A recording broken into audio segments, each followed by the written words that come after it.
trying to find the words to say you mean the world to me.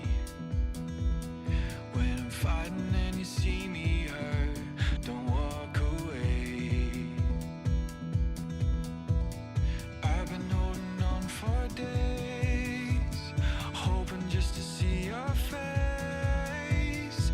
Let me know you're coming back, and I can't wait. When it gets too much, my troubles, they can hold me down like heavy weights. Don't let go or let me fade. Just don't walk away.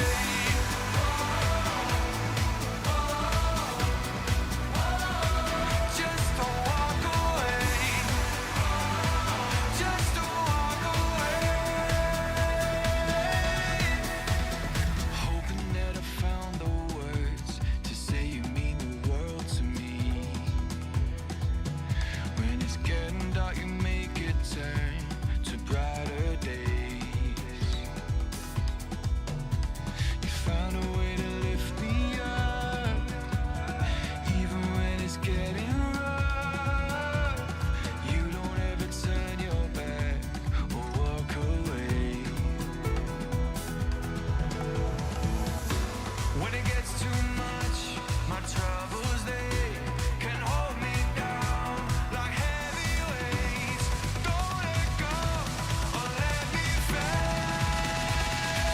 Just don't walk away.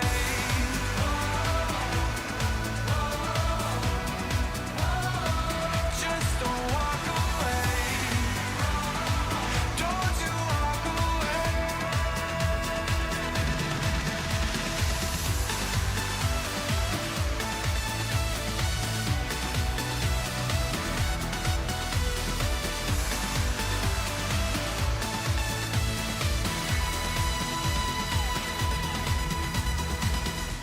When it gets too much, my troubles, they can hold me down like heavy weights.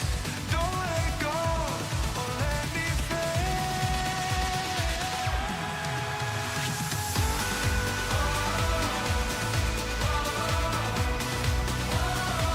Don't you walk away.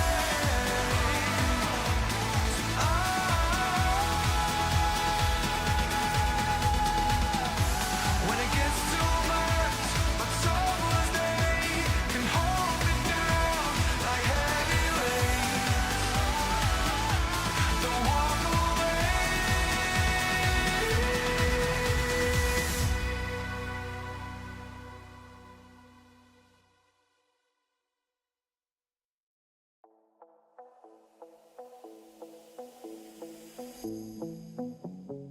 Gotta show them how bad you want it. You don't always get them second chances. Don't start chasing till you got it. Do what I gotta do. I just break the rules like that. Maybe I'm just cool like that. Staying focused, don't sidetrack. Always when I don't come last. I'll never go less than 100%. I'll just keep waiting while you're catching your breath. I'm only living if it's close to the edge. So come and dive into the deep end, 'cause the best is yet to come. I'm like a song you can't get out of your head. You press rewind when you get close to the end. Each time you leave, I know you'll come back again. So come and dive into the deep end.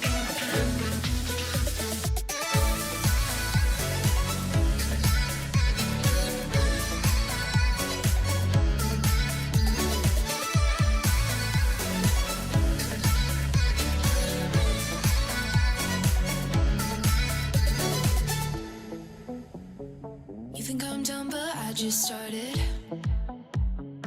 I'm the fire that lights the darkness. Don't get strong, confused with heartless. Do what I gotta do. I just break the rules like that. Maybe I'm just cool like that. Staying focused, don't sidetrack.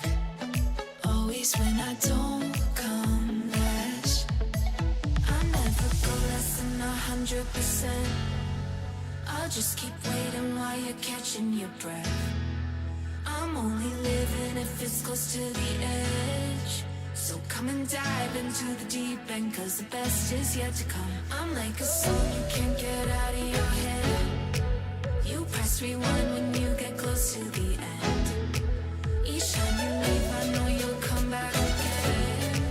So come and dive into the deep end.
Just take me for a ride. Just take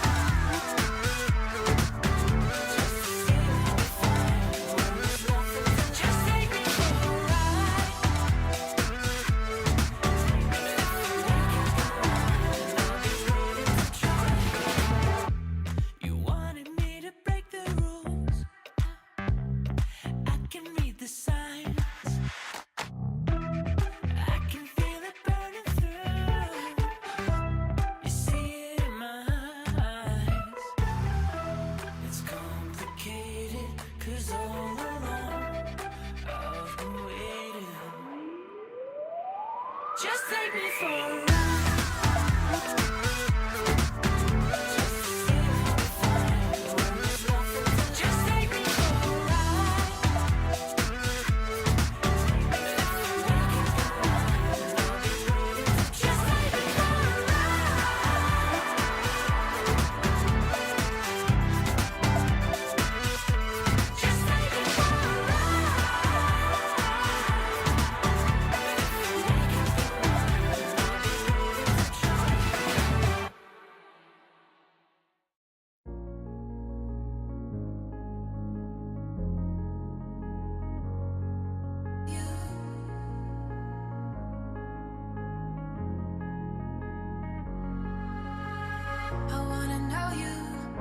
wanna show you, and I wanna give you everything you wanted, and I wanna see you, don't wanna leave you. I just wanna give you everything you dream, but hold on to me, 'cause I know I can make you believe in something that only we can see.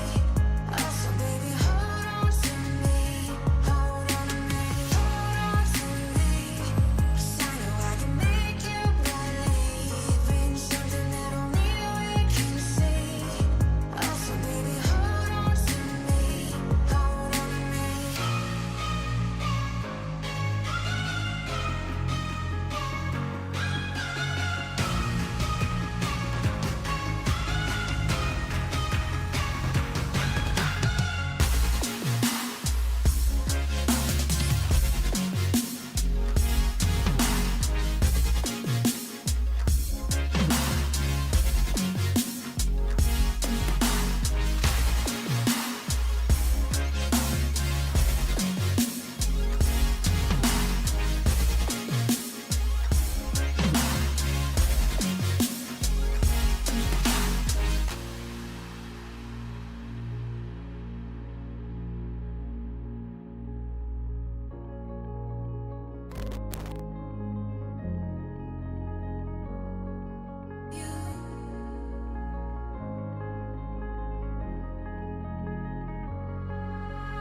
Baby, wait, I know that you're afraid, but it'll be okay if you just stay with me, and we can run from here, and we can disappear, and they won't find us where we are going, dear. So baby, hold on to me, 'cause I know I can make you believe in something that only we can see. Also, baby, hold on to me, hold on to me, hold on to me, 'cause I know I can make you believe in something that only we can see. Also, baby, hold on to me, hold on to me.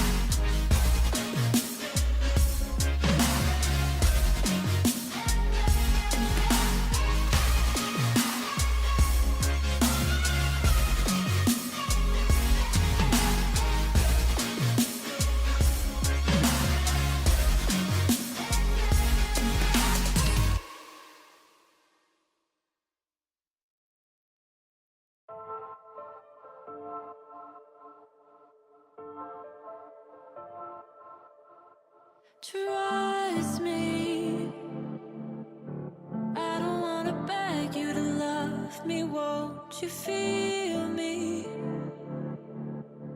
I don't wanna force you to hold me. What if I keep you on your toes? What if I give you the right dosage? Is there somewhere we can go to fix these broken roses? If I told you that we could have a better life, would you bring the old you? Or is that person still alive? If you took him off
choke on the words in my mouth.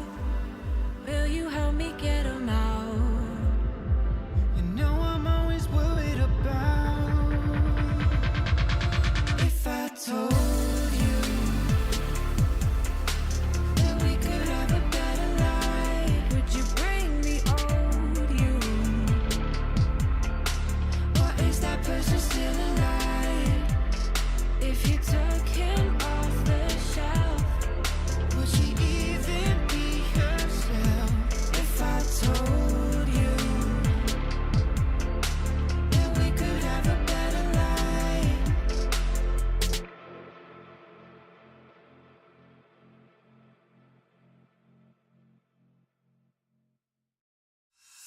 Line up, get on the track, it's us, no looking back. Your love ain't no race, but baby, if I win, then you win too. I close, there's always lose. Your kiss, I can't wait to taste it.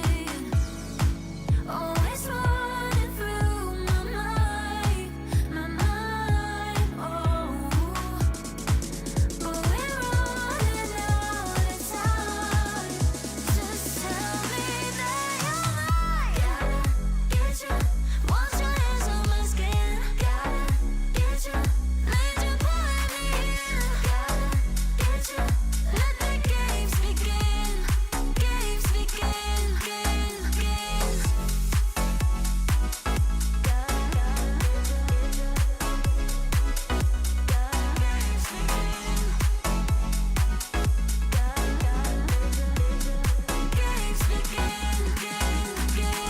Green light, it's overdue, but right, don't leave me blue. We go medicine training.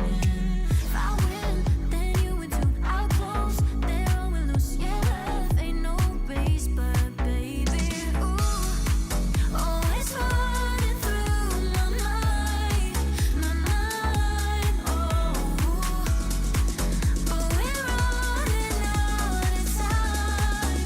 Just tell me that you're mine. Gotta get you, wash your hands on my skin. Gotta get you, need you pulling me in. Gotta get you, let the games begin.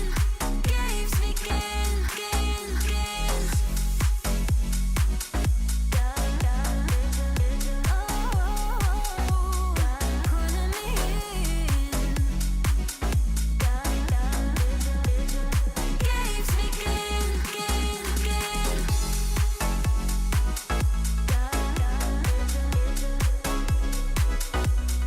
Games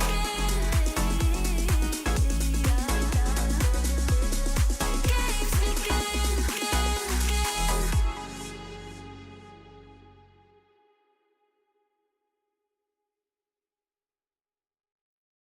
underneath the neon.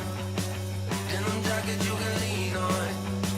In the drop we can be gone. Like a dream, I think I see one.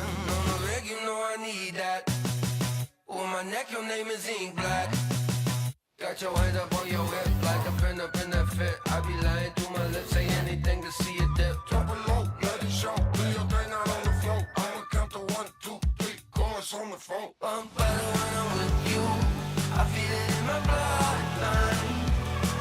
Ice cold with the go-to, but you the one shining bright. Bump it like woo, Betty. Better get your thing ready. I'm better when I'm with you. So would you be mine tonight? Too bad we breaking woke pink. Matter take it slow. Back into the moment when the summer had a summer glow. Body like somebody gon' be missing. Ain't somebody. Welcome to the Freestyle Chess Grand Slam in Las Vegas at Wynn Las Vegas. What a brilliant start to the fourth stop of the Grand Slam Tour 2025. For the very first time, the event featured a live audience, and it wasn't just chess fans watching. Even sports legends made an appearance and watched the games with passionate interest.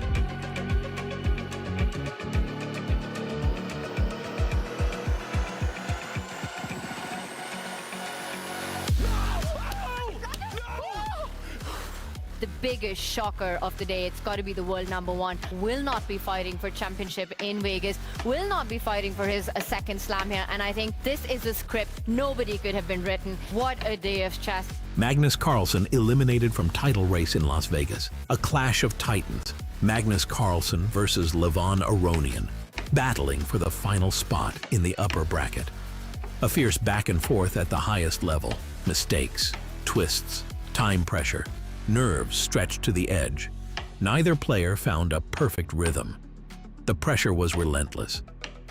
In the end, Levon kept his composure. He defeated Magnus in both tiebreak games and claimed the last seat in the upper bracket. Magnus's path to the Grand Slam title ends here, and the day began promising for him with a confident win against Vincent Keimer. Oh, whoa. No, Whoa. is that it? Is that the landmine check? That's the landmine check if he finds it, but is it King E3? I think it's King E3 to run that way, not C3. Oh, Magnus sees it. Yeah, we were right. Pressure's on Vincent. It would be incredible to watch him hold this one.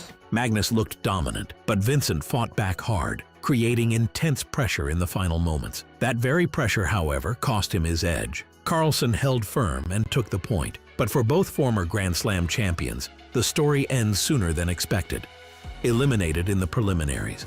Meanwhile, in the other group, Hans Niemann seemed unstoppable with 4 wins and a draw. But against Hikaru Nakamura, the momentum shifted. Hikaru traded down expertly, going up a pawn, and Niemann resigned early in the game. In Group Black, everything is settled directly after the 7th round. Hikaru Nakamura tops the group, closely followed by Hans Niemann, but things played out very differently in Group White. The 2 Uzbek players, Nodirbek Abdusattorov and Yevokir Sindarov, agreed to an early draw, securing spots in the upper bracket for both, behind Pragnananda. Magnus Carlsen and Vincent Keimer are out. Get ready. It's time for the next round. After a thrilling preliminary round packed with 58 games, brilliance, and bold moves, the tournament enters its next intense phase, the quarterfinals.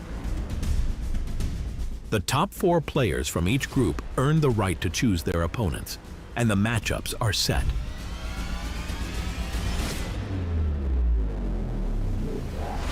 Fabiano faces off against Pragnananda. Hikaru takes on Levon. Nodirbek goes head-to-head with Arjun, and Hans challenges Javokir. And there's more. The 8 grandmasters who were knocked out enter the lower bracket, still fighting for 3rd place. Every game matters. Every move could change everything. This isn't just chess. This is freestyle chess.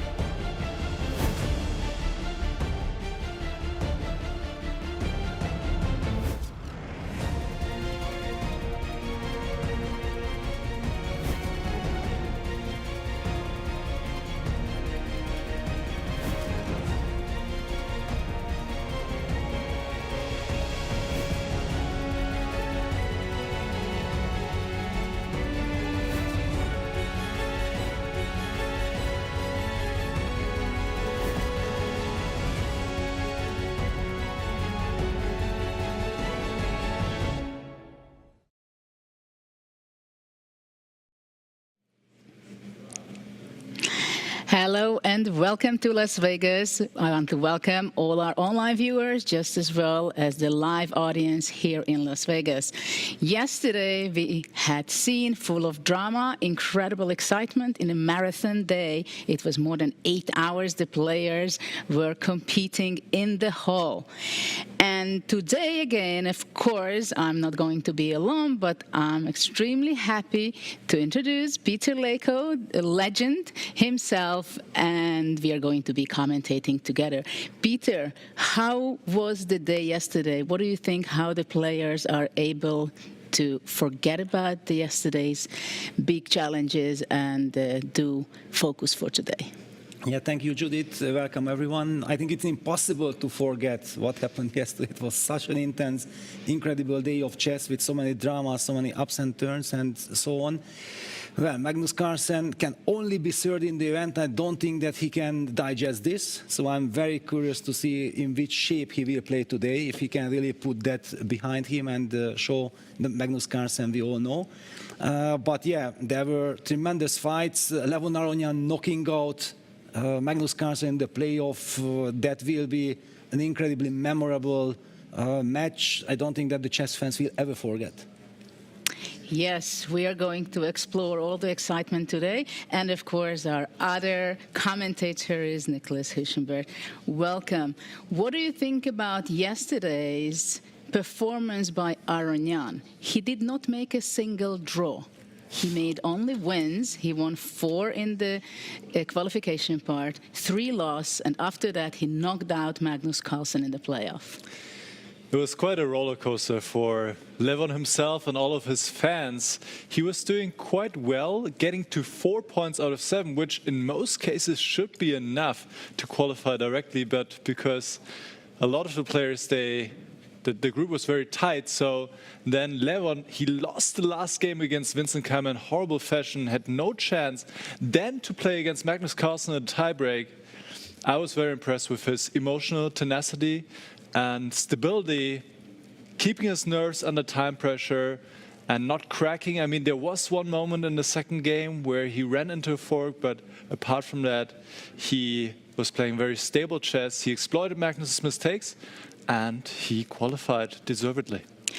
Let's see now the final standings of both groups, who qualified for the quarterfinals and who stayed in the lower brackets.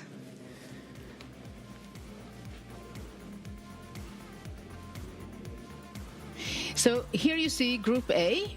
Praggnanandhaa was playing very well in the some part from round 2 to 4. I think he won 3 in a row. It was very convincing, and the final incredible great game he had against Magnus Carlsen, his victory. So there's a tie for 3, and we have Aronian, we talked about it, and Magnus Carlsen not exactly where he wants to be on this cross table. We can see the Group B also, just to take a glance on that, and we see the happy Nakamura who won his group. It was incredible. The key game for that was against Niemann. Eric Gaisi, who didn't have a good start against Niemann in first round, but after that he did qualify. And Caruana, who made only 1 win, but in the most important moment of yesterday. So this is where we see the quarterfinals. And after this, let's see the matchups.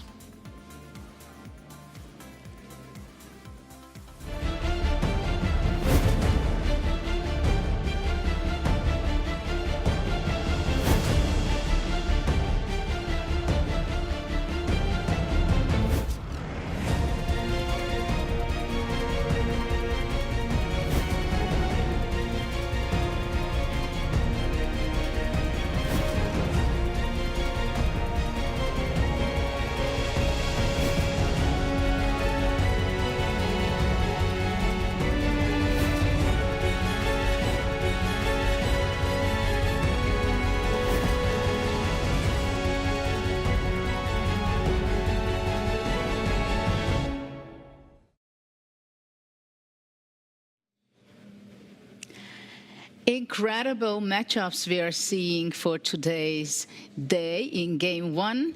And the players are playing 2 games, 30 minutes for each player and 30 seconds bonus per move. What do you think, Peter? How do you see the matches here on the upper bracket? Yeah, we have some incredible pairings. Praggnanandhaa against Caruana, clash of generations. Niemann against Sindarov. I remember that Niemann was very happy that Hikaru picked Levon. So I don't know exactly why that Hans is happy that he plays against a young player, or he simply felt like, I don't want to play against the man of the hour, Levon Aronian. In any case, Anyone was happy, and okay, Nakamura Aronian is the El Clasico. I'm really looking forward to all the matchups, but this one particularly, and Abdusatov against Arjun Elgaisi will be also an incredible fight. One thing that players will need to adjust, and Hans for sure, that rushing and playing so quickly, trying to put the pressure on the clock will not work with the 30 minutes plus 30 seconds increment games. The players need to slow down. I'm very curious to see how the players will adjust to the new time control. Okay, so this, we are looking for great excitement. I'm very much looking forward for first move and what position they will be playing out. Let's see the other bracket, the lower bracket, what we see there in the matchups. Of course, there is a sad Magnus. Against Vidit, yes, I think there's some mistake in the graphic. So he's playing against Vidit. And then we have Sevian against So, Dominguez against Asobayeva, and Keimer against Robson. And we should remind the viewers, these players can still get up to third place. They cannot win the tournament anymore, but they can still get to third place, which would mean a lot of money on the one hand, and also a good amount of Grand Prix points. So they're definitely still playing for a lot here. Okay, so here also we see a lot of excitement. And now let's see what we picked. What's the game which we want to see really much?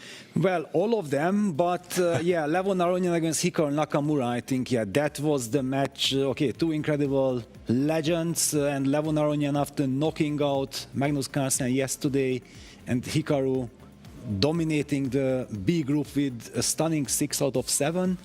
I think they both deserve to be named, especially as a match of the day today. Yeah, exactly. I mean, Hikaru was amazing. And actually, game 2 was kind of already decisive for the outcome of his performance. As he said it yesterday, we were happy to have him in our studio, and he explained it why. He had a very dangerous position against Savian.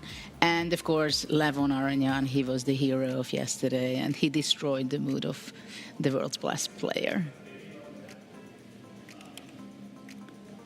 So what are we expecting actually? What is the reason why Hikaru picked Levon? Is it the reason that if he would have not picked Levon, he had to pick Sindarov? Yes. And let's not forget about this incredible thing. We should talk about it. What happened in Weissenhaus in the very first event of the Grand Slam? That everybody was expecting that Hikaru will have to face Magnus Carlsen, and then suddenly Sindarov picked Hikaru Nakamura and knocked him out. Knocked him out. Niklas, what are your thoughts on this? Well, I think that was quite a, maybe traumatic experience is said too much, but it's definitely something that Hikaru has some very painful memories, because he had so many chances to win that match. Already in the classical portion, in the first game, he was just winning, but Sindarov showed some tenacity in the end game. And then also in the tiebreaks, he had some chances, but ultimately he couldn't really keep his nerves together, being low on the clock, and he lost against Sindarov. So I think for Hikaru it was clear that he rather plays against somebody of his generation, against Levon, than once again against Sindarov. But I think you told me the other day that Hikaru actually doesn't have a great score against Levon. Do I remember that right? Yes, I told you, but those were the days like 2014, 15, 16, so maybe Hikaru feels like night's payback time, who knows? Hikaru is very special. We had him luckily yesterday with us in the studio, and it was so nice to hear how he thinks, because he thinks a little differently, no, Judith? What is your feeling? Maybe a lot differently. I mean, definitely. I advise to our viewers to check it out later on, because it's fun to listen how Hikaru's reaction was, what he was waiting from the match between Aronian and Magnus, and some other thoughts. Maybe we can bring up also another matchup, Niemann and Sindarov, because that's also going to be something extremely exciting for different reasons. Of course, both of them are very young. incredible sharp style for both, we can say. Well, probably Sindarov is more of a sharp player. But what do you think about Niemann? Can he slow himself down? And how can he challenge Sindarov? Well, this is the very big question because, Hans was super impressive yesterday, and he is also always very impressive in all the qualification events for the tournament. So there was absolutely no accident that he qualified here. Yeah, he was always pushing for the qualification spot. But in Granca, with the 90 minutes time control, he was suffering because he was playing almost as quickly as yesterday in the 10-minute portion. Now, of course, the time control is changed. Now we have 30 minutes, but this 30 minutes plus 30 seconds game is a very long rapid. Yeah, I think that it's the right way to approach it, like a long rapid, not like a classical, because it has nothing to do with classical. You can't really afford to think 50 minutes on the move. Yeah, but you can slow down, make sure that you get the grip on the position, and Hans cannot rush because he cannot bully the opponent with this time control. Yeah, every small inaccuracy will be punished, and but he also showed yesterday that he's capable of playing extremely good chess. Yeah, so I'm very curious. It's a 50-50 match. Sindarov is a person who can punish every single bullying by Niemann. Yes, it's going to be very interesting how the players are able to switch their mindset into a very different kind of playing mode. Because, of course, they will get again 10 minutes before the start of the game to get familiar with the position, as they had it yesterday as well. And then they have to be more serious maybe about choosing their opening play because it's a long game. So the game I'm expecting to be 1.5 to 2 hours at least most of the games. And but we are just about to see what is going to be the next position. So let's go to the stage and see what's next.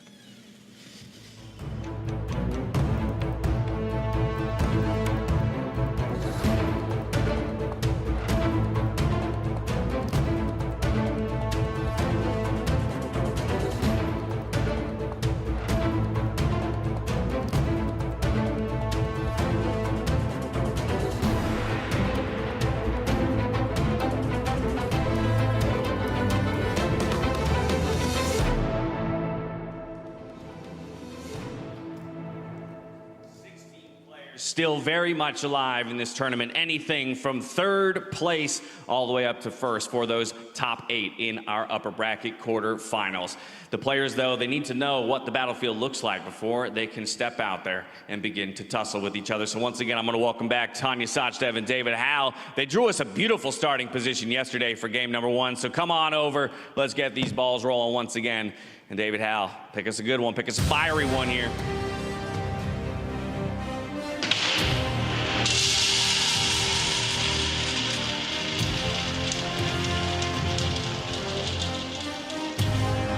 Okay, here we go. It is position 262.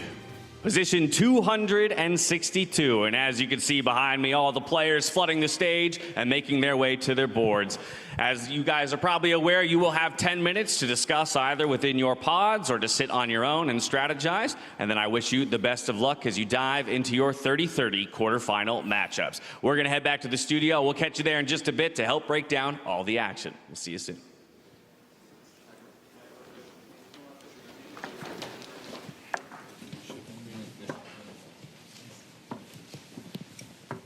We're black, right? Okay, this looks tricky.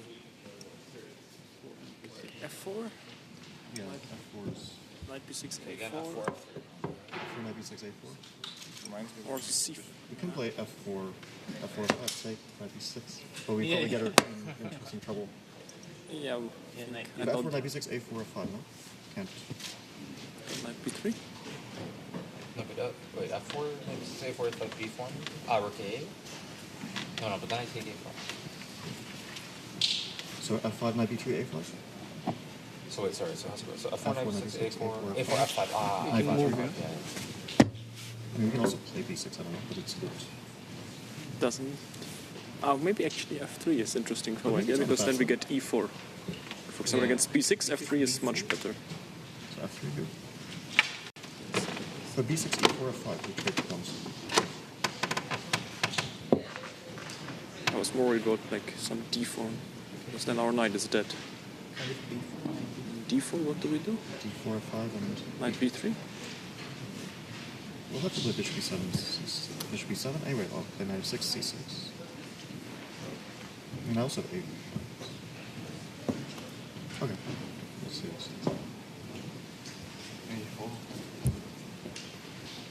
No, but they're gonna play f4. F3 is just strange. Why would they play F4 because the knight goes to f3. It's not really going to d3, and it seems weird. But I'm not sure, like against f4 I like b6 maybe. F4, b6. Yeah, I think. Now he can play b4, e4. We go c5. Okay, I will get control over e4 square. I think it's fine. And something like g3. I mean, that's the moment. g3, bishop b7, bishop b2. We just take it. Okay, g3 we go, let's say f5, and then already, I mean, if it goes b3, I don't think it's that dangerous. Knight b3, just c5, knight c7. C5. Knight b3. Okay, this actually... Can I do e5? No, that's not an 8 is very bad. Yeah, for now. I think f6. F6.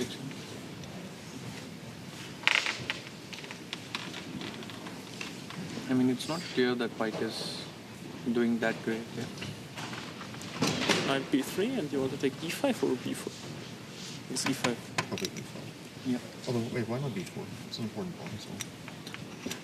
I just feels dangerous, no? Like some E5. d4? Okay, e5. E5 then. But d4 is strange.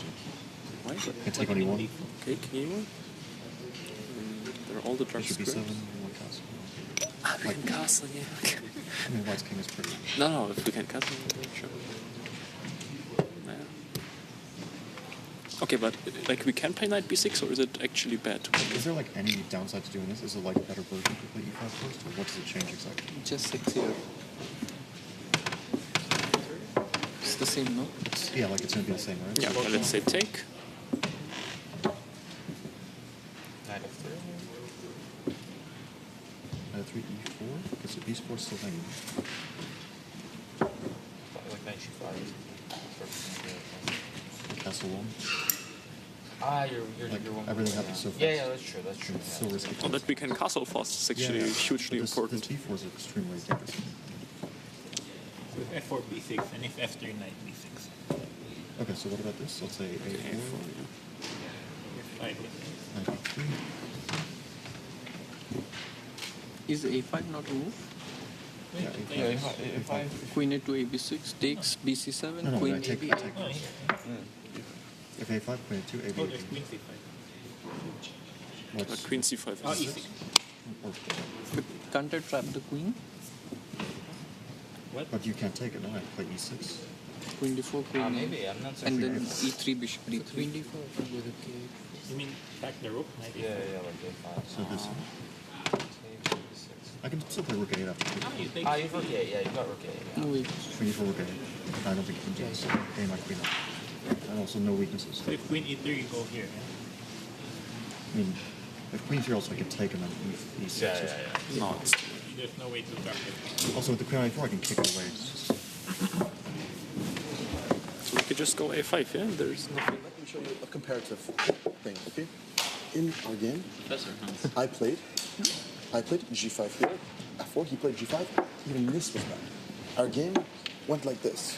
Knight f3, queen d5, knight b3. I went like this, knight f6, and here h3 plus 1. Yes, plus one. Just g4, This is our bishop game. g2. You played bishop d2. No, I played e4. I played, no. You played bishop d2. So this is, so even with b4, which is a stupid move, g5 was bad. Okay, Professor Hans has spoken. Okay, I played the exact position. Okay, so c4 you want. Wait a second, so there is no knight c4 at all. There's no chance something like this can work. By the way, engine says b6. Before b6, yeah? Before b6. That's what I'm saying, before b6, that's right. And you guys are laughing at me. What now, before, no? Yeah, this is. before? But before I'm not sure. f5?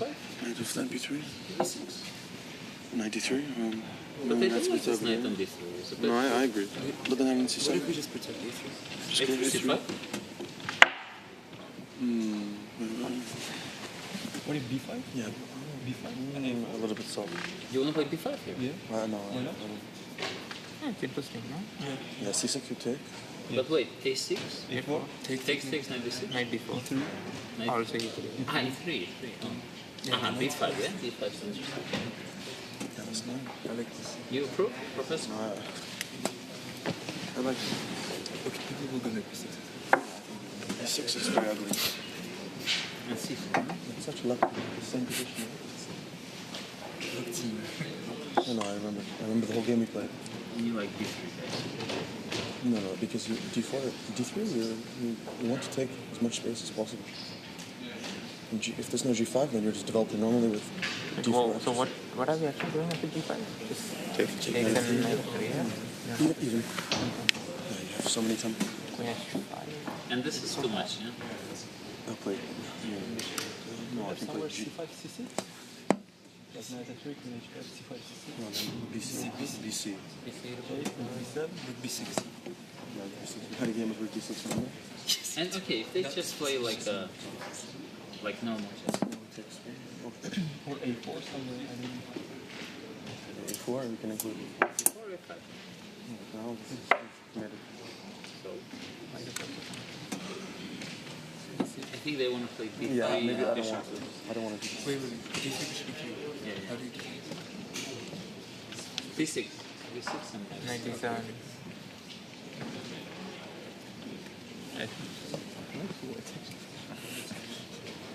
What is it? Let's say d6 or g7.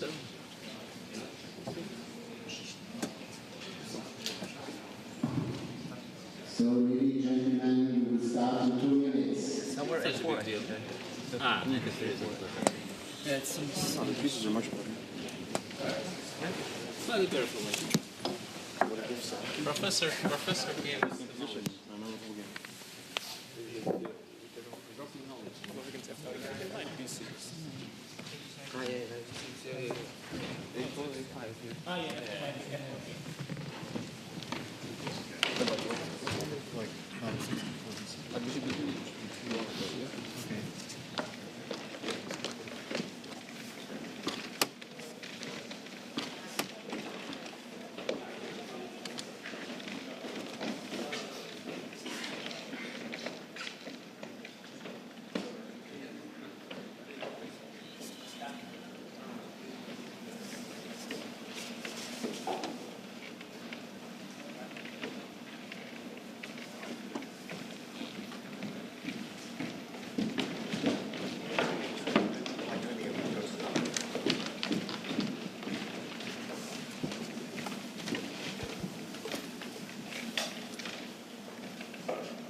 Quarterfinals. I kindly ask to the audience to keep your mobile phone in silent mode and don't connect to internet. So please be aware about it. Players, you can start the games.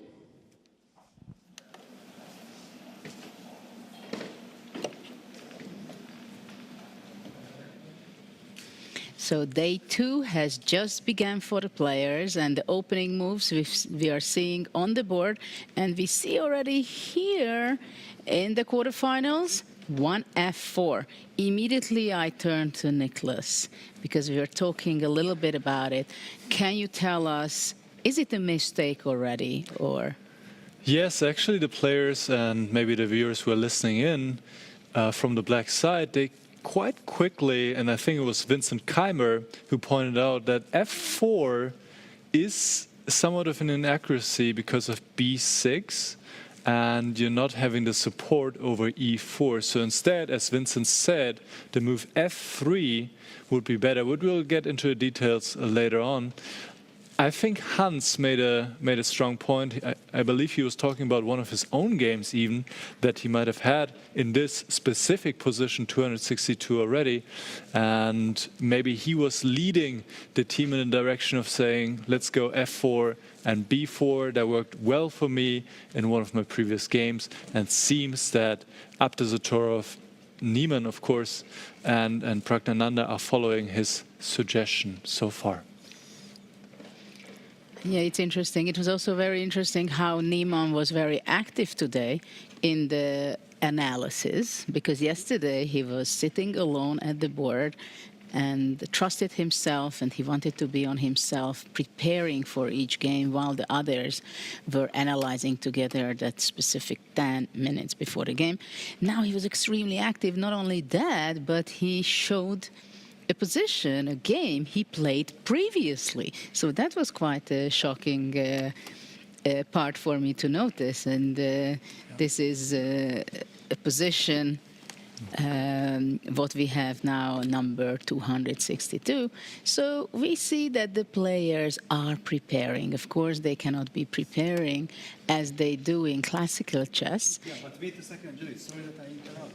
What is going on? Is this real? Did Arjun play e5 here on move 2? What on earth is this? What kind of gambit is this? Nicholas, you are the opening expert. Tell me that this is... This is very interesting. And wow, also Sindarov played e5. No, he played f6. No, okay, no, but Arjun did play e5. Insane. You don't want to give up the center, it means. Well, but you give up a pawn, yeah? No, b4. No, you just give a... Yeah, it's really the bird's eye view is too small of a screen for us a bit. Yeah, we have to get used to. Okay, so it's a gambit with the knight on a8. Stuff. And another big shocker, I'm just revealing that the game between Magnus Carlsen and Vidit features f3, knight b6, c4. Niklas, you said that this is the absolute best. Does it mean that Magnus actually prepared every single position, or what is happening? Well, Magnus, we saw him being by himself at the board, and I think that was the right decision. He was not influenced by Hans, because at this point we can already say that you see on every single board, besides Magnus, we have f4 and b4. And the starting position for White was the most promising position we have seen in this tournament so far. The objective evaluation is 0.38, which is quite a decent advantage to start with. But by going f4 and b4, all the White players have given away the advantage right away. And this is, of course, a huge missed chance for them, since they could have made much more out of the starting position, and they didn't take their time. I think they rushed here a little bit. Of course, it's difficult to say. You only have half an hour, but the first few moves are so important. We saw in the previous events that the players sometimes took maybe 15, 20 moves on 20 minutes on the first few moves. Of course, you can't do that in this time control, but still, it feels like they should have taken maybe a few more minutes to consider if they really want to follow Hans's lead. Which Magnus didn't, and he figured it out by himself and found by far the strongest continuation. Yeah, absolutely. But you see, there is someone else also making this gambit, Peter. Vasily. The rock-solid Vasily, which means that they had anticipated this. But I also think, I strongly have the feeling that the players were not able to switch their mindset to this time control, because they really played so fast. And practically all the games, we see 2-3 moves already on the board, and we just started, right? Yeah. Well, actually, if you decline the gambit with knight b3, like it happened in the Nodiabek game against Arjun Ergaisi, then you can even get into transposition. Like instead of the gambit e5, f6, knight b3, e5, fe5, like it might feature in some of the games. Like, for example, Robson Chimera, if white plays knight b3, black plays e5, we might transpose there. Now if Sevian plays knight b3, that's another transposition. And I believe Vidit is the one who is very upset that what on earth is happening? I got Magnus, and everybody else plays something different, and Magnus plays the best. We haven't talked about it. What am I supposed to do? It's a very scary situation for Vidit. He just played f6. Yeah, he played f6, but then the pawn on c4 will, of course, very beautifully dominate the knight on b6. Well, probably just simply going b3 seems a very practical move for the long run. b3 or e4. This is already a very nice position for Magnus. What a center for white Yes. after e4. Lovely. But even let's just forget about the positions. Judith, you touched a very nice point. Yeah, that this adjusting the time control. I think we should a little bit go deeper in this so that the viewers get the feeling what we are talking about. Yeah, that earlier what happened was that the 10+10 segment was the qualification, and then once we switched to the different time control, it was 90+30. Yeah, I think for 90+30 it was so much easier for the players to change because you know that now I have time. Now I can think. But when you switch to 30 minutes, then you still feel like this is rapid. How much time am I allowed to spend and so on? You don't want to fall behind on the clock. But with 30 seconds increment, and that's a very big difference. What is your take? Yeah, that probably just investing 10 minutes, making sure that you get a good opening, you still have 20 minutes plus 30 seconds increment. Wouldn't be that the right strategy? Well, absolutely. To have 30 minutes, the classics, we understand that, okay, that's a not blitz, it's a rapid. So still you want to make your opening moves quite fast because you want to keep your time for the middle game. But indeed, when you have 30 seconds per move, it means that you can go down even to 2 minutes. And you can't really call it a real time trouble. Yeah. Because if you have a position in endgame, you can make some moves, you can raise your time very easily. So it is, but it's very difficult to sense it, I think, that actually with the 30 seconds, it means that if we play a 30 move only, that's already doubling the time of the play. Well, not for the player, but for the both players. So it's like 60 moves doubling your time. That means that it's a 1 hour game, right? So it makes it a lot different. And why this is so important? Because if you can, it's basically self-control. Exactly. And if one is playing fast, then the other will also play fast because I don't want to stay behind, nor in time. And it's not only about time. The other problem psychological is psychologically, if you spend 10 minutes, then they think, well, they can think that, okay, you don't know theory and you didn't make your own preparation. But they think, okay, you don't have your self-confidence, you're hesitant, you're not ready to make quick decisions. So it's very much of a psychological element, I think, especially in today's game 1. Yes. In game 2, probably people will be already regretting some of the decisions and the speed they play game 1, and also their mindset somehow will adjust because it was really too much for the players playing 8 hours yesterday. Is it only 8 or 9? The broadcast was also very long.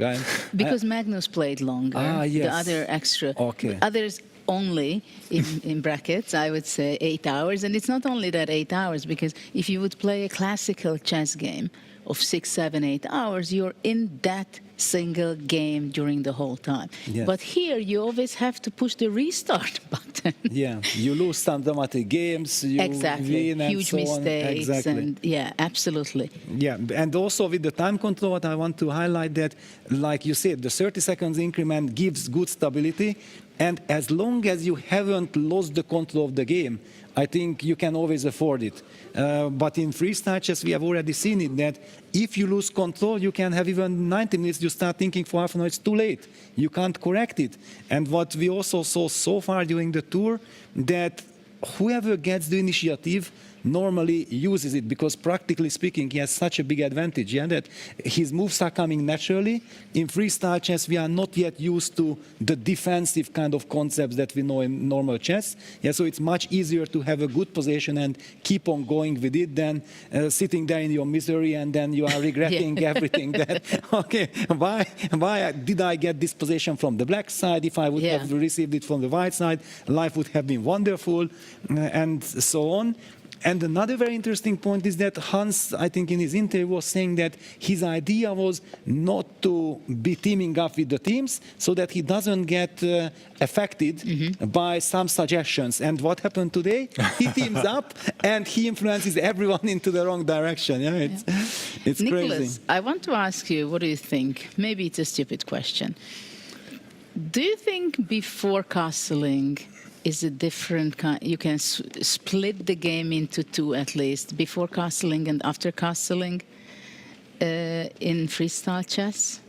Because in classical chess, it's very normal. It's a flow, yeah? You know already the intention after a few moves that it's going to be coming. But yesterday, there were few occasions when you were analyzing, and suddenly actually the key move, the move of castling, made the difference. Yes, in freestyle chess, sometimes it can be a very surprising castle, as we saw yesterday in a few instances, especially in the game between Magnus Carlsen and Sindarov. So in this specific position, it's not so clear where the king will end up. I'm right now having the game open between Magnus Carlsen and Sindarov against Vidit. I could imagine a king ending up on the left side of the board. But yeah, we'll see. Maybe it could also still end up on the other side of the board. I would like to take a moment to have a little deep dive into the opening game and to the opening moves, starting maybe with what Magnus did. Or maybe, actually, let's take it back and see what all the other players did and why it was not the most critical way to continue. So they went f4, now b6 was played, and here they basically all went b4. So what White would like to do is play the move e4, claiming space in the center, opening up the bishop, but here this would be a mistake since Black has the response f5. So we always have to watch out for unprotected pawns in the starting position. This is why Black went b6 in the first move, because if you allow this queen to end up on a2, you not only lose a pawn, you actually lose the rook right away. So you cannot do this. The rook is unprotected and cannot be defended. You just lose it and you lose the game. So this is the problem with e4, that after f5 it's a double attack and White is already worse. So for that reason it is stronger, like Magnus played f3, because now after b6, which was not played, but if b6 was played, now White could set up e4 and does not need to be afraid about f5, because here White could respond by going knight b3 and this pawn is defended and White is doing quite well. So in the game here with Vidit played knight b6 and now Magnus played c4, also claiming space, and of course this pawn cannot be taken. We once again have the same issue. White takes the pawn on a7 and just wins the rook on b8. Vidit played f6. Now b3 makes a lot of sense, defending the pawn. And here e5 was played. And here probably Magnus could have played e4, getting a nice grip on the center and having some advantage. Also what he did after d4 and d5. He is better, but d5 was a nice counter move by Vidit. Also playing in the center himself. We see c5, knight d7, b4, and queen e6. Also here, it seems to me that both players, especially Magnus, is playing quite quickly and maybe too quickly. Yeah, also look at here, this. B6 is an amazing move because setting up bishop a6 idea, suddenly the bishop can be activated and the c4 square is there. Yesterday also the c4 square went on to hunt Magnus in the game against Levon in the first tiebreak game. And I'm already not worried for black at all. No, Yeah, and you're not correct. at all. It's equal, and maybe white has to be careful. Double-edged. It's a double-edged position. So it really goes to show that using your time here in the correct way is very difficult. Half an hour, it's somewhere in between. Yes, it is rapid, but it's also not fast rapid. It's not 15 minutes. And it seems to me that a lot of the players are rushing, but of course it's easy to be said since, well, if they're not rushing, if they spend too much time in the opening, then they might miss it later. So it is a difficult spot. But here, it seems now Magnus played knight d3. It seems that Vidit, he did a good job spending his time. He spent around, well, let's say he spent around 10 minutes because he's getting half a minute per move. And out of the difficult opening, he has made a decent position, Jude.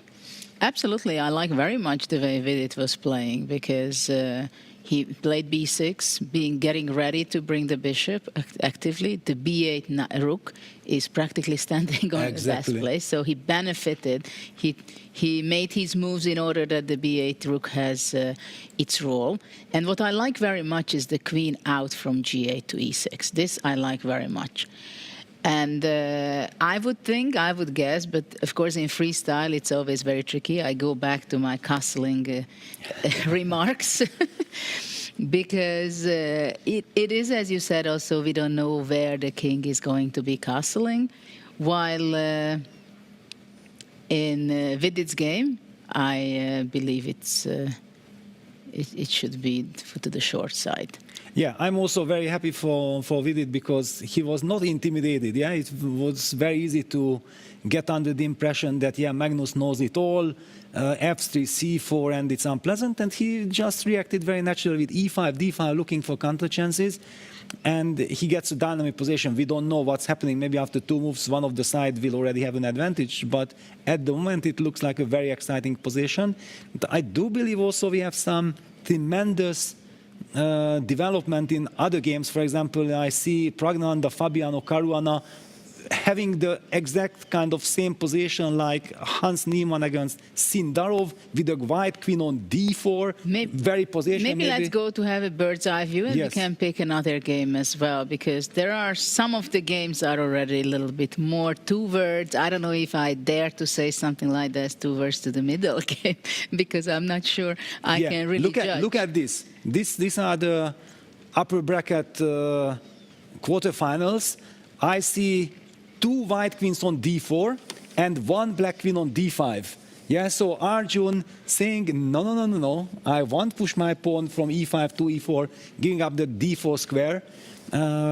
Very interesting, super interesting. And also that will Hans's idea with this queen d4, b5, bishop b2 really work out, because positionally it's a very sound concept. Yeah, he wants to get a strategically long-term clear advantage if he can just establish the grip on the position. The big question is, will he be able to do that, or is Sindarov and Fabi in time to fight back? Look at this, the Pragnanda Caruana game very much goes along it's the same position right now. What do you think jumping into the Hans Niemann Sindarov game? Because they already progressed quite a bit also, that pawn on b5. Yeah, it's the same as the Caruana exactly, but because it's Hans's concept, yeah, he was the one who invented this whole f4, b4. Let's see how the maestro treats his own idea. Own idea, yes. Let's go there. All right. Hans Niemann Sindarov.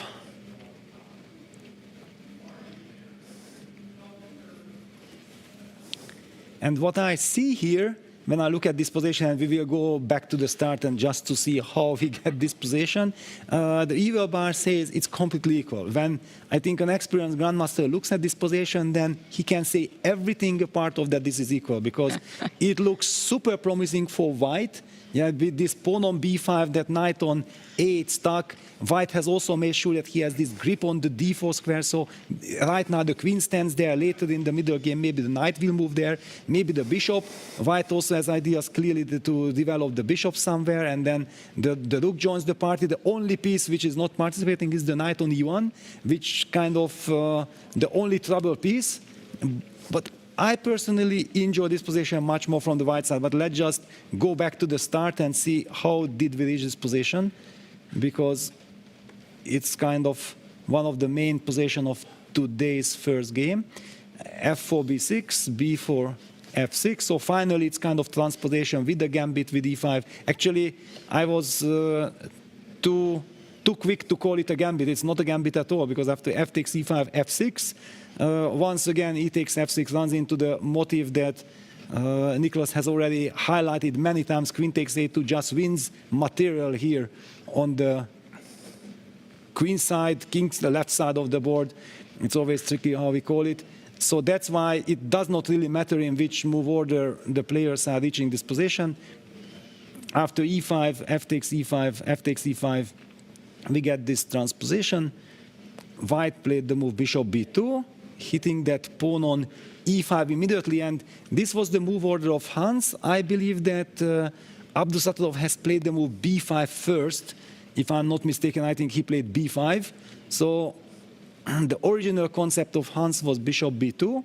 Now black played the move e4, which is kind of a move, but I would always be very cautious making such move, weakening the d4 square.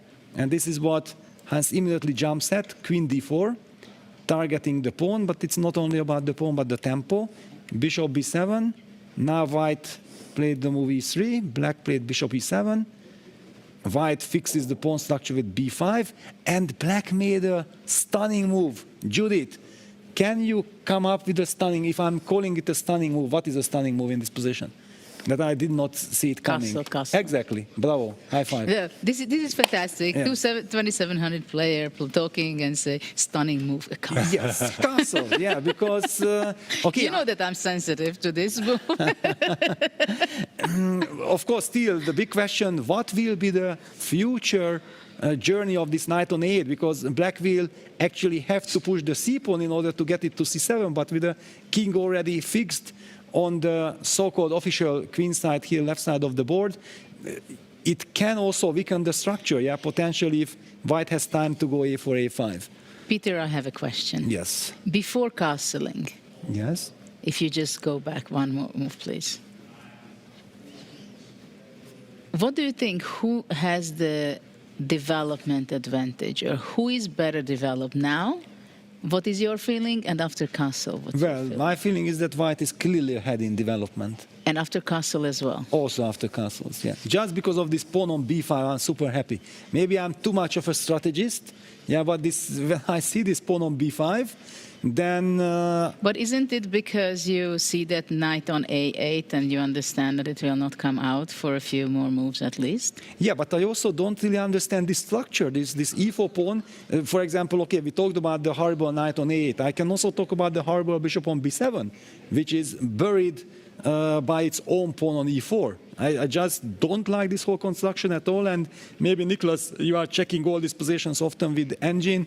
Can you actually just give some arguments so that we understand why I'm way too biased? Yeah, that objectively speaking, maybe the position is fine for black, but I'm not feeling happy. How is the computer treating this? The computer is saying it's equal. I just want to point out at this point we also have this position before castle in the game between Levon Aronian and Hikaru Nakamura, as well as it's also on the board between Pragnananda and Fabiano Caruana. So this is quite an interesting discussion here. In a lot of the games we see this position, maybe in the lower bracket as well, I could imagine. I think the game between Dominguez and Asubayeva was also heading in this direction. And the position is equal objectively, but I agree with you, it seems more pleasant to play with white. You have this powerful bishop on this diagonal. The queen also seems well placed. And black has two bad pieces, whereas white only has one bad piece, the knight on e1. So actually what the computer likes to see here, well, castle is maybe the second best move. The computer suggests a c5, which is quite a radical move. You're attacking the queen, of course, white needs to take this pawn en passant. And after bishop takes c6, the point is that you can now start to develop and get this knight into the game via c7, maybe push the queen out, putting it on e6. And if bishop c4, which looks like quite a tempting move, then black can play d5. I know this doesn't look so great from the pawn structure, but let's not forget this knight on e1 is quite an issue for white. So this seems to be okay for black, even though also here I would definitely prefer the white side. So castle was played by Sindarov, and Fabiano Caruana and Nakamura are still pondering in this position how to continue. And after castle, well, also here, white has some questions to answer. What to do with this knight? Should I castle with the king? Should I go in this direction or not? It's really a difficult position to play. You have some good pieces, but other pieces, they're not finding their squares. You know what comes to my mind, and knowing Sindarov and having seen his yesterday game against Levon, that his idea with long castle is maybe to go c5, b takes c6, d takes c6, sacrifice the pawn on e4, and then get c5, knight c7, bishop f6, knight d6 activity. Because like we already spoke about this, that this e4 pawn irritates us, humanly speaking. Yeah, with the bishop on b7, it would be so much more nice. Let me even show this, what I'm talking about. Yeah, that after the move long castles. Now if we talk about the move c5 that Nicholas highlighted that the computer wanted to play, I have to make like this, yeah, c5. Then if white takes, then the idea would be to capture with the pawn. Now the pawn is not pinned, so white picks up the pawn on e4. Yes, it hits the bishop, but I would say that anything like bishop b6, finally knight c7, and also c6, c5, opening that bishop could give very nice general compensation. All of a sudden, we might be liking black's counterplay. Maybe objectively it does not work out. I just wanted to highlight that those ideas are very much in game after long castles. Yes, indeed. Of course, it's very much of the style of Sindarov to try to get his pieces very active, even on a cost of sacrificing a pawn. Though once the e4 pawn will be gone, it means also that the e1 knight will be a very good place, because it can come either to f3 or even to d3. So it's there has to be a very focused, special moment where black can do that. And still, the queen is on g8, which I'm not so happy with over there. So it is a very special position, and I think I don't think we had during the whole series, Grand Slam, that we see after, I don't know, what is it, 12 moves? Or no, it's just 8. It's 8. After the 8th move, and in such a complicated way that we see in several positions exactly the same position. Yeah. Because I don't think it's a forced line from this starting position. But it seems like we are getting there also in freestyle, that in some positions, some patterns, some strategies, it becomes very clear or obvious, or just they go on the same way with their brain and understanding, and they play the same. So a4, very A4, positional move. Yeah, but does white really have time for this? Of course, I highlighted that, yeah, if white can get a4, a5 in, then it will be fantastic, because it will be so much more difficult for black to try to break out with the knight on a8 once the queen side is already, or okay, now the left side of the board is compromised. And because of all these dynamic ideas, for example, I also realized that why am I talking about the pawn sacrifice with c5? Maybe I can also, Judith, you were saying you hate this queen on g8. Even a move like queen e6 comes to mind. And then we are preparing c5, bc, dc by even protecting the e4 pawn. Yeah, even this is a possibility. Okay, the move bishop f6 had been played. I wanted to highlight that a move like bishop c4, provoking d5, and then falling back with the bishop to e2, exactly for this purpose, then we eliminate all kinds of c5s in the future, is strategically very tempting. But I think after bishop c4, queen f8 may be a move, or after you that, could. Then bishop rook f1 d5. tempo. Rook f1, bishop f6. And you trap the queen, yeah? Okay, I will sack the exchange without any hesitation, but yes, it's too drastic of no reason to do that. Yeah, bishop c4, queen f8, bishop d5 was your reaction, yeah? Bishop c4 is actually on the board in the 2 games already between Sam Sevian and Wesley So and Dominguez and Hasebaeva. So we have this discussion of the So position. actually, how many games do we have with this opening? 6. 6. Yes, also in Ray Robson against Vincent Keimer, but here Vincent played a little bit differently. He did not play bishop e7. So this he played was knight Lehmann's f6. idea, yeah? Yeah, and look at this, and he gets everything what he wants. Sindarov played the move bishop f6, queen b4, queen f8. Now White gets a winning kind of endgame. Give this to Karpov, to Ulf Andersson. Okay, this is d4 square. Excuse me. Excuse me. This is So long terms, it should be lost. What do Hans you will be mean? super happy. But what do you mean? What Well, do you just do? trade everything and sit on the d4 square. You combine with a5, you trade But them on eventually, at pieces. some point, I can go c5. Yeah, okay, no, but this, my body can't take it. Okay, my heart and everything. I'm, against everything that, queens are traded. Of course, Hans is super happy, and he will be, after this game, he will tell everyone that f4, b4 are the right moves. Oh, my God. Yeah. Oh my God, Sindarov is rushing. Why, with 23 minutes on the clock, are you deciding in such a committal decision? And it's interesting that Hans is the one who is taking more time. He's tricking everyone. He's fooling everyone, yeah? And in the 10 minutes game, he's bullying everyone by playing a tempo. Now he makes the right time management, and he did say that actually he prepared very seriously for this event. Maybe 2 weeks or something he just spent on freestyle. Maybe I should have not revealed this information because we had a private conversation, but I was not alone with him, but he was telling it to many people. But okay, this is what we are witnessing in his games. He's fooling everyone.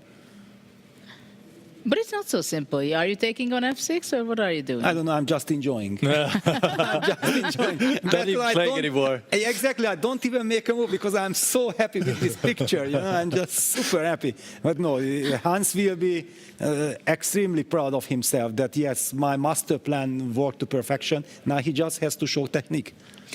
So maybe before we switch to another game, I want to pull off with the interview by Hans, what he has to say after he qualified. Hans, congratulations. You're through to the quarterfinals. You had an incredible start today, becoming the first player to officially be through to the quarterfinals.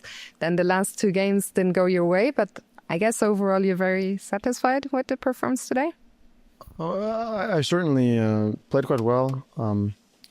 I think I lost the intensity. I had a great position against Hikaru, and even against Fabiano, I had a great position with no risk. So probably just fatigue, lack of intensity, but nevertheless, I should not have lost control the way I did. But I think it's obviously a success.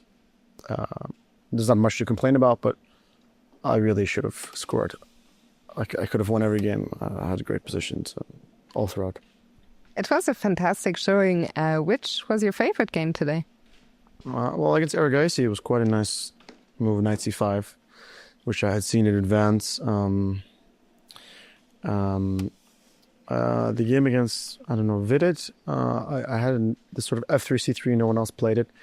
I think that sitting alone, analyzing by myself, paid dividends. I wasn't really following. I was going on my own path in the openings, which turned out quite well.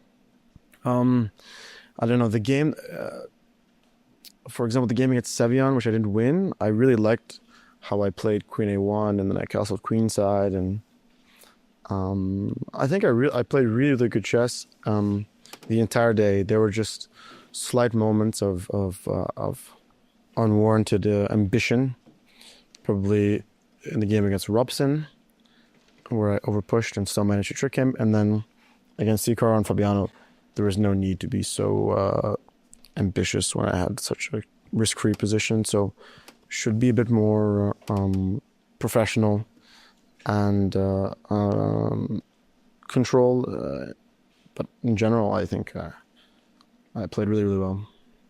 You certainly did. You mentioned about preparing by yourself. This is something I believe you had talked about in the winner's interview when you qualified, that you were planning to prepare solo so as not to, I believe you were the one who said sometimes as a group they reach the wrong conclusions and one just imitates the other. So at the end of the day, are you happy with that decision to have prepared solo? Of course, I think I got great opening positions and I will continue to do the same in the future rounds. You have talked quite a bit about, not getting many opportunities to compete at the top level, especially here on home soil in the US. What does it mean to you to be playing here in Vegas? Well, I'm sure that the love of chess I showed is an example of why open qualifiers for tournaments are very important and why all players should have the opportunity to prove themselves in open qualifiers and not having purely invitational tournaments or isn't really in the spirit of meritocracy. So I hope to continue to play even better. Obviously, in a knockout format, losses can't be tolerated like I got away with them today. But I feel very, very good, and my preparation certainly paid off. Hence, we look forward to seeing you in the knockouts tomorrow. Congrats again on a great performance today, and best of luck for tomorrow. Thank you. Thank you. We've seen happy but not so happy Hans, I think, in this interview. It was too fast after his loss. But, of course, he's very happy. Later on, I met him also. Of course, it was important to qualify. And this is what you see, the position right now, live on the board. And what struck my eyes? The time. Because Hans has 13 minutes, nearly 14, while Sindarov is playing really fast. He has still 22 minutes. So knight d4 before we switch, just a final assessment, Peter. Yeah, well, I think that Hans did extremely well because this is a kind of endgame where it's one-sided. Clearly, White is the one playing for advantage, putting the pressure. So what we exactly talked about with 30 seconds increment, making sure that you are the one calling the shots, nothing can happen to you, and you can squeeze the opponent. I think it was a very nice time management. Clearly, I'm always exaggerating such positions because when I think like I'm slightly better, I already consider this that, if I'm playing very well, I'm showing true mastery, then I should be able to get the maximum out of this position. Objectively speaking, probably just a very pleasant position for White, but nothing tragic has happened with Black.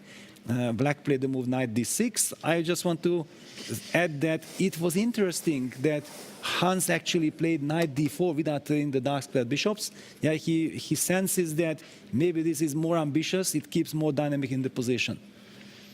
Yes, maybe something to add by Nicholas. You think it Peter right, or the computer, the engine has a different view on that? Well, I would say the engine's agreeing with Peter. It is a pleasant endgame, and White is a tiny bit better here, but Sindarov definitely has chances to hold this. And who knows? I'm not sure if it's yet a position for two results. Maybe it can be, but maybe a bit early. Now, Black has ideas like going bishop d5, maybe going for the c4 squared. You still have to solve this issue with the knight on a8. So I guess sooner or later you need to play c5. Maybe you put a bishop on d5, then you can think about c5. And this pawn on e4, it is also a bit uncomfortable for White. White has to answer some questions as well. So I think there's a lot of play left. Sindarov being up on the clock by 9 minutes. This could become a factor. But let's not forget, they do get 30 seconds per move. So Hans is not in any big time trouble, but could become a factor later on. And Nicholas, I would like to ask you, maybe you can jump then to another game. Mm-hmm. And another game I would like to highlight, you can choose, so I don't want to do that. There's the Pragnanda Fabiano, because there are some very interesting developments, and the same applies to Abdusattovegan's Arjun Ergaisi.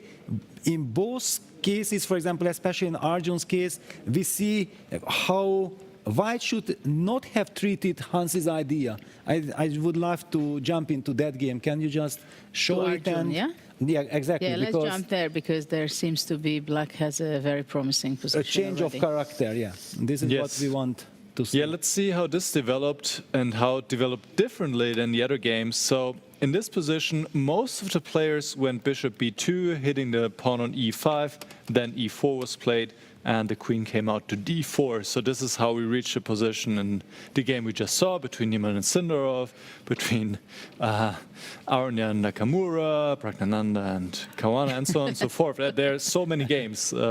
6 games were played with bishop b2 here, and Nordebek was the only one, I think maybe he was also the first one to reach this position and play b5. Same idea that we saw in many of the other games just later. The pawn is attacked, by the way, this is why b5 was played.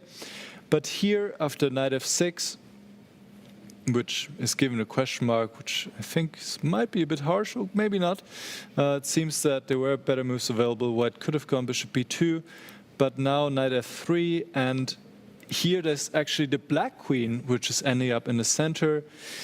Arjun did not let himself be provoked to go e4, and I think here Abdusattorov lost the way. He played e3. He should go bishop b2, once again hitting this pawn, trying to provoke e4, get the square on d4, and white is a bit better.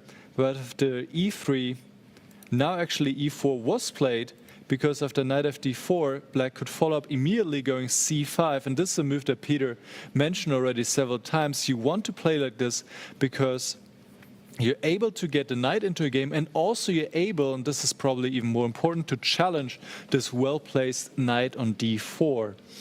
So here already white is in a bit of trouble. h3 was another move which is probably too slow, controlling the g4 square. c5 was played, the knight has to move. a6, hitting the knight again. Probably the knight should retreat to c3. Instead, c4 was played, another mistake by Abdusattorov. Hitting the queen, yes, but you are weakening your structure further, and this pawn will be really unpleasant to deal with. Queen to e6, knight comes back to c3.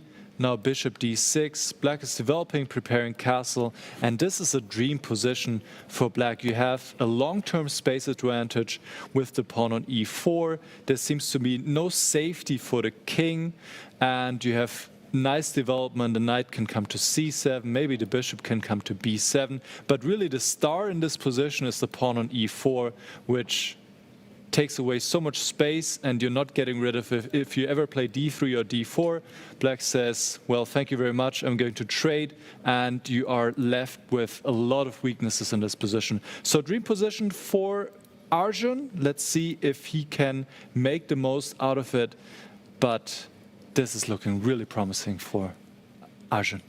Well, indeed, white has a lot of weaknesses, basically. And after g4 especially, I'm not sure which will be the safest place for the king. Staying in the middle of the board on d1 or castling either side. There are a lot of pawn moves made already, so there are a lot of weaknesses. After g4, I'm not sure what's in Abdusattorov's mind, because is it something prophylactical mainly against knight h5, so the g3 weak square is not going to be occupied by the knight? Now black has, I think, several great opportunities. First comes to mind, interesting that he played knight c7 first, because that was the worst placement piece there, so that's very logical that finally he wants to bring that out from the corner. And then the question is where the black is going to castle. Of course, for me, it's obvious to go to the right side to castle short and then to improve the position, and later on probably b5 is something to be expected. What do you think, Peter? Yes, b5 break is in the house. If I would have this position with the black pieces, I would just tag you. But okay, Judith, take over, and I think the game will be won in 10 moves, because really it's horrible for white to play. And there are so many possibilities for black, and we just don't see where is white's king hiding. There is no safety spot. White's right side, the classical king side is compromised. Also with this b6, b5 coming, castling long to the left side also doesn't, basically bishop e2 and trying to rely on the g4, g5 idea. That's the only thing that white can do, and black has to watch out not to already open the champagne or something, because clear there is still lots to play for, because once white gets the g5 move in and kicks away the knight, and the knight is not able to land on g3 via h5 because the bishop controls it, then it's a little bit tricky spot. White will get the g4 square for maybe the queen. Let's just make a move. For example, black makes the castles, white pushes g5, black has to fall back with the knight. Okay, let me just put it on this and randomly. And what I wanted to highlight, that a move like queen g4 maybe kind of challenges the situation, because all of a sudden the e4 pawn is weak, the queens are standing in trade. Apparently the computer does not agree with me, thinks that black is doing perfectly fine, but humanly, visually, white achieved something here. Exactly. It's a much better position for white than it was 3 moves before. Exactly. Visually true. And e4 pawn, indeed, black has to be careful how to defend it. And it's not good if you're spending time defending your pawn instead of making an attack. So the question is whether can black play something against bishop g2.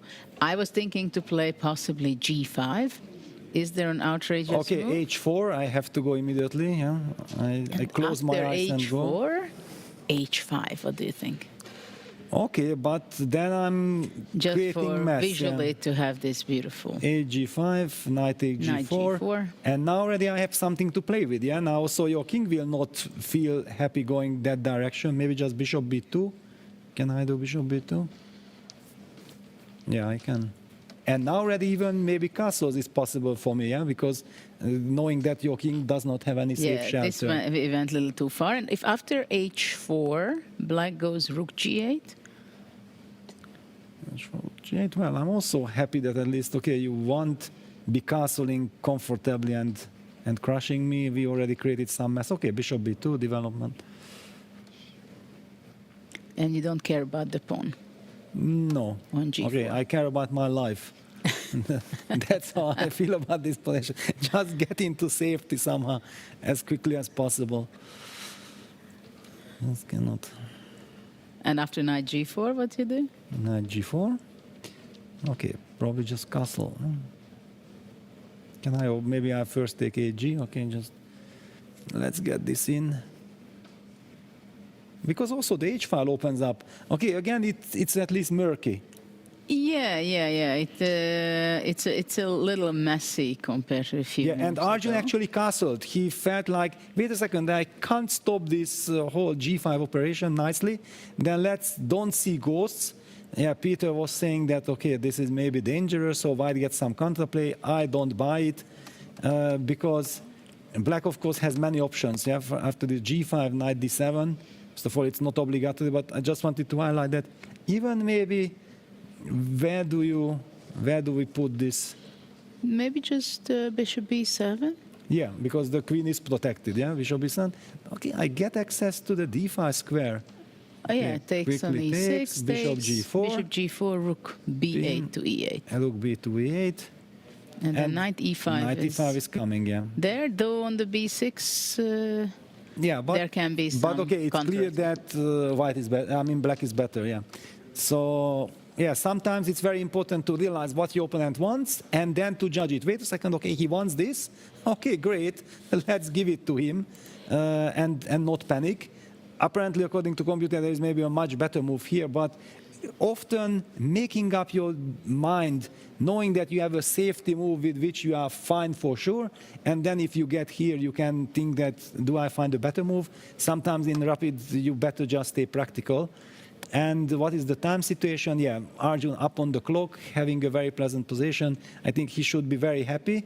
Maybe it's the moment to move to the Pragnananda Fabiano Caruana game, because we haven't talked about it, and I think, Nicholas, you already have analyzed it. We have seen some... One thing I want to pull the attention. What do you think about the heart rate? equal, balanced. 90, I get, well, actually, I don't get any of this heart rate because Arjun has a very nice position, so he should be much more excited that, yes, wow, I have a great chance. If I win with black, then the match will be wonderful. And Abdusatov, how does he stay so calm with this 90, like if he's satisfied? No, he cannot be satisfied. He can't be satisfied. He can't be satisfied. He should be 110 at least by now. Something like that. Yes. But before we switch to another game, let's listen Abdusattorov's interview after his qualification. Very big congratulations. You're through to the upper bracket after a long day in the round robin. You finish on 4.5. How do you reflect on the day? Yeah, it was quite a successful day for me. I had nice games. I could have, played even better if I would have won this game against Aronian. I would stand at +4, but I end up in +2. But I take it, and most importantly, it gives a spot in the quarterfinals. What was your favorite game that you played today? I would say against Vincent. I played with black pieces and I got a comfortable position out of opening and played. I really liked my own play and think I outplayed him in the end game and managed to convert it very cleanly. And yeah, that was my best game. You have quite a bit of experience by now when it comes to freestyle. You've played in Weissenhaus, you've played in Paris, and here we are in Las Vegas in the stunning Wynn Hotel and Casino. We also have spectators for the first time. So how is this experience different for you? Yeah, it's absolutely different from Paris or Weissenhaus because we have more players and new format and audience.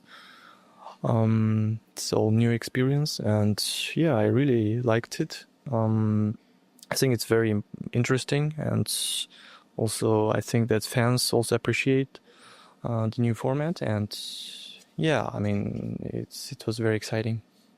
And it was very exciting following your games today. Congratulations once again on qualifying to the quarterfinals and best of luck tomorrow. Thank you. Nodir Breck had a very fine, very nice day yesterday, and even in the 7th round, the easy draw was enough with his countryman. And we've seen a very relaxed and happy Nodir Breck over there, happy with the conditions, with the live audience, which is always giving extra vibe, I think, for chess players also. And but in this position, probably he's not that happy at the moment, though I think he has some chances to somehow to balance it out, because it seemed to be better a few moves ago for Arjun. Well, it's good anyway, but I already now moved on. Everything will speed up. Yeah, we are really talking about all the games like it's the classical time control, but we are approaching now kind of 10 minutes situation for many of the players. Nicholas, I think I Before already... that, let's maybe we can zoom out or so get the bird's eye view. we have, maybe the bird's eye view, and then we can jump into the analysis of the Pragnananda and Caruana game. Yes, just to observe what's happening. Also, there's some excitement between Aronian and Nakamura, where we should also go later, because there is some action. Well, another endgame that Peter loves. Exactly. The same one as Niemann Sindarov. I wanted to say that all the action is from the white side. It is a lovely action. I'm pretty sure that Levon is enjoying himself, especially against Hikaru. You get to an endgame. Hikaru is, of course, a great defender, but let him defend. It's good news, no, that Hikaru is defending and you are calling the shots. But the Pragnananda game against Caruana has this special element that Fabiano managed to castle the classical short castle to the right side of the board. So let's dive into that, yes. right? And I think Nicholas has already did some analysis, so I will give the floor to Nicholas. Yes. Let's see how this developed differently from the other games, where in this position after b5, so this is where the discussion happened. A lot of the players, not only in the upper bracket, Nakamura and Sindarov, but also in the lower bracket, Asobayeva and I believe. So played Castle here, or was it Sevian? And there are just so many games with this position.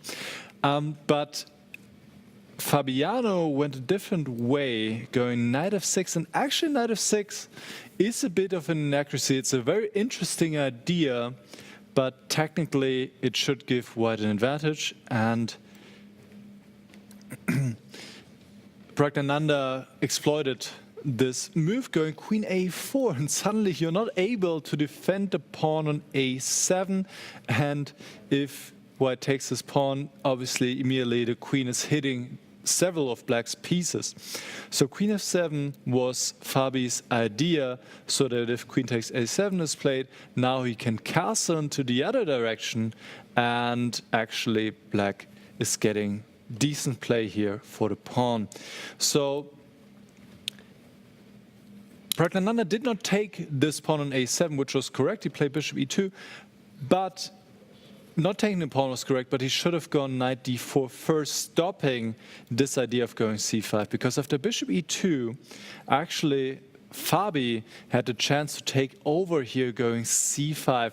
And this is again the move that black wants to play, but you have to find the right moment. This was the right moment, because here you need to take en passant. If you're not taking, black is controlling the square. I don't care about this pawn a7, I will still castle, and I will build up a beautiful center and have wonderful compensation.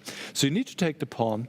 Now black takes with the bishop, hitting the queen, and now, well, white takes on a7, because otherwise all this queen maneuver did not really amount to much, but here also black castles, and black has developed almost all of his pieces except for the knight, whereas the white development is far behind, and it seems that black has more than enough compensation for the sacrificed pawn. Also, the queen is a bit out of the game right now. It's not going to be trapped, but white will need to spend some time to bring it back. So this was the way to do it. Instead, Fabi played castle right away, and here, correctly, Pragnananda put the knight in the center. Now c5 is not as attractive anymore. It would just lose a pawn, because the knight is controlling the c6 square as well. And already here black is in somewhat of a tough spot, because his move knight f5 is also quite unpleasant, potentially exchanging the knight against the bishop on e7, when this bishop is just an absolute monster on the diagonal. I mean, it is already, but if black's dark squared bishop is still on the board, you maybe can trade the bishops later on. If the bishop is traded against the knight, you cannot do that, and this bishop will just reign over the long diagonal. So Caruana took a long think here and played bishop d5. Not the best move, but it's already a tough spot, and now the computer wants to see a move like c4, hitting the bishop, but instead Pragnananda showing his aggressive intentions, going g4 here, pushing the pawns forward, just like in the Arjun game, up to the turf game. And g4 was replied with queen to g6, which seems to be a mistake. Now knight f5 was a strong move, and what did Pragnananda played? A very, well, let's say, slower move, h3. There were more aggressive moves available, like knight f5, but h3 is also a good move, and white is doing absolutely wonderfully here. Knight f5 is on the menu. Black is lacking harmony, is lacking counterplay, and also the knight is ready to come to g2. Finally, this problem piece as well can come into a game. This is looking amazing for Pragnananda right now, Judith. Yes, and it seems that it pays off for Pragnananda, that he spent the time in the opening. It was clear at some point I was watching, and Caruana had maybe double of the time of Pragnananda. So he spent the time trying to understand the position as much as he could during this time. And indeed, on the queen on a4, it seems like it's not standing there to take on a7. Maybe in a very, very later stage it might be. But I think it's more important to, well, first of all, is defending the a2. The c4 square can be important. c5 is not so easily played because b takes c6. And with the knight, there is a capture.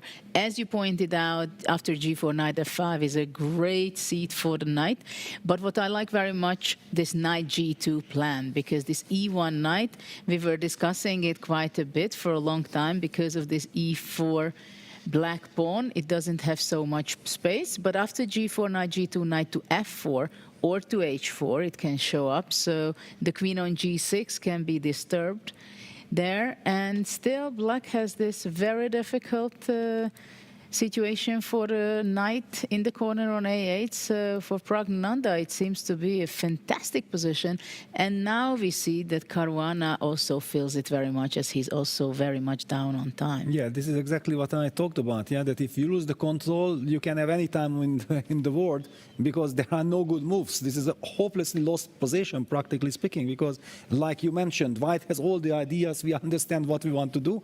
With black, basically there is probably only one thing, that you understand that you are lost and you close your eyes, go all in, you start sacrificing with c5, whatever, trying to break out. Because if you just make a couple of slow moves, then you are losing without any chance.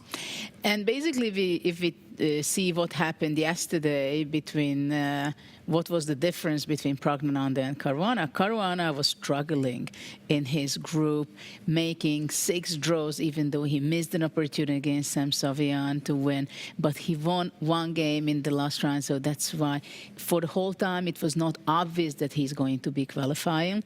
While for Praggnanandhaa, it was very clear already after the first part of the tournament that he's in good shape. He took his chances, he beat the world #1, and he's not in a good shape only here so far, but also in his previous events, tournament victories. So he's definitely a rising star, and he's there in the very top, and he's a very young Indian talent, and he seems to be so calm at the board. Well, he has a lovely position. We have seen him being calm even against Vincent playing with 1 second on the clock a couple of times. His moves in a winning position. Yeah, okay, it was a very crazy, chaotic position, but objectively, clearly winning for him, or very promising. So yeah, he has nerves of steel, he has some tremendous confidence, and now he has the 30 seconds increment. So basically he can afford any time to go down to 2 seconds, and he will always be jumping back to 32. He will make sure that he plays good moves and controls the situation. But I don't think he will go down very much in time. For the moment, Fabiano is spending his time. He understands that it's a very difficult position. Playing bishop d6, probably he wants to go bishop e5, though I don't know what exactly after knight f5 he has in mind. No, okay, the problem was that the position is just so bad. Against a computer, you would just resign, because you know exactly that there are no chances whatsoever in this position. And any computer versus computer, also black would lose every single game from 100. This is such a bad position. Clearly, he's hoping for some miracle. This is a game between 2 humans. No matter how strong human you are capable of making a mistake. But when you have strategically such a lovely position, then the chances of making a mistake are very, very low. So yeah, Praggnanandhaa is happy. I also feel that looking at this position, I already feel sorry for Fabi, because we know what a tremendous player he is. So he understands that this position is one of the worst that he had in his life. So maybe we can move on to something else. By the way, Magnus had been crushing with it, I believe. If we have a chance, Nicholas, I think you looked at it a bit. Just very quickly give an update, because then we will have the time trouble. Then I definitely want to go to Hans' game, because there it's something exciting. Very long time for Hans, but let's go to the other game first.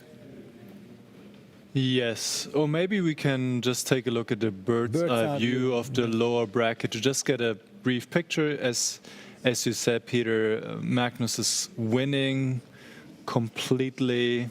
There we go. We see Magnus in the top left against Vidit. He is up a queen against a rook and a knight, and he will convert his position. Just really convincing performance by the world #1. He's still with 18 minutes on the clock, so in excellent shape, and he should win his first game against Vidit. Then we have Savian against So in the top right. Here we see So being in great shape, an active rook on the second rank, good pieces. The knight on A8 is still out of the game, but all the other pieces are looking good, and So is clearly better. In Dominguez against Asubayeva on the bottom left, we have an endgame, which is about equal, so Asubayeva holding her own. Anything can happen there still, of course. And Robson against Keimer. We see a knight on F2. Quite interesting and quite a complex position. Vincent just played A6. The pawn was taken. There was a pawn sacrifice. It seems Robson is a bit better, but I think this can still be a very sharp game. So with that being said, let's return, and you guys want to see the Hans game, is that right? Yes, because there is a huge time difference there. That's right. End Wow. game, which is quite interesting, I believe. They just exchanged the rooks, I think, in the last move or two. Yes. So. And finally, the knight from A8 made his first move on move 27, and actually it has a devastating effect because the knight is just in time against bishop g2 to go knight 7 to e6, protecting the other knight on c5, and sets up a blockade. And probably Sindarov will save the game. Let me just show this. Bishop g2. If one more tempo, then bishop takes e5, bishop takes e4 would probably lead to a technical win for white. But black is just in time to reinforce the structure with knight 7 to e6. If white takes on c5, then already knight can capture back to c5, and black will maybe even start to play for a win. So clearly white relies on his pair of bishops and this incredible strong bishop on d4. Hans will try to create some play against the h7, g6 pawns using his two bishops, but I was believing that Hans will squeeze out a win. I believe that this is much more likely to end in a draw. Sindarov managed to defend. Yes, it was a nice escape from a very difficult position in the early middle game.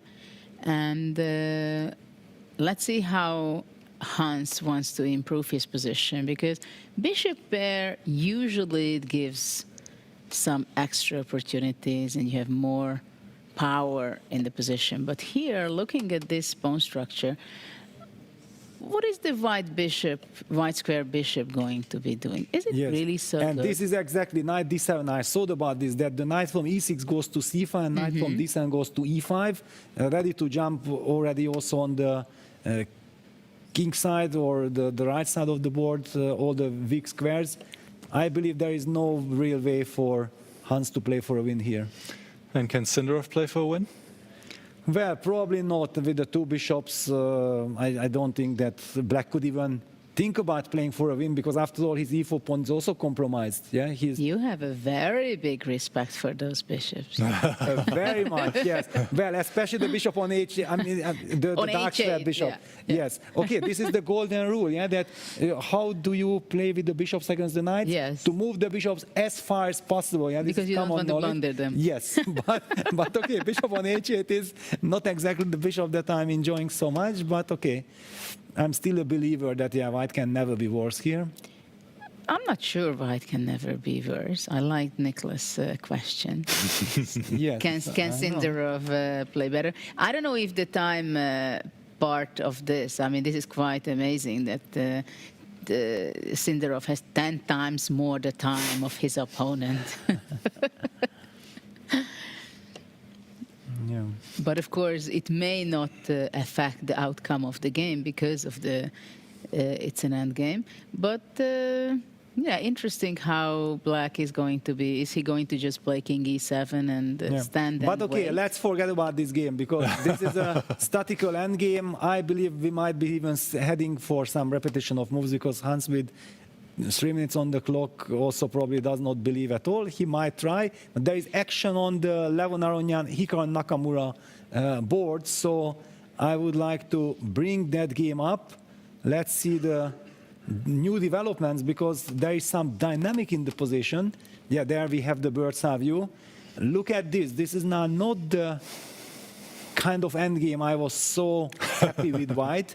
The Pandora box got opened. Yeah, black got this c5, bc, dc structure in. Hikaru also from bishop b7, d5, f7 regrouped his bishop. and putting some pressure on central pawns. Levon's clock situation is ticking down. Is Hikaru taking over? Or did he already get the upper hand? Wow. And the knight from A8 is going to be showing up very Yes. soon on C7. No, I can feel the pain for Levon here, because it looked like he has everything under control. It's a game for 2 results, and all of a sudden he got into heavy time pressure. Things are out of control, no stability, no safety at all. This is a total nightmare. And look at the time situation as well. Only 2 minutes for Arona, who just made a move going rook to f1, which is a mistake, versus 8 minutes for Hikaru Nakamura. And the move that you want to play is also the best move here, going c5, hitting the knight on d4. You want to get rid of this knight in the center, because then you can also start targeting the pawn on d2 in the future. And let's say the knight goes to b5. Here, and c5 is on the board. c5 is on the board, of course. And after knight b5, you can even play the move knight c7, Yes. trade your worst knight, because your worst piece, because knight takes a7, king b8, knight b5 would Wait a allow... second, Niklas, we are Yes. not having your board.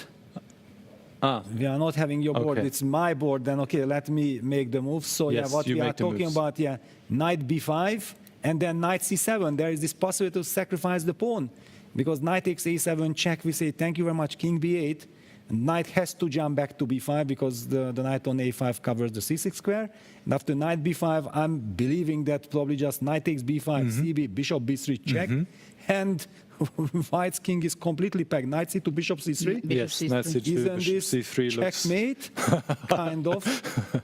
I mean, it is definitely very Horrible. bad. Horrible, yeah. Basically, when I saw the move rook f1, I felt my first instinct was that give me time to take on f6. Let me sacrifice this exchange, yeah, to get some stability. But the knight on e1 is a horrible piece. That's why it's very difficult to claim compensation. Is Levon now in a really serious trouble? Not just wars, but if things go wrong, his position can be lost. It is lost maybe already, yes. Well, also that bishop on a3 now is completely out of play. Yes. The d4 knight has no stability anymore. It has to move away. The e1 knight, we were talking so much, it's there. It didn't make a single move, and even if it would, where it would be going. Yeah, look at the nerves. Yeah, Levon knows. Oh my God! And this knight b5, knight c7 is He the went key move. under a minute already, but that's not the biggest problem. Yeah, he has no moves. Yeah, there are no good moves. That's the problem.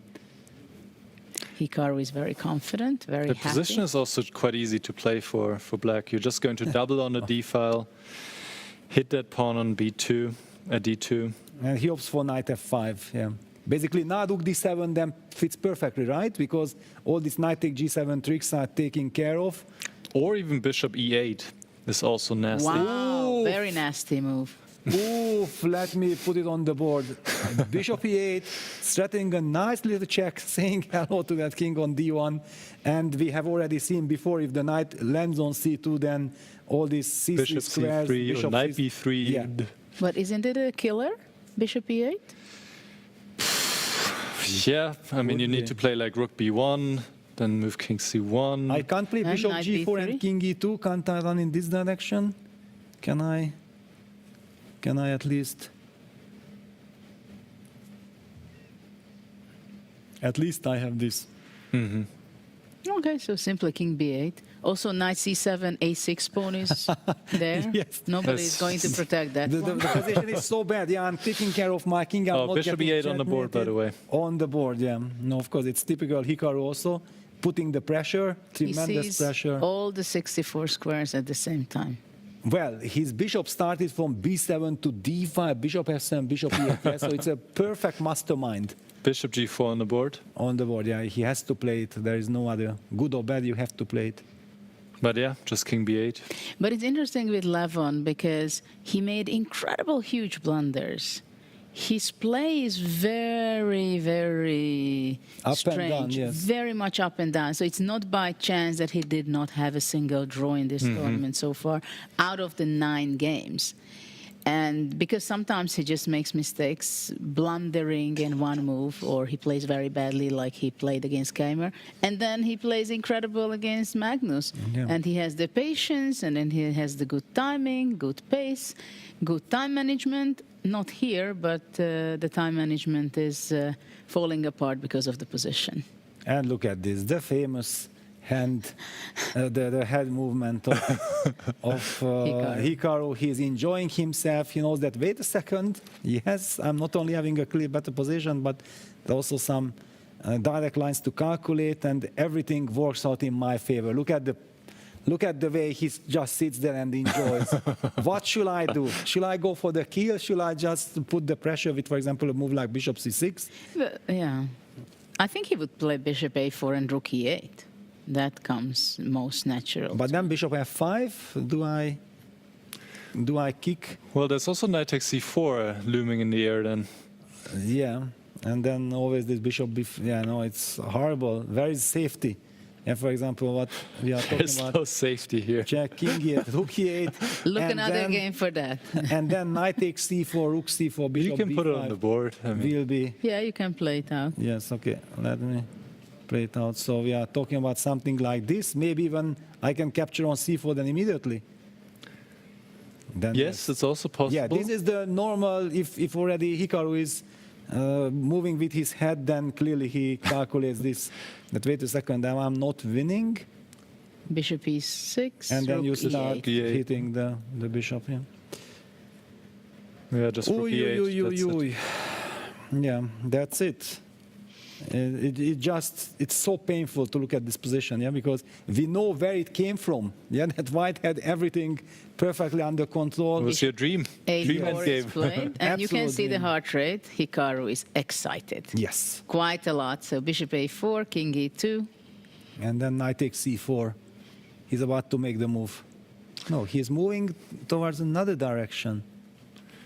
Well, knight takes c4. It's not completely winning yet. White gives up the exchange, takes on e4. But he goes for it. He goes for it, okay. Yeah, it's on the board. Bishop takes c4, d3. And then white takes on f6. White at least has the bishop pair. Oops. But it should not be enough compensation. Yeah, so what happened here? Well, he did this, yeah. He did D3. this, yeah, knight g3, bishop a4, king e2, takes. Yeah, okay. Yeah, nice tactics. I understand, Levon, yeah, okay. If we are already losing, at least we get some chance to breed. Yeah. The only problem is there is not enough pieces left. Yes. But at least it's not so bad. I mean, you have a knight on e4. And the which knight will- on e1 Yeah. protects the d3 pawn. Yeah, the horrible knight actually does a job. But yeah, of course, it's objectively just losing. You can take on a6. Well, of course you take on a6, yes. Well, yes, of course, but Hikaru is taking his time. Yes, right? I'm curious why. A little bit surprising. Maybe we can, what do you think? I think we can say that this game will finish Yes. with Nakamura victory. If we can go to bird's eye view, and I think I would want to jump to Prague's game, because there is some fantastic things happened by Fabiano, because it seems like he got out of that horrible position he had. Yes. So It maybe looks- we can pick that game, because they are down to 2 minutes for both of them, and somehow a miracle was done by Fabiano. He had such a difficult position against Prague, and now look at that. I would take black here. Yeah, it's out of control. Suddenly white's king on d1. Let's not forget that probably white can steal castle. Yeah. Yes, because the rook is still on b1 if the rook did not move. I believe it did not. Then there will be these castles. However, okay, the knight jumping to g3. White has just captured the pawn on a7. It's not really about the pawn. We don't care about the pawn because we already established a very nice kind of control there. But the queen is eyeing many things. So it's trying to tie down black's queen so that black's queen won't be able to be activated easily. In fact, black only has one move here, and this is quite a tricky spot with 1 minute on the clock. He needs to play c5. It's the Wow. only move to not be clearly worse or borderline losing. So all eyes on Fabiano if he can find c5 here, going for dynamic play. While going under a minute. Yeah, let's just also highlight that white can never capture the knight on h5 because of queen f1 checkmate. Just to make that clear, the knight is not hanging at the moment. But yes, white has many moves to... I think bishop a3 might be a strong threat. Yeah, bishop a3 is... Because the queen would be overloaded defending the rook on b8, as well as the keeping an eye on the f1 square to make sure white cannot take that knight on h5. So... Yeah, what do we do? So only c5, yeah? And only Fabi, c5, count on 20 seconds. Ooh, wow, we came at the right time. Absolutely. To this game. Now he goes knight g3, but now bishop a3 is winning. Bishop a3 is the only winning move for white. But it makes a lot of sense because you push the queen away from the f-file. And but you don't have other good moves anyway, Is it winning because after queen d8, bishop e7 and bishop d6, or what's the reason? Yeah, there will also be this bishop d6 problem, yeah, end of the line. But how could he blunder bishop a8? It cannot be that he blundered. He has something in mind. And maybe rook a8. Prag can hardly hold himself back, yeah? Maybe he wants to go rook a8 after bishop a3. Yes, he has to. But the endgame is looking pretty bad. There is also bishop c5 pin, yeah? Yes, and then c4 at the end maybe. End of the line, yeah, bishop c5, that's the problem. Yeah, and for a moment, I understand that it's a complicated game, but white has an extra pawn now. Oh, that also, yeah. That's not the priority, but well, once the queens are off, yes. That can be an important information. No, white is holding all the trumps then in the endgame. The king is safe suddenly, white has the bishop pair. At the same time, bishop a3 is not necessarily so obvious when your eyes always wants to go bishop g7. Yeah. Yeah, but somehow, yeah, bishop a3 was smiling on me as a move, yeah? It makes a lot of sense, this bishop d6 idea. I think he will look at the body language also. It's clear that, but then why he's not playing it on the board? Yeah, he just played it. And b4, yeah, that was the idea. Wow. Okay. That's the idea. Bishop b4 and then what? Knight move somewhere and then relying on this pin? Is that after the tactical? bishop b4, maybe c5? Then bishop no, c5. then bishop c5. No, bishop takes b4. I have to move the knight somewhere. Where do I put it? So that I'm threatening rook takes b1 checkmate. What a construction. Queen f1 checkmate. Any check against the king on d1 leads to a checkmate here. But how do we get this check? But there is no good spot for the knight. You don't go back to a8. Yeah, no. Okay, but maybe you can go knight d7, queen d7, queen f2. Yeah, but also there are some ideas like, no, but knight a4, queen a4, c5, but you will attack the, and he takes with the rook. Takes with the rook. That is surprising. He takes with the rook. Now black needs a trade on e2, followed up by rook a8. Yes, this actually I realized also in the other line that knight takes e2 is a resource for black, because all of a sudden the light squares, maybe we can get to the white king. Knight takes e2. Well, also then Fabi will be in a lot of trouble, but any other move is just completely lost at this point. Yeah, he needs to eliminate this bishop. 33 seconds. By the way, Hikaru is better, but the game is not over yet. Hans is still squeezing. And yeah, what did Hikaru gave back the exchange? He plays rook a8 right away. But isn't rook b6? Rook b6 is winning. Doesn't feel right. Rook b6 is game over, basically. What is this? Because in the endgame, white is just 2 pawns up. Maybe probably he did winning not another believe one. at all. He felt like he's lost. He just did not see a way to fight. Because or maybe he missed rook takes b6 here. No, you cannot miss rook b6. No. No, probably he just did not see a move. But maybe he wants after rook b6, rook a7, bishop f8, rook a2. Rook b6 on the board. On the board, yeah. Pragg knows what he's doing. Pragg is so sharp. Also, I love the body language of Pragg. Yeah, when you look at him, it looks like he means business, right? He's just so focused.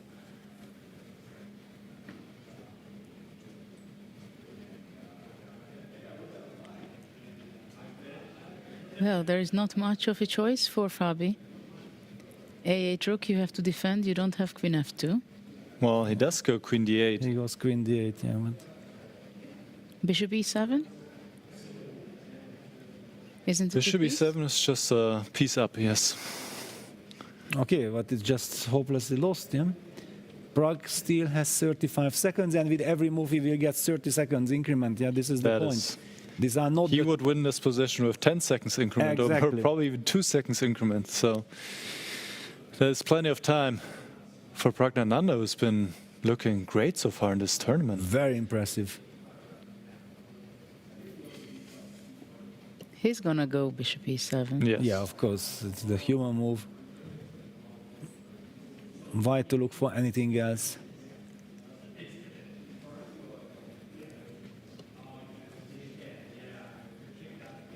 Yeah, queen e8, no other move.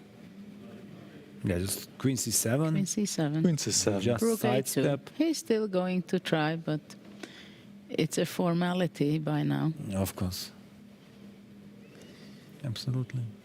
I even don't know if you can take on a2, yeah? Why just play c4 and then always this rook b8 is also there? Yeah. But if you can't take on a2, what do you do? Yeah, it's a piece for nothing, yeah, on the board. Everything is hanging.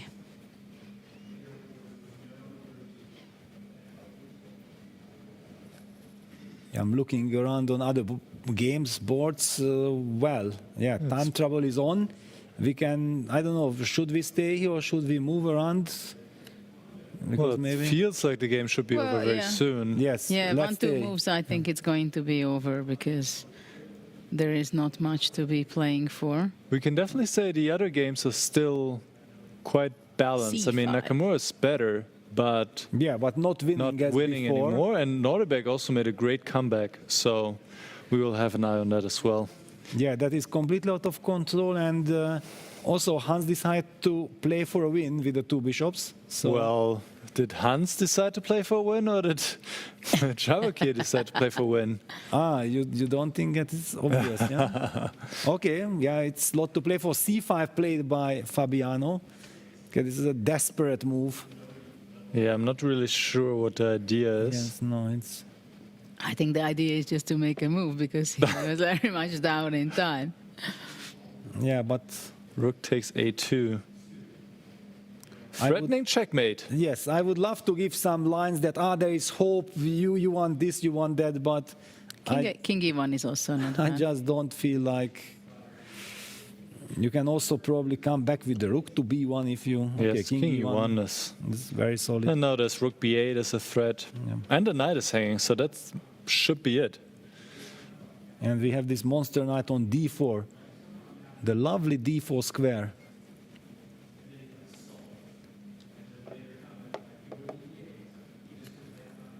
All right, that's it. Resignation. That's it, yeah.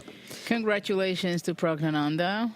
Great victory, great start of their match. Amazing game. It will be not easy to equalize for Fabi, but he's been in different difficult positions, situations.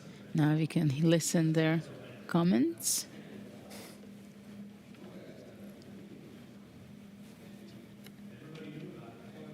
But we can't hear them really.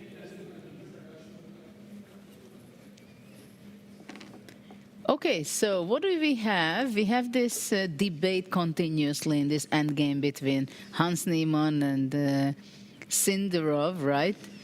But I still feel that Hans is the one playing for a win, but he won't be winning, yeah, because now King G6 is a threat, and if H5, then probably some Knight F8, Knight E6 will be in time to touch the G5 pawn.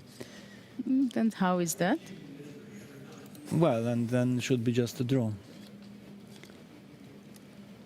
Don't see ways for white to really... Yeah. Okay, there is this bishop e5, knight e6, bishop f4. kind of defense, and then I still go with king b4, trying to pick up this b5 pawn. But knight g7 will hit the h5 pawn, provoke h5, then you second, and then you set up a blockade, and that's it. I'm curious what's next move of Hans. Is he going bishop e5? It's kind of funny. Then after knight g7, is black maybe then playing for something, yeah? If we provoke the pawn from h5 to move to h6. Yeah, Hans goes king b4, knight e6. Knight e6. So he's ready to shut the game down, yeah? If bishop f6, h6 is coming. Yes. Yeah, so he just goes g6. Yeah, g6 and... Takes, and bishop e5. Bishop e5. Or bishop b6, okay, doesn't matter. All right. Okay, so that was a good fight. Yeah, but then the question was justified who was playing for a win. I agree. It's what do you tricky... think going back to Aronyan's game? Yeah, great. I just wanted to say that this Nodir backup Dusatov against Arjun that's also is completely out of control. I think maybe we should go there first. Okay, because the other let's one, go there. yeah, we haven't seen it also enough. Wow. Look at this position. Okay, black is a pawn up, but when you look at this position, you don't really feel this pawn. It's more like the pieces are very active for both sides. Yeah, the bishop on d4, knight e6, and this construction seems to be very aggressive. But at the same time, the rook on g2 is a monster rook, defending back on g7, keeping an eye against the d2 pawn. So ideas like bishop b4 are hanging in the air. Also, clearly knight b4, knight d5 is a possibility. So Nodir back goes king to b3, clock situation. Wow, they are in chilling mode. 4.5 minutes each. That's fine. That's how you have to play. So after rook d2, rook a1, I guess. Sorry, right? Which move? After rook d2? No, but g7 is also hanging. g7 you want to take? Well, I don't know. I was just asking that you really want to trade the d2 for g7? If you say yes, then I will start thinking. You take with what? I don't know. Knight? I was just asking a question. Okay, so I go rook so you d2. take rook d2. All right, okay, good. So you take rook d2, not being afraid of any capture on g7 because you want to use some. Let's make the move. Rook takes d2. Well, if I take with the bishop, then you give knight c5 check, right? Yeah, that was my idea. Yes. And if you go king c4, I go check rook c2. No, but okay, then I should take with the knight. I should keep some more possibilities in the position. The bishop on d4 is still a piece you want to trade. If knight c5, we would simplify it to...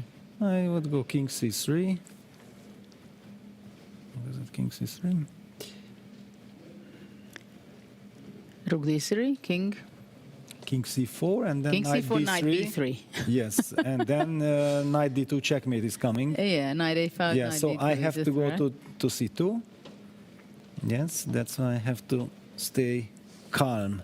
And also knight b3. Knight b3, but then knight f5. f5. Then I'm already coming back here. Yeah. But okay, knight d4, e4. How to evaluate this position? It's a strange construction. No, but probably I don't give up the g7. Should be a because draw. That's simplifying the position too much.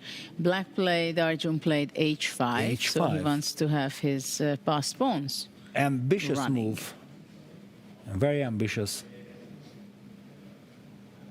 So with white, we need to create counterplay. You already suggested the move rook a1 in the other position. So what happens after rook a1? Can I do it? Can you start pushing the h1? No, don't think so. Can I go? Yeah, rook a1 would come to mind. But the question is, what happens of h4? Yes. h4, rook a6, Yeah, and my let's check bishop this. is hanging. This was a very tough question. And king c4 played c4. by But what's the idea Nodir behind back. king c4? Where is he going? Yes, where is he going? But really, what is his plan? He's trying to somehow play move knight. No, I don't. Okay, so h4. What does he want? What does he want? He wants to go bishop c3, king d4, and take the e4? No, wait a second. h4, he's setting up the idea rook h1. Rook g4. Rook g4? And because then bishop g5, I would g7. go knight take g5. Yes, I will. Basically wants to, let me just put it on the board. Yeah, the g5 just sacrifice, and then rook takes h4, and all of a sudden, maybe white is the one who is putting pressure, no? Or it's too much, knight b4, you should... Well, yeah, it's You should knight, be fine. knight f2 also. Rook h6. Yeah, then rook h6, yeah. It's, at least I feel like white is kind of safe. Okay, I'm also not playing for advantage. I mean safe that I should be able to make a draw. Probably this is his idea. King c4 on the board. I mean, I would think that black is playing for a win. Yeah, before king c4 I also felt like, but this king c4 shows like he's confident, yeah, that he's ready to sacrifice pieces like this. There, probably he is ready to sack, yeah, on g7, simplify and Yes. king d4. And then king d4, yeah. But okay, knight c5 and everything is defended, right? But yeah, first, what do you do? How do you push the pawns? Because you played h5 with the idea of going h4. If after h4, rook h1 is kind of a problem, then...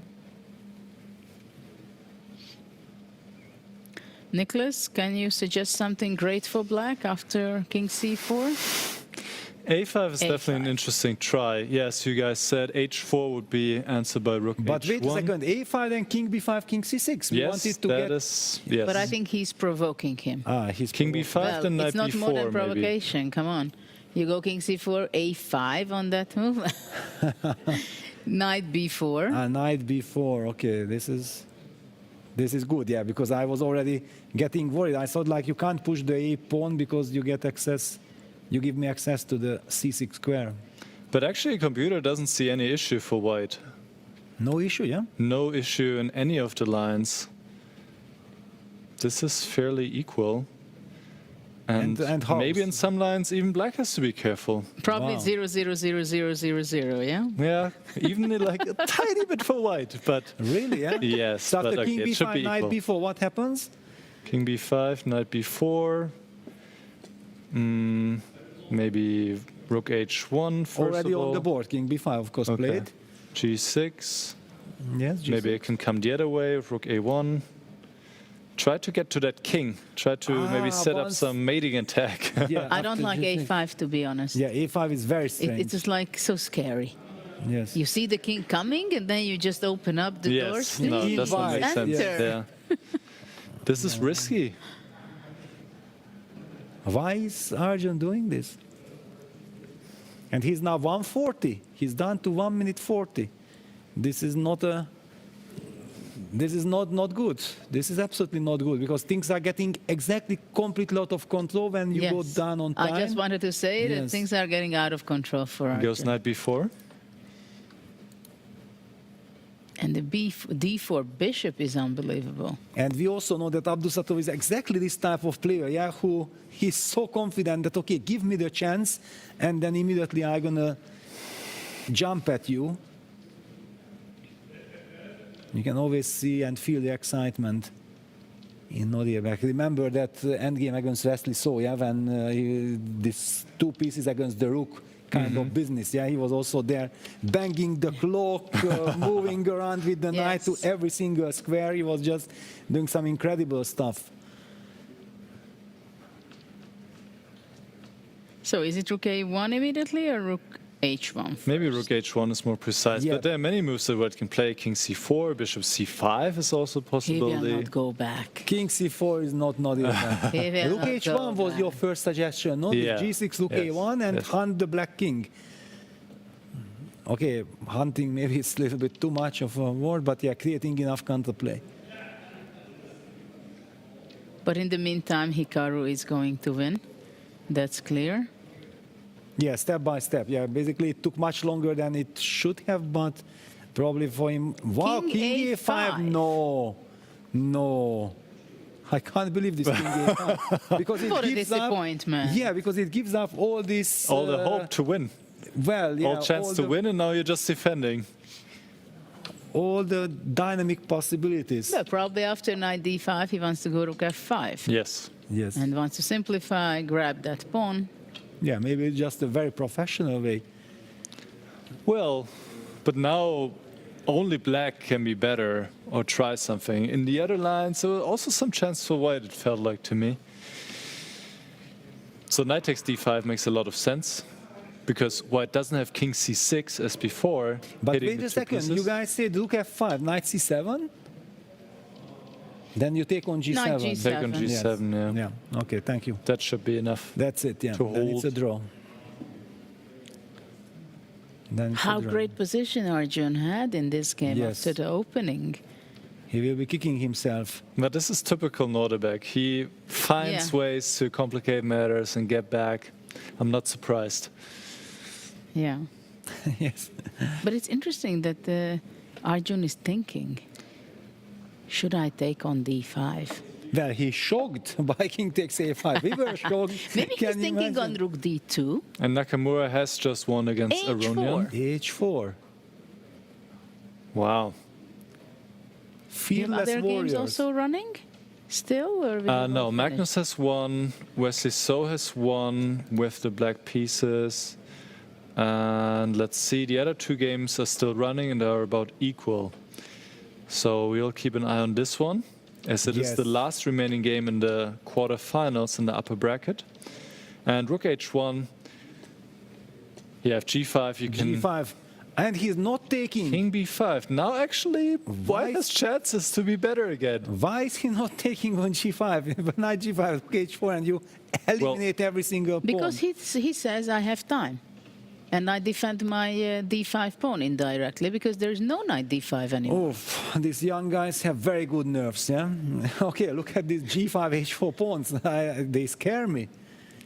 They scare King me. f7 finally. But now rook will come, rook f1. Yes. White is putting the pressure. King e7 only move to keep an equal position, but this is running into knight takes g5. Exactly. Wow, no, he wanted to play king g6. Clearly. What's wrong with king g6? Rook f6, rook knight f6, g7, knight g7, and rook takes the rook. d6. Yeah, and h pawn is not running because rook h6 will always be there. King Oh. f7. Ooh, Oh, no. what a dangerous move. And look at now, Norderbeck is ready. Norderbeck is ready. Yes. Maybe Arjun is pushing too much here. After king e7, knight takes g5, it's black who needs to be a Yeah, little bit that's careful. very unpleasant. Incredible. And king g8, there might be bishop c5. No, but this king takes a5 and then king b5, walking back, drove Arjun crazy. Absolutely. I would just die. I mean, what is this? White made like 5 moves of the king in a row. Yeah, the pawns are coming. Yeah, and king c4. Yes. King C4, b3, king b3, king c4, king b5, king takes a5, king yes. b5 coming back. Yes. It's the king dance. Driving, King yeah, e7, luckily all he right. finds it good. Okay, I don't want Arjun to lose this game. That So would be after crazy. knight g5, what's going on? Knight takes d5. Knight takes e4, and then h3. Yeah, enough counterplay. But Yeah, but okay. already Yes. you're worried here for black for sure. Yeah, knight g5. Yes. You're definitely worried here.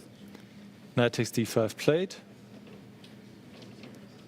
Okay, knight takes e4 will also be played, or rook f5 first. Rook also. f5 is maybe more challenging.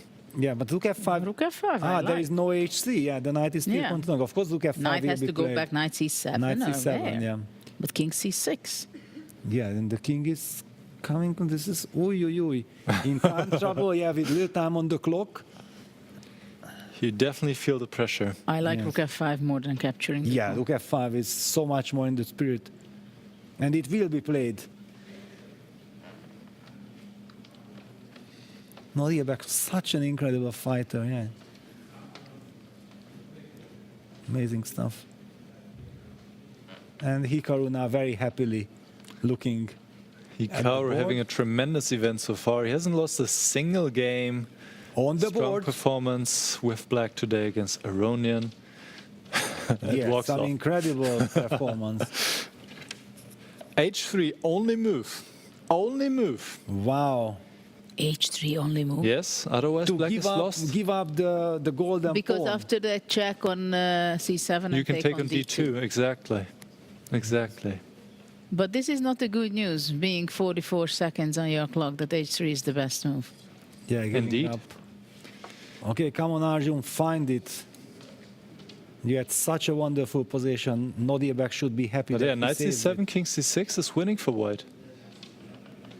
And he goes knight b4. Ooh. Where is this knight going? Okay, stopping king c6, but Knight e4. But rook f7 check, is this not checkmating construction? I don't know. Rook f7 check. And King then rook e8. h7. Rook, The knight on the knight g5 is is hanging hanging. with a check. Oof. Knight e4. Just knight e4. Bishop f6 was stronger.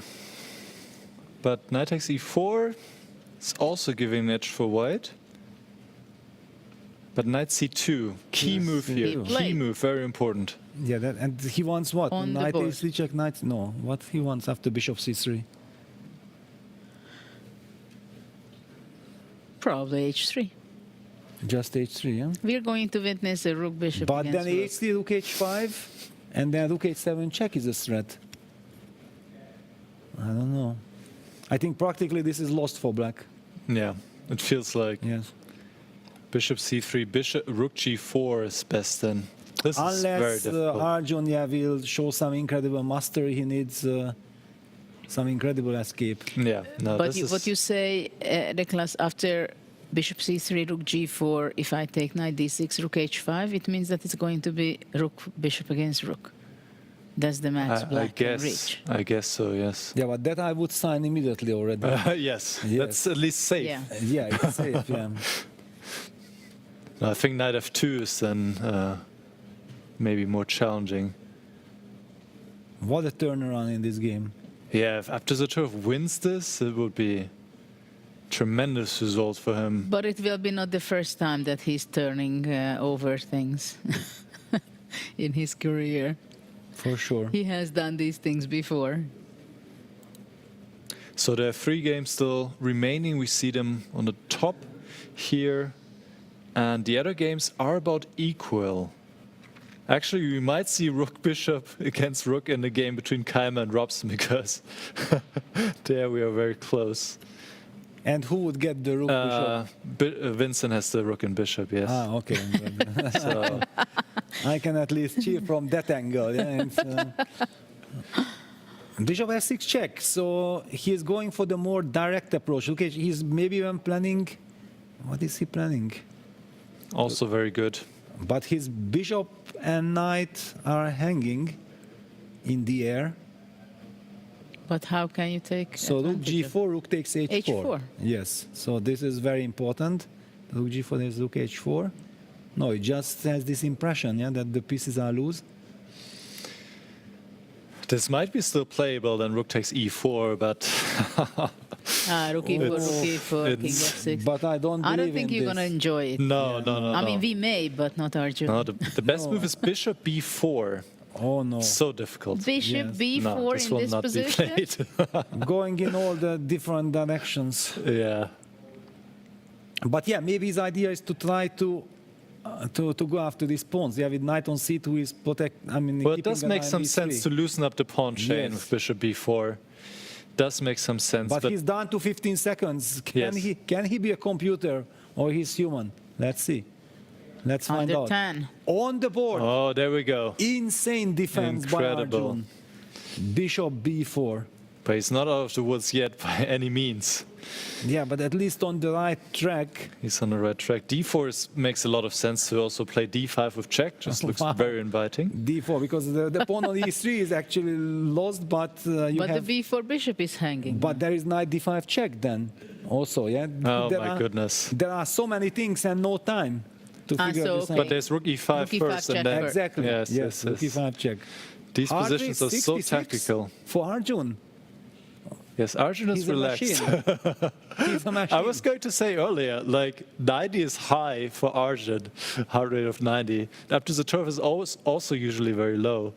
So he's still on 66 90. in this position with, With no time with 30 seconds on the and clock. on the already. verge of defeat. And being much better before. Yes, Almost, it looked so promising, almost winning. No, probably he's very much in the presence moment. Yeah, but basically this is fantastic information for us. Yeah, then we understand actually how these players are able to win so many games and cope with the pressure. D4, of course. D4. Fantastic stuff. And now rook g4 is the way to do it. It's incredible that with this pawn structure, having pawn on d4 and e3, I have like a feeling it's a middle game, but it's so much an end game. Yes. Of course, yes. No, you don't Usually- have so often this pawn structure in an end game. Don't have these pawns surviving for so long in a chess But actually, game. after rook g4, there's rook e5, check, king f7, knight f2. What are we doing after that? Arjun, finding He all is- the right moves. He is going for it. And then you have rook g3, and you are hitting the e3 pawn. Well, okay, this is like a fairy tale. And what at the end you will have, because the bishop on b4 is also hanging. Yes, so this is also what we problematic. are talking about this rook e5 check, king f7, knight f7, knight f2, pardon me, rook g3, bishop takes h4, and then rook takes e3 you can take, because after takes, king b4, there is knight f5, hitting the bishop on h4 and pawn on d4. No, this is You are- study-like. Yeah, this is absolutely. ridiculous. More than This study-like. is ridiculous. Piece done. Oh my goodness. Piece done and the pawn done, and then double attack saves the day. And f2 is blocked by the knight, and f6 controlled by the king. Crazy. Absolutely insane. Yeah, we have Absolutely little time. crazy. Let me. We will show. Yeah, Yeah. we can also show it later, but you can show it now. Yeah. Yeah, this Do is it the. quick. This is the Key line. Key line. Absolutely insane line. Seems like white just wins a piece and the pawn up, and suddenly this incredible construction, What a double attack on saving. the bishop and the pawn. Well, if Arjun finds this and saves the game like this, I don't know. We have to stand up and upload. That's how I feel. Well, already the last two moves were not easy. Bishop b4 and rook g4. Exactly. Bishop b4, rook g4. But it means that he has foreseen knight f5, because otherwise it's completely pointless. You are losing all the pawns by tempo. He goes knight f2 right away. But it's the same. Rook g3 blitzed. It's not the same, but yeah, rook g3 blitzed out anyway. And he wants bishop g5. And then try to go bishop f4 and some d5 check. But bishop g5, bishop d2. Yeah, and then Knight d5 e4. check or knight e4. Yeah, okay, it's very tricky stuff. It seems that Arjun is going to survive. He also has enough time now. And now Nodiebek is down to 12 Nodiebek is down. seconds. Exactly. He cannot Oops. believe it. 7 seconds. He needs to make a move. 5. Don't lose, Don't lose on time. 3. Oh my goodness. Bishop h4. 2 seconds on the clock. Okay, Bishop d5. h4, d5. Yeah, now it's calm because he's back to 1 minute. That's what we are talking about, the 30 seconds increment. Yeah, it changes completely Well, the landscape. Okay. He's back to 1 minute, but the position does not really offer much anymore. Well, still, where is this king going? d7. Yeah, and then some knight g4, knight f6 check is coming. I mean, king d6 might be the same. Bishop g3. Yes. Bishop King d6, g3. Bishop d3. But even that is fine. King d7. Well, sitting here it's fine. Sitting there, I'm not sure. As long as your opponent has possibilities to give checks and chasing your king, Yeah. and this knight on c2 and bishop b4 are loose, then I wouldn't be thinking that that's it. It's So just, what move are we in? we are move 54, I think. 54. King d6 played. Bishop g3, Bishop of course. g3 check, yeah, king d7, and he lured the bishop to g3, so the knight cannot jump now because the bishop is hanging. Unbelievable.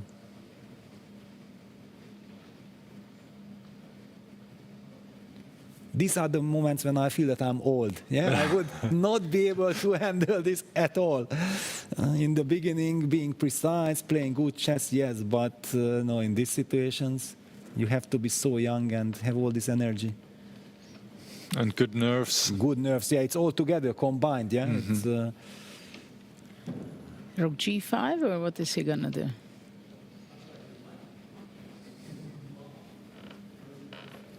Maybe bishop e5? yeah, bishop Controlling e5 some is, important is a squares? nice cemento. Bishop e7 probably, and then knight Yeah. a3 check is coming, yeah. Knight a3, yeah, bishop e5 played, yeah, bishop e7 will be played, and then knight a3 check. Once the knight lands on c4 and we block the d6 square, then we feel happy. Or maybe I can even go bishop d6 first, provoking rook h7, then bishop e7. Wow. To gain and a tempo. knight g4. Knight g4. Rook b3. Bishop e7. Yeah, okay, no, finally this a move that I kind of got it, yeah? The stabilizing bishop e7 I managed to find. Good. Okay, rook e4. Rook b3. Draw. Now I can also take over, yeah. Oh, it's just a perpetual, you say? Yeah. All right, you can go to c3 and give up the. Okay, but this. Yeah. Basically, Arjun has done all the tough work, finding all his only moves. Now we can take over as well. Yeah? He can already rest, deserves the rest. Knight a3 is also possible. Yes, what a defense. But he goes rook b3. Yeah. And then now, if you ask the players, both players will be very disappointed. Arjun thinking, okay, I was probably dominating, I was winning. What happened here? And Nodibek said, no, but actually I had great chances. Wow. I He hold promise. it. Amazing, amazing stuff. Fantastic fight. Chances for both players. I mean, Arjun, for most of the game, was better, but in the end, it was Nordebek who had some chances. Draw is the result, so we have 2 more games. And we still have some games going. Yes, we do. Well, and we will have bracket. him for a very long day because Ray Robson Chimera, this will be played on forever. Well, he should maybe slowly, after every 30 moves, he will pick up 1 pawn. Well, will he though? That's the big question. Yeah, he will probably. Yes? Yes, normally now, so already Ray is giving up 1 pawn. He's not going to collect those pawns. Well, No, he's will. just collecting 1. He's collecting 1. But I don't think he's going to collect. Yeah, that's always the question if you can collect the pawns, right? Yes, well, normally, officially, it's said that there are very special circumstances when you can't. Okay. So I believe that the pawn on d4, Really? it will take a long time. It will take 30 moves, a tremendous effort. Okay. So 100 more moves from this position? No, probably not, but 80? 80 is possible. And the other game? And it's a knockout, yeah? So Vincent knows if he can somehow squeeze this out, it's a Of giant course he step will forward. try. So I mean, he would try in any situation. I exactly. think. And what about Lanier's current position? Let me get the... It's not much more exciting. Well, but good knight versus bad bishop. Yes. Fooling around for This is million moves. Your dream end game, right? The knight on course. d4 still. Of course. The game he lost 100 more moves. But what can White do? Yeah, nothing. No, not Jumping much. Here. I mean, at least trying to give a hint that you're playing for a win. Yeah, I'm well, not I saying mean, if it's winning, okay. just to give a hint. If I get a chance somehow to get king c3, knight b3 check, and your king is forced to d6, and then somehow I can kick the bishop away from d1, and I'm putting king on d4, and the knight goes to b4. You have a long list? Yeah, well, I told you it will take 100 moves, maybe 200. You have a long list of demands. I will slowly stay a king b4. That But you makes will not sense. allow king c3. King b4, king c4. Yes. That's The the king is place too for active. The king, yeah? You're not pushing this king back. King b4, knight b3. Wow. Wow, it was a very unpleasant position throughout. And will Bibisara defend this? But Yes. how, I mean, how not to? Okay, yes, probably if it would be, you know, some 2700 plus player there, then we would think like, yes, but like this, we know that it's Lenny against Bibisara, we might think Okay, that but there in could this, be. these situations, 200 rating points or 250 doesn't matter unless... Yes. It's too dry. This Yeah. it's too little. And to also do. the 30 seconds increment Yes. helps the defender. Yeah, it's Yes. not like you go down to 2 seconds and then the pressure will be too much. And it's also very nice to see Bibisara starting with a draw, basically. Yeah? We kind of assume that she will hold this game because yesterday was a very tough day. And I told her, I went to her yesterday after the dinner that, or during the dinner, you know, a new tournament starts. It's a knockout. There will be much more pressure on her The others. opponents. Exactly.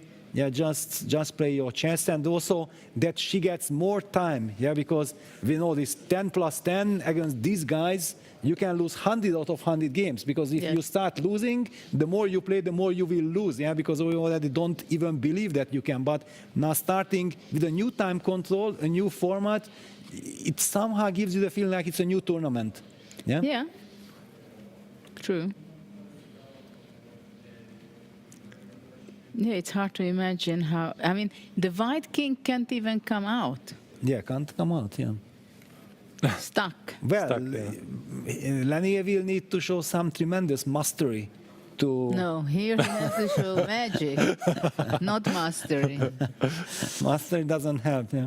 Let Copperfield come over and do the job. But just a second. I mean, he is here in Vegas. Yeah, just call him. This is now move 56. I just jump back to move 42 to see where, they started here. This actually looks more promising for white because the bishop is not yet on d1. So in fact, the last 20-something moves, even Bivisara got a more safer defense, yeah, with this active king and everything.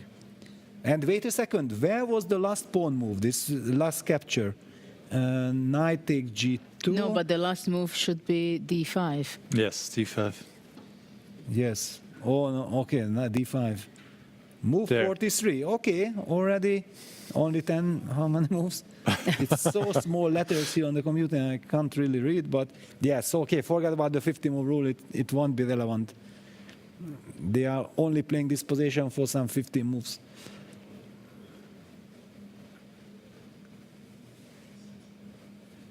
Wow, then maybe Vincent's game is more exciting. Yes, as long as Lenny is not showing the magic, some magic trick. And then So Vincent did not decide to take the pawn, which I'm a bit surprised about. Well, Judith said he will not take, no? Judith, you told us. He took one already? No, he did not. No, he did not take the pawn. Because he does not want to let the white king get to d5. Yeah. That's his concept. But I'm not sure. I mean, g5 is coming. What was the last move? Rook a3. Well, not he's sure. provoking g5, then bishop e7. It's a weakness. I will collect it in the right moment. No, he's doing the correct thing. It's, of course, will be horrible for spectators and for the other participants because it can go on forever. And we participants, and we also miss our lunch break. So Well, see you at 8 o'clock. forget about lunch. Yeah, lunch will be at 8 o'clock, yeah, or maybe 10. Yeah. And dinner after midnight. Oh my God. This is serious. 30 seconds increment. Rook d6.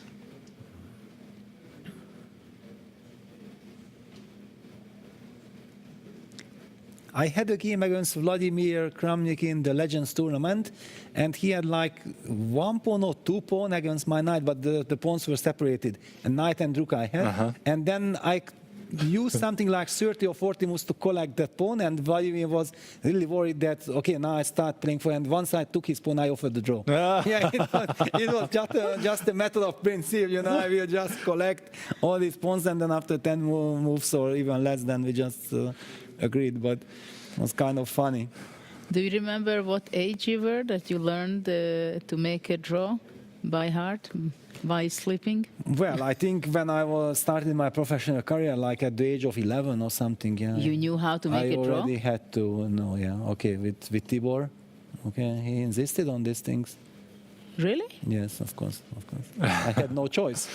I had no choice. And also in Kecskemét, I was living with all these grandmasters in the room, and they were also torturing me in all these endgames. Yeah, so I had to. I played with Loginov hundreds of blitz games when I was 10, 11 years old, and many of the games started knight f3, knight f6, c4, g6, knight c3, d5, cd, knight d5, e4, knight c3, dc, queen d1, king d1, f6. Yeah, I was 10 years old or 11, and we played hundreds of games. And already e5, knight d7, a5, you know, all these kind of things I played on absolute grandmaster level, yeah, at the age of 10. But that's why I was not delivering checkmates. Did you have to show it in practice, your rook defensive skill? Tibor was testing me on many things. No, but I mean in classical game. In classical game, no, I actually had it in 96 in Yerevan Olympiad against Larry Christians, and he defended very easily. Yeah, always pinning me from behind. No, but I mean from the defensive. Yeah, from the side. defensive side, I saved it against Kramnik in Dortmund 2012, the longest game ever, which lasted 8 hours for my personal, because over the board we started at 3 o'clock, and exactly at 10:56 it finished. So just 4 minutes shy of 8 hours with the 30 seconds increment, and it was a lost possession, and then I managed to save it. Save it this way. King F7. Yeah, okay, it will be a very long journey. Now we can do all the stories telling. Julie, tell us also. Okay, I will not ask about the Kasparov experience, but otherwise... No, but that was Rook Knight. Yeah, Rook Knight, but we talked about... No, I'm talking about Rook Bishop. Rook Bishop. No, Rook Knight was my game against Larry Christiansen. No. Rook Bishop. Rook Bishop. No, Rook Bishop is a different story. I lost it against Ivanchuk in the Dresden Olympiad 2008. I lost it. Okay, he tortured me for 200 moves when we reached that position already. In Dresden, yeah. I couldn't go to the bathroom for like the last 2 hours. The game had no chess meaning at all. But I lost it and we lost the match. No, Rook Knight, it happens rarely. But you know what's very strange? I was playing in the under 14 boys. And I had a game where... Where in Fondulak? Fondulak, yes. We were there together. You were playing in the under 12? Under 12, yes. Under 12, playing soccer every day, in between rounds and everything. Everything, yeah. Yeah. And then I had this game against Josh Weitzkin, and I know that I had a plan, and if he played the best way, it was escape for a Rook Knight against Rook. And he bumped into Benko, as I heard later on. Paul told me later on, and said, well, I was there, I was helping out the American team, players, so he was asking me, and then they analyzed it, and he showed to him how to go there. Otherwise, he would not find it, I think.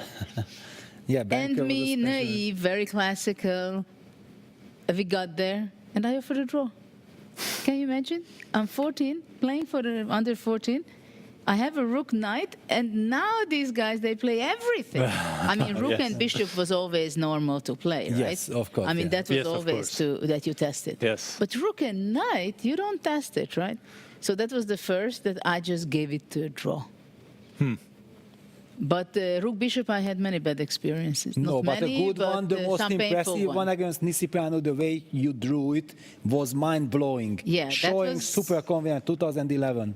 Stunning. Yeah, that impressed me also but we just learned it before that. Few weeks before, we had a training session with Almashi. Yes. And I told him, you know what, Zoltan, let's study some of the very theoretical endgames. Rook Bishop against Rook. Of course, he said, well, it doesn't make any sense. What's the point? But that was not the only endgame. The other endgame was Queen against Rook. And the Queen against Rook is very tricky. Well, I won it against Fabi in Dresden in 2008. Well, but the question is whether he defended the best way. Well, he wasn't a computer, but I know this idea that the Queen F4 goes back to C2 or F2. Yeah, okay, depends on. But already with King D7, King D5 position, then Queen F4 was the move that probably computer doesn't even want to let you to that position. But yeah, it was. Well, anyone who wants to learn how to defend Rook Bishop against Rook, check out the game Nisipian against Judith, because that was a game, the way how Judith defended that, I think already Nisipian, who is a fantastic person, would probably already desperately offer a draw himself with the Rook and Bishop, because just couldn't do anything. I learned it very well, so I was playing instantly. Yeah, exactly. Very fast, and we even played like 70 moves, and then they came up to me and said, why didn't you claim? You were enjoying, yes. I was just doing it. Let me practice it, yeah? Even more. Yeah, so one pawn is off. Yeah. And now what to do with the G4 pawn? King G6. Okay, Bishop goes G5. Once I had it against Lupulescu in 2017 in the European Team Championship, and I managed to hang on to my pawn so he was not able to get the very similar situation. And he tried, and at some point he also believed me, and we agreed. I felt like I was ready to be tortured longer than I was so happy. Yes, of course, it's a draw. Yeah, you cannot take my pawn. I wasn't sure at all during the game. Oof. Yeah, I mean, after all, it's a sport. I mean, let's say 30, 40 years ago, people took it differently. It was much more respect for the But also the theoretical time control approach. was different. Yeah, we had a very long time control. But Then rook there were and bishop, adjourned it doesn't matter positions when as you well. end up, whether in the 4th hour, 6th hour, 8th hour. Usually on the 7th, yeah. 6 7s. Yeah. Yeah, but I understand your point, yeah. But now also people are so much more practical, yeah. Well, and it became very much of a sport, whether you win or you win. And you do everything in order to win, right? You make every possible try within being fair play. So now actually what we have to root for is that Vincent believes that with the white pawn on g5, this is kind of a fortress, and that he can't get to the g5 pawn. This is what everybody has to kind of root for. Of course, I'm the one who would be dreaming of if Vincent could get rid of this g5 pawn. But yeah, I probably don't believe in it. But I'm not sure you can get it. Yeah, this king f5, g5 structure looks very good. And it seems like Ray seems like who learned a lot of these endgames. The way he sits there, the way he spends his time, and this was exactly, well, okay, he had to defend this game with the one bishop against the rook, right? Against Sindarov, or against who did he play that yesterday? Which one? Having the bishop on b1. Savian. Savian, Savian it was. The rook So resolution. yeah. But he was concentrating, focusing, but he was also acting like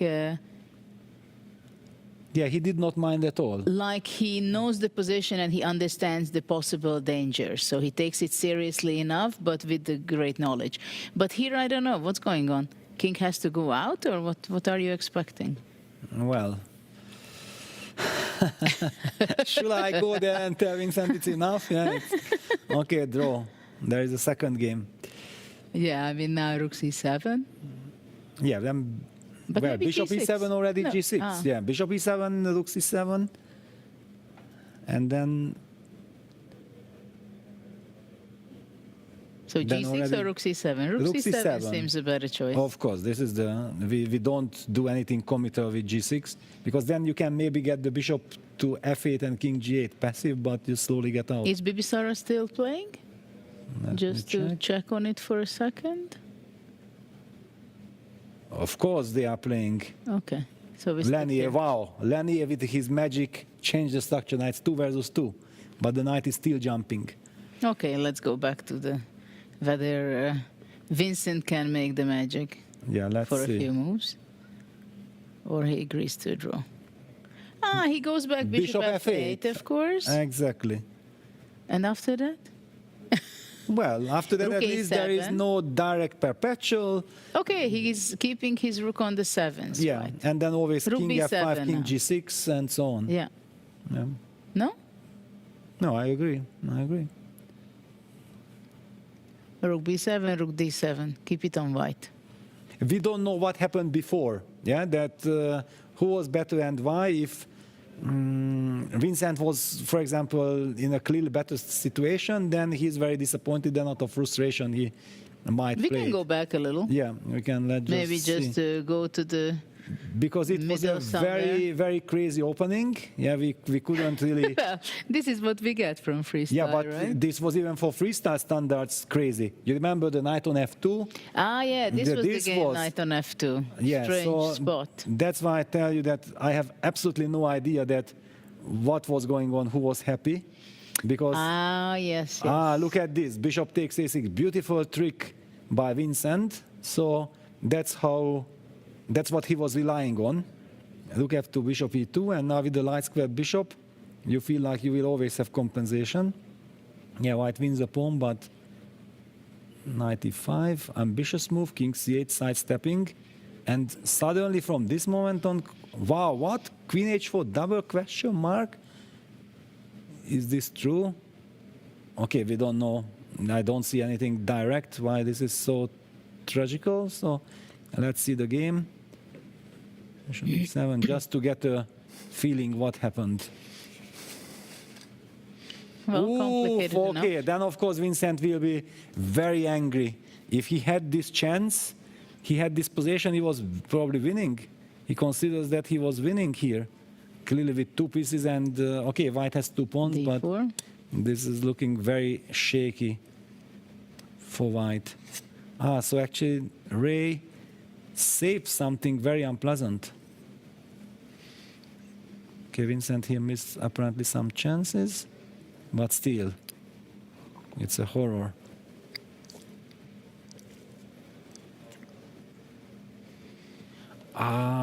Okay. This is how then Ray saved it, that he had 3 pawns, then Vincent made some tremendous progress, but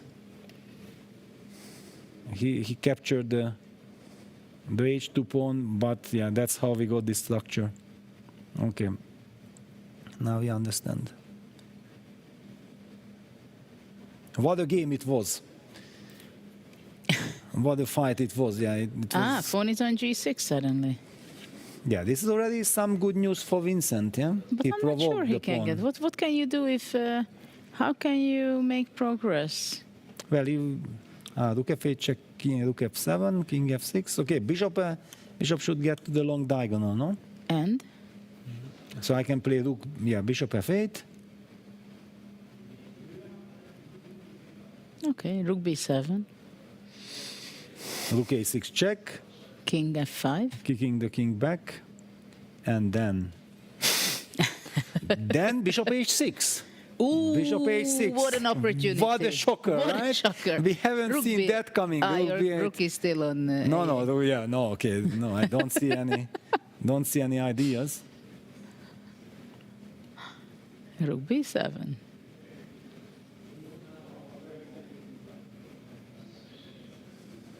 The fighting spirit is there, and also Vincent has his... And look at this, is this Lanier behind? So it means that his game finished? Yes, finished probably in a draw. Finished in a draw, and chess players are chess players, yeah? You play a marathon game of 100-something moves, and then you stay there, and bishop h6 on the board. H6. I told you. Bishop h6 is coming. And then what? Well, it has such a psychological effect. No, probably, yeah. Because it wasn't in the position before. It's something new. Something The fresh. trick is, if you go rook h7, then check and bishop g7, and you cut away your rook. Well, exactly. I will just move my rook on the 7th rank to c7 or wherever. How do you make progress? Don't play spoilers. Bishop h6 was a game changer. Look at this now. Vincent is drinking from the water. He feels that, yes, I surprised my opponent. and Ray is shocked, like, wait a second, I'm not afraid. Should I be afraid? If king f5, bishop g7, so you have to... And then what? Stay on the 7th rank. Then already rook a5 check I'm going to give. Then where are you going? Then I'm kicking you away. Well... I can go king e6, king f4. King f4, yeah, then yes. bishop f6. And? Then some rook g5. No, but here bishop f6, I go rook f7. Yes, okay, but then bishop goes away. No, no. This is already... But we won't get there. That's the problem. If we get there, it's heaven. Well, we should get there. We will get there. Yeah. Rook f8 check. Well, you can put a bishop on g7. That's no rook problem. f7, bishop g7. Yeah, yes, g7 for example, you reach yes. Sensational stuff. Maestro. Incredible. Incredible. But then this will go on forever. This is just the beginning of the game. So it's not clear whether you're happy or you're unhappy. Yeah, no, okay, what is the time? Nice formation on the chessboard. Little pack of players. So already more than 2 hours, 2 hours, 15 minutes. Yeah. I had a conversation with Vincent before, and he told me, well, there is no way a game can last more than 2 hours, 15 minutes, and now he's responsible.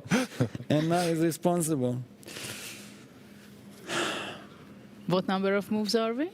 Well, actually not so much. 83? 83. Ah, only. It's and nothing. For how long we have the G6 pawn? Well, it's just 79. 79. The torture is just starting. Yes. So another hour until the pawn falls, and then the game starts. Yes. Oh, well, let's see. I'm not sure if Black can actually win that pawn. You think Black can win that pawn? He didn't say he can win the pawn. He said it's just wonderful and fantastic. And yeah, it's fantastic that Black actually made some progress. Before it was King F6, Rook B7. It looked like we are not even able to it's do not anything. possible I go Rook F5. Well, I like my rook on the 7th rank. Why am I taking it away from there? But we also have to remember, basically, Vincent gives the chance for all the other participants to enjoy their lunch, because it's a real lunch break. Yeah? Yes. And he will be the only one with Ray who will get hungry, and we have to continue the match because probably the schedule will be so up and down that there won't be any serious break anymore. Well, I'm sure they will have a break, but much We shorter still than. have Dominguez. Oh, they're still playing. wow, I'm okay, sorry. so- It's because there's really nothing going on in that game Maybe anymore. we can jump into there. What do you think? No, I mean, No? just for 1 second we can Because jump this over. is so engaging. This is more engaging than the other game, I can tell you that much. This is so much more exciting. Here you have the other game. Here we have that. This is lovely. You're right. Yeah, no. I this, couldn't imagine. Yeah. We cannot sell this as pure excitement. Yeah. Okay, let's go back. Yes, let's go back. Of course, This is a dead draw. We have such a fantastic position, and Vincent is showing true mastery with Bishop H6. The psychological bomb was used. Rook F5, your move, Judith. What a powerful move. Yeah. How do you even make progress here? But I like the rook on the 7th rank. I liked it there. On the 7th? Yeah, but I What guess I about can the go back anytime. Yeah. Actually, now you can do that. Going back and forth, just staying on F5 and F7, F5 and Yeah, F7. that's nice. Going back and forth, no big movements with your hand near to the clock. Or is it on Well, the not side? that No, it it's on the matters. other side. Yeah. But you can see Ray will not lose this. No, he will not lose it, of course. Bishop F8. With 30 seconds increment, you just cannot lose this. Well, if you lose the pawn, it's possible. Yes. No, but I mean that if you lose this, then you will go crazy. Then it will be almost impossible to play the next game. So he should not be. It would have a crazy effect. If you lose it in a blitz game with 1 second increment in 3+1, you understand that, okay, yeah, it can happen. Right. But not with 30 seconds No, you increment. shouldn't lose with 30 seconds increment.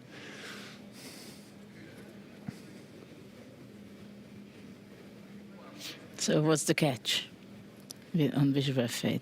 Rook There's no F7? catch. Rook F7 will be played. Well, I can tell you, if Vincent would be the defending side, he would be already looking at his opponent. Why are you playing this, right? This is the typical scenario. Rook A5 check. Yeah, he wants Rook F5, but he will not receive Then Rook Bishop F5. H6 check. Yes. And then what? Yes. King Nothing. G4? We King F6 now. But again, then we feel like the moral But I winner. think Vincent also gives up. By his body language, I feel that he gives up. I mean, he says, should I agree?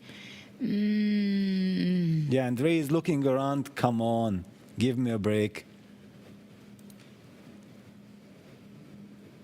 And Vincent told me the games cannot last longer than 2 hours, 15 minutes. We passed that time. It can't, unless it does.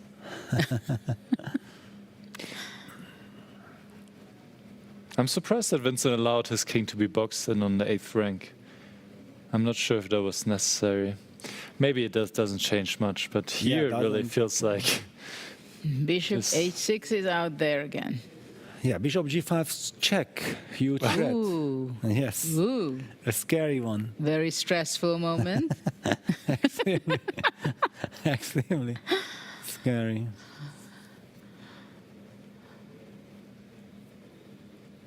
Well, now they should tune into some good music, yeah? And then you are playing this while listening to your favorite songs.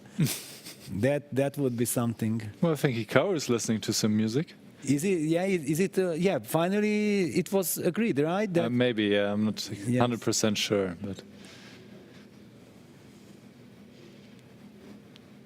Well, actually, now we could even go to the arbiter and tell them that the players, if they want, they can remove their headphones because they are not revealing any secret. Computer cannot interfere. The public is just enjoying, sitting quietly. You know, they don't need for safety reasons. Oh, Vincent headphones became serious now. Yeah, I told Bishop G5 check and King E6. This is a big step forward, a giant step for humanity. But maybe you can bring no. Now you would need to beam the rook to f1, but even then, rook f7. Then rook f7 comes. And Ray knows what he's doing. But okay, look at the body language. Yeah, Bishop H4, exactly. Because getting there to go rook G5. Oh, I like that. Yes, that's an idea. Yeah, no, this is great news for Vincent, but not good news for us. Because now Bishop H4, rook G5. Rook A6, rook A6 he's threatening. Okay, 6, body language changed. Vincent No, means but business. King F5. Rook F6, King G4. King G4. No, Vincent means business now. No, but rook G5 is the threat. So what about rook B4? G5 is winning rook the pawn. B4. Rook B4, yes. Already only, yeah? Only Why? move? On rook H7, what did you do? Yeah, rook H7 is the other possibility. But then I can go rook A6. King F5. Rook F6. King E5. Uh-huh. Rook H7 on the board.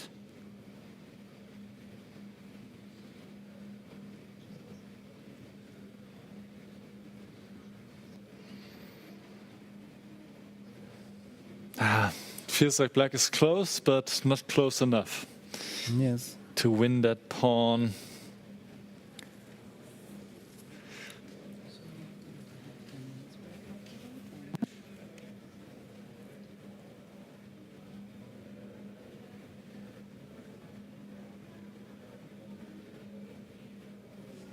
So maybe rook A4, just king F5, yeah.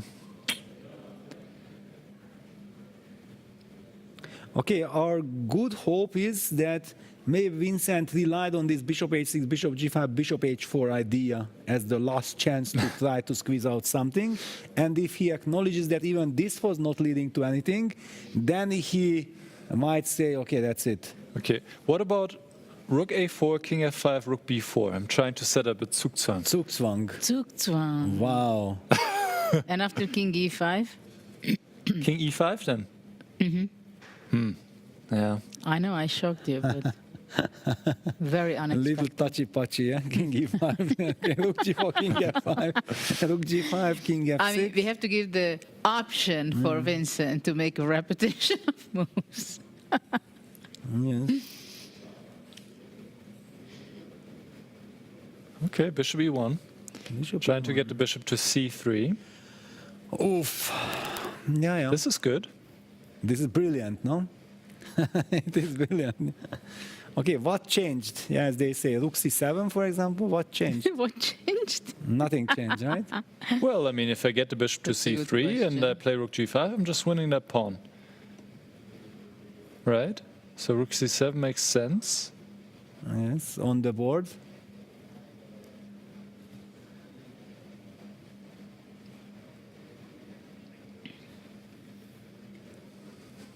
Well, let's see what he's up to. Yeah, Ray is looking, but maybe Vincent is actually paying attention to Lanier's game. Did Lanier's game finish already? No, Lanier's game is still in progress, so Vincent doesn't have any guilty feelings. That's the problem. Actually, that's the problem. If the other game would end, then there would be some psychological pressure. Vincent knows that the whole tournament hates him at the moment, and then he might act differently. But Lanier continues the game that, okay, Vincent continues, I also continue. And probably Lanier also thinks that it's okay. Exactly, it's absolutely okay, because they as are long very as... supportive on each other. Yes. Oh my God. This is very tricky. This is psychologically tricky, yeah, because Bishop then d2. they are both encouraged to continue. Like king f6 now, yeah? I believe at the moment when Vincent game ends in a draw, Lenier will offer draw. What is he going to do? Then if Vincent's game ends in a draw, Lenier will agree to a draw immediately, instantly.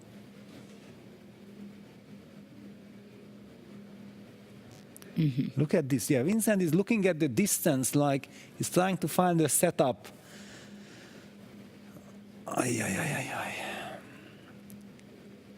And you know what is the worst thing in the whole story? That Vincent probably thinks that I'm expecting him to play this out till the very end. Till the bitter end. Yeah? Because he knows that I love this. Yeah, if I get this, then I will also play forever. So you're not expecting him? Yes, my influence is not very positive here.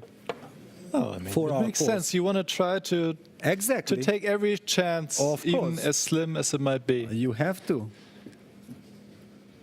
You have to. That's what I teach. But all right, watch out. There's checkmate threat. Oi, oi, oi. So you probably need to go rook, bishop g5. Yeah, bishop g5 For the people who fell asleep already. Making one. Be careful. Let me highlight. Rook c7, c8. Live danger. Checkmate on the board.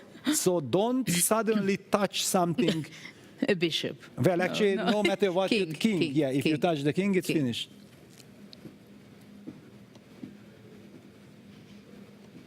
Check. G5 check. Okay. I'm relieved. Yeah, I'm relieved now. Yes. Bishop G5 check, King E6. Now I'm relieved. But you know, the question is that I think we are starting to repeat the position. Don't you think so? No. Well, the didn't rook have was this on once? B7, I think. I think rook was on B7 when he played rook H7. When the first or the second shocker, Bishop H4 appeared. Where is it? Where is Bishop H4? Yeah. I mean, black here, would need... Bishop H4, rook was on B7. It's only 4 moves ago. Yeah, King E6, So, Bishop F4. Bishop F4. Bishop F4. Bishop F4. A very smart move. Attacking the rook. Okay. Well, you need to have the rook on b5 or c5, so you can play maybe bishop c1, bishop b2, or bishop d2, bishop c3. And Bishop G7 at some point. Well, Bishop started from there. That's why I'm saying. Yeah. What an improvement, yeah? Okay, so now rook b5.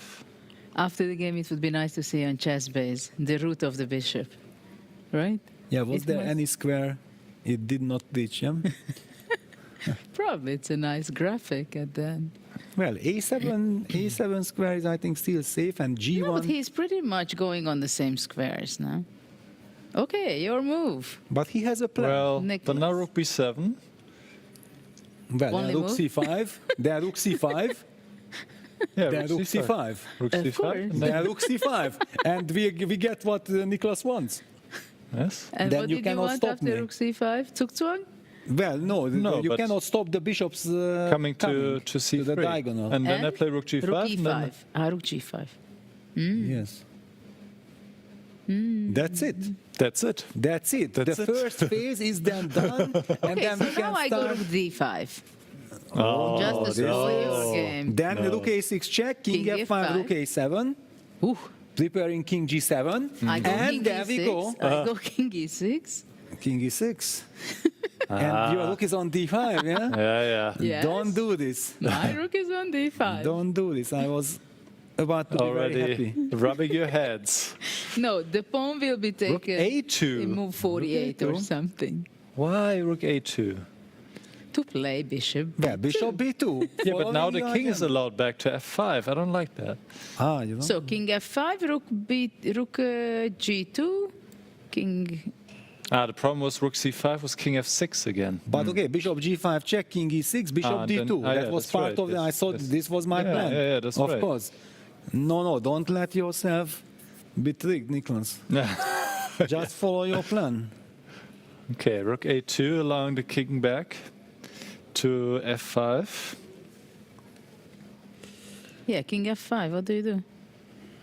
Bishop h6 again? No, rook f2. Rook f2. Okay. We are coming, we are cutting. King King g4. e6. Oh, king e6, bishop b2. Rook Oof. f7. Rook f7, rook g2. I'm King getting f5. somewhere. I know. I'm Well, a if spoiler. even that is nothing, then it's bad news. We should just tell Vincent that even that is nothing. We can give you this. Oh my. No, but okay, he's at least putting some psychological traps. Rook F2. F2. So basically, he gives himself a purpose to go on. Yeah, he has a belief that he's doing something. Okay, so he needs to play King E6 more or less. Otherwise, the pawn is gone. King G4. What do you mean? What happens on King E4? King E4, Rook F6. Rook F6? Yes. But this is not a tough call. King E6 played by Ray. King E6 played. Well, I can also tell you that it's horrible to be defending positions like this because you know that your opponent can go on forever, and you try to signal your opponent that you see, but I'm doing everything right, but your opponent does not care at all because he can just keep on playing. But the way I made my draw against Dieter Nisipiano, that specific one which you referred to before, I didn't mind, because I knew it so well that it was like playing opposition in pawn endgame more or less, because I understood that I know it so well. And this is what I feel with Ray, that he knows that here he doesn't have to lose the pawn. I feel that he was working on this at some period of his life. That specific position, the pawn of D6. I mean, No, in or the he just framework, has this feeling, that okay. I will have to ask him. Because I think when you work on rook and bishop, okay, I did not spend much time on which pawn I can save or whatever, because I thought it's a waste of time. I will lose it anyway. Well, okay, I think that the famous position, if you are talking about this, then if you are black and you have pawn on f7, king g7, and this is the position against the white-colored bishop, bishop d no matter where, then it's a fortress finish. That's official. And I got this against Ivan Sokolov. I saved the game in Vaikanzi 2004, a completely losing position. We ended up here, and I was expecting him that out of frustration he will play on. With this position, he offered the draw immediately. He did not make a single move. Yeah, the pawn on f7 is the fortress. Yeah. But then against Lupulescu, I had a pawn on f6. And I was very scared that this is not the so-called official fortress, but even this worked out. Yeah, I think many pawns, it's actually... You don't have to lose it. I think so. And I think a g6 one is the same. It's only that most of the time you just don't pay attention, you make moves, and then suddenly you lose it.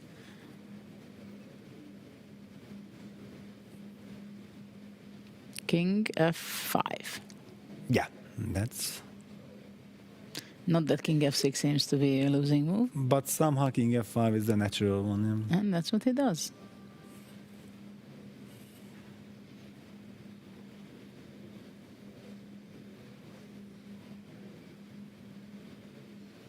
What about Lanier?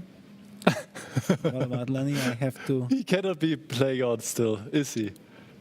He's still playing on. How is that possible? How is that possible? This is physically impossible, no? Can we just for a second? No, nothing has changed. Well, nothing obviously. changed. Yes. No, nothing changed. No, nothing changed. Yeah. So this actually is the position. In these kind of situations, I have to tell you, because I'm a woman. Only because of this, yeah. Yeah. And you think that if you would have had the same rating and I would be a guy, they wouldn't do that to me. Really, yeah. I mean, this is really getting a bit extreme. I have to agree. Probably it's not correct, but I mean, there are some limits for me. Because I was the person also I'm playing on, and I play a lot of games where I had no chance, and so I can't say that you cannot play something or you can. But when it's already going for hundreds of moves. So actually, what is the number of moves? Yeah, let me just. So we can be actually happy that we have the Vincent game, because otherwise we'd be going crazy right now. Yeah, 131. Move okay, 131. So maybe Lenier wants to make a record. No. The most knight moves in a game or something.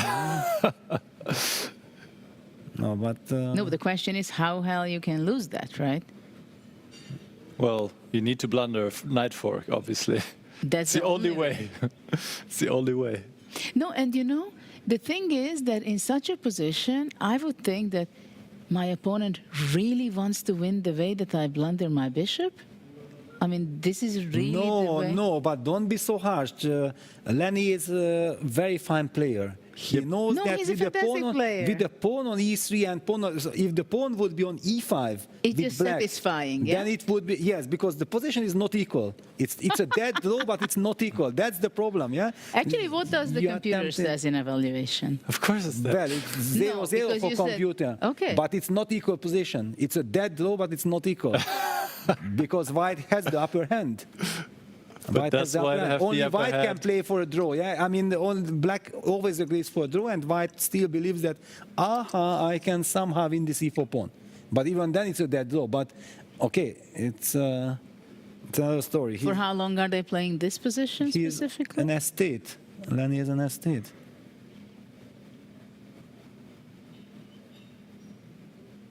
What is the name in English for estate?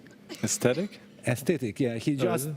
understands I have pawn e3 and the dark squares and everything, yeah? Or is that the adjective? No, I would like. I feel like White is actually torturing himself, not the opponent. Yes.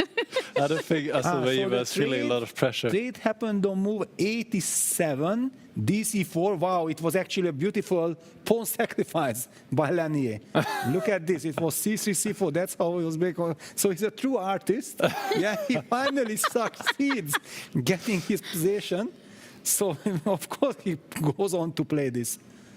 But now slowly Actually, the she 15. could play d4. Oh, no, the same. No, but wait a second. So this happened on move 87. Well, then we must be almost there. Yeah, we if are you said almost it's there. 130. It's 136. Okay, so one more move, basically. One more move. And with the king on e7. I told you that he's such a fine player. Yeah, king on e7. And now, baby Sarah, make a move or you I don't can't make a believe move? they played this position for 50 moves. This is Can you call the bit arbiter? ridiculous. She could, yes, but also she Yeah, doesn't and need she's to. looking at. But the players are not writing down the moves. But do there's they an not? iPad next to them, so they There can is check. an iPad, yeah. But was Lenier completely winning that he's No, going but on? he had a very nice position. Right from the beginning, this end game, and he was torturing and torturing and torturing. I actually believe that he will, yeah, and that's No, now it. bishop e3. She's Professional. checking now. She's checking. Yeah, just check it. But you should have already checked before the professional, but there was no pressure, no danger. Yes, I mean, there That's was no why she need didn't. to check. Okay. You want to play 200 moves, I can play 200 moves. But Lede is not. Yeah, yeah, looking. No, maybe the Yes, headset. and Maybe the headset I think disturbs Lede is ready Lenier. to course. shake hands. Okay. Okay. Yes, that is the handshake. All Can right. you imagine if the arbiter says, let me go and check it? Yeah, and then Lenier would immediately say, no, it's draw. Enough Oh is my enough. God. Okay, we can come back to our other Okay. favorite position. So one we got rid of, yeah? One Yes. we got rid of, yeah. No, but this But is actually, of course. Ray went down to 15 seconds, to 14 seconds last Yeah, night. but he will make a move and he gets back to me. Yeah, but it shows that he's thinking. Exactly. No, of course. No. I mean, Asabayeva was at 17 minutes at the end. So. Yes. Oh, he's also checking, but it's way too early still. Way too early. I think just 20 moves have been played, maybe, with the pawn on g6. But yeah, so Vincent No, got the bishop to actually- the long diagonal, the king was forced back, the rook G4. left the 7th rank. So basically he made tremendous progress. Yeah, so now rook b6. He made tremendous progress. King Yeah, h5, Well, bishop then, f6, or what? And then rook a5 or c5, yeah? And then bishop e7, and then rook a7, rook e6, then king g7. yes, we're getting there. We I are think we're getting getting there. King g5. Bishop c1. Well, And what did you do on king h5? Somehow yeah. you say all kind of things, Yes, and then yes. you say Bishop nothing A- there, and then I don't know what you're talking about. Yeah, bishop a3 maybe then. Bishop a3. No, but then rook f7.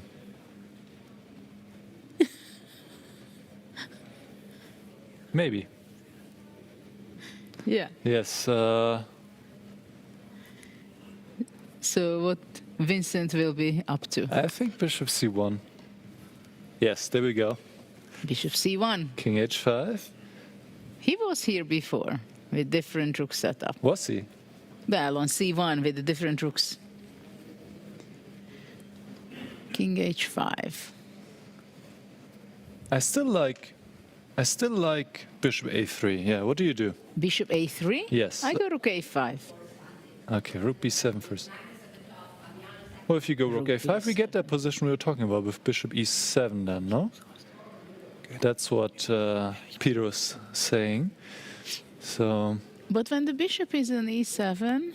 And then I put the rook on e6, the king to g7, then I should get that pawn. Well, not yet when you're bishop on e7, because I give a check, right? Well, maybe we'll get there later. Okay, For now rook f7 I don't like. You push back my king, so I keep my rook on the 5th. Yes. Rook c5. So what do you do? Bishop b2, king h6. And bishop a3. Now? Yes. You're always surprised when I say that move. Every time it's like bishop a3. There we go, see? Yes. Bishop a3, rook f5 back. Rook f5, and then bishop e7. I want to get that setup with the rook on e6, bishop on rook e7. Rook e5. Bishop f6. Oh yeah, making progress. I'll put my king on g7 next. And rook c5. Rook e7. No, I mean this has to be. Yeah, now maybe we're getting there. I feel like we're getting there. Vince yeah, is going to win that pawn. Rook e6. But rook e6, rook f5. So bishop e7 now. Rook f7 is rook b5.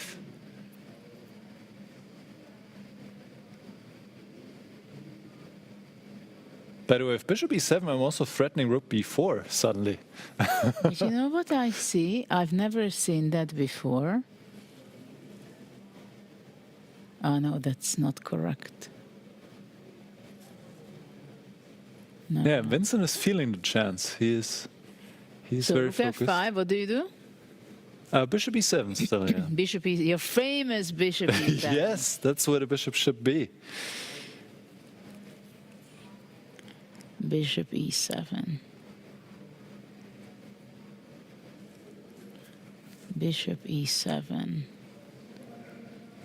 Zugzwang. I think rook e5 made sense. Rook e5, maybe bishop f6 you go. Yeah, no, that actually, yeah. You go bishop f6, rook d5, king g7. Rook goes on the 5th. You go rook e7, rook e6. Wait, why rook b1? No, I don't like this move. Rook b1. But now he gets rook f7. He gets rook f7 again, I guess. Yeah.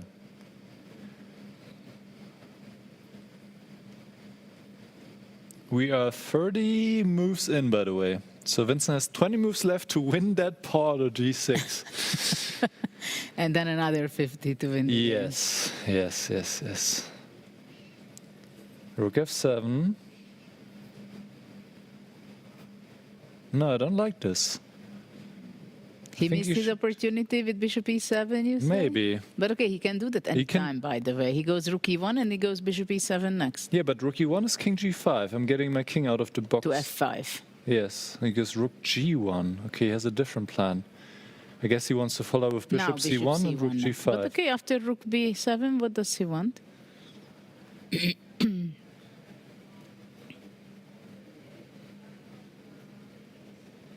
Maybe then rook e1? Then rook e1, and after check, king g7, check, bishop e7. Mm-hmm.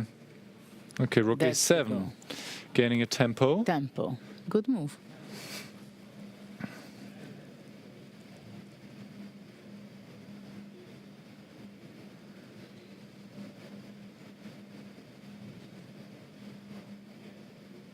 Good move. Well, there are checks coming from the side, so you basically need to move the bishop to f8, I suppose. But okay, then what's so he goes next? back bishop f8. Yes, white is waiting. Rook b7. And then what do I do? Then I can go rook e1 again, yeah? But then king g5. And out again. You're out. Bishop c5. Okay, that doesn't change anything. Or does it? Rook a8, king g7 maybe, yeah? Oh, yeah. He has to keep his rook on the sevens. So rook c7.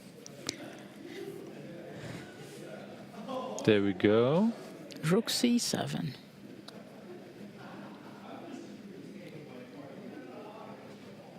But what about bishop e3 anyway? That also looks Bishop e3, very check, sensible, check, no? check. Oh, right. Yes. That would be Yeah, no, this is the problem. Yeah, but he does it.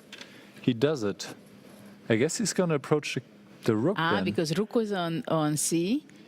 So rook c8, king g7, rook c7, king f6. And then go to f5 even. That would be Rook even checkmate. c6 is bad. Yes, yes. But rook f7, king e6. King e6. And then there's rook g5 coming. And nothing really happens. Does it? Maybe. Rook f3. So Vincent's making a lot of progress, it feels like. Wow, I just came back. I had this little break and he's already made tremendous progress. Sensational. You had the pressure on him. Wow. I even met the arbiter in the bathroom. Yeah, Okay. we were discussing. It was very funny.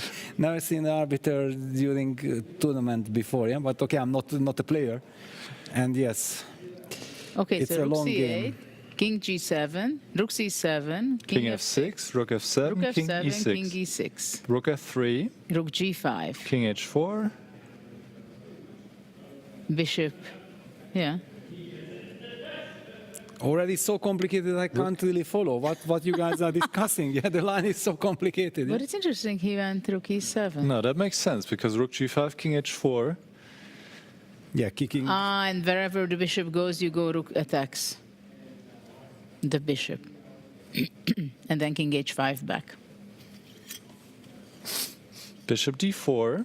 Bishop d4. But now king h6 is annoying, isn't it? I think he had another setup. The setup of bishop e7, and I think that was the bishop better. e7 setup, Yes, right? yes, yes. Yes, I sensed it. And he might not have the chance to come back to that because it's already 35 moves at this point. 35 moves. Mm-hmm. If I'm not Because mistaken. it's 114, yeah? Yes, and the last g6 was at 79, yes. 79. So 127, yeah? Is the 129. Mm-hmm. 129. Yes. I'm already losing my mind. Check. Now the king will come back to f5. Yeah, oh, yeah. No, the house is helping black. I don't see it. This... No, I think Ray will hold this.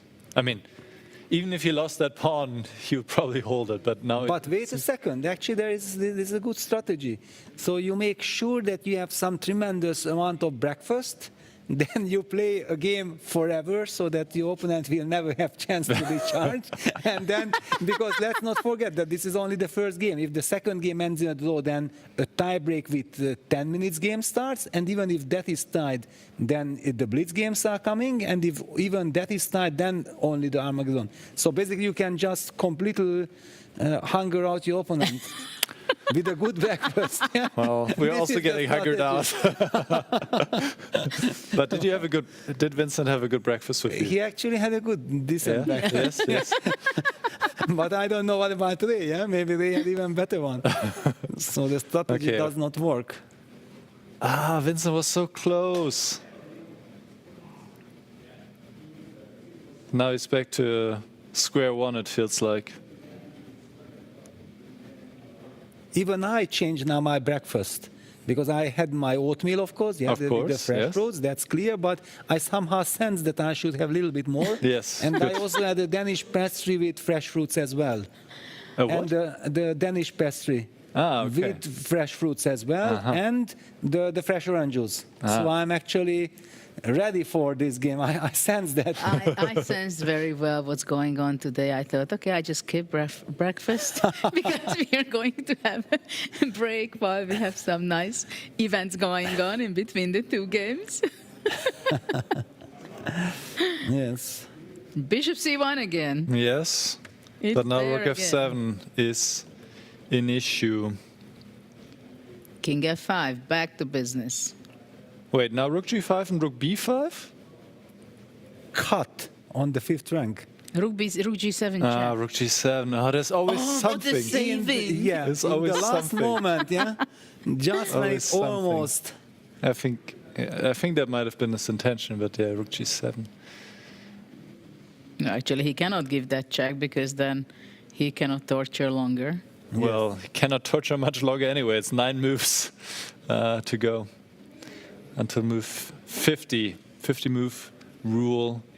If Look 50 at this. moves, Vincent no senses that there are only 9 more moves, so they are very precious moves. Yeah, he has to. Yeah, I think he's sensing that he's not going to make it. Well, actually, these are the most sensitive moves, right? Because if, let's say, move 49, you take the pawn. That would be. I mean, that would be a killer. For the opponent, yeah, psychologically. Yeah.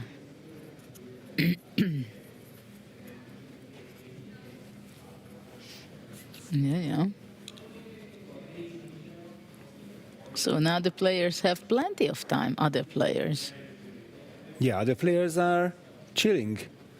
They already finished their lunch, they had dessert, they went for a nice walk. Well, I don't know with the 46-degree Fahrenheit. No, you but have a also nice in the walk. resort you can have a nice resort walk. You can have, yeah. There are areas where there are very few people, yeah, because it's very big. By the way, you can get to the fountains and all these waterfalls and everything. It's a very nice area. Yeah. I just realized last night. I had a big walk, and night's heaven, and it's also not so hot anymore.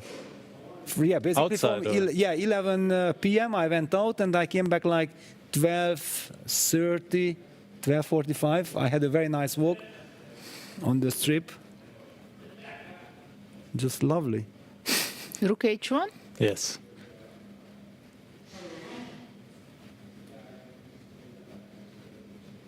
Rook B7. What's the plan? Well, Rook H5 followed by Bishop B2, I guess, is the plan.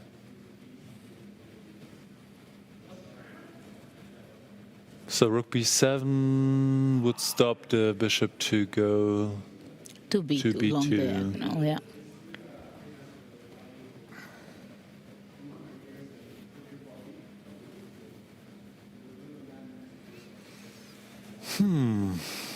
Rook C7.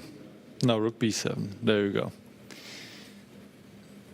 That makes sense. Check. King F6. Bishop G5. King E6. And then you don't have a good square for that You come bishop. with the rook down. And you go back King F5, yeah? Yeah, of course. 6 to go? Yes, basically.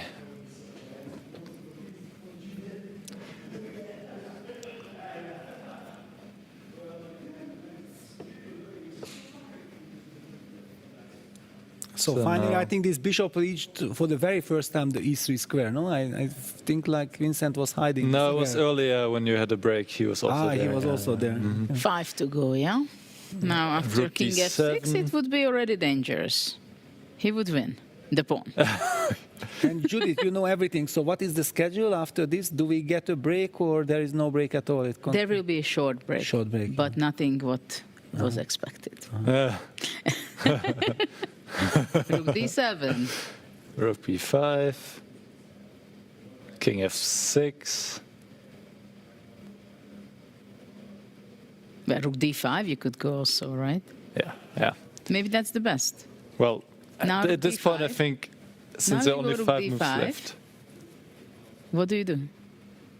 I go Half with a D7 draw. back. Yes. No. Now you have to go all the way until 50. Yeah, now also I see Vincent body language has given up. So far there was some tension, but no. I think rook d5 is the move. Okay. King f6. King f6.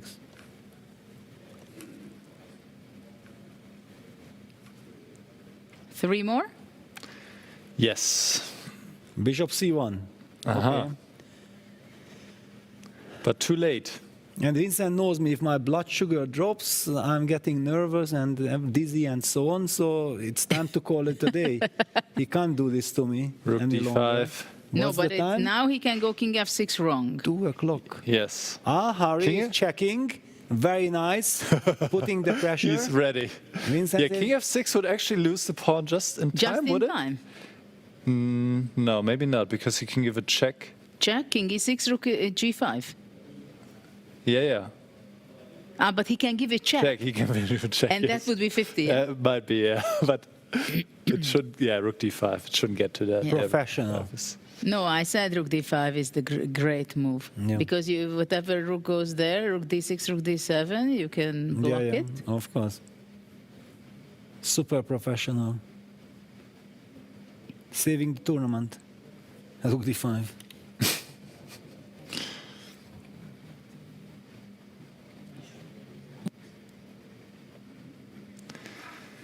Okay.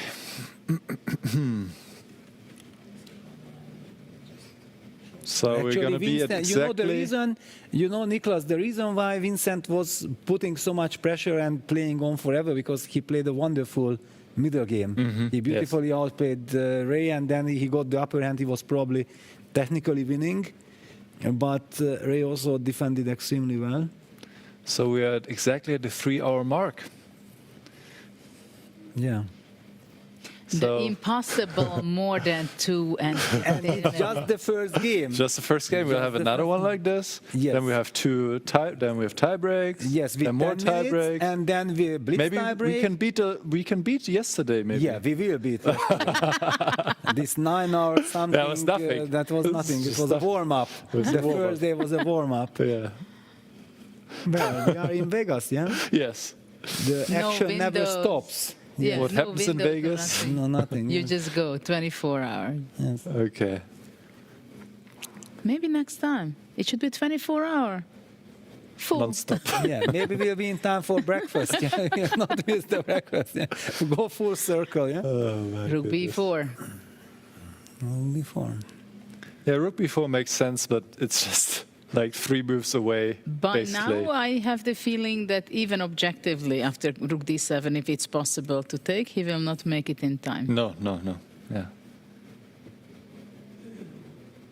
So, we learned that the pawn on g6, having your king around, and rook on f7, you don't have to lose that pawn.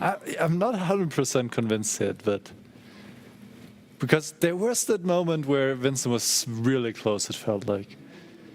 With the bishop e7? Yes. Yeah, with the Yes. bishop e7 construction, king g7. But then he rook went for the wrong plan. He will be kicking himself. Well, I don't know about, not about that phase, I don't think. Maybe about earlier. Was he clearly winning or just having a nice Well, position? I did not analyze, but I saw the evaluation I will check. of the computer, and it looked very promising. And also the way how he got there was beautiful. Yeah, so. Yeah, it's he 2 was. more moves. He was close to winning. Actually. But I think 2 moves before, this bishop c6 was criticized by computer or something. Huh? Oh yeah, there. Yeah, but in the end game, then Ray made a mistake right away, and Vincent was also winning. Yep. So. Yeah. Look at the disappointment. Yeah, Vincent needs to digest this, because we have only covered this part when, yes, he's trying, but we know that actually objectively, of course, this is a draw. He knows it as well, but he has to try it. But all the disappointment from the earlier part of the game, as long as you keep on playing the game, you are forgetting about what happened before. But when you know that, now you have to settle for a draw, then all the pain is coming back. That I had a chance, I could have played like this, I could have played like that. So, on the 79th move, g6 was played. Does that mean he can claim on the 129th move? Well, I told you that my blood sugar dropped. I'm not able to calculate anything anymore. Yeah, so it's one more move. I don't know. No, actually, it can be. No, it will be 50. Yeah, right. So I don't know what Vincent is thinking about, because next move Ray is going to claim, and Vince is not taking that pawn in this move. So there's not really a point anymore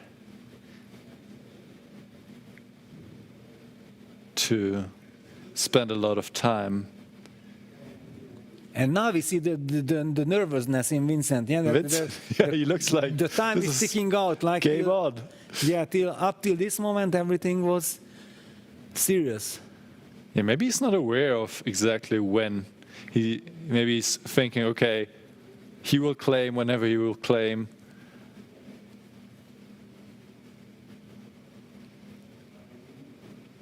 But Ray knows. Now very confidently sitting there, my friend. Well, he knows it's the next You move. can think as much as you want. Yeah? Yes. I will just call the arbiter. Oh, my goodness. Well, maybe Ray should even already hint towards the arbiter that please come closer, and then just to signal, yes? No, that's too much. Too much already.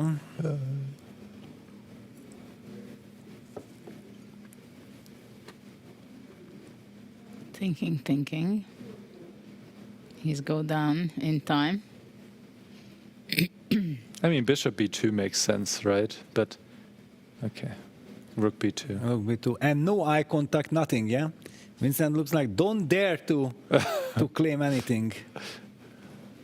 I want to go on forever. Ray could give a check on d8 now, just to tease him. Tease him. That would be a bit mean. Yeah. He'll go king f5. No, he will stop. I thought he would just stop the clock and say what his next move is. Yes, he does. He stops it, yeah. Very professional. Yeah, there you go. Enough is enough. And Vincent had a smile on. Finally, I can remove the headphones.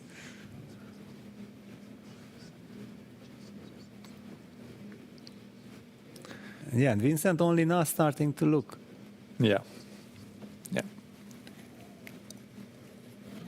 Yeah. That's a handshake. All right, there we go. Okay, What so a draw.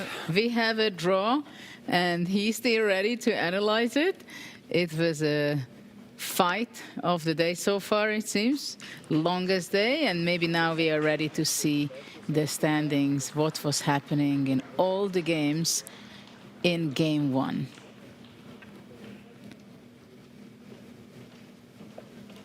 So it's the players are going away, and we are going to go for a break very shortly. So we can raise Peter's blood sugar and also ours. Hopefully. But I think also Ray and Vincent are now figuring it out. Do we have time for lunch? Do we have lunch break? They Because, should. okay, to start another game of this, for example, without having a normal lunch, it's impossible. Yeah, we are going to see the standings for now. Well, Pragnananda is a winner, Wesley So, Magnus Carlsen, but of course he would like to be on the other part of the bracket. And okay, so we are going to be coming back very shortly, but we go for a short break, and then we are going to be back seeing the game 2 of all the matches. Stay tuned.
thinking about tomorrow more than I ever have before. You're bringing light to my shadows. Every day you leave me wanting more. Every time you come up in my mind, a smile comes across my face. Even though I have no idea what we'll find, when I'm with you it falls in place. You're one of a kind. You're one of a kind. You're one of a kind. You're one of a kind.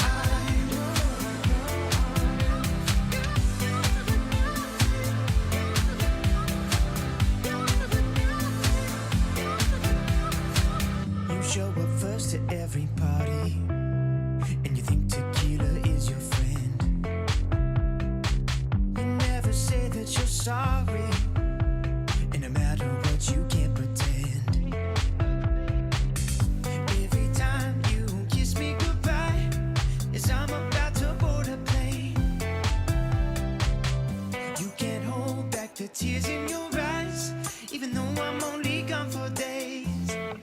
You're one of a kind. You're one of a kind. You're one of a kind. You're one of a kind.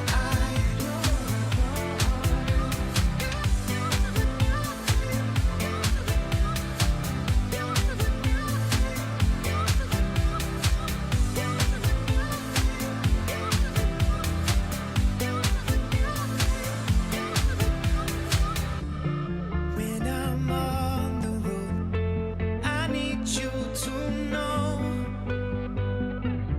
there's lots of chances for love, but nothing's like our home. Every time you come up in my mind, a smile comes across my face. Even though I have no idea what we'll find, when I'm with you it falls in place. You're one of a kind. You're one of a kind. You're one of a kind. You're one of a kind.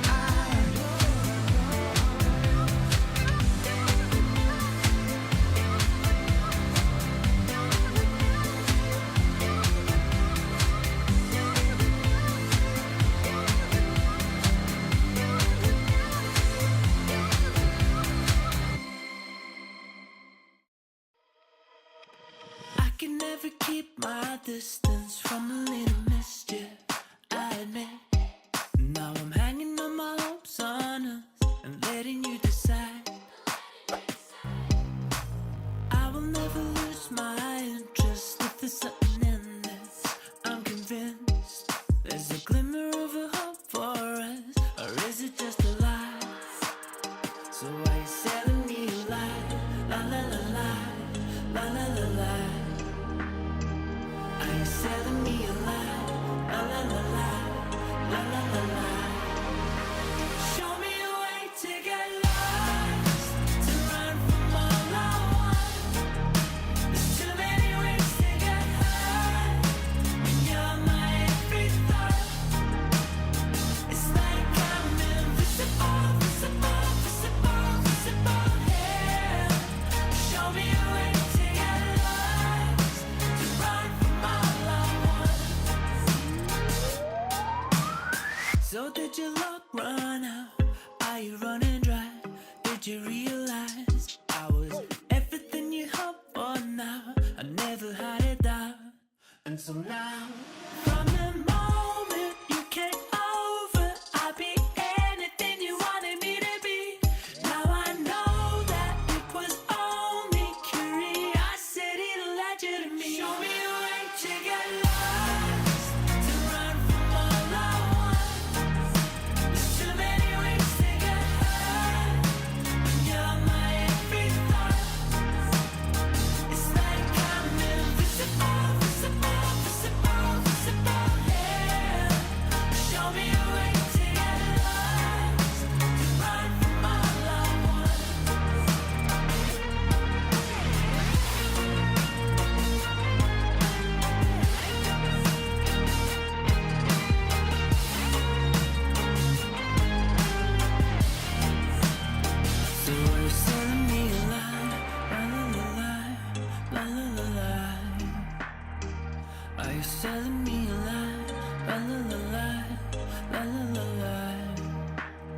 So are you telling me a lie? La la la la, la la la la. Are you telling me a lie? La la la la, la la la la.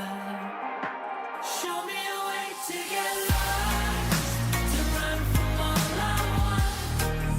There's too many ways to get high, and you're my every thought. It's like I'm invisible, visible, visible, visible, yeah. Show me a way to get lost, to run from all I want.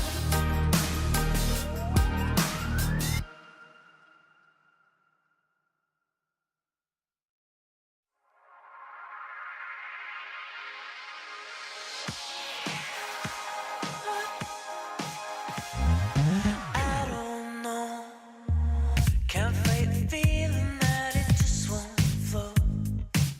We've been deceiving everyone we know.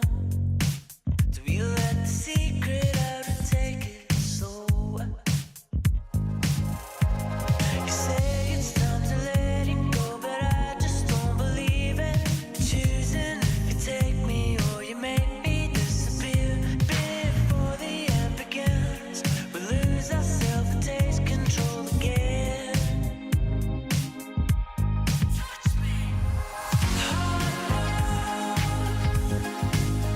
It's keeping us hanging on, and we know we will never fall out.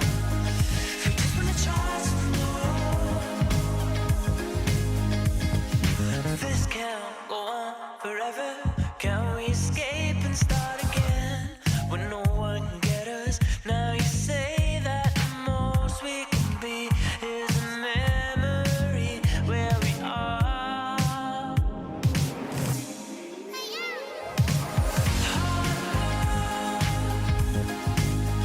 It's keeping us hanging on,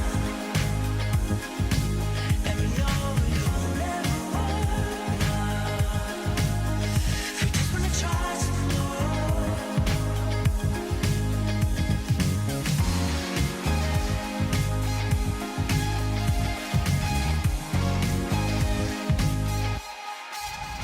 The higher that we let it fall, the harder we will fall. The longer that we string it up, the more we wanna know.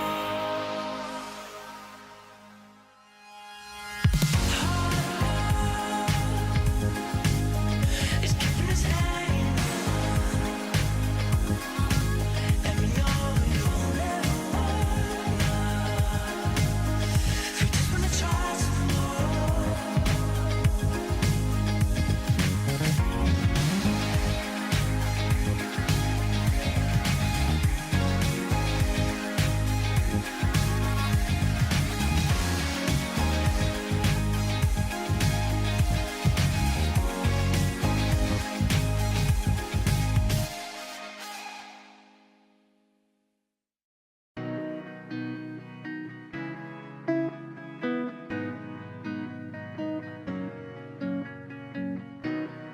This is the start of something new.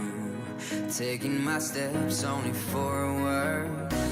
A change in the air, can you feel it too?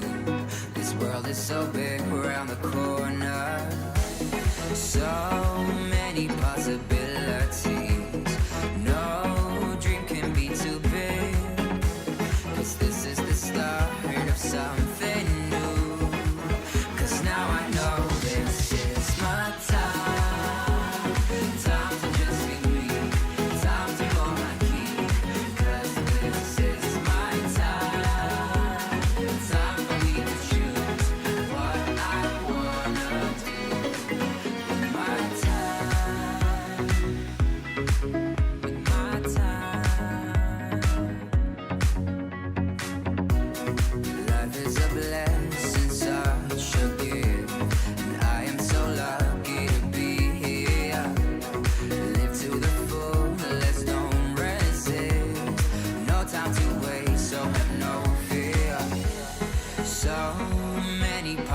possibilities. No drink can be too big, 'cause this is the start of something new. 'Cause now I know this is my time. Time to just be me. Time to hold my key. 'Cause this is my time. Time for me to choose what I wanna do. My time.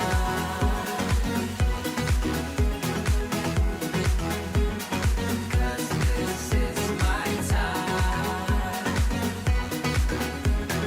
What I wanna do.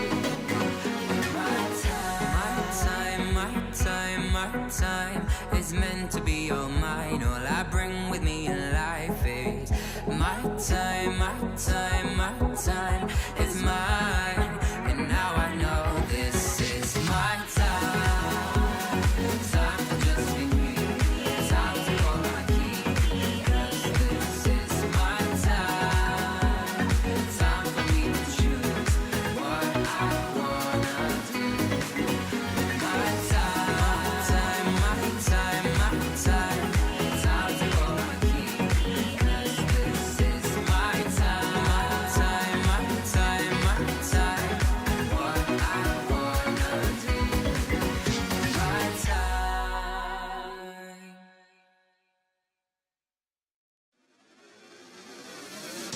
It's the small things that you do to keep reminding me there's magic inside me and you. Dreams to reality. All of my worries and fears fade away with you.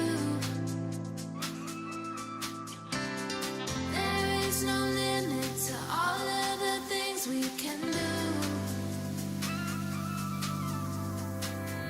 Let's go. Take my hand and hold it tight.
like your name is ink black.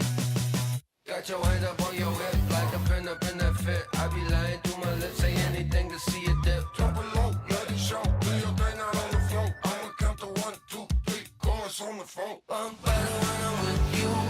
I feel it in my bloodline. Ice cold with the go-to, but you the one shining bright. Pump it like woo, Betty. Better get your thing ready. I'm better when I'm with you. So would you be mine tonight? Too bad we breaking woke pink. Might have take it slow. Back into the moment when the summer had a summer glow. Body like somebody gon' be missing, they somebody. Twerk it like a ratty, I'ma eat it like a zombie. I'm better when I'm with you. I feel it in my bloodline. Ice cold with the go-to, but you the one shining bright. Pump it like woo, Betty. Better get your thing ready. I'm better when I'm with you. So would you be mine tonight? Too bad we breaking woke pink. Might have take it slow. Back into the moment when the summer had a summer glow. Body like somebody gon' be missing, they somebody. Underneath the neon, denim jacket you can lean on. In the drop we can be gone. Like a dream, I think I see one. I'm better when I'm with you. I feel it in my bloodline. Ice cold with the go-to, but you the one shining bright. I'm better when I'm with you. I feel it in my bloodline. Ice cold with the go-to, but you the one shining bright. Pump it like woo, Betty. Better get your thing ready. I'm better when I'm with you. So would you be mine tonight? I'm better when I'm with you. So would you be mine tonight? I'm better when I'm with you. So would you be mine tonight? Body like somebody gon' be missing, they somebody. Twerk it like a ratty, I'ma eat it like a zombie.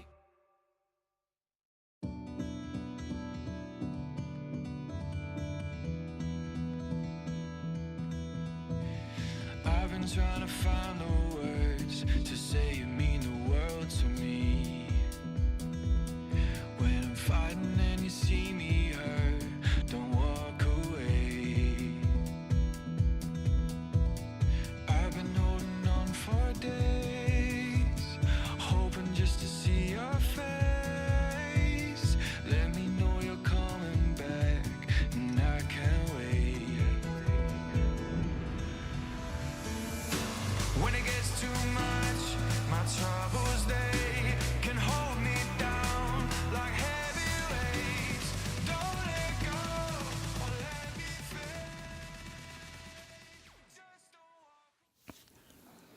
Welcome back, everyone. My name is Fiona Steil-Anthony. I'm delighted to be your host for the remainder of the day. And what a day it has been already. Out of the first 8 games, 4 ended decisively, 4 ended peacefully. That means 4 players are in a must-win situation. If a match ends tied, we'll go to rapid playoff, blitz, and maybe Armageddon, but we'll cross those bridges when we get there. For now, in order to help me draw the next position, I would like to welcome to the stage the president of basketball operations of the Philadelphia 76ers.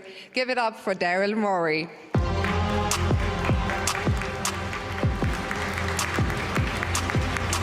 Daryl, are you ready?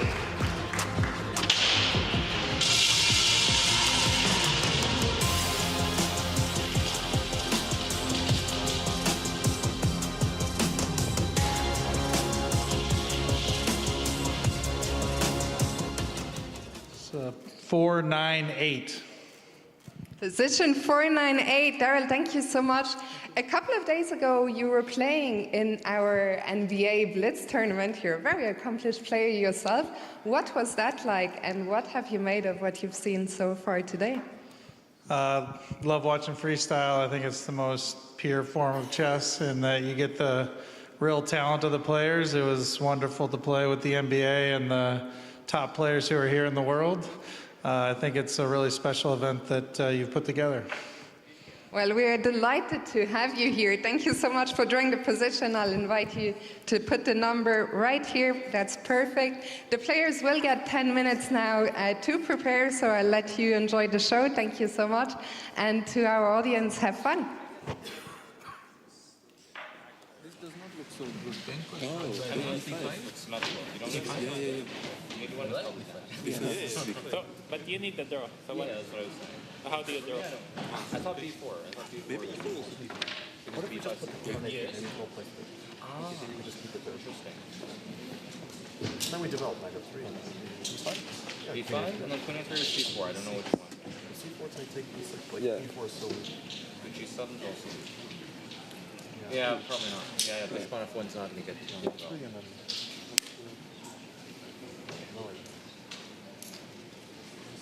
Then you go E3, yeah? Knight F3. Knight F6? I'm not a big fan of this. This looks totally superficial. This is queen A3. Just A6 even. What's wrong with C4? Yeah, C4. C5. E3. B3, but I mean, some people need to win, so it's like we just look for something more. We don't care. You can try to play B3. B3 and D4, yeah, no, that's okay. But C4, C5, B3, Knight C6, probably. Knight F3. Okay, but D4 is also critical, right? Why was E4 bad? I just thought E4, B5. Yeah, E4, B5, C5. D3. Do you think it's good? C5? No, it's not good. I mean, this bishpawn. Yeah, like B3, Knight F3. Maybe. We should be 2 Knight D3. It just feels wrong. Maybe it's okay. C5 very quickly. Yeah, here you get like. Yeah, and I play Knight F3, Knight E3, no? And you get like. There's also bishop. And okay, I don't care F4, Knight F3. Maybe. Yeah, maybe F4, Knight. We should be too not fast. so bad. Yeah, this E4 is bad. It's the best. Like F3 doesn't have much. Yeah, F3 doesn't No. No, I don't like this either. Yeah. We did have C4 looks like the obvious. Yeah, C4. We did have to win. Yeah, but B4, B5, what's the how do you create play? harmonious. You just want to play like Knight F4? Yeah, go Sicilian. Yeah, C4, C5, B3. Then where do you try to play for D4? We should be 2. I not D. C4, C5, B3. You should go B3 or Knight So this looks completely symmetrical. You cannot play him. Like, where do you put them? D4, yeah, D4. Can we play E3 also? Yeah, you Maybe I'll. But D4, bishop E4. Not G3, yeah, because he takes this. It's not very. I don't like this. Okay, so what are the other options? You don't put C4? So B4, B5, is there anything to play for? Maybe we should start Knight F3, G3, bishop G3. Sorry? Not so crazy, not so crazy. Start with what? Knight F3, G3, bishop G3. Then you go Very through. solid. So what? I mean, you're going to play B3, but B2. Yeah. How do you... Is it crazy to go for B4 and try to F4, Knight F3, B3? Sorry, I think let's say B4, B5.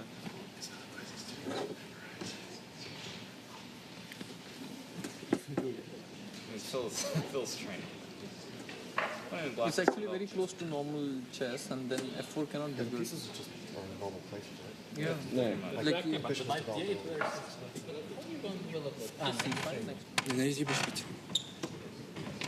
Okay, knight F6, knight E3, bishop, let's say.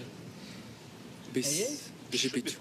Bishop E2. You must go G6. E6, and bishop before check. This is knight in his place on the screen. Wait, just play a few moves. Knight. Okay, there. Knight F6, let's see. G6 or E6?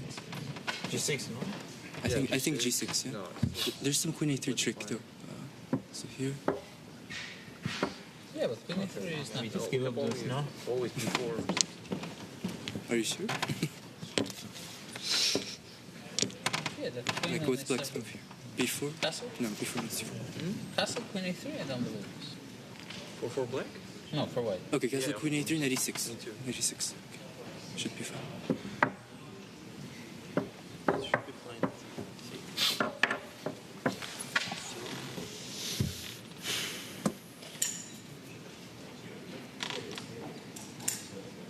Okay, D3 David.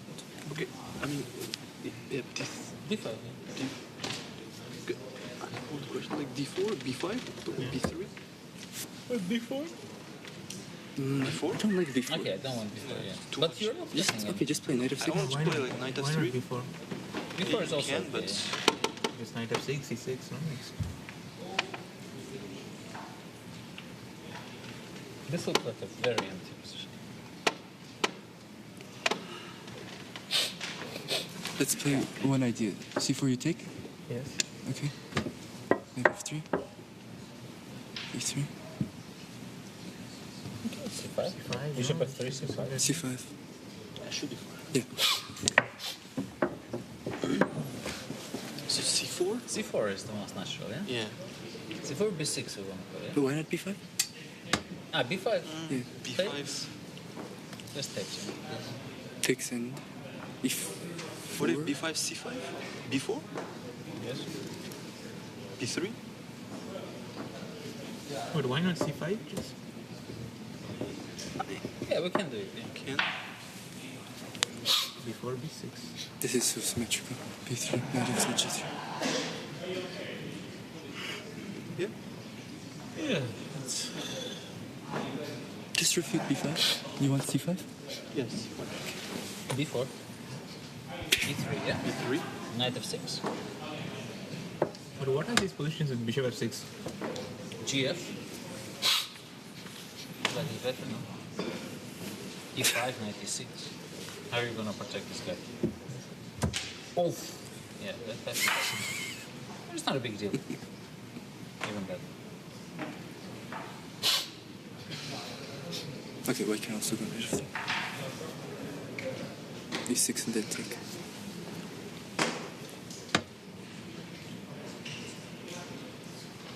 So G6 you wanna take? Or? Okay, take. G6. Yeah, G6. I like G6. Okay, Yeah. take. Okay. What can I do? I'm fine with B5. Unless you're worried about CB, yeah? With B5? This is maybe some tempo, yeah? Depending how fast you can develop. Okay, we'll go back, yeah? Before, are we there achieving something? E4? E6? Knight f6. Just a3, knight f3, e3. Okay, but then C5. Yeah, but then C5 in worst case scenario. I mean C5 is fine. Or C5. Yeah. I think before Wait, E4, E4, D5? D3, D5. Yeah.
So, welcome to game number 2 of these quarterfinals. Players, you can start.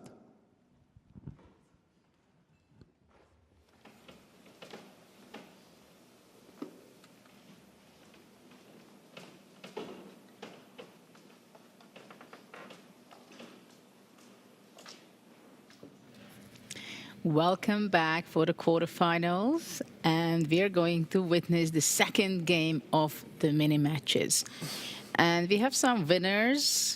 Pragnananda won a great game, even though it was not so obvious. He missed some opportunities, and then Fabiano somehow drowned. Nakamura won against Aranyan. That was a very important game.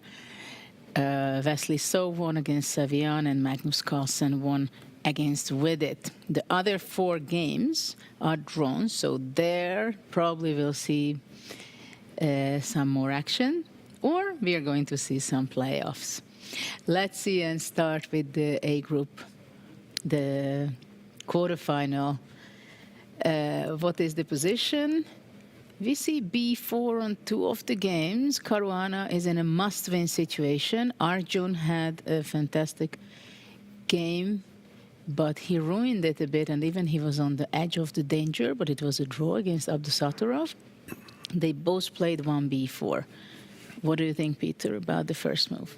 Yeah, first of all, I think we have to talk about the starting position a little bit. If we compare it to the first game of the day, there it was clear that White gets a very promising kind of position. Yeah, it was a very dangerous situation for Black, very scary position. Here, we have also heard it, I think, from the players that they felt like there is symmetry on the right side of the board, on the traditional king side. Everything is like in classical chess.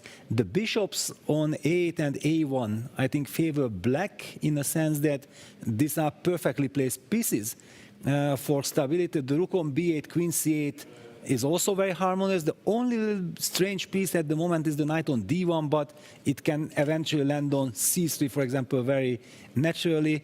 It's very much English kind of type of opening, yeah, with this bishop A1, probably White will play C4 and B4, try to expand on the queen side.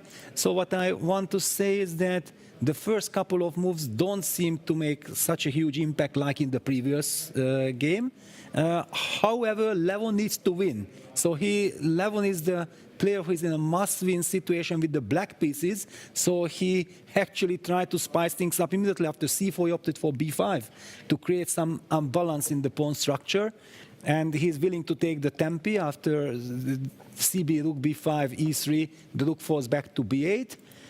But he at least got the structure, something to play with. I'm a little bit surprised, and Nicholas, I'm very curious of your opinion, that knowing that Hikaru actually only needs a draw, why did he pick the move C4 and allowed Levon to play B5 compared to all this B4 kind of stuff where you don't really give your opponent any dynamic possibilities? Yeah, it was basically a question to start with B4, C4. This is also the move that we see so far happening in the quarterfinals, in the upper bracket. And, well, yes, he gave Aronian the chance to break early with B5, but on the other hand, I don't think Nakamura is so unhappy about it, because he will also end up with a very solid position here. E3 gaining the tempo, B4 now beautiful move, opening up the bishop, and it feels like you will have a somewhat normal position soon. We once again, just like many times in the preliminaries yesterday in the qualification stage, we see the king on E1, bishop on F1, and knight on G1, rook on H1. We had it at least once yesterday as well. And this means, well, then bishop will be developed. White can castle. This knight is going to C3. Actually, yesterday, we had a very similar position also, where the knight from D1 was going to C3. The bishop was in the corner. Maybe the only difference was the queen was on B1, the rook on C1, I think. That was the only difference, yes. Yeah, it was only the playoff between Magnus and Levon. Yes. That was when they traded queens also. Yes, exactly. Yes. That was the only difference. Wow, what a coincidence. So yesterday we had the same position, just with queen and rook reversed, but of course it does not change so much. And now E6 was played, maybe B5 now, because the pawn is attacked right now.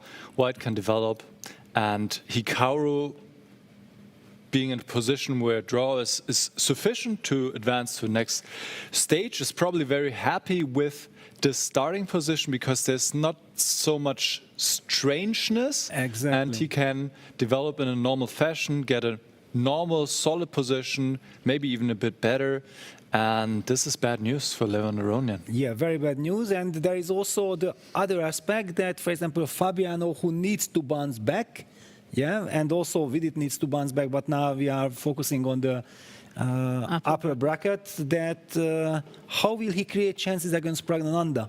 And it's very interesting that he approaches with b4, b6, f4, trying to get out of the classical directions, right? He wants to mix things up. In Hikaru's case, keeping it simple, the traditional stuff. Now after the move c5, the thematic kind of move is b takes c6 if you are playing for a draw. But Judith, from your experience, when you you only need a draw, with the white pieces, going desperately towards a draw, giving your opponent some chances to get the initiative, is this the right approach, or you should just play a game? What is your experience? Well, it's not very good that if you want to make a draw desperately, like you just want to secure your victory. At the same time, when you're seeing the highest level players, if they don't want to sharpen the game, they can do it. And actually, it's good that you highlighted the starting position, that it is something that it favors the people who want to not to sharpen the game, if it draw is enough, because it's not a freestyle where we used to, where really it's a huge mess. First of all, the king stands on its initial square, but all the rest of the pieces on the right-hand side stays there. So you already visualize it very fast, that you can develop your pieces, castle very fast. And why would it be in a d4, c4 English kind of position, but to have the a1 bishop, right? And the b1 rook, c1 queen, knight jumps to c3.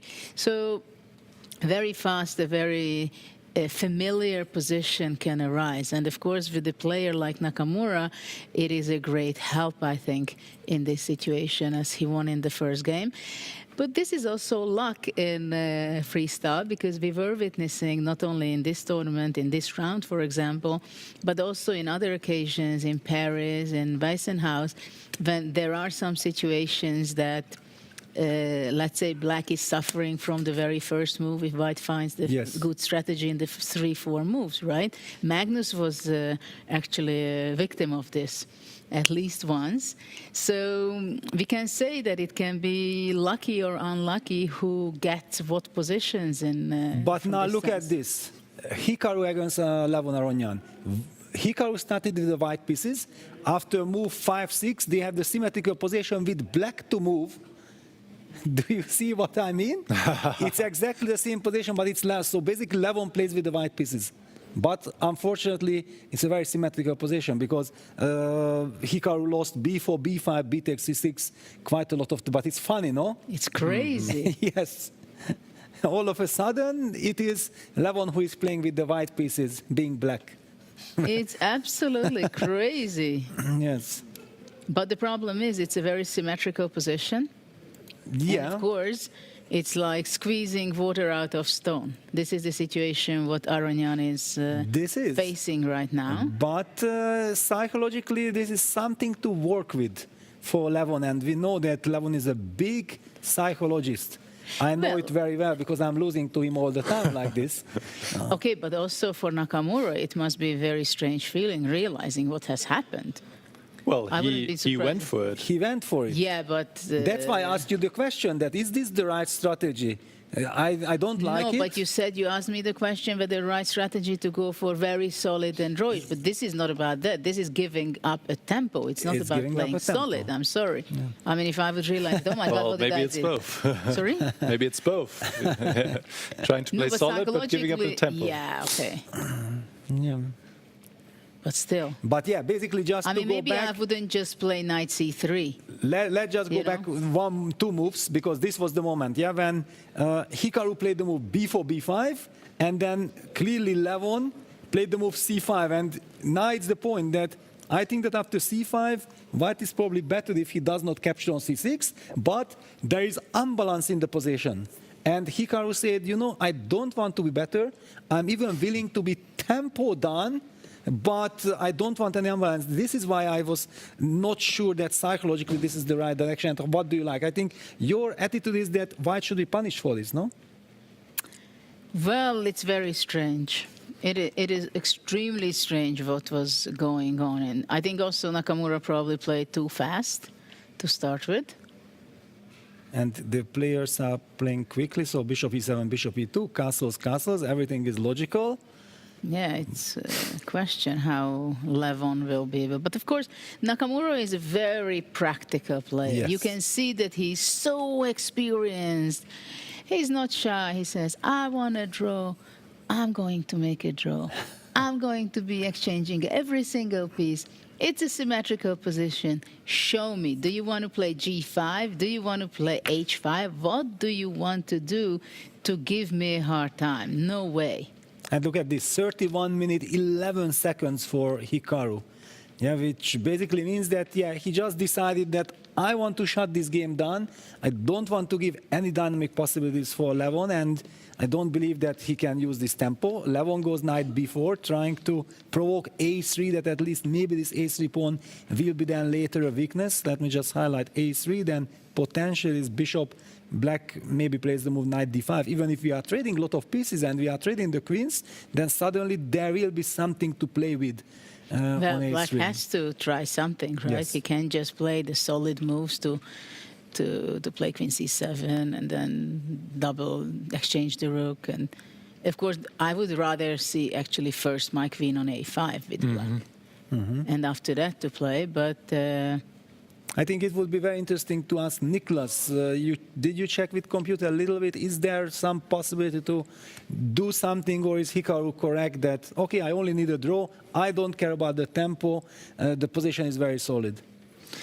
Yeah, it feels to me that knight b4 was maybe a bit rushed by Levon Aronian. As Judith said, putting the queen on a5 is a very good idea here. Let's say white keeps mirroring, goes queen c2.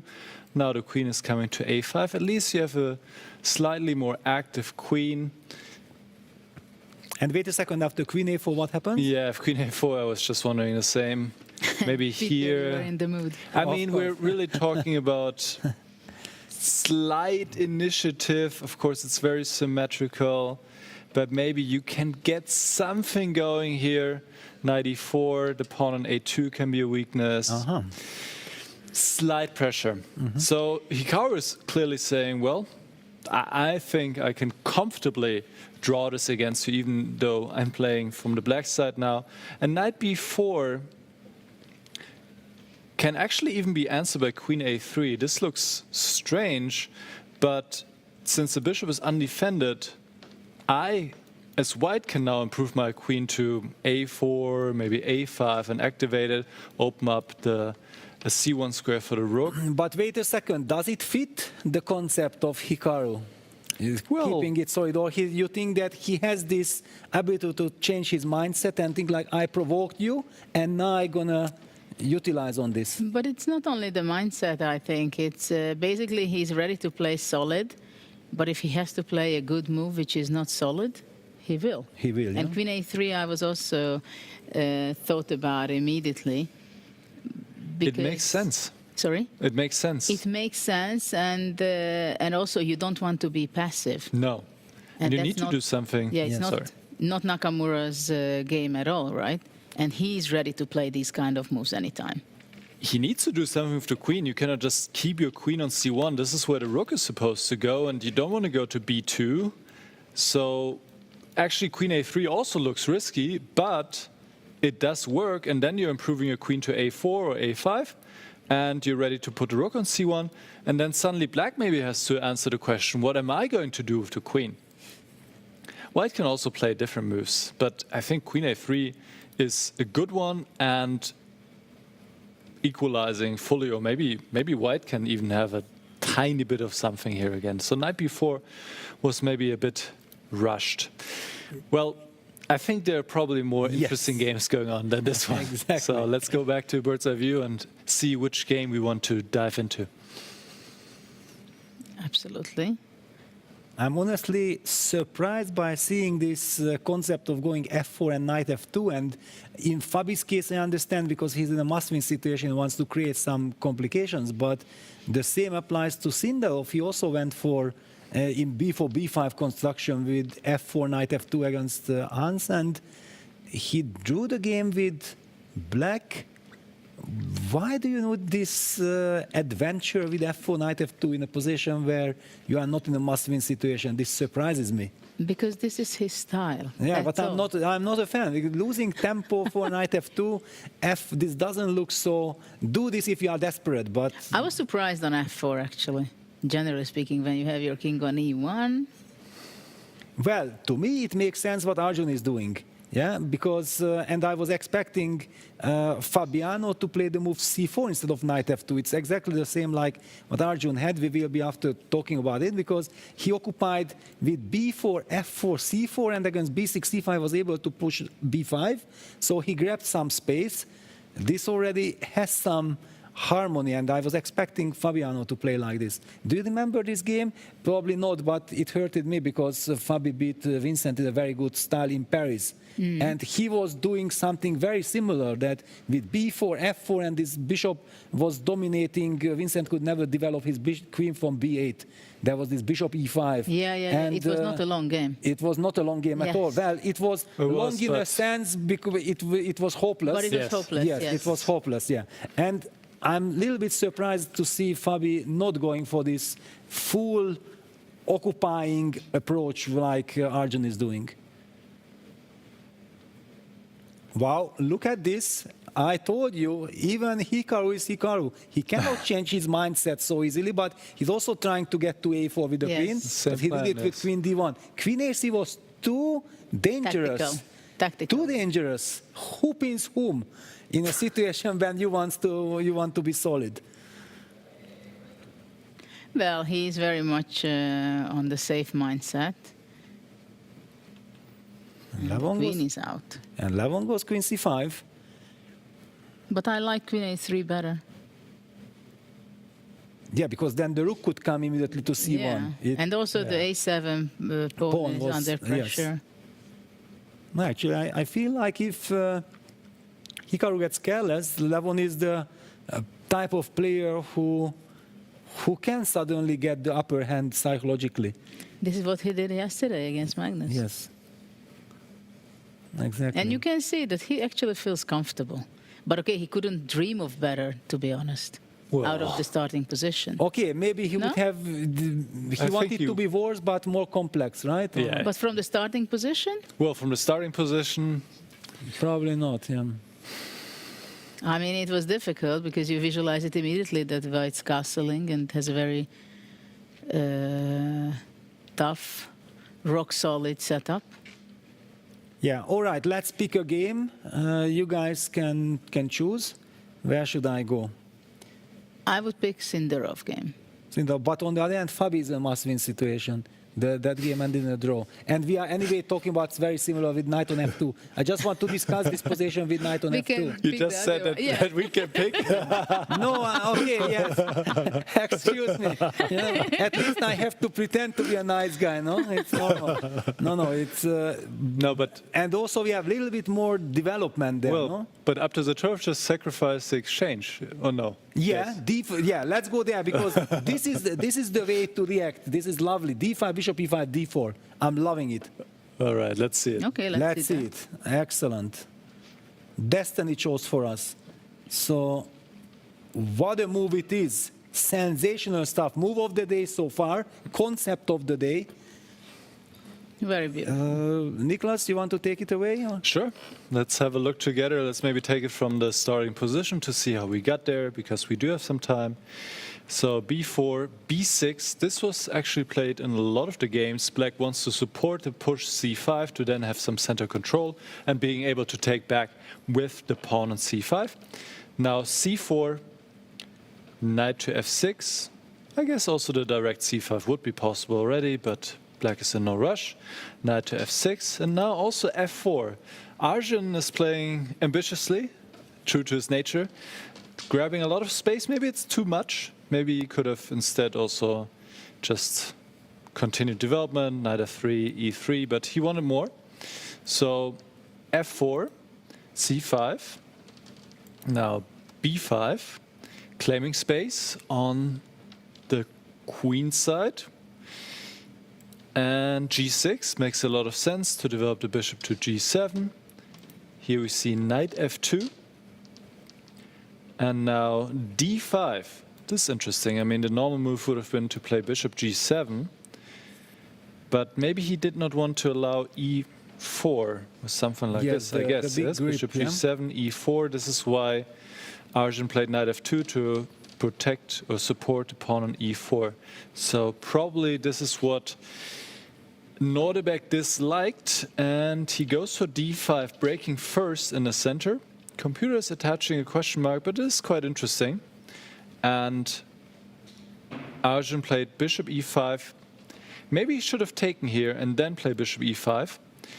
Because bishop e5, yes, is inviting this, or, I mean, it was Nordebæk's plan after all, because surely he did not want to go rook b7 here. So he goes for the exchange sacrifice with d4, claiming that after bishop takes b8, queen takes b8, Black has a beautiful pawn chain and has more space. And also this pawn cannot really be defended nicely. If you play e3, then you're also going to weaken your position further. And Black actually, especially with this strong bishop, has great play e5 and opening up the position. This is already better for Black. So maybe White shouldn't take this rook to begin with, and Arjun did not. He played e3, and, well, the question is, do you do something about the rook, or do you just ignore it? Bishop g7. Bishop g7. A tempo, bishop g7. A tempo even? A tempo, yes. Okay. A tempo. Do you think Arjun missed d4 or underestimated d4? Well, maybe he from distance thought like, okay, my plan is that I'm stopping d5 because of bishop e5. Yeah, and this is what I'm always saying, that it's very important to understand, my opponent wants me to play d5 and his idea is bishop e5. Oh no, I don't like this, this is what he wants. And then to go a little further and to ask one more question. Do I have to be afraid of what my opponent actually wants, or is he right at all? And then asking this second question, you might end up asking, wait a second, what happens if I sacrifice an exchange? And I think that very often having some dialogue with yourself during a game can help you. Because often the emotions take you that, d5, bishop e5, no, I don't want this, this is what he wants. And then you ask the question, and then you automatically go deeper. And this fantastic sacrifice, and I believe after e3, bishop g7 is very much in the spirit. It's very much Abdusattorov kind of game. I think he must have been so happy to say, d4, I give up an exchange. For sure, yeah. Whenever you take it, then Black will have very quick castles and then follow it up with e7, e5, break in the center. And the a8 bishop is so powerful when, it's powerful. I mean, in this classical setup of position, right? Having the rook on a1 is not so easy to develop. So honestly, I'm really worried for White in this position. Yeah. Okay, by now everybody knows probably that I always worry too much, but I would pick Black. And bishop g7. Okay, forget about the question mark. It's the move. It's the move. That's why Black played. Also, d5 got a question mark. Yeah, but I said that the concept is the concept of the day. Yeah, Arjun, I guess, did not have to go for it, right? He did not need to play bishop e5 right away. Would have been better to take first, not giving Black the chance to play d4, and maybe now you can put a bishop on e5 and play like this, and maybe follow with e4 also. Yeah, probably with e4. Yeah, this also looks quite tempting, but the pawn on a2 is hanging. I'm not sure how I feel about this. A2 is hanging. But yes, there were other options available, and probably bishop e5 was not the strongest, and here bishop g7 gets a question mark. Yeah, the computer says now we should take this exchange and then go knight f3. Please. But you're happy, Peter, right? Yeah, knight f3, castle 0-1. Okay, this is, come on, we were raised on Kasparov games. Yeah, this is Okay, Judith. What keep is your take developing. on this? But I'm not so sure because the F2 knight is very strong defender. This makes a good impression now. Well, I can even, if you want, maybe take bishop takes f3 instead of castles. Yes. And then And E5. gf and I castle, and then I play e5 and knight h5, and I imagine I'm Garry Kasparov, and I will come up with something later. Now this is definitely some compensation for black. Also now the white king will be weak. Exactly. Yeah, I Even think if it's you better castle. to capture first, Yes. ruin my pawn structure first, and then in some cases. And this knight on d8 is a sleeping knight. This is not the bad knight, because it might jump to, also after e5, knight e6, knight g5 later on, creating mess on the king side. Of course, as a commentator, it's very easy to suggest, okay, please sacrifice. It's the second game. If they lose, then they lose the match. Yeah, Yes. this is our privilege that we can just rely on our feelings. Yeah, my soul says that this is nice, but after all, those are not my pieces. Yeah, yeah. So what about bird's eye view one more time, maybe, because Let's go back bird's eye view, and we haven't seen actually the other bracket. the other bracket, the lower yes. bracket, just to take a glance at some point. Yeah, so finally, actually, yes, here we are. Look at the Magnus's game. Magnus's game is completely wild. Nothing reminds of the previous analysis that we have done about the other games. It had a very specific kind of opening. Maybe we can have to take a closer look. The point was that Vidit needs to win, yeah, so he's kind of going all in, and Magnus invited him. Let's have fun. And this is how this crazy position appeared. Both sides have their trumps, but who knows whose idea will prevail finally. And then we have Keimer Robson, the marathon runners. Yes, there is always psychologically very tricky that whom does it favor. And looking at the position, I'm not happy at all what I'm seeing from Vincent's side. And he also, who did affect Vincent to go for this b4, f4? This teamwork is very tricky. I don't know, because I always have the feeling that finally it's very important to listen to your feelings. Yeah, this is what I believe. Yeah, and if somebody influences that, thinks that, aha, this is a clever idea, and then he convinces you there's only 10 minutes, besides there are so many different options from the opponent, then you go for this idea, and over the board you realize that actually I'm not liking this. Yes, it can happen. And with the 90 minutes time control, I always encourage Vincent, yeah, always listen everything what the guys have to say, but then think for yourself over the board, and then you combine things. But with the 30 minutes time control, you don't have the chance, so you might feel like what we have discussed I should use because I don't have the right to lose time. It's a completely different game with 30 minutes than compared to the 90. Yeah, the time is an important element, and in Paris we had the 90 minutes. Yes, and game, also in so that Weissenhaus was- before, yes. yeah, of course. Yes, so those are basically classical kind of games. Yes. And really you have time at one point to spend half an hour by Yeah, itself. and you have to. Yes. Yeah, yeah. You have to look at the body language of Vidit, showing like I know what I'm doing. He just played the move Rook G1. He's setting up some F5, G4 kind of ideas on the. Maybe because this is so much fun, let's pick this game, no? Let's pick this game for some time, because we are in the opening phase of the game. So yeah, nothing really extraordinary happening in the other games, but this one is very special. And Magnus Carlsen wanting to have fun, Vidit wanting to come back. That's lovely to see. Wait a second, Vidit did spend already 15 minutes. Wow. Okay, so he's following the almost the time management of the classical time control with 90 minutes. Let's just soak in this position. Magnus goes Queen A6. Going after the A2 pawn, do you really have time to think about this pawn when white is expanding? Judith, the floor is yours. You I love don't know. these crazy I don't things. understand for first. What about F5 and the C5 is not hanging, where the knight is going to move away? F5, does Magnus want to go knight C7? Or does he plan to take on A2 first? But that's only A pawn. Okay, intermediate move. I'm not a fan of this understand. pawn hunting business, but Of course, after f5, queen a2, I cannot go queen c1 because all kind of bishop h6 kind of moves. yeah, so you just move the rook to c1 probably, yeah? Rook c1, yeah. And then the question is where the knight goes. To c7, queen c5, knight d5.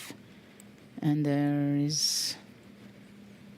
But since we are talking about a very fascinating, fun position, let's see how we reached here, yeah? Because, and then we will also a little bit understand more the psychology behind the moves, the purpose. So first of all, it featured one e4. So finally a game where white played e4. And the reason why the players did not want to play e4 because it allows b5. And b5 is like a very... With a tempo. Yeah, it's a tempo, and actually black is setting up to play a close Sicilian. And look at this, what happened here. White played the move d3, and black plays the move c5, and black is already very happy. Black got a very nice Sicilian, but Vidit does not care about this because he's a must-win, and he has his own idea, going bc, opening up the bishop, yeah, creating the unbalance. There is pressure on the long diagonal, and Magnus said, you know what, okay, b3, I'm gonna fix you. Yeah, so he played a strategically desired move b4, but it loses a tempo, and I'm somewhat puzzled, not just because of the evil bar, but okay, you really think that trying to get access to the d4 square later is so important? And now Vidit takes it like a matter of principle, knight e3, knight e6, knight e2, I'm gonna punish you. What are you doing, Magnus? You think you are Magnus Carlsen, you can get away with everything? Vidit says, I'm gonna challenge you, let's find out. f4. What about these knights? And Magnus knows, yes, I went into this adventure because I want to break the But center. I'm sorry, the f4 is not hanging? When?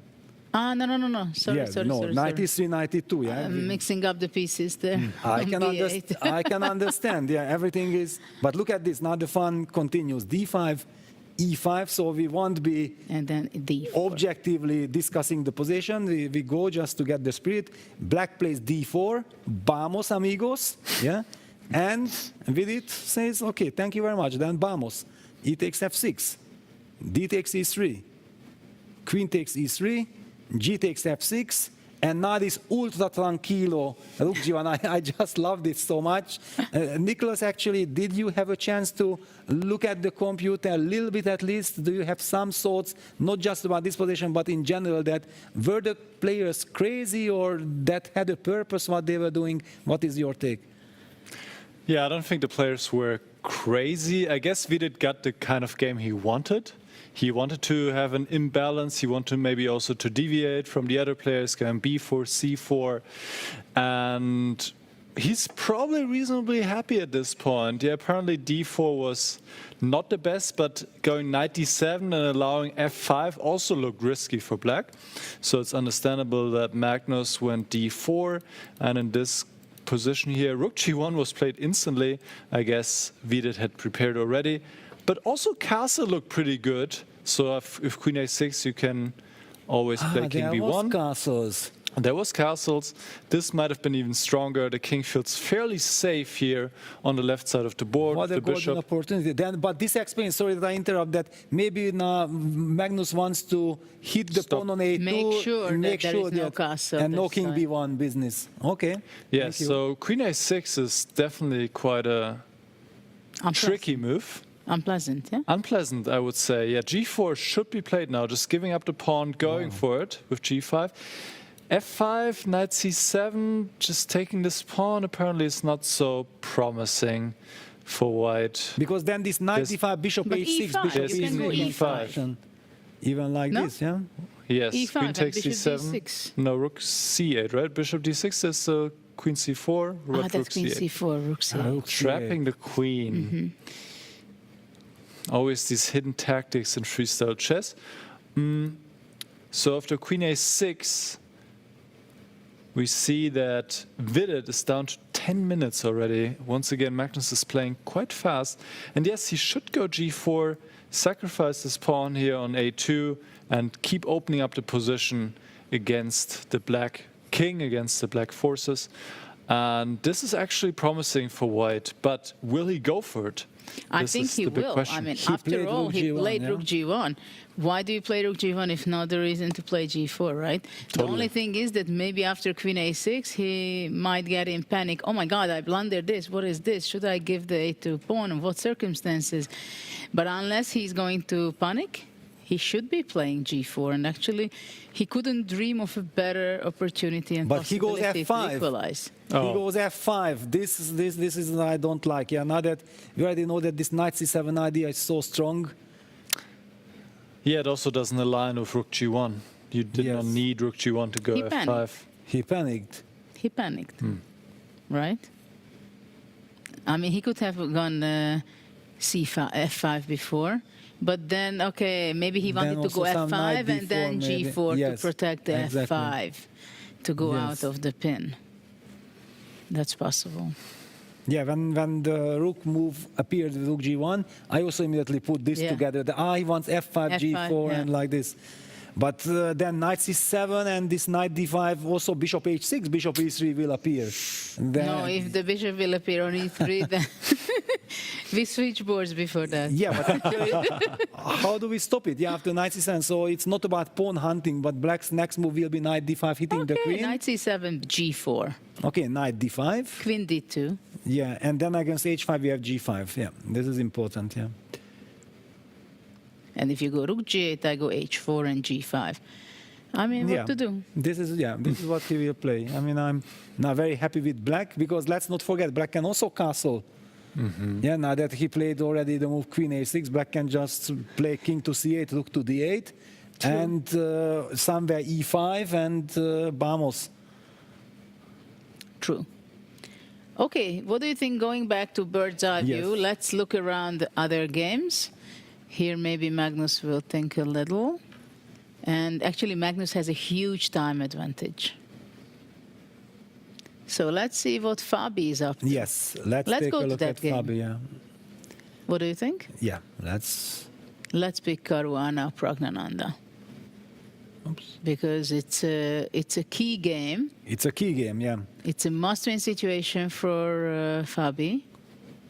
And to see he's how aggressive. Yes, but what I like that he is strategically sound and at the same time aggressive, yeah, because he made sure that he actually got this unbalanced like what Levon was trying to get against Hikaru, yeah, that against C4 he played B5, he traded the B pawn for the C pawn. So strategically speaking, I remember my conversation with Bobby back then, yeah, that he said that the Sicilian strategically is winning for black because already you traded the C pawn for the D pawn. So unless you get checkmated, that's the story, yeah. And There is a great chance to get checkmated, but if not, then... Yes, and then already I'm strategically winning, yeah. So it's kind of funny that Fabi plays positionally, and it looked like I was even, let's just go back for a second because let's appreciate what he was doing was really brilliant. B4, B6, F4, knight F6, knight F2. Yes, I was slightly harsh with this. I was criticizing that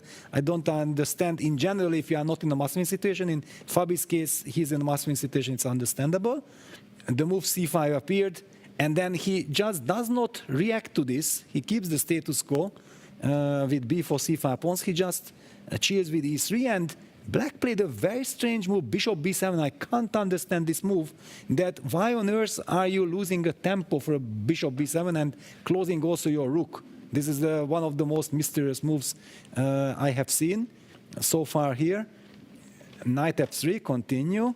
And then C takes B4. You trade voluntarily the C pawn for the B pawn.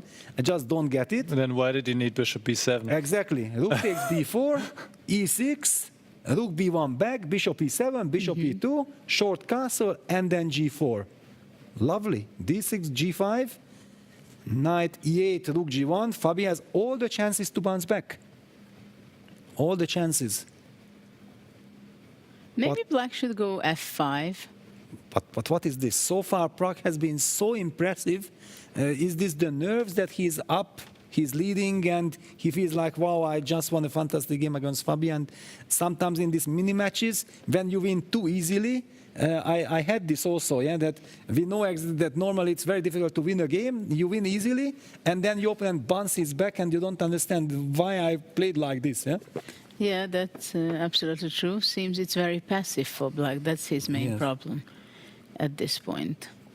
Yeah, let's ask Nicholas, how bad is this, or is this just visually so dangerous? We are very happy for Team White here. Yeah, I think Fabiano Caruana's also really happy about the position he got, plus the time advantage, 22 minutes against 9. So this is looking good for him. He has a lot of attacking prospects here. The bishop is lined up against the king. Maybe the knight can come forward. There's some sacrifice ideas here. The rook is lined up on the g-file. The queen can maybe stack up as well. A lot of ideas. The computer wants to go f6, but this is a move which is, I think, for a human really difficult to play because it looks ugly. You are weakening your king, and it feels not very stable. And what is the benefit, right? Humanly speaking. Yes. Maybe can you move to knight to f7 at some point? I'm not even sure. I would be surprised if this move was played, and indeed it was not played. Bishop d5 was played. Well, this is also a bit of a puzzling move. The computer says, I can just go c4, hit that bishop, win another tempo, and then put my queen on c2. Let's say c4, the bishop has to move again. But then at least he wants to break with d5. It's a very nervous move, bishop d5. It's a total panic. It's a total panic. It means that actually Pragg is so upset with himself. But what have I done? But and what is he doing? Well, just go back. He played bishop d5. Bishop d5. He played bishop from b7. He already played bishop b7. Now he played bishop d5. Yes. So that after c4 he can go back and then to go d5. That at least he opens up something. Yeah, so it has a purpose. And he goes back to a8 because Yes. he wants to have his knight of the b7 and c5. Well, this wasn't played yet. I put it on the board. C4 was not. C4 Now played. C4 was played, but I would guess he puts it back on A8. But this is just too much of a loss of time here, and maybe even H4, H5, H6 or G6. Knight g4 will show up. Knight G4, of course, on the menu. This is a dream position for Caruana. He probably can't believe it. Yeah. How well this went. Yeah, just a lot of strange choices here by Pragnananda, who, for the first time in this tournament, is looking, maybe a bit nervous. Not really sure how to handle this position. Yeah, it's nerves, because, basically, we just can't explain any of his moves. They were not connected to each other, It was like constantly changing his mind. But we have all been there, we know how it is. And, he will fight, but he's also down to 8 minutes on the clock. And the problem is that he doesn't have a single natural move. Fabi will be putting the pressure, improving on the king side, putting pressure against black's king, improving the other pieces to the maximum. This h-pawn starts to advance. And how do you defend yourself? Horror scenario. Yeah, I wonder why. What was his plan? Is he want to take on f3? Oof. I know. It's. I understand, but otherwise you go back. He goes back. Also, he goes back. I think he will just get crushed in this game, honestly. He will, yes, absolutely. I mean, Fabi doesn't let these kind of positions be ruined. You remember there is in the classical chess position, there is this knight f3, knight f6, c4, e6 kind of stuff. When white will later play g4, rook g1, black plays with d5 and so on. Yeah. And even then this g4, g5 is dangerous. Yes. When you're already hitting the center, you have so many pluses. And here we have 0 pluses, even we are worse on the queen side as well. What has happened here?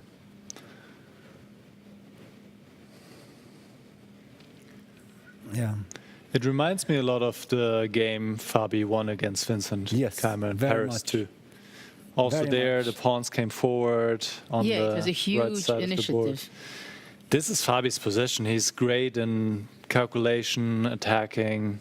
Yeah, combining all elements. Yes. Well, but probably good positions, as many of us would say that it's our But he position. creates the good positions for himself. Also here, he was very smart, and Pragg down to 6.5 minutes, and he doesn't have a good move. But bishop d5 was a very unexpected decision.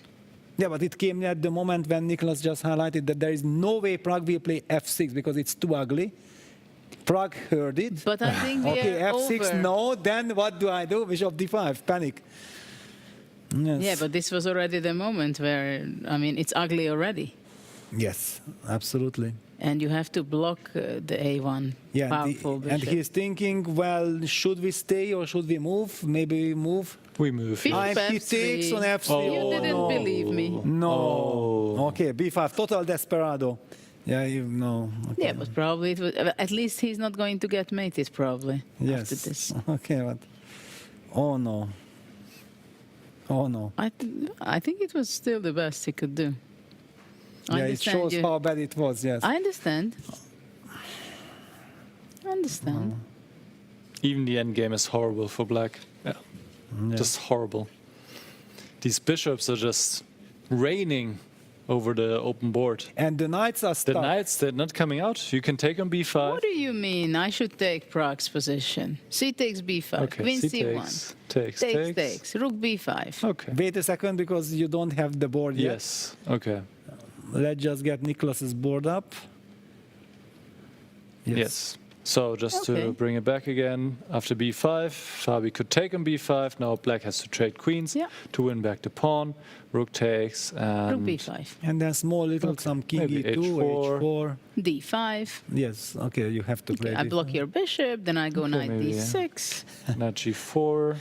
But don't pretend to be happy, because your voice actually sounded happy. You were not really worried. I did not like this, yeah? I like when my opponent suffers there. No, Judith was happy. Don't h5, like this. h6. Some knight f6, yeah, it's hard Knight to... f6 might be there still. Yeah. But maybe Fabi is disappointed because he wants to checkmate right away. Exactly. This is the That psychological he's moment. not going to do. He's not going to checkmate in this game. He may win. Yeah, Probably he has to go into the end game. Yeah. I mean, he could also play something like knight b4 and say, well, if you take on c4, then I trade and I take on c4 with the queen. Keep the queens also on the board. tempting. Yeah. d5. d5. Basically, in the must-win situation, probably he will choose this one, yeah? I would. But okay, I'm But maybe the other one is more practical, because here maybe black can hope for some counterplay or not. Maybe not, yeah? No, knight d6. But then knight f6? Bishop f6. Ah, you are willing to go for G6. this, yeah? G6. Knight Maybe you have h6. queen c3 or something. I have this already, that's winning? apparently. And bishop g7. Yeah, Just queen like this, c3. Apparently is already crushing. And on king g6, what, Ah, h4? Or? yes. Oh my god. He went for queen b2 and quite quickly. Queen b2? Wait a second, he has such a big time advantage and he just rushes with queen b2? Well, he's probably saying, well, what is he saying, actually? I thought there would be a checkmate threat, but no, the knight is covering. So what does he want to do on queen He wants to c4? checkmate somehow. Yeah, he wants to checkmate, but... Rook c1. Oh, rook c7 wins the bishop. Rook c7, that's the point. Oh, that's beautiful. That's beautiful. That's why he opts for queen b2. This explains it all. Also looks good. That's a nice tactic. This one is fantastic. And yeah, Prague goes a6. He just keeps the tension. Well, probably no other move, yeah? Yes. If So knight b4 was g4? another move. But now there's knight g4 probably coming. Knight I mean, knight g4. h6 is not not winning yet, deadly. but it's there. You have to look out for it. At least you can say that the d8 knight is useful, protecting the f7 pawn. They're both useful, I guess. Yeah. But also very passive. All right. Yes. Okay, let's go bird's back eye to view. the bird's eye view, Yes. yeah. Let's go back and see what's going on the other boards. Pragnanda in a lot of trouble. Because So- we see, maybe we can go back to Nakamura Arunyan. Well, but also, but that's symmetrical. But what about the Yeah. Sindarov Niemann? Sindarov. Yeah. Because these two guys who are fearless and they are probably pushing each other to the limits. Let's check that out first. And let I the think class- Nakamura Arone is still very balanced. Yeah, of course, there nothing much could happen. Also here we see the open, okay, here we see the open G file. The rook on G1 appeared already in the Vidit's game, in Fabi's game, in Sindatov's game. White is not castling, but now at least there is no bishop on A1. It's a completely different scenario. This is a scenario where black does not care so much about this open G5 because he has this knights guarding his king. So the last move was knight takes c6. All right, excuse me, everyone, but I think we have to start from the very beginning, just very quickly, to get the feeling. Yes, again, we see this knight f2 business, a5, a3, c5, b takes a5, very interesting, giving up the pawn, spoiling the pawn structure, and he's not in a must-win situation. This is very interesting. e3, c4, bishop e2 castles, knight d4. It's both sides play is very understandable. So far, it looks strange, but still there is a logic. Queen c5, bishop c3, lovely. Knight c6, fighting for the b4 square. Bishop b4 anyway. Queen a7. Bishop e7, knight e7. Rook takes b5. Computer somehow gives advantage for black here, but the next, yeah, bishop takes g2. Wow, we are living in the times when engines are not materialistic anymore. They don't like bishop takes g2. Rook g1, bishop c6, and then knight c6 dc. That's the current position. We are rich here. We know the spirit. We had no time to get deeper into everything, but we have the spirit why things are happening. Judith, your first feeling here? I don't know at all what white is up to be honest. I mean, if white is exchanging on b8, takes. But white is a pawn up at the moment. Yeah, that's what I'm just counting. Yes, I just counted it. Yeah. I wanted to help you out. Yeah, so bishop c4, queen a5. Of course, the white king is standing forever in the center. There is no way it's going to find its safety. There is not going to be a safe area in this chessboard for the white king. But I would probably play it with black, to be honest. With black, yeah? Yeah. More comfortable, yeah? That your king is... it's very dangerous for white. I think it's easier to play it with black. Though right now I'm thinking, should I go rook b to g5? Yeah, but then also, if ever rook b1 will be a threat, it's game over. Yeah, that's a big question. Yeah, he takes b8. on b8, yeah. Okay, so rook b8, rook b8. Rook b8, rook b8, and now it's the big question. What to do? Do you include queen a1 or not? This is, yeah. Yeah, queen a1 is a serious question, but then I think knight e7 to d5. To d5, I thought maybe also knight g6. Yeah, knight g6 is the other option. I just thought that knight e3 sometimes maybe. You also want, yeah. An option. Well, for now, of course, there is a pin. Capture the c4 pawn, yeah, okay. Takes. And queen e1. And queen a1, yeah. So very logical. So let's count one more time. It's still one pawn up. Yes, it's one pawn up, but knight 6 versus 5. And now black has to make a choice where to put the knight. Actually, he doesn't have much choice. Or does he? Actually, knight d5, I'm not sure it's possible. Yeah, it's not possible because bishop d5. Bishop d5, queen d5, queen f6, rook b1. Knight d1. Knight d1. Yes, there is knight d1. Okay, yeah. This is kind of very important. Let me just show it with arrows. Yeah, so takes. You can also move it down. Okay, yeah, let's move it because it's a little bit complicated. So there was this pin, and black tries to solve it like this, but bishop d5, queen takes f6 using the pin. Clearly the idea was to play rook b1 check, but suddenly white has knight d1. As they say, the knight is the best friend of the king. Wonderful defender. Okay, so knight d5 is not possible, so it's either knight g6, or black king can go out also. To f8 simply, yeah? Just sidestepping. But then you give me the chance to play rook g5 with tempo. Do I want to go rook g5 at all? I'm not sure. I'm absolutely not sure. But look at the clock situation. Now, Niemann decided, wait a second, what did Sindarov do to me in the previous game? It was quite unpleasant. I had a better position, but I couldn't convert it because I was low on time, and now he's pushing on the clock. Any predictions here? Judith, and the first game was a draw. This might be a decisive game, one way or another. I would put on Sindarov. You would put on Sindarov, yeah? Nicholas? Unexpected question. Well, I like Sindarov's position. He's a pawn up, and he can also stabilize, going a4, bishop b3. But I go Hans. I actually go with black here. Looking at the time control. Yes. Yeah, yes, because yes. white, maybe objectively, if white is a computer, is better. But practically speaking, Judith, I think you mentioned that you would I like actually. it for black. Yes, you would maybe pick black. I don't know what happened in between. Nothing. Nothing really.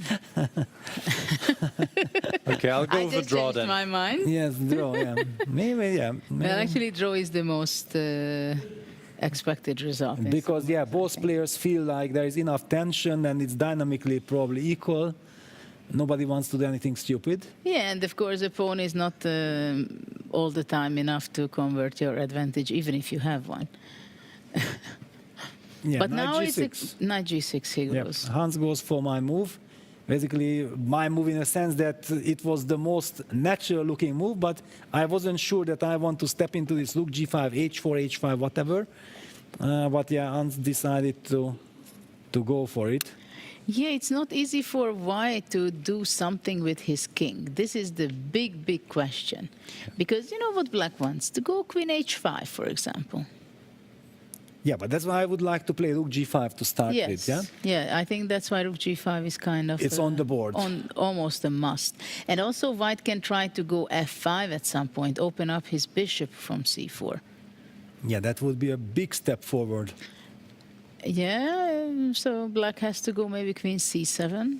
In order to, after f5, you have knight e5. And the fork business on f3, yeah? Yeah, because otherwise you cannot go away with your knight because the pin is there. The f6 knight can be attacked. Yeah, and after knight g6, black lost a little bit his stability. I Yes. didn't want to go to g6 because I wanted understood. to have that on d5, Yes. but Yes. it was not possible. Yeah. Yeah, black should have played king f8. King f8, the right? prophylactic king f8. You Yeah. said that. Just king f8, not to commit anything. Because, now, as you said, white has these breaks with f4, f5, hanging in the air. You have to pay attention, this h4, h5, because whenever you play h6, then you step into all these bishop takes e6 problems in the future. Yeah. I mean, white has a good spot with his bishop on d3 also, if I don't go f5. And Just to also, put pressure. suddenly white's king feels safe, no? Yeah, this is why rook g5 was Was so important, I think, important. not to allow the queen to the queen side, king side on queen h5. Yeah, so probably the king will even find a safe shelter on e2. Wow, and I picked Hans. Yeah, but I picked Hans before he opted for knight g6. Yes, because... Now it's a big question, where is he going to put his queen, though? Is he going to play, for example, queen a4, pushing back your bishop to b3, and let's say queen a6? That could be a nice But diagonal. do you want to... Someone mentioned bishop F1? b3 a4 idea. Who was bishop b3 a4? I did, yeah. Ah, Nicholas, so that's... Simply a4, a5. Well, my g5 rook is supporting all this plan. But also bishop b3, at least I'm locking down the b file, which is kind of the only counterplay. Queen b6. Queen c7.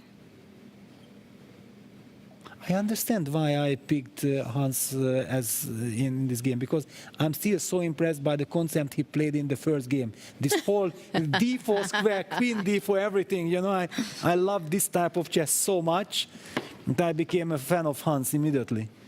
And he's also going down now in time. He had a significant time advantage, but now he's going down. He's going down, yeah, because after knight g6, rook g5, now he's asking himself, why did I go knight g6? I had stability. Yeah, but it's also not so obvious why the knight on g6 should be bad when I have an option to go knight h4 at some point. And maybe this is why he went queen d8, Yes. so he has knight h4. Supporting the f6 knight, so there is no more issue with this pin, setting up the idea of knight h4. So white is unable to play f5 at the moment because of knight h4 double attack. Well, and I wouldn't like to see my rook hanging also. Yes, there is after queen multiple. d8. It's a very nice move, queen d8, and why we are here and we just don't rely on the evil bar. That we don't care if the evil bar likes it or not. Queen d8 is a very nice move. And bishop b3, for example, would be a nice move. Okay, good, but and then to play queen c3, sometimes to go king e2. Yeah. Okay, you are pawn up. Yeah, simply you are just pawn up now. But of course, a4 immediately is also maybe possible. This a4 bishop b3, yeah, it's and also the rook on the 5th, right? Yeah, so bishop b3 played right away. Cemento. I mean, I quite like just pushing the pawn forward to a6. Why not? To start with, and then look a4, around. Yeah? yes, a5, a6. Yes. Past pawns must be pushed. Judith was right that only we are not the youngest anymore. I said yeah? I picked black yes. first, but when it got serious and you asked. Yeah, Nicholas is not afraid of just pushing his pawn. Yeah, it's an extra pawn. Why not to push it?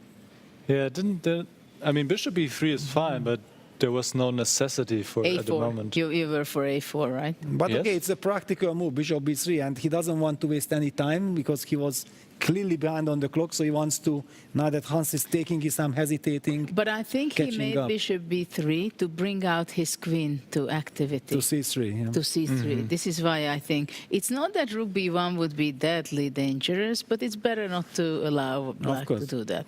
Of course. And we anyway clarified already that you are the one who feels and senses Sindalov's moves the most, yeah? Yeah. Yeah, queen c3, smart, basically okay, but now I'm not really understanding what black is doing. Black is maybe just in a lot of trouble. Well, he has to be very sharp. And all connected with knight g6. Yeah, how unfortunate this knight g6 move was. It looked natural, it looked like, it's a very clever kind of move, and it turns out that this causes the trouble.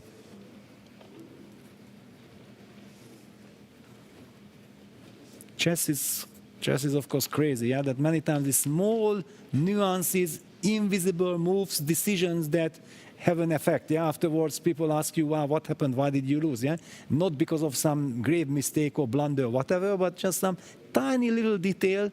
That's how one loses the control of the game. And yeah, normally computer always finds some resources, but those are not human resources because humans are playing much stronger than when they know what they are doing. Yeah, when there is a logic behind what we are doing, then we are capable of finding brilliant moves. But when we lose the control, it's so tough. Yeah, knight d5 had to be played. Knight d5. Stopping queen c3. But okay, now I have queen d4. Now you have queen d4. I'm even more happy, I think, if I can get. And let me just highlight this But I think G7 it's also pawn. important that the a pawn cannot get so strong because cutting the power of the g5 rook. So always black has to watch out for this queen g7 checkmate now that the knight moved. Though maybe after queen d4, e5. There are tactics. Well, Sindra is about to make a move. He seems to be moving with the queen. No? d3 or? No, but queen d4, e5. e5. That's a problem. We don't want that to happen. Yeah, let me just put it. This is what Hans relies on. Again, eyeing the queen. The queen eyes the rook on g5. Setting up a trick. Setting up a very lovely little trick. Knight e4. Sindelov falls back with the rook to g3. Okay, voluntarily. Okay. Because he wants to bring out his queen, I think. Yeah, but okay, this is at least something to play with for Hans, yeah? That white also retreated the rook. He can go queen h4, rook h3, go back queen e7. It's not easy for either side to continue. And now also black might go c5 at some point. Queen a5 back. Queen a5. But actually what has happened? He couldn't yes. play knight d5 before. Why did he go back to d8 then?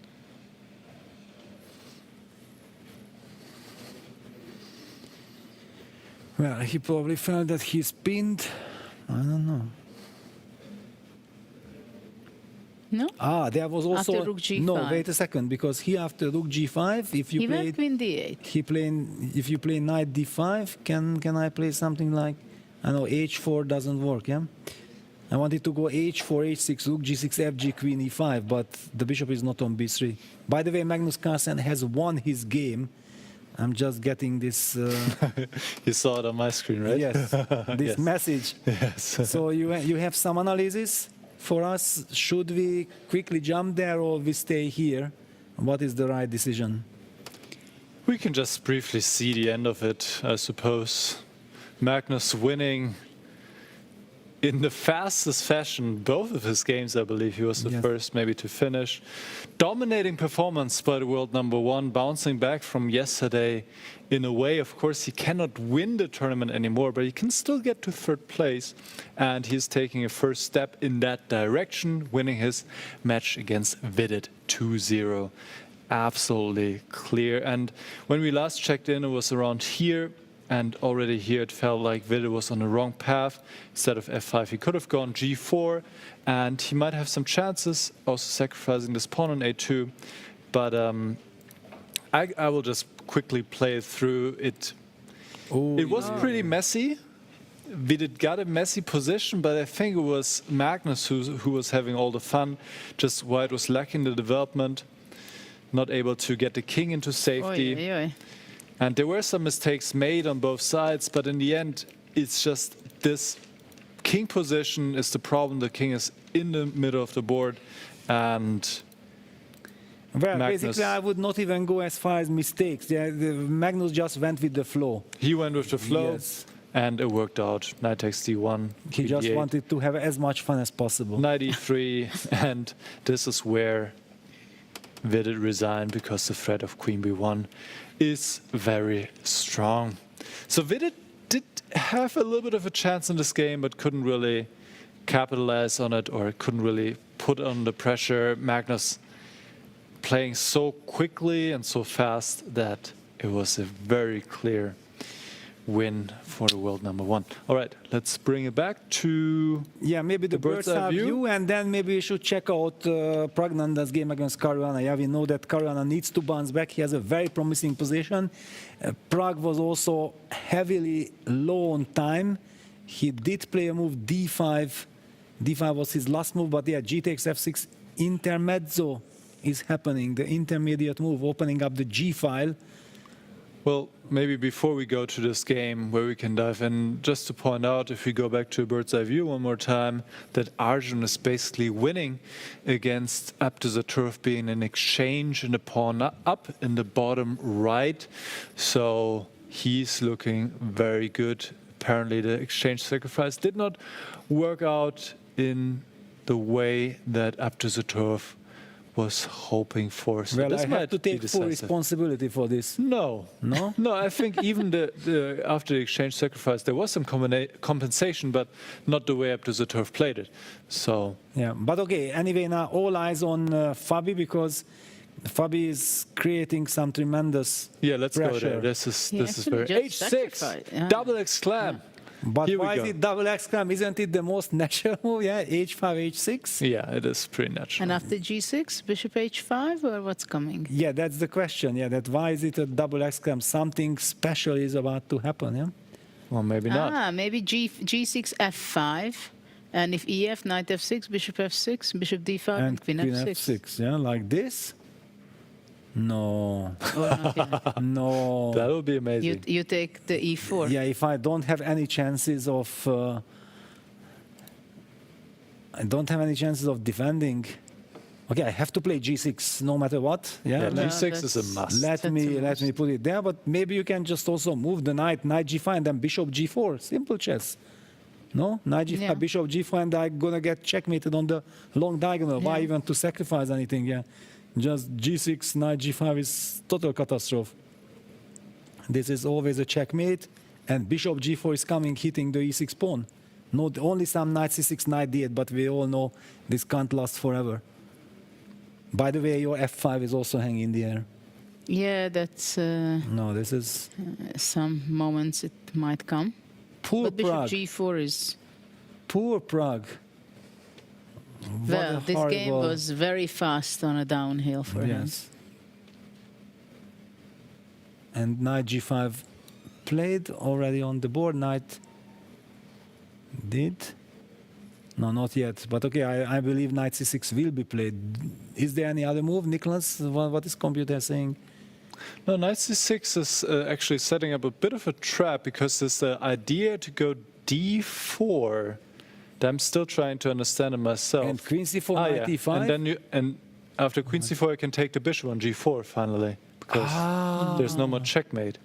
So knight c6 should definitely be played and is played. It's on the board. And yeah, this is not over yet, guys. This is not over. I think. Instead of knight g5, was something better? No, Or knight that g5 was the best. f5 did not work yet. Yeah. I think Prognanda had already a worse position in this game. Actually, he's pawn up. He's pawn up. See, Let's he's not even a forget. pawn up. He's suffering Yes. for something. Exactly. So, no, the computer wants to play it slow. Maybe bishop g2 or king Ooh. e2. To So there's no transfer to direct h3, knockout yeah? here. Yeah. There's no direct way. But of course, white is having all the fun with the weak black king and long-term compensation. Yeah, but I have the feeling that Fabiano thought that it's a faster way to finish.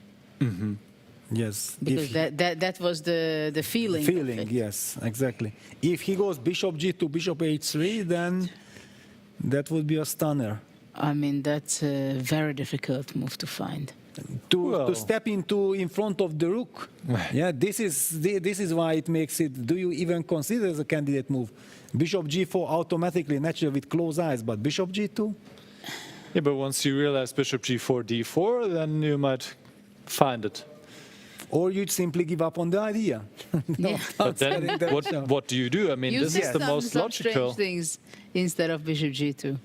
I said king e2 as well. King e2. But No. King e2. No, because no. king e2 steps out of all these 95 tricks later in this d4, queen takes c4. Is that the idea? Or? Not entirely sure, honestly. No, the computer also, after king e2, wants to go bishop g2, bishop h3 after, basically. So you have to find this idea, it means. Pretty much. What else can you do? I mean, the f5 break is also in the area, but I guess... Well, That's but also, the most obvious. Yeah, but also there is this b4 square, for example. I would say Yeah. a3 is a move that I consider just Yes. a prophylactic move to stop bishop b4, knight, whatever. But Well, I'm you think you weakening the have time b3 for square. everything. I weaken the b3 square. Imagine a rook landing on b3. No. Yes, I don't want to imagine. Yes. No, actually, Prague is now. This is the best position he ever had after move 6. Okay, well. No? Well, not 6, but maybe yes, 12. but for a while. After Yes. bishop After d5. bishop f3. Yeah. Well, wait a second, let me count. So when white played g4, this was move 9. Well, already, yeah, since move 10, this is his best position.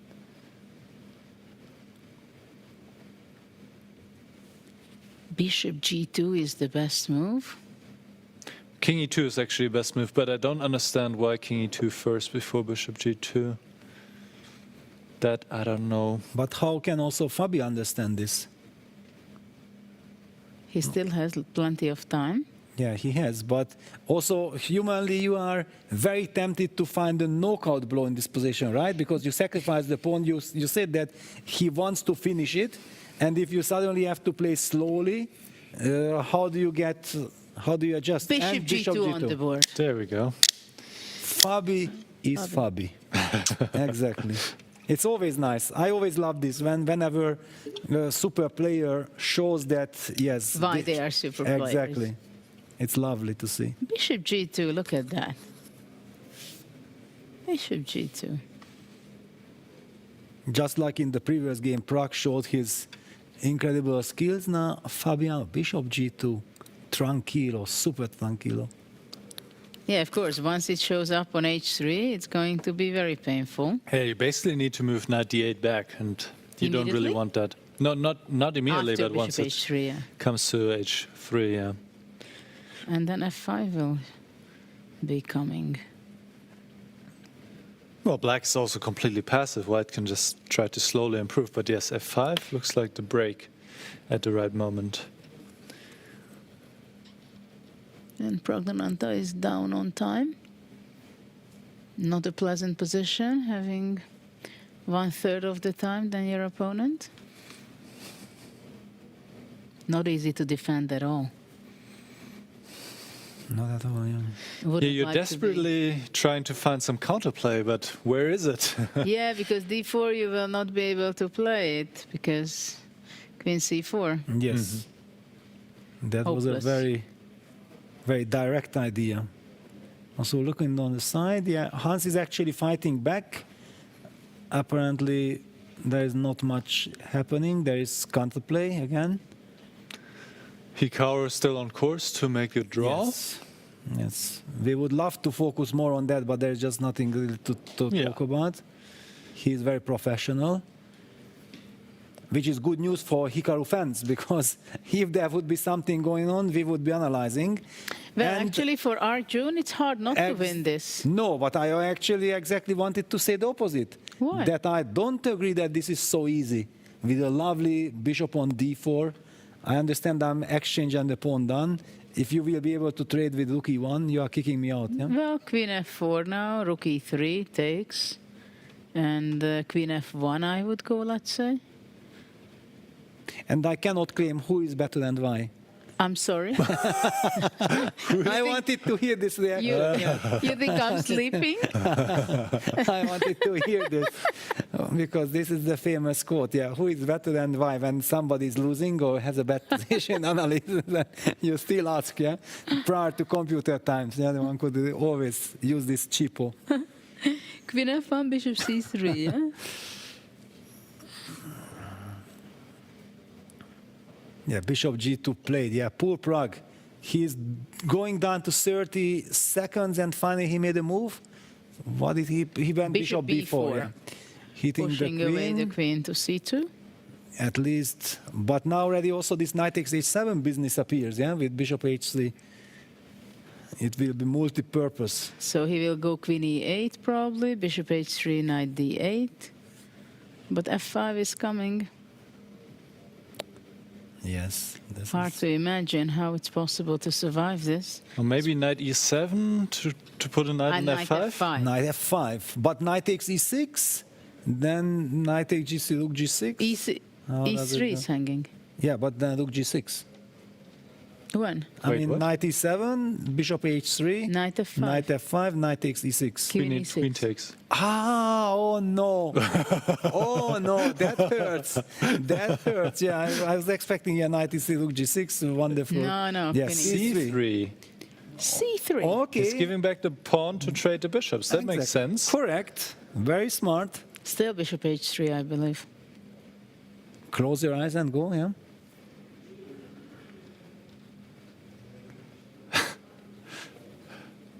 Bishop h3. Why not? Well, knight d8, and then, yeah, knight d8. Bishop h3, knight d8.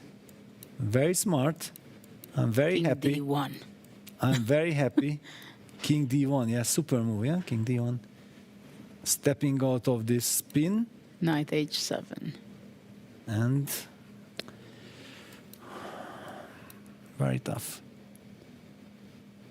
But at least it's also a little bit tricky for white, yeah? It's not like you are in total control. But actually, Pragnananda is making an excellent defensive fantastic try, stuff. I think. Because he's somehow trying to take away the attention from the king's side. Deflecting the eyes and hands of Fabiano from action. So he's keeping him busy playing c3 to think what happens on the queen's side. But also his presence at the board looks to me very nice. Yeah? He's always very focused. He makes a very fit impression. I think it's, yeah, I understand why he's winning tournaments. Yeah, he has this aura. He has this this kind of presence that when he starts to And win, he makes he the can most continue. unpleasant moves. Yes. I mean, here, okay, it's obvious that he has a very difficult position, but c3 is unpleasant. And it's not only unpleasant, but white has to make a decision. Yes. Right? Bishop c3, or d takes c3, or go bishop h3, or do I have something else? And everywhere you have to calculate, and Yes. everywhere there are some questions which you actually would like to avoid. You don't want to go into such a messy direction here. I mean, even there are some tricks, you know. For black, for example, black is threatening knight d4. Yes. Takes, Takes, cd, king d1, queen c2, takes, rook and c8. check, and rook c1, And if king b1, bishop a3, and bishop b2, rook b8. rook b8. Yeah. Well, let me just put this on the board. And knight d4, e d4, c takes d2 check. Yeah, because there is a question. King d1 has to be played. Then we trade the queens. King takes rook c8 check because we opened up the c file. The king cannot go back to d1 because of rook c1 check. King d3 is met by rook c1, and then we promote. And if the king falls back to b1, then Judith continues with bishop a3, threatening rook c1 checkmate. And after bishop b2, finally there's a quiet little pin with rook b8, and black probably wins the game. So yes. Do you think our viewers all visualize that now? I think so. I just explained it, yeah? Okay, just to... I was just wondering about that. No, I was how focusing. But how should I, which move can I make? You know, the bishop h1? Is that a move? Yeah, bishop h1 is a move. Just to highlight, knight d4, e d4, cd, and just to show, because it was so beautiful. And chess is a crazy game. Yeah, you make one mistake, and from all the attacking possibilities that we talked about, suddenly you end up in the wrong foot. Bishop b2 and rook b8, the final touch, winning the game. So watch out. Be careful after c3. There is a lot to play for. Yeah, because I first thought, after bishop h3, can I go knight d4? But then it's not yeah, possible. Then I'm missing one tempo. Because bishop takes e6 comes with check, hits the rook. This is the bad luck for black, yeah, that the move bishop h3 actually stops this, and it's on the board. Bishop h3 played. Because finally in the line that we already know, knight d4, e d4, c d2, king d1 takes. When white hides with the king on knight d4 played anyway, so we're gonna see this. Yeah, Prague is going for it. Yeah, but it doesn't work. Doesn't work because of bishop takes e6 check. But you maybe don't he have wants to go after rook takes, rook c8, king b1, he goes rook b8. Yes, he wants to but go then rook bishop b8. e6 and king comes back. So Fabius calculate all this as quickly as he's moving. Yeah, and Prague helps us out. Yeah, I don't have to show this line again. It's played out. No, maybe. Judith, spot on. Knight d4. Maybe rook c8 and rook c6 or something. Yeah, but then white has time to play bishop b2, right? So. Yeah, okay, I go knight h5 and I take on f4. Yeah, you can try. I don't know. But it shouldn't be enough. Yeah, he will That's try true. something, but... Check. King b1, important, only move. Yes. And now we see the difference, yeah, that black has no time to play bishop a3, like in the previous variation, because of bishop takes e6, forking or winning the But rook. maybe you can show that king b2 is not good to rook c1, bishop a3. That's also beautiful. Yes. King b2, it already also is a very strange feeling. But yes, let's show it. You didn't have good feeling about blocking the a1 bishop? Yes, certainly not. And then the pawn promotes. Because bishop c3 takes rook c1 was also possible. No, that was not. Yeah, so... But maybe bishop a3 first was also possible, yeah? Yeah, king b1. Maybe. Yeah. Professional. White has the idea of going bishop b2, covering these tricks, and then after all, white is a piece up. The black knight is unable to jump to e4 because white is controlling the e4 square. And okay, this knight h5, knight f4 is already a desperado. We are not afraid of that. Yeah, bishop on h3 is too powerful. He's going to go maybe rook b8, but then bishop e6, rook c6. Yeah, but this gives white the chance to, or the time, to coordinate forces with bishop b2 first, maybe bishop e6. What else? Bishop e6, king f8.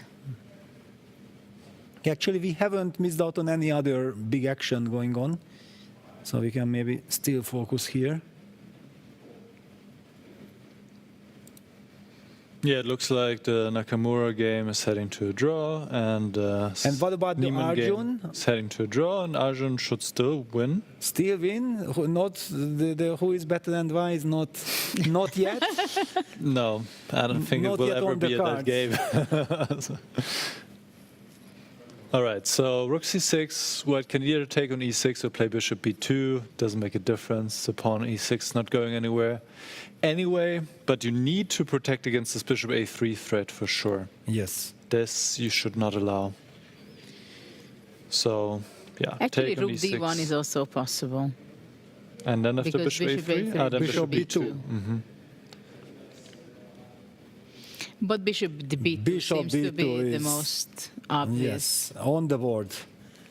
Played by And it's Fabiano. interesting, he's not in a rush to take on e6 because he says, I don't know, maybe I want to take with the knight. Yes, keeping his options open.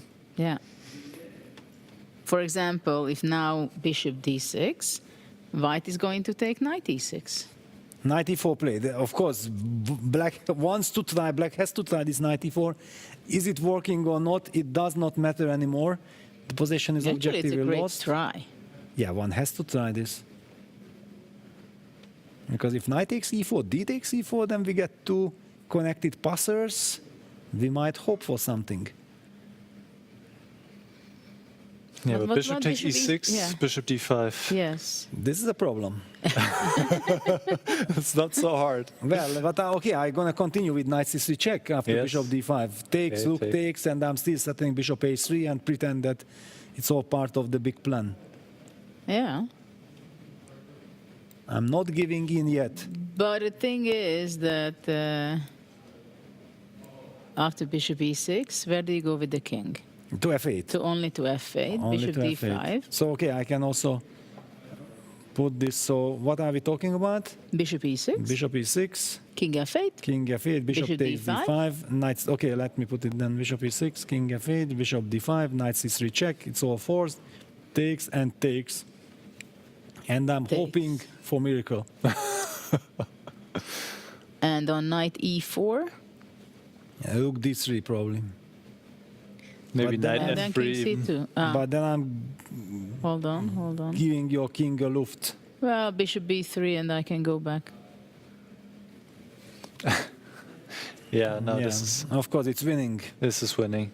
It is. But there are other moves as well. Knight f3 should win in the end. Well, still Fabi has to be precise. Yes, and okay, he had a lot of time. Of course, he takes bishop e6. Yeah, he wants clarity. Everybody wants clarity. King f8, bishop takes d5. If you know that you think that this is winning, then of course you go for this. No reason for anything else. King f8.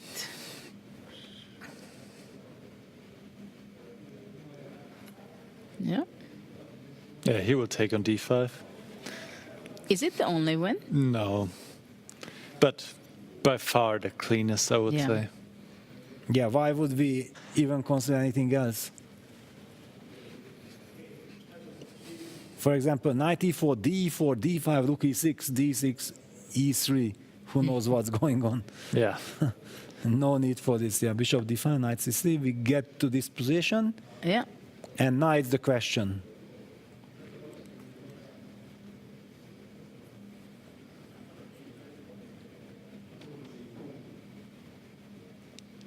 Now it's the big question. King b2 would be a blunder to rook c1. Yes, but again, one more time, it's king b2. Luckily for white, it feels so dubious, yeah? As they say, yeah, if your opponent has a dark square bishop, keep your pieces on the White on the square. white squares, yeah? Yeah, But king it's- b2 would just lose the game. It's Right. lovely always to highlight, yeah? It seems like king Yeah. b2 stops bishop a3, but it invites the tactics that we already know, rook c1, rook takes c1, and then deflection with bishop a3, and the pawn becomes a hero. But Fabi will not fall for this. Definitely not. Now the question is whether knight f3 or knight e4. Bishop b3 is also possible. And after bishop a3, Then bishop bishop c2, yeah. If you have good nerves. Yes, but knight rook f3 makes e3, rook d1. Yeah, the knight f3 makes a lot of sense. That seems to be the most straightforward, collecting knight the f3 point. makes perfect sense, yeah. So this match will be a playoff. Most likely, yes. But most likely we will not be the only one either. Looks like Sindarov against Niemann is also heading there. We will be spoiled, simply, yeah? Today will be another incredible day.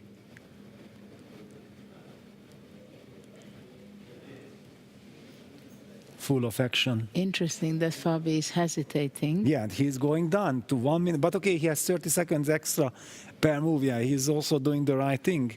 Just making sure. He played a fantastic game. I'm really very impressed by Fabi in this must-win situation games, like how he combines aggression with keeping control. Yeah, he's not burning bridges, yes, but he is putting tremendous pressure. Knight f3 on the board. What about rook d3? King c2. Rook c3. Yes. King d1. Rook c1.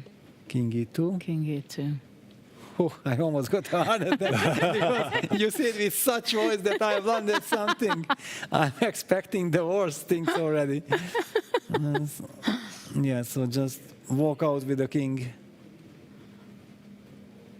Even Fabi double, triple checks. Yeah, that okay. Yeah, then Okay, rook d1 is also possible.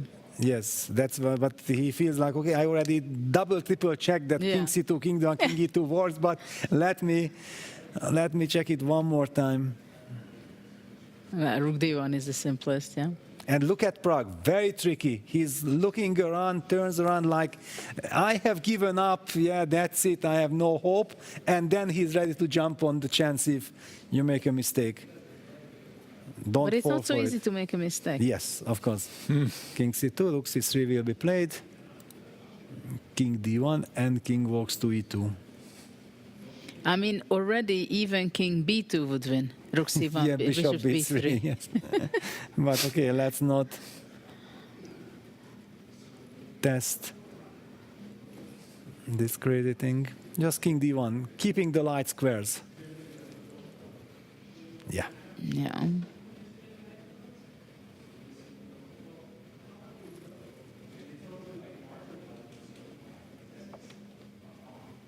Tough game for Pragnananda. Yeah, but the good news is that he's still in the match. We will get to a playoff. And I think the playoffs are going to be played about 15 minutes after the last game finish of the round. Yes. Oh, so they will not wait until everybody's done? I think... Oh, after the last... I thought after the last game they start in the same time. Yes, that makes sense.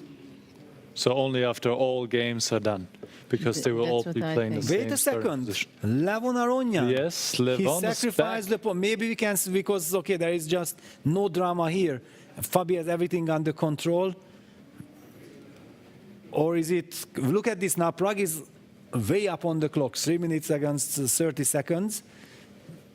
But all eyes on Hikaru. Yeah, I think we have to move. We have to move there. Hikaru was even better, but it seems he just blundered. And that's never pleasant. No, yeah, this. Nope. This was the first game. This is the current position. Yeah, exactly, because he's pinned. He's pinned from every angle. The pair of bishops are brutally strong. Levon has time. This is very unpleasant. Actually, Levon is bouncing back. If you ask me, looking at this position, my heart says that black should win this. Wow. Maybe objectively it's okay for, but I'm terrified by these bishops and this pin. This is how do I move out? I don't know Probably yet. go g3. Yeah, last moves were h5, h4. Ah, it's even Levon's on move. It's black to move. Yeah, look at how nervous is Hikaru. This was not part of the plan. And you know what? What about, can black go G5? And With then the just idea AG-H4, and then so box G3, it. Yeah, so G3 is not possible? But can't you just play rook C4 and then rook A2, yeah? Yeah. But then rook You F4 still But maybe you can protects. just stand on the Okay, goes second bishop rank. B7. Okay. In any case, yeah, he does not want to take the pawn. He's playing for domination. Very unpleasant.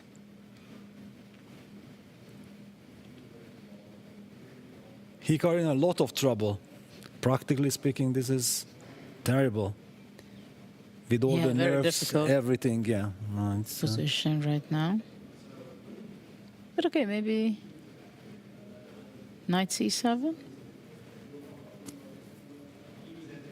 with idea of? Rook B2. Yeah, no, okay, I moved the bishop to C6 or Two? something. To C6, yeah, I C7 on the board. Can I play bishop C6? I don't know. That's what he played. Because now also this knight is stranded. No, actually, okay, Levon is Maestro Levon. He's fighting back against Hikaru with black. Insane comeback if this really happens. Wow. From this opening, absolutely. But also Hikaru's approach might bite him, yeah? Yes, then we will criticize the Yes. approach, of course. This is if the he does typical lose it. story. Yeah, the Hans Niemann Sindelov game is quite equalish, but this one is out of control for Hikaru, and there are no easy moves, yeah? So playing with 1 minute 20 seconds on the clock, this position when you only see danger and problem for yourself. Yeah, it is not simple at all what to do. But this maneuver, bishop b7, bishop c6, was very nice. Was very nice. And kind of unexpected because it was the knight was under a pin. Exactly. And you just give up the pin and regroup it suddenly to c6. Yeah, knight e8 check will be probably played by Hikaru, and then What knight was the f6. idea? Well, that if you go king f8, knight f6, Yeah, I'm rook threatening C6, rook c6, I'm cheapo, but okay, But maybe bishop after d4 knight- or But maybe whatever. after knight e8, simply king h6. Yeah, Why also. should I go to f8? Yeah, you don't have to. You were anyway thinking about g5 at some point, yeah?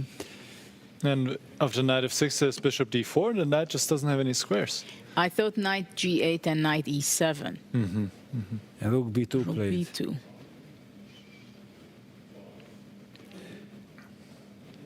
And after bishop d4? What Rook does- d2.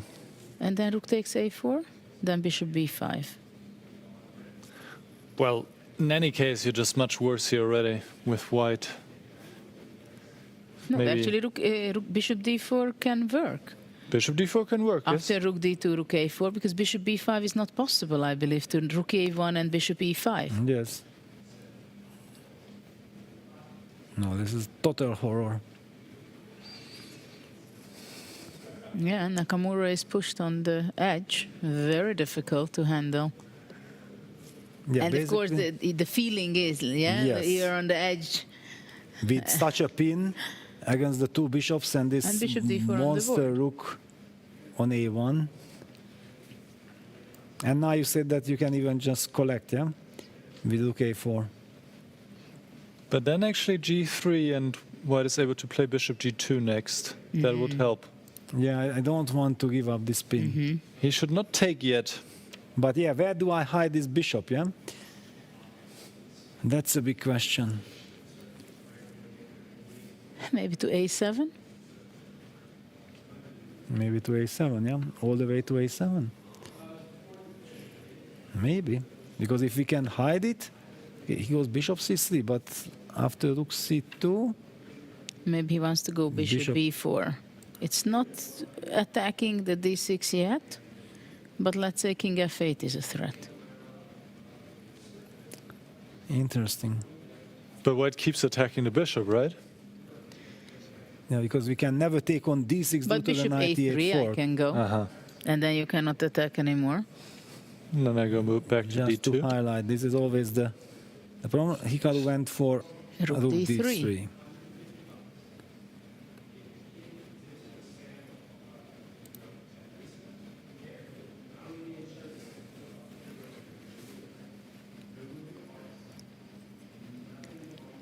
So where to go with the bishop?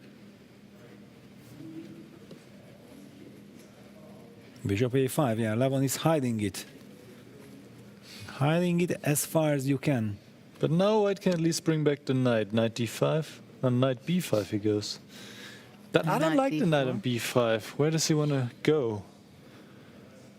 Now rook takes A4. Yeah, actually we can just take rook A4. Yeah, He also wants to go to hitting D4 maybe, but then bishop E4. E6. Ah. Well, bishop E4, yeah. Okay, we can just collect, no? No, yeah, and Levon collects.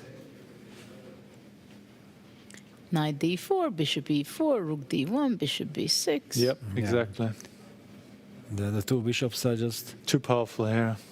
No, this is, I think, already lost territory now. It's lost, yeah. You think practically it's very I think even difficult to defend? objectively it's lost. Objectively, yes. Practically was lost anyway. Yeah. And there we go. No, Should be this 6. Okay, knight E2. Basically, if ever someone wants to show the power of the bishops, what the bishops can do, this will be a wonderful example. Just total domination. Ooh, takes rook A2. No. Well, it takes rook A2. It shows that how bad is the position if already Hikaru is willing to kind of and go for this. Yeah, he loses all his pawns. I guess he's hoping to somehow attack the pawn on D7 with bishop H3 or bishop B5, something like this. But it should not be enough. I think this knight F3 is a typical position. If your opponent is down to 5 seconds, it has an effect. Because suddenly you think like, wait a second, how do I win, how do I win?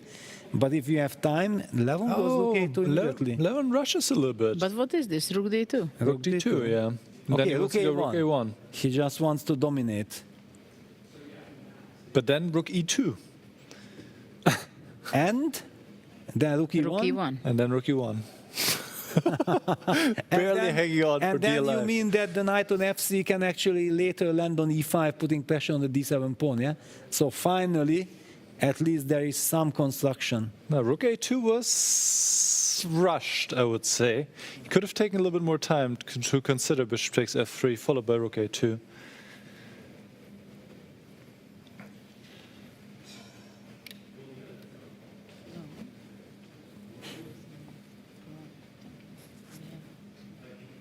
Now, rook D2 is a must. Rook D2 is a must. We got hacked. What is this? Well, What is this? We got hacked. Will be solved soon. Rook D2 is played. Rook D2 is played. There we and go. immediately things are fine. Rook D2 was the key move. Fine. No, Rook D2 was, no, it kicked out the hacker. Yes, Yeah, Rook that's D2 right, yes. and no more Bluetooth, finish, stability. Wow, what, Okay, now he needs to find rook E2 as well. what is happening here? Hikaru fighting on all fronts. He helping needs to us find out. rook E2. Rook E2, well, if he finds... The rook E2, of course, was blundered by Aranyan, I think. Well, or rook E2 was blundered. He might Rook have... E2. Yeah, rook E2, yes. yes. But will Hikaru be able to find it? He has 1 minute 20, and that's on the Of board. course, Hikaru. Of course, and look at this, with the determination that, wait a second, Yeah. I'm back, now I'm putting the distance, yeah? Well, okay, he can still take on F3, rook D1. It's not going to be fun to Okay, defend. but that's also not something Levon wants, because he's Because a then he would must-win. have taken it Of course. immediately. He could have taken everything before. So, what is bishop D3? What is this endgame? Yeah, after rook E1, which one? Yeah, well, I trade the you rooks, I trade trade the everything- bishops, and I come with the Bishop king. D6. And then just relying on the D3 blockade, you will play F6, G5, yeah? But you have wrong corner. Does it give me chance?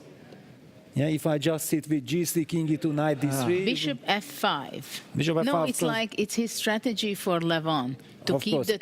tension. Right. Yes. And it's understandable, but maybe he's keeping it too long. yeah. He should have traded on F3.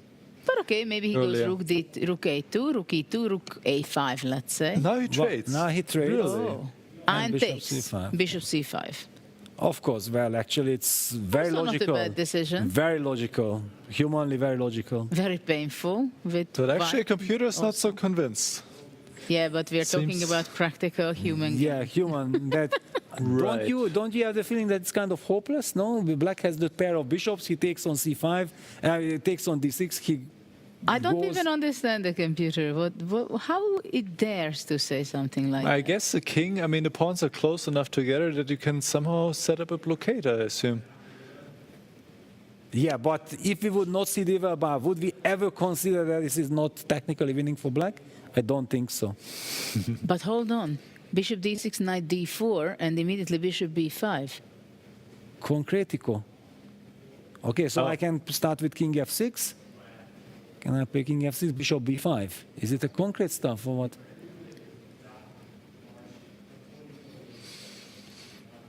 By the way, Niemann against Sindarov has ended in a draw. And what about the Arjun game? Prague is completely losing. But yeah. Prague is still fighting Oh, somehow. fighting, this yeah, is, fighting, this is but- surprising, actually. There's only one pawn left for white. But okay, still, it's a piece, yeah? It is a piece, but yeah, Yeah, but he's fighting. he's fighting. Yeah, Levon playing king King F8. But F8. now I could see the disappointment in Levon's face that this did not go according to plan. But why not? It's a question. Why not? Bishop B5. King Or E8. King E8. King E8, okay, will be played. And it's on the board. It's not funny for white. Of course, but I think Hikaru was almost already giving up inside. No. No, he was probably, no? No, never. Never, yeah? Oh, interesting. Maybe with the queen down. Interesting. But this is this was a nice king maneuver. But hold on, knight G5, bishop C4.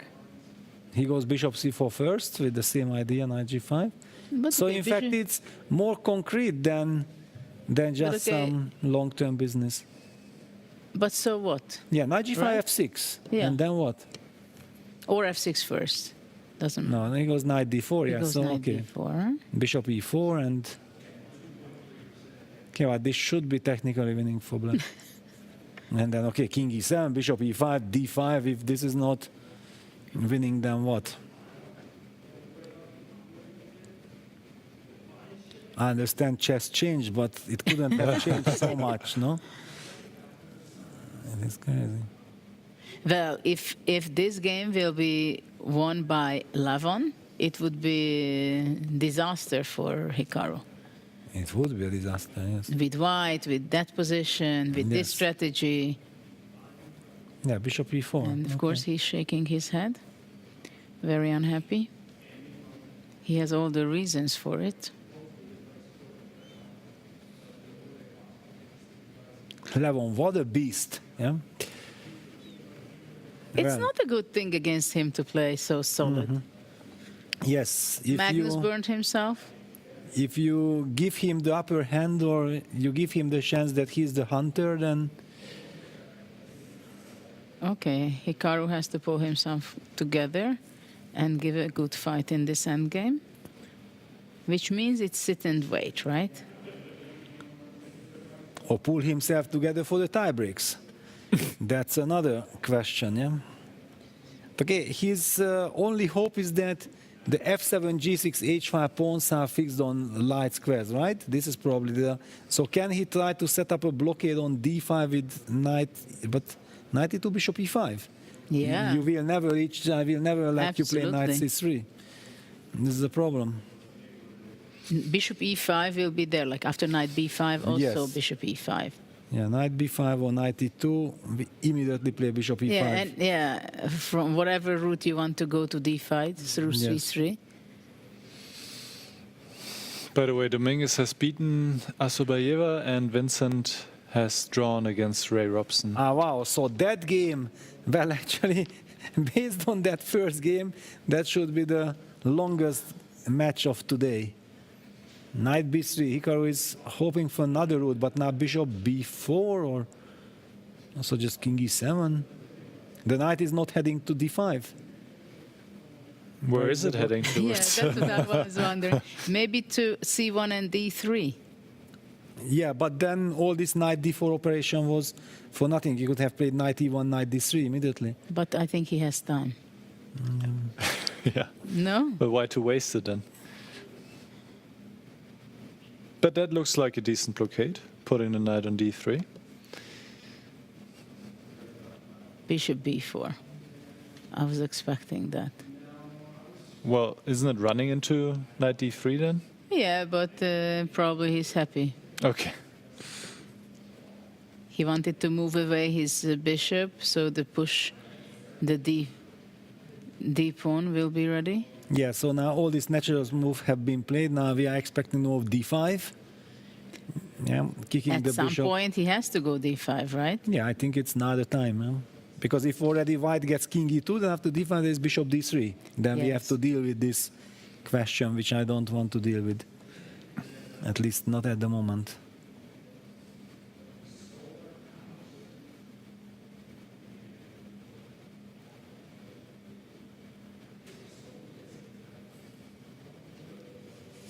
And yeah, thanks to the 30 seconds increment, we see that both players are actually quite comfortable with the clock situation.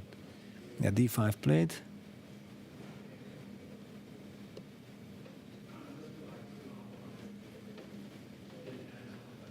My heart is aching when I'm looking at the Arjun Nodiabek game because I have the feeling like chess changed. Yeah, whenever I look there, my exchange sacrifice, position exchange sacrifice is not getting the appreciation that it should. And Arjun is doing an incredible job, yeah?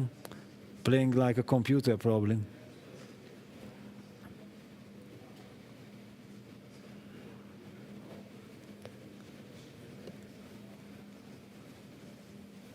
Bishop c2. Knight c5. Yeah, knight c5, the blockade on d3. This bishop on c2, is this a good bishop or is it a trap bishop? Try to understand this. Bishop might come around to c4 via b3. b3, yeah. Very smart. But no, he's moving back. Of course, the advantage for black in such positions is that he can afford everything. As long as he does not blunder something concretely, he can just twist and turn things, start new. And that's why, practically speaking, one always says that these type of positions are practically lost because you just cannot defend them in long terms. But look at Hikaru's body language. He knows that it was much worse before. So basically from that he can get comfort. Yeah, that compared to losing already 10 moves ago or 15 moves ago, he has a bad position, but breaking and knowing that Levon is in a must-win situation, so he will always be hesitant not to give any chance for the opponent that maybe this is drawish or then there are drawish chances. This is the hope of Hikaru. Yeah, it's not so easy to kick out that knight on d3. Yeah, well, finally you will have to find some new element in the position, yes? Well, first of all, it would be nice to force f3. White to play f3. If you can force it. Then yeah, play some bishop g4 check to push the king back. For example, how do you react to bishop g4 check? King e3. King e3 that we can, yes? I don't know, it can be maybe dangerous for the white king. I mean, I can visualize some checkmates there after d4 and stuff, but I think maybe it's early to push that pawn. Nicholas, tell us, because I have seen on your monitor the move Bishop D7. Yeah, Isn't the move Bishop D7 that humanly you never want to play? No, I think also the computer is realizing more and more. This will be a fortress if you go Bishop D7. So this is why, by the way, if the viewers are wondering why Knight D3 got a question mark, because computer was first saying Bishop D7 is very good, but the more it calculated, realized, no, this would be a draw, it would be a fortress. And then actually just giving a bit of an advantage for black. So I think objectively, actually, it is holdable for white. Wow. But if you can do it in a practical game, it's another question. But then this Bishop F5 was unfortunate, yeah? That with Bishop on C2, there was this Bishop B3, Bishop C4 idea that you mentioned. Maybe, yeah.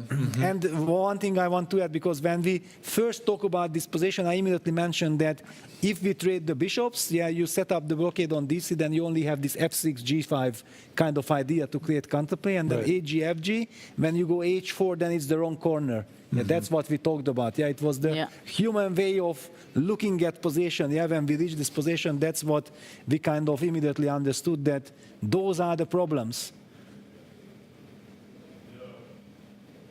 Yeah, I think now Hikaru starts to feel himself in a better situation. Because he knows that he can actually fight now. Yeah. Now he can it's fight. not going to be easy for black to squeeze out extra weaknesses. No more And it's horrible black. pins and And everything. it's black who has to show it. Yes.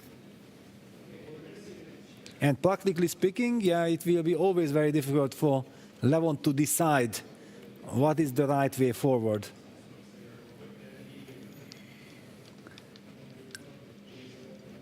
By the way, some tremendous credit goes to Prague, yeah, that he still keeps on... Still alive. Yeah, somehow. Still alive. And let's not forget that Fabi needs to win that game at all costs to tie the match.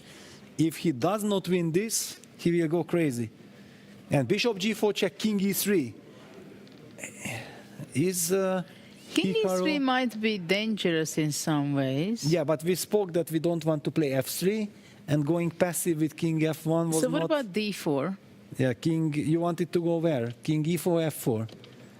Because you were the one who suggested the move King E3, and then luckily for me, you took it back that, it's dangerous. Yes. Bishop A5. Because I can also say that it's dangerous, but exactly how do I punish? It's another story.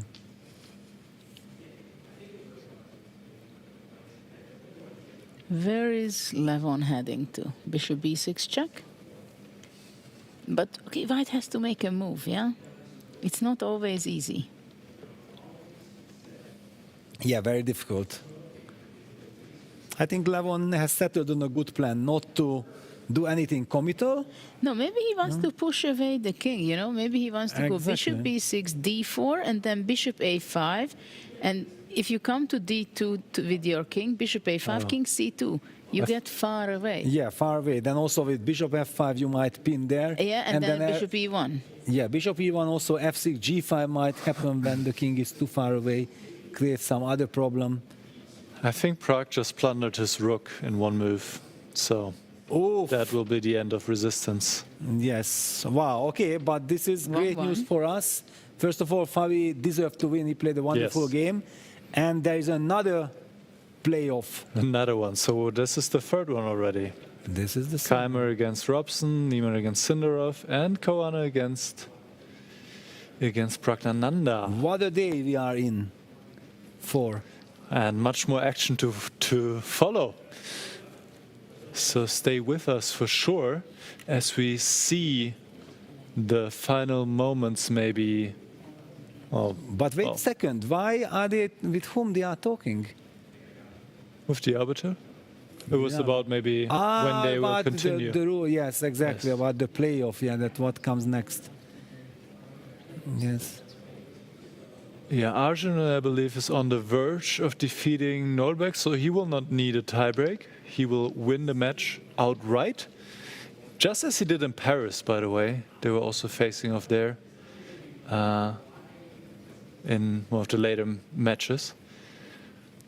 So... Yeah, my heart is aching there. There's lovely exchange, sacrifice, and brings nothing. Yeah, crazy. just looking at the structure, you should just show it and say that this is enough compensation. Of course, now the Black King is in a trouble, but Black King was actually saved before, and even like this, Arjun managed to force that king out of. There was no more safe spot. I think up to the turf is putting up immense resistance as well. The bar has been sky high for a long time, but still hanging on somehow, not giving Arjun an easy way to convert his advantage. But I would say that he always had a good position.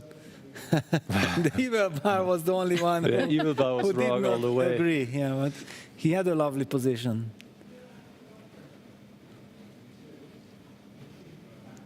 None of them should lose focus. And of course, for Arjun, it's very important to be in the semifinals. Of course. And you highlighted very nicely that, yeah, he had this horror start, losing in 10 moves or 15 moves to Hans, and then actually he went on to qualify rather smoothly. Well, he was fighting his way up.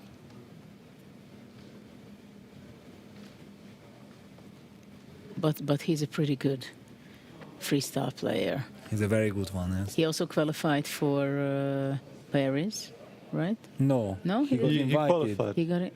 No, well, you mean that he made it to quarterfinals, right? Yes. In Paris? Yes, he did. Yeah, yes. yeah. To quarterfinal, of course. Of course. No, it's no surprise. Yeah, but Pragnananda did not in Paris, but he improved. yeah, but it was his very first experience, I think. For Prague it was difficult, and now we already see that he looks completely different in this event. But also he's in a very good form generally. In Yeah, but he classical was chess already very tournaments. good form in April. Yeah. Yeah, he already winning Vaikanze, sharing second place in Prague. He was doing incredibly But actually, well. the pairing was pretty good for him yesterday, you know, because he made a draw in the first game, and second game he won against Bibisara. After that, he had the third round. He also won.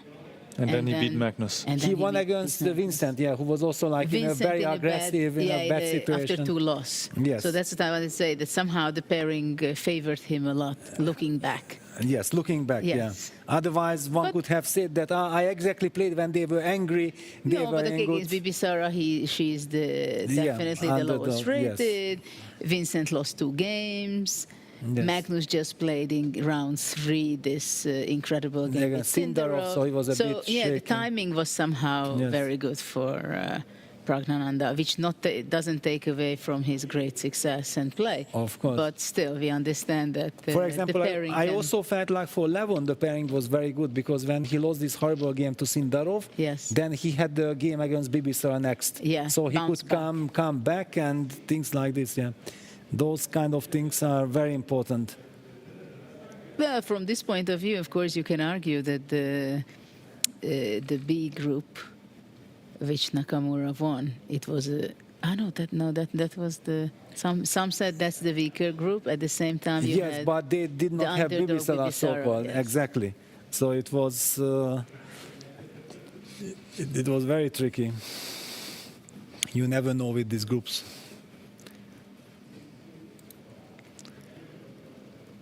Well, So maybe we go back. we can. I mean, it's not like a lot is happening on the other board, to be honest. And we haven't covered this one a whole lot today. Which one? Well, the one that we're having right now, Arjun yes. versus. But okay, on my screen actually I had all the time the Hikaru Levon game. Yeah, but probably this one will still go on for a long time. This one will go on forever. This might be the next marathon game. And then Sam Sevian, by the way, is also pawn up in the rook game, which he'll probably try forever because he needs to win against Wesley So. And with real chances, or how is it? No chances. No. 3 versus 2, basically. Simple draw. Yeah, now we see there the game between Hikaru and Aronyan on our board, but we have Arjun and Nodia back on our screen, so we are now combining efforts. Well, I can also put, Maybe you can bring put on the your other board. screen the other board. Yes, yeah. of course. I can. I was just not sure if this is done on purpose or what happened. Yeah, here's the bird's eye view.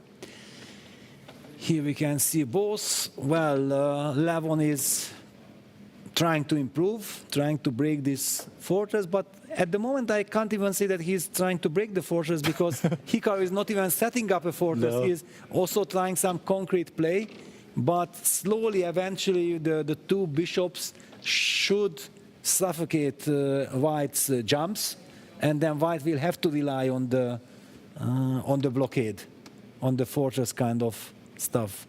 Will it be enough in a practical game? We don't know, but the jumps will end at some moment. Maybe we can just see a bird's eye view on the other group, the lower brackets, just for a moment. Just to update our viewers on the results there, because there's only one game left. Yeah, only the Wesley Sam Savian game. So Magnus has won 2-0 very convincingly. It shows like he came with the mood that I want to have as much fun as possible. I love this game. I love freestyle chess, and he actually delivered. If he would have had this attitude yesterday, I think at some point he got too nervous because of this qualification, because of his own stupidity. Yeah, how many chances he let slip, and yeah, Wesley. Well, 2 versus 1. However, this is the H5 G5 versus the F3 pawn, but. I can't imagine that Wesley would ruin this. Yes. On the level to lose this. You know, I won one. Exactly this structure against Nigel Short. With a trick. Yes. It's in the book. It's in It was Bolevsky's not book. this, sorry. It was F and G pawn. That's and better. It was an H3. Yeah, that's better. Yes, exactly. Yeah, that's yeah, so this is... he put the rook on E7 or something, and then he I played H6. Yeah, H6 check. No. I mean, some pawn sacrifice. I know, it was the same. No, then it was the same. Yeah, because it was H6. Yeah, it was the same. I remember that it was rook E7 because it's very famous. Yeah, it was the same pawn setup. So I pushed H4. I mean, I was with the actually, white. Alireza did the same mistake. He lost on time. He put rook E7 in one of these Grand Chess tours, and then realized and put it on A7, but he had already no time, lost on time. Oh. Yes, I have seen it live. I think it was quite recent. I was shocked, that it can happen to anyone, But now I'm curious what you're talking about. And Arjun has won. Arjun has won. All right. Arjun proceeds to the semifinals. We might come back when the pawn is on H4, when the black king is on F4, when the rook is further. Okay. Okay, so we can get back here when it gets similar to my game. This will still go on for a while. Yeah. As Sam Savian has to win to force. So, okay, then we go back to Hikaru, right?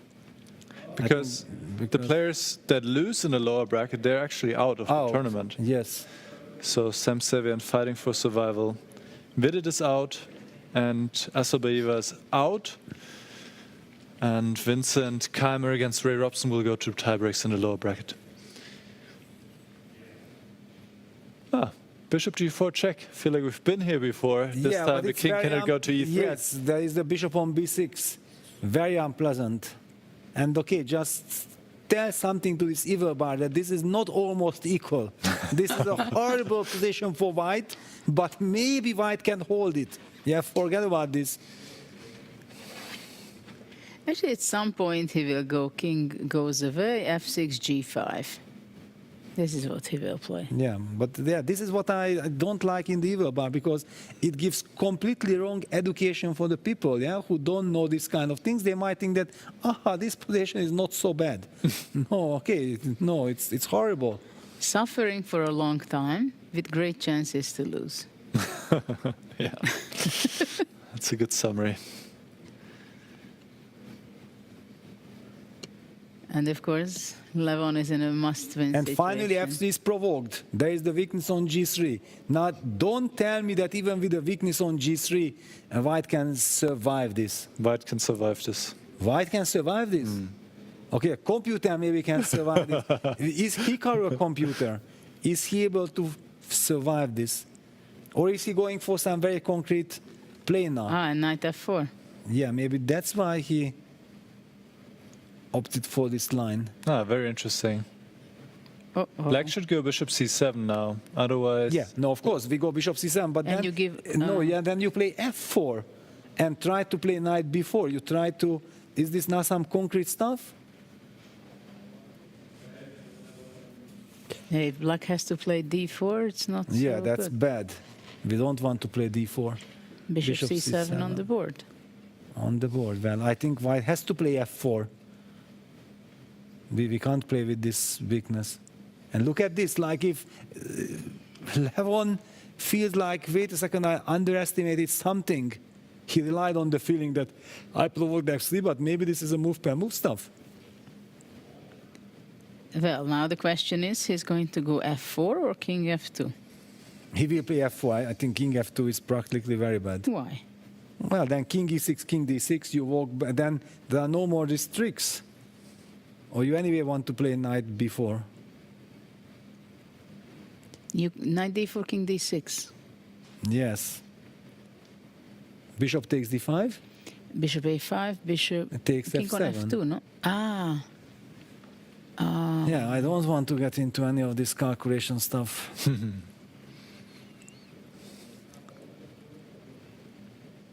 But okay, Hikaru is eating up his time with the decision to be made. f4. Of course, now look at this. Levon is also shaking his chair, which we don't see it so often. Yeah, f4 played. Of course, f4. This is so much more unpleasant for black. Because you really feel like it somehow blocks the bishops. It makes sense. Yeah, the g3 pawn will be vulnerable. It was vulnerable anyway. Yeah, bishop g4 check, clever. Okay. Activating that bishop. Hikaru very unhappy. Well, with the g3 pawn, I wouldn't be too happy either. Yeah, because king f2, bishop b6 is a no-go territory, which means, but king e3, bishop b6, king d2 is going away from the g3 pawn. Yeah, you don't want to keep the distance from that pawn. You want to be closer. You can't do that. Yeah. And he's very unhappy. Yeah, very unhappy. Yeah, once f3 was provoked, it was clear that there are no more nice solutions. Well, there are anyway no more nice solutions, but at least you still want could to say you can save it, yeah? With what? Seems like it, yeah. I mean, computer is not giving a winning advantage for black. Yeah. Just giving a clear advantage, not even more than one point. So this should indicate it should be holdable. No, or that the computer is wrong. Or the computer is wrong, yes. The computer is wrong. I would love to hear this answer. Yeah, the computer is wrong. Give us some hope. Let's see. We are humans. We want to get some hope. Bishop b6 check will be played. King d3. Hikaru shaking his head. But bishop b6 check, king d2, king e6, knight e5. There is something to calculate. There's bishop d7 check also hanging in the air. So maybe king e6 immediately. Maybe king e6 is more That's professional. What he does. Yes. Maybe Hikaru missed this. What about knight v4 now? Knight b4, bishop b6, and then bishop f2, right? Yeah. No. Or bishop f3 if you want to hang on to the pawn. Yeah, regrouping it to e4, wow. Getting more and more dangerous. Now again. While the pawn was on f2, Hikaru gave in his body language that he hopes that, okay, now it's not so easy to break through. Yeah, not so easy, but after okay. f3, f4... He didn't need to play f3 necessarily. Yeah. He could have also moved king to d2. Yeah, but it's very difficult. Very difficult. Even Either if way, you have yes. time. It is impossible. It is just impossible.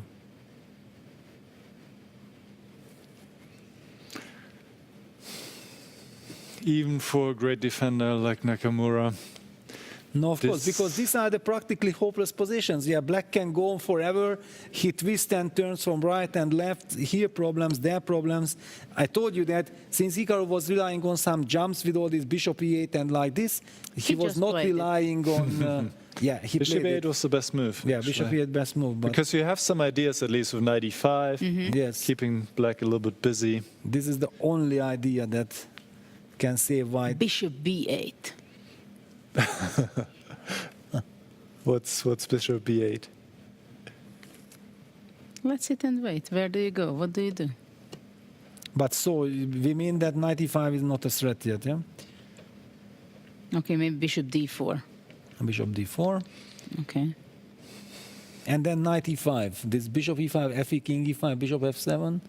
No, but I thought I can maybe do something better than that. I cannot? Well, I'm hitting the f7 pawn. I anyway guess that it should be lost, but there is this pawn on g6 is vulnerable. King e7. Okay, professional.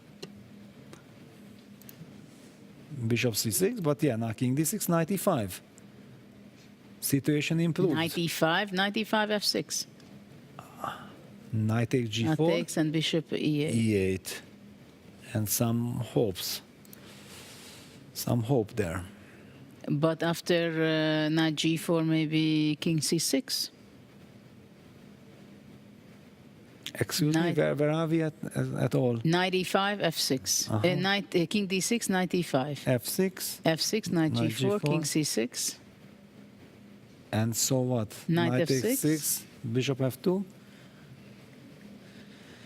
Then f5. f5. But no, I can go bishop d4 first. Well, okay, I should have something, some knight h7, knight f8, okay, somewhere, this, at least if there is some, okay, Levon will never let this happen, yeah, he wants to control. Bishop f3. Yeah, bishop f3. Good move. Actually, it's nice to have the bishop on e4. Bishop on e4, cemento.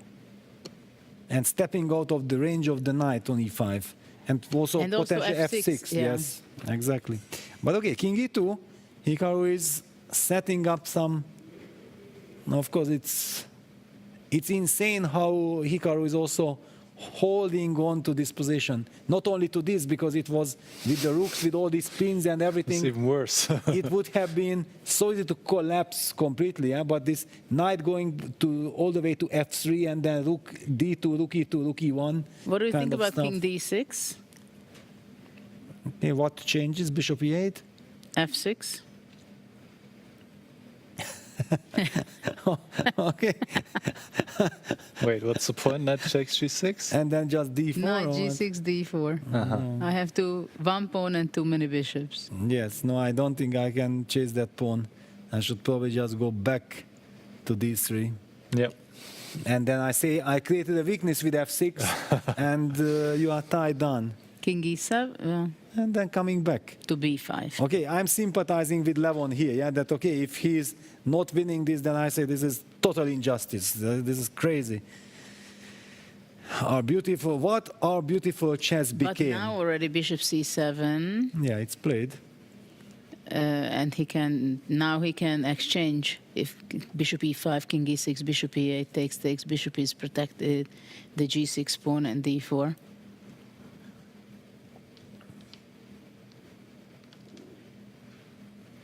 Probably knight d3 will be knight d3, yes.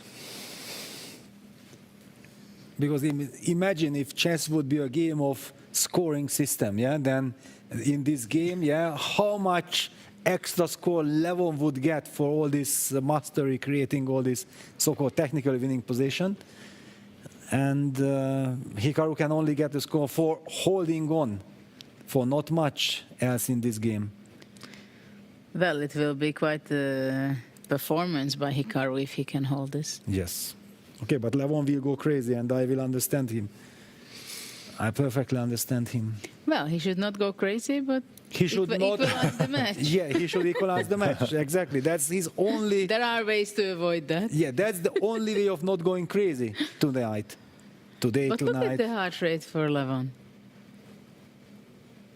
Very calm. Very calm. Yeah, what is this? As he knows that, okay, no problem. I will play until I'm going to win this. I don't know how, but I'm going to win this. Well, I want to see his heart rate when suddenly the game is about to end in a draw. Because this is just... king d6, bishop e8. Yes, he want to go f6. I don't like that the knight went to f3. Yeah, I like it on d3. Finally. F6. Knight d4, Hikaru jumping with the knight. And after bishop b6, what, king e3 is coming? No, king c5. Yes, no, I don't know. This is too much. No, you cannot get into a pin. Then g5 break will come at some point. I like the knight on d3. I don't know what's doing on d4. Yeah. After bishop b6, you probably have to go to b3. No. Bishop b6. Knight b4, but okay, knight b5 check. No. Already losing total control. But king c5 runs into knight c3, double attack, knight takes e4 and knight yeah, a4. you cannot go king c5. That's important. That's the trick. Very important. That's what he's. But king e6. Yeah. Bishop c6. Yeah, hoping for king f5. Self-made, I noticed that too. Yes. Yeah, actually I realized, okay, Levon is not fighting to equalize the match, he's fighting not to go crazy if he does not win this. This is a much bigger kind of threat.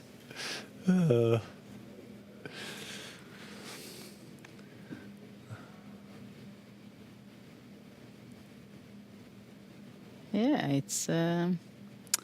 who did it benefit, f6?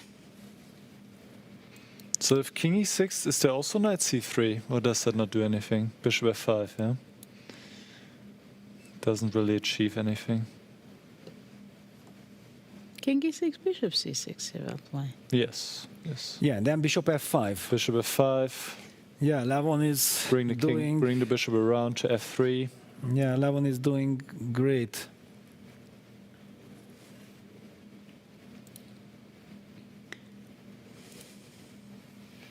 Okay, chess is just the most brutal of sports. It's people just don't understand this. Yeah, what's at stake with the human body and brain and soul and everything. Yeah, with all these games. When today I was coming down to the game, two ladies were there and they saw my accreditation card.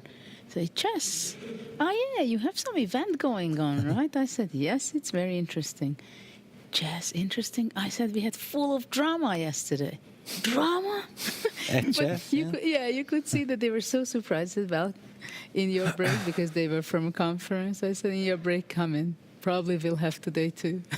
Yes, for sure. In a slower form, but... For us, every game is a drama.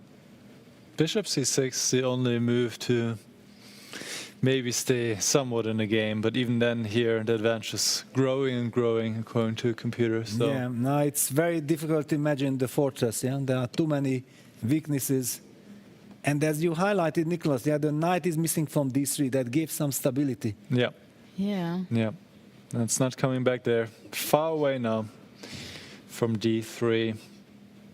Yeah, it's so interesting, no? That the knight was standing so well on d3. Because it was controlling f2. Exactly. And it's such a rare situation when black could take on d3 and play bishop f2. Because of the wrong corner, it can barely be good at any time. Yeah, now this is actually hopeless. Bishop d4, for example. I can kick that knight away. There is no square. What's happening after bishop d4? Knight b5. Knight probably. b5. Yeah, but okay, knight b5. Then that's why he moved the knight. No. He moved the knight back to c3 because he wasn't happy with. Well, okay, knight b5, bishop c5, and if knight c3, then bishop b4. I'm just hunting down this knight.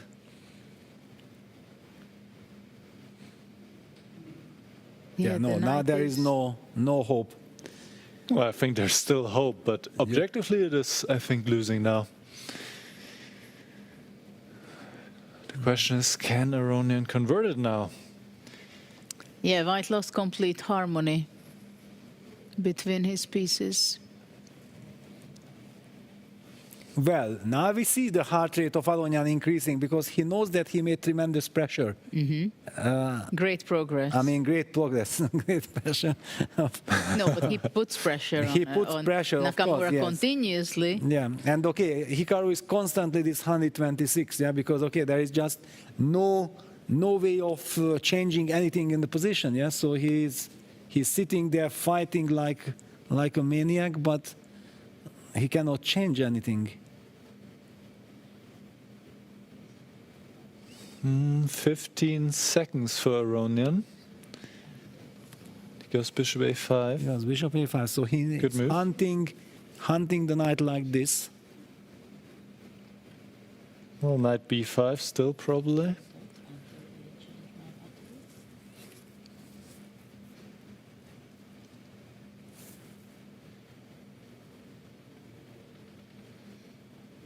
Yeah, where to hide this knight?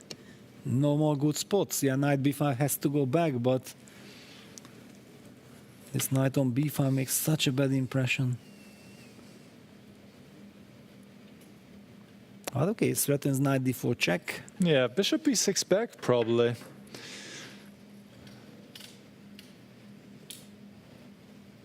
Yeah, but it really drives Levon crazy, I think, that he can't win this.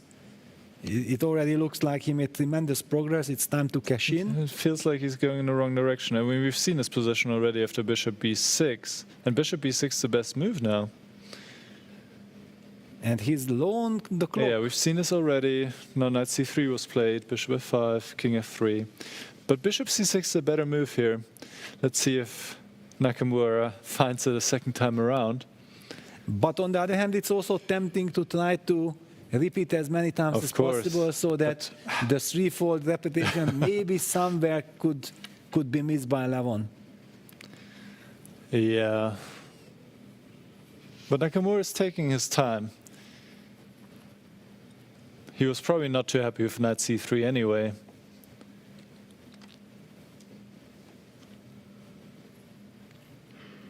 But also bishop c6, to be fair, is not that much better.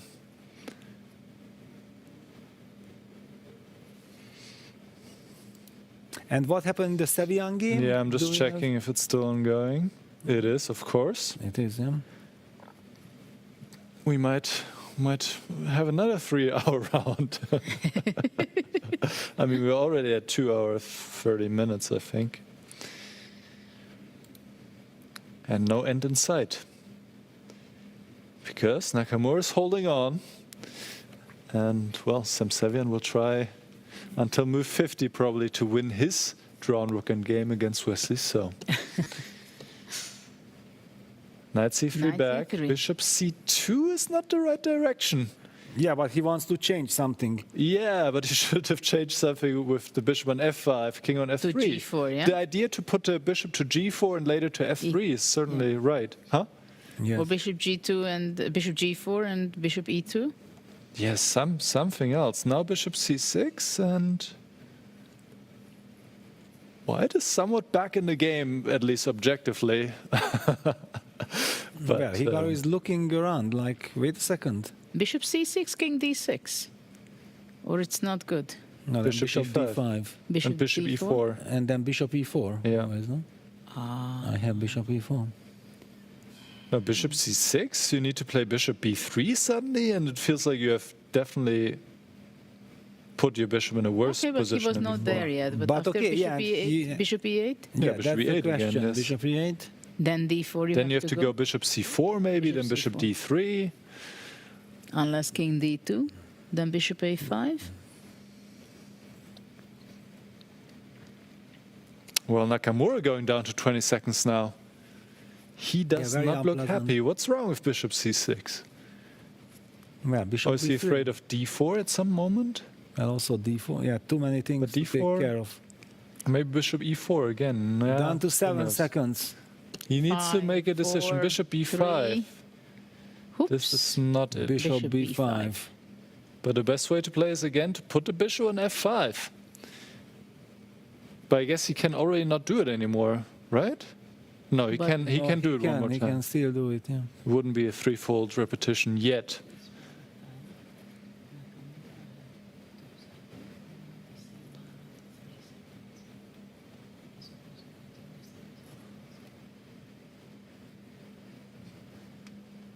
Yeah, this is actually a very good point, yeah, Judith, what you're highlighting, that Hikaru's clock jumped back to 1 minute 3 seconds. He made a move with 3 seconds on the clock. Aranyan is heading up with his heart rate.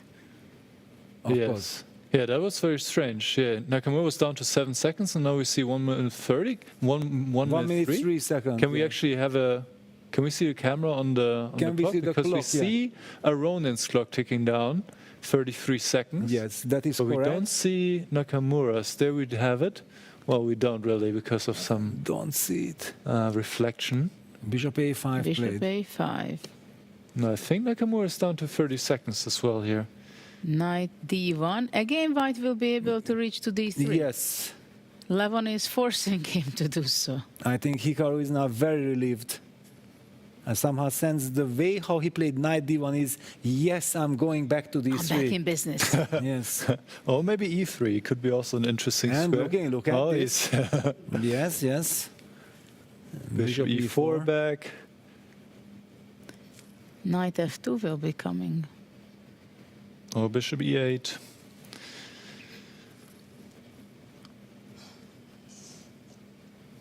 You have a feeling the time for Nakamura is not correct right now. But on the other hand, he's taking a sip. Well, he played Bishop B5 and then he played Knight D1 quickly. So actually he could get back to 1 minute plus something. Mm-hmm. And the knight is heading towards D3. Knight F2, covering Bishop G4, covering all the squares. Yeah, the knight is well placed on F2 also. It's a lovely piece. You remember the knight was on B5, far away from action. That was the golden opportunity Got for lost Levon. in the forest. Well, now it should be back to very much holdable, but if he can do it, it's another question. Okay. Now, next try. No, this is what Levon said. This is what Levon Yes. said. Yes. Okay, next try. You got your setup? Okay, good. I will use another 50 moves to break Maybe it. you're more happy than you were before, but I still have a pawn up, I still have my bishop pair, and I still have to win to And he equalize still the has a match. lot of moves he can play. Yeah. Oh my goodness. And Hikaru is very happy. These are one of the most brutal positions in chess, yeah, that you can play on forever for a win. You can never make a draw with white. Yeah, you can never force it. But eventually, maybe black will not be able to convert. Well, Well, eventually Levon got black lost will a just little bit move on another this. pawn and then go around for a while again. Knight to D3. Bishop G4. Let's start the dance again. Yeah. King F1. King on There's the F1. F1 It was even. not there yet. No, but it is correct. It is correct, yeah, because he did not want to play King D2. So eventually, D4 has to be done. He will not be able to. And look avoid at it. this. Now, because probably Hikaru was so upset with the knight on B5, I was looking that, Yeah. wait a second, I had this construction with knight D3, King F1, Bishop B5. It So- was a solid one. Can the black king can come in via E6, F5 now? Can it? I don't know. I mean, that would be a try, at least. Well, of course, we will try everything. Bishop A5. Bit mysterious. Well, and then King D6, Bishop E8, Bishop F5, and then, okay, we start again, Bishop to E4, shuffling back and But forth. okay, how many moves did we play since Well, F4? No, since Since F6. Since F6 Just is 15. Just 15, yeah. Nothing.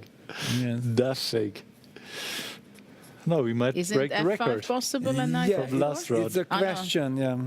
F5, yeah? F5, but probably it's But too Bishop much. F5 and D4. Yeah, F5 is no good, unfortunately. Would be nice, but no. King E2. We've been here before. With the idea of F5? Or not?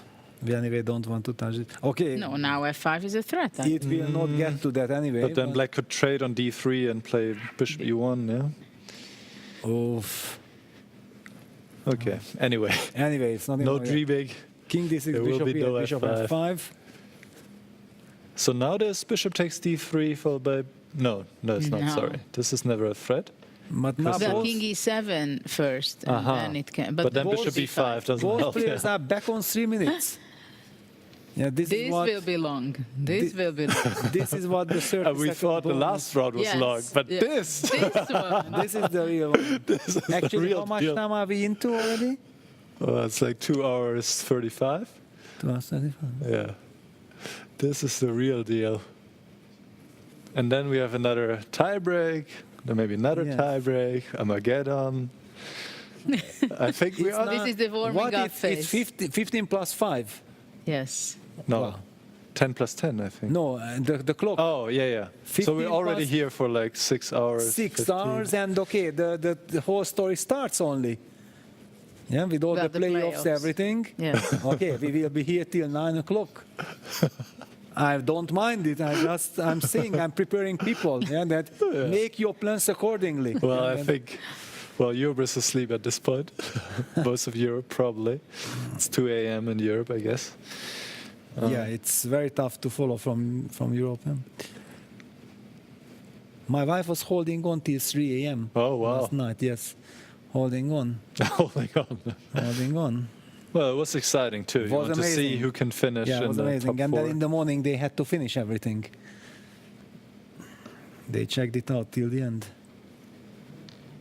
Now, this is the best position White has had in a long time. All the white pieces are making sense.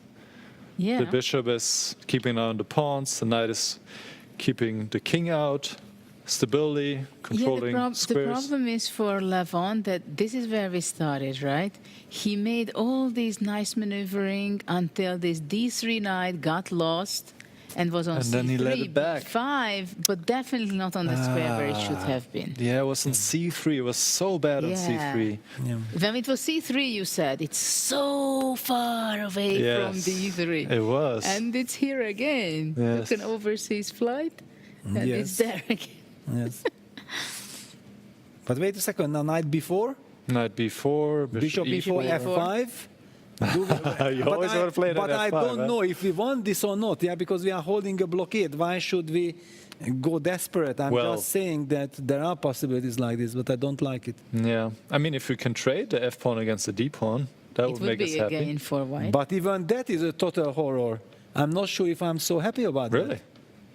2 bishops. 2 bishops will Wow. be cut again. Everything? No. I mean, either way. Either way. So, But Hikaru to actually, move. it is possible to play. I mean, now it's Hikaru's decision. Yes, yeah, no, he could, I guess, play knight b4. Yeah, And it's he on the does. board. He has played it. Okay, Bishop e4. knights. The And he big goes question, f5. Jadubs. Okay, we don't know. You think just, so? He goes f5. He just Jadub the knight. f5 is possible. He Then goes. g5 is actually best move. Wow. G5.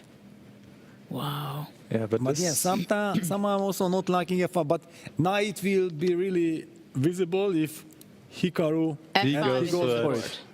he has enough of sitting around, just waiting. Exactly. He wants to do something. But this also means that he was absolutely not comfortable with this fortress, yeah? Mm-hmm. Because he changes the... Well, also, he thinks that Character. exchanging a pawn is one step forward to saving the game.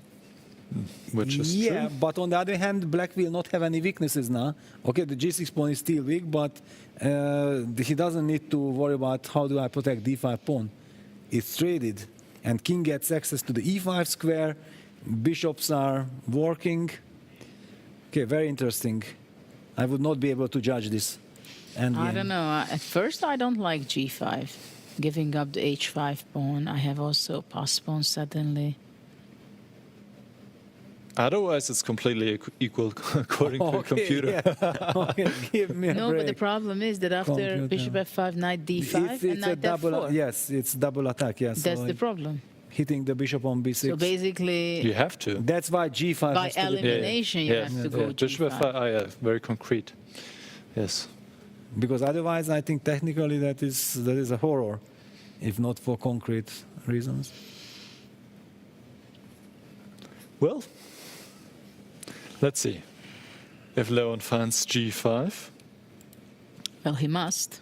he must basically to Basically, potential. bishop f5, knight d5, knight f4 is clear. If gf5 you Cannot don't want be. to play, yeah. right? Yes. So there is no other way. But I also feel like Levon is kicking himself, yeah, with that he was already in such a dominating situation that he should have never let this happen. That now already he needs to find some only moves to keep the game going. True. And he's down to 30 seconds to make a decision. To come up with this G5 move.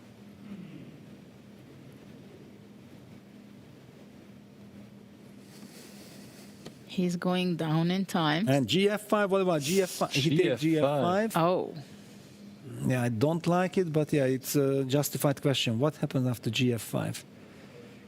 Bishop H5. Yeah, Bishop H5, and then I have this incredible center control, and I can also But try I go to... knight D3 after Knight that. D3, yes. I Bishop know. G6, H5 is possible. Yes, yes.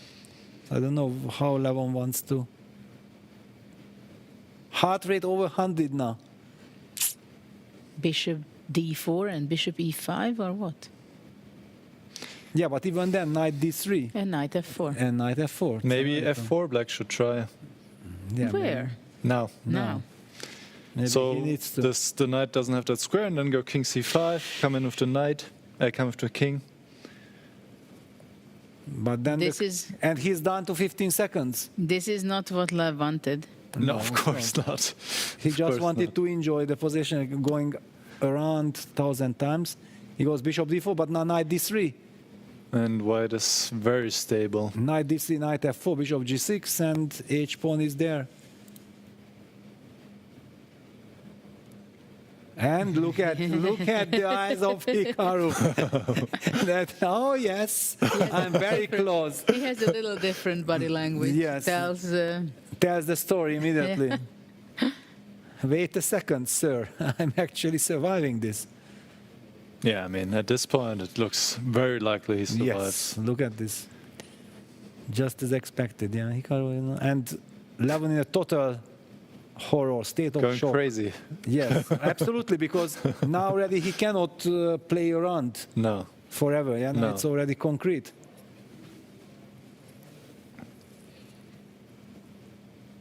Yeah, look, he's shaking. Oh, he will go crazy. This is absolutely insane. Yeah. If that he would does be a not win this, big disappointment. very big disappointment. Yeah, he had an incredible opportunity. Yes. Practical opportunity. What an effort it took to get Hikaru in the situation where Hikaru was finally, yeah? Yeah, he created for himself this And now great the opportunity. nervousness is coming. Yeah, Knight D3 on the board. Knight is going to F4, Cemento against Bishop E5. Also, I'm not sure how clear head Levon is still having, yeah, because it's very easy to lose total control. Clock is ticking down. You think like, what I have done? And Hikaru signals, that's it, I have done it again.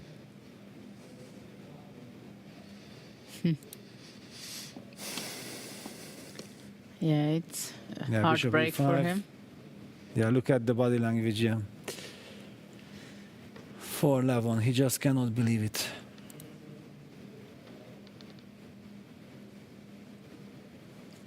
I don't see what black can do at all. Yeah. Yeah, D4. And the king will have to start going back to F8. He got signals like, what is my problem? But what is his problem? Well, that's I just wanted to ask you. that's the point. Yeah. When Bishop F7? What is his Or problem? Bishop E8? I go Bishop B5. How? You don't even push H5. You just sit. Just so sit. that there is no entry with King G5, because if the pawn gets to H5, then there is potentially this walk with the king if the pawn gets to H5 and King G5 trying to dislocate the knight. Probably it also doesn't work, but normally you don't want to give your opponent any chances. I could even push my pawn to H6, no? H5, King F8, H6. What are you going to do then? I will just sit. push it to H6. Yeah? Yes, I'll just sit. This is completely dead. This is the straightforward business, yeah. H5, H6, and just sit. And then move the king. King D2, King E2, King D2, King E2.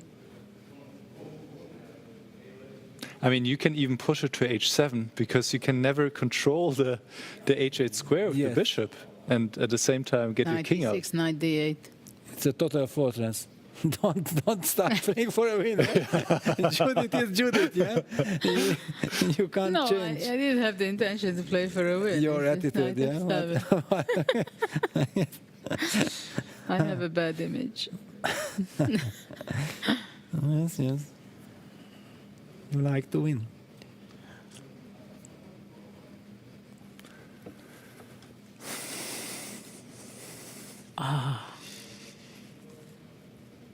Poor Levon, he was so close. Yes. But what a fighting spirit by Hikaru, after all.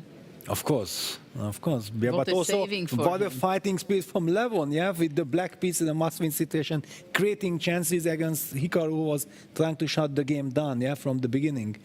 It's also, that's why it hurts so much, clearly, for Levon, because he made tremendous efforts in this game.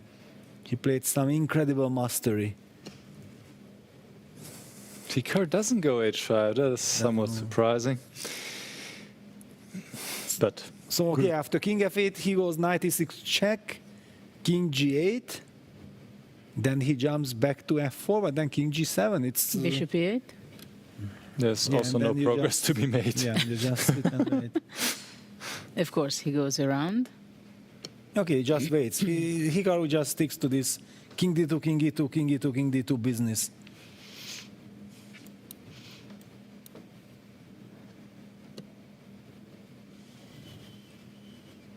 But yeah, no, probably he goes bishop e8. But it is surprising to me he didn't put a pawn on h6. Yeah. That Maybe is it very just didn't come surprising. to his mind. Well, he listened to our broadcast because I was saying, so he will do this king e2, king d2 business. Just not to weaken anything.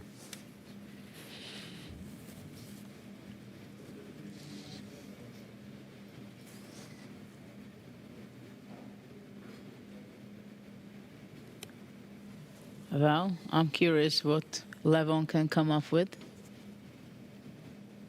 Yeah. I mean, this knight on f4 is just glued there. It's It is. not going to be moving. It is, and we were laughing that we wanted to make this f4, f5 idea work, and finally it happened in the game. Yeah. Yeah, it was blundered by Levon completely. Yes. And then he couldn't recover. He just Well, couldn't recover. there was also not too much to recover, I guess. Yeah, but after f5, at g5 least, was yes, the... at least. Yes, because, okay, Better this is... try.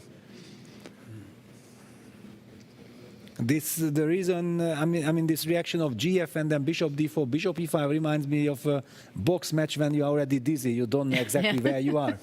Yeah, it really is. It is like this, yeah, because you just the clock is ticking down and the incredible tension, the nervous tension.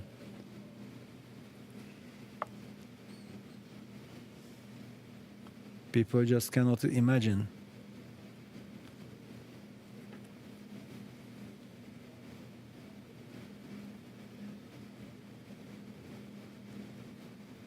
And what if I start activating my bishop, bishop c7, bishop a5, bishop d2, I try to get in from behind. And then? I won't be able to reach anywhere, yeah? Well, let's say you reach d2, and then you want to play d3, yeah? Something like this. I don't know what I want. Honestly, I don't know what I want. No, there is the idea that if I somehow lure your bishop away to b5 to attack the d3 pawn, then I take bishop f4, gf, king h5. That's how I would win, yeah? That's the only way. King g3. And d2. Bishop e2, bishop And e1. bishop d1. And I King go, no, F2, but I go and bishop I to have h5. king Bishop F2, d5, king bishop H5. f7, bishop h5. You will be in time, yeah? No? I don't know. It's tricky. Because I have double f pawns, yeah? Pawn and game can be maybe. tricky. Maybe, yeah, because you have double Yes. pawns.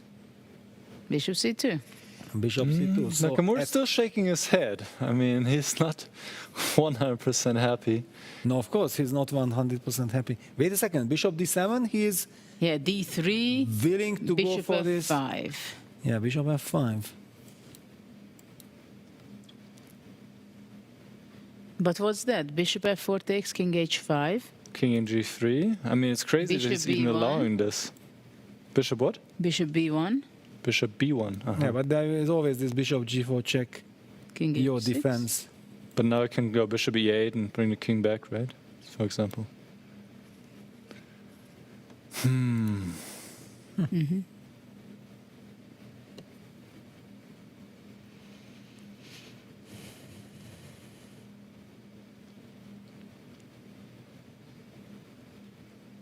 King D2.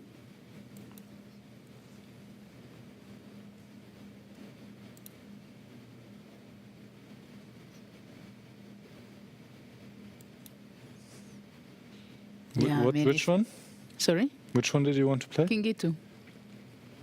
King G2, E2? E2. E2 actually loses. Then black can take and play King H5. Ah. Yes, be careful on this Bishop takes F4 business. This is why Hikaru is nervous.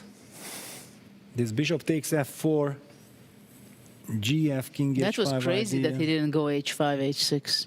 Mm-hmm. Probably he just didn't see it at all. Yeah, who knows? Well, or Maybe he was saw afraid something that he with didn't King like. G8, Pawn H6 position, the Bishop starts going around. I don't know.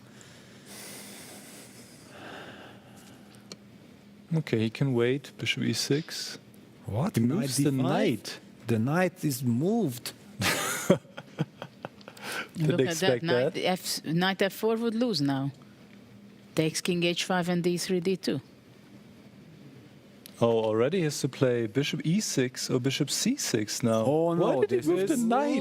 This Oh my is- goodness. Levon is coming back Oh my goodness. with 47 seconds, This is another twist in this game. and Hikaru is shaking his head. Bishop C6 or Bishop E6, but These are very this shaky does not moves. feel stable Not at all. anymore. Well, he probably will make it because there is no other. I mean, others look much worse. Well, but clock is ticking down. 20-something seconds. He did not already expect to face such. Yeah, look at this. Oh He's in my a goodness. state of shock. He should not take that pawn on F6. That loses. He He takes on does He takes take it. it. He does take it. the 11 second on the clock. He But Bishop Bishop E5. E5, the knight just doesn't have any squares. You don't really want to put on E8, do you? But also Well, King there is G6 no I other can play. King no? G6. Oh my God. Hikaru just cannot believe. And Levon cannot believe. Look at this. Yes, that he's Suddenly getting he has another hope, yeah. chance. Yeah, the knight will be just trapped on E8. You can never move it again.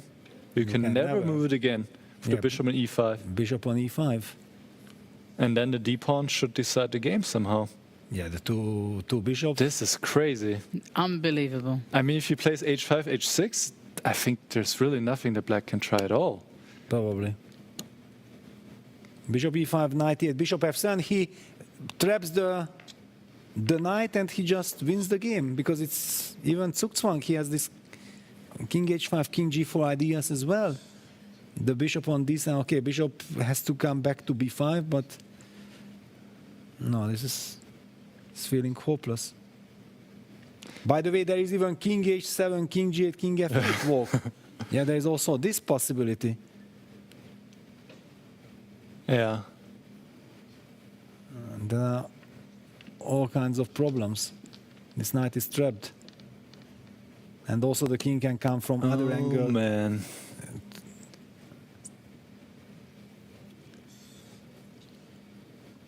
Yeah, bishop H5 Bishop check. H5 and King Yeah. G6, no? And you just For example, cannot yeah. believe. Look at this. And how will he play then the playoff? Yep. This is the problem. That is for sure a problem, yes.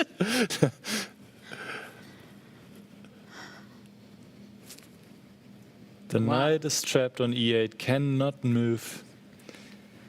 Unbelievable. Bishop H5 check, push the king back, King G6, King F7, King E7. Just wins.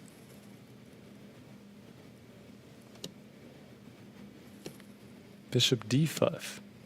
Also Bishop e4. Okay.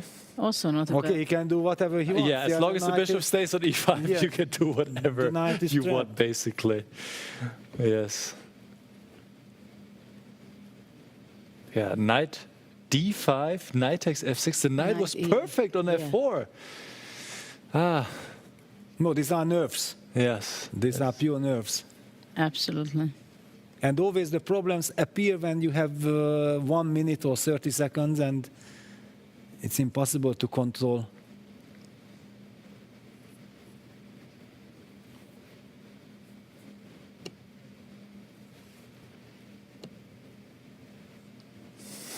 King g6.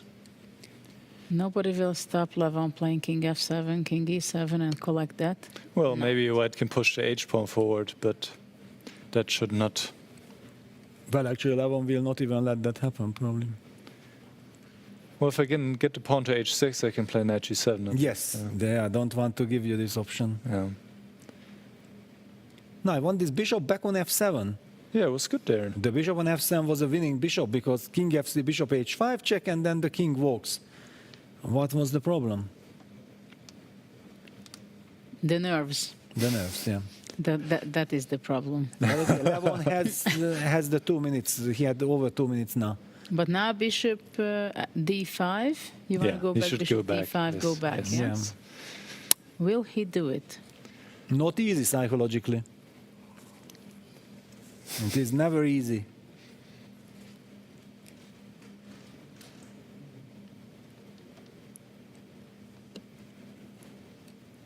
Yeah, he goes back. Bishop d5, yeah. This is one of the most important things in chess, yeah, that to admit acknowledge your mistake. Yes, yes. Exactly. It's very difficult to do, but yeah, this is the only way forward.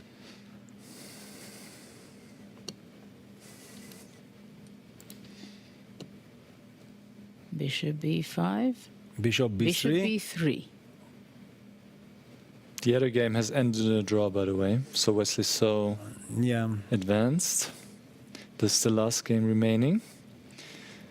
So basically, we have Sam Savian and Vidit exiting the tournament so far, right? And Asobayeva. Yes, very so. I think we're about at the 3-hour mark, so I think we're breaking Vincent's record in this game. Now Vincent will feel how it feels, yeah? What he has done. He has to wait, because he will still need to play a playoff as well, as these two might as well if Levon Aronian wins on demand here with the black pieces, and he is on his way to do so. Yeah, bishop is going to h5. Yeah, this is the... It's a nice one. This is the winning diagonal, yeah? Yeah, but it's better to go bishop h5 and then king f7, king e7 than bishop f7. Yes.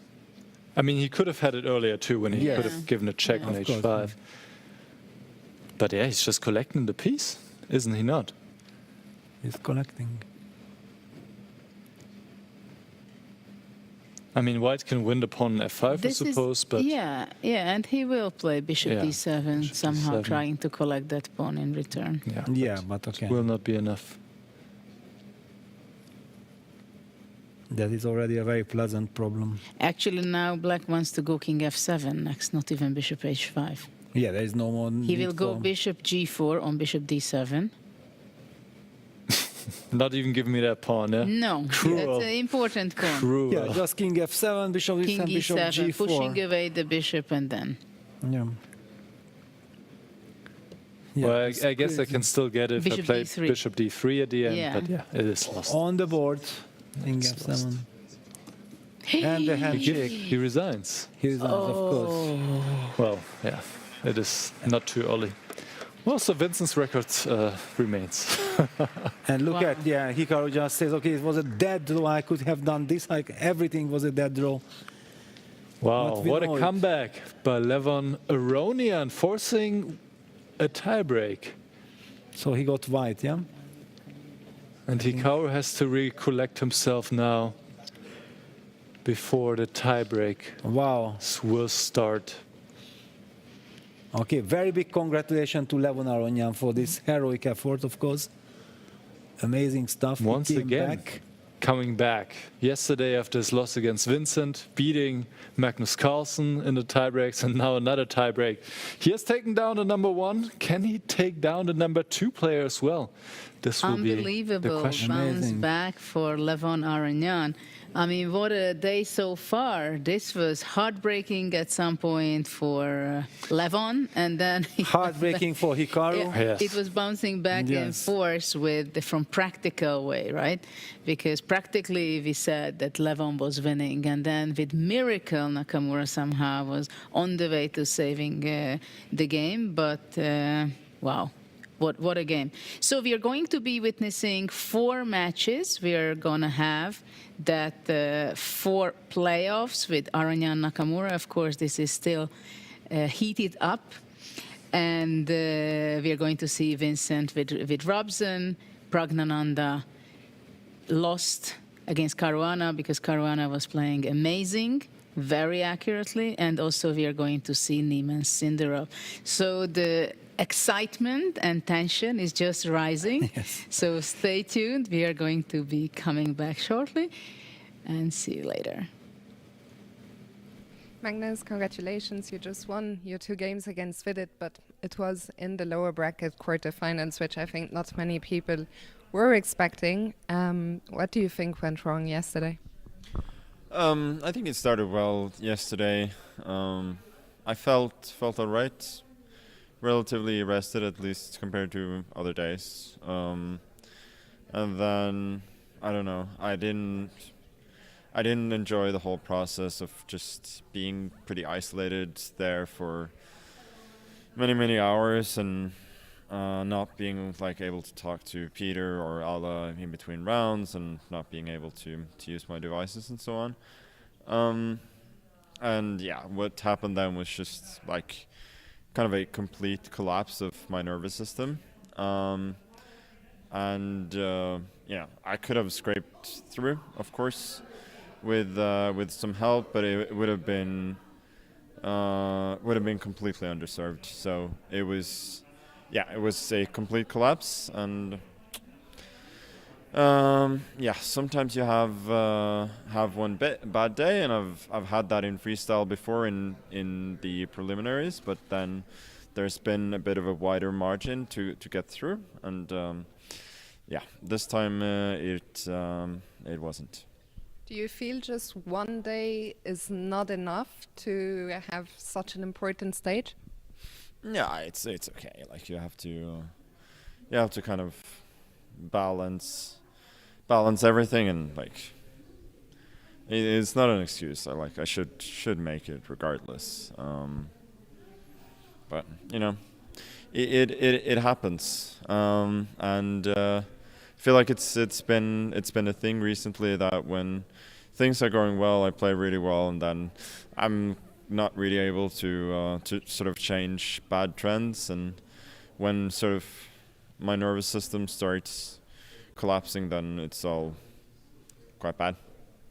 Yeah, you had dominant displays in Paris and especially in Karlsruhe.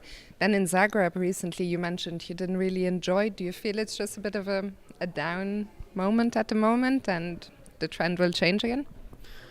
Yeah, I mean, I have bad days in pretty much every tournament. It's just, you know, sometimes they happen at inopportune moments, but yeah, I haven't felt like in Zagreb or here at the top of my game, but at least, you know, now that there's zero pressure, that I don't have anything to play for, at least I can maybe enjoy the games a little bit more. Today, you know, more than anything else, I was just trying to play fun chess and play dynamically from the start, and that worked out well. So that's, you know, the advantage of playing freestyle, that even if you don't have anything to play for, it's kind of a little bit easier to play kind of for the love of the game than in some other forms of chess. Today were fun games, but they weren't that long. There wasn't that much time for you to enjoy them. They were both done quite quickly. But did you take pleasure at the board playing those games today? Oh yeah, for sure. Like, I'm under no illusions that I'm not thinking that everything that I did was correct and so on, but I enjoyed the kind of the process of mucking up the games from early on, and that's kind of what freestyle is here for, right? Just putting pressure on from the start, and I see the others as well, like they're following it, like they're doing better than I am, so I shouldn't it's working, but like they're all playing kind of the same setup that they've discussed for 10 minutes, and I find that utterly ridiculous. And I imagine people sit at the board and they will think for themselves as well. Like in the last game, for instance, the setup that everybody chose immediately led to a very fine position for black, which I mean it's kind of mind-boggling to me, and I don't think that's the intention of what we do. But what can I say? It's worked out. That strategy has worked out better than mine has, for sure. You mentioned you missed yesterday being able to talk to Peter Heine or Ella in between the games.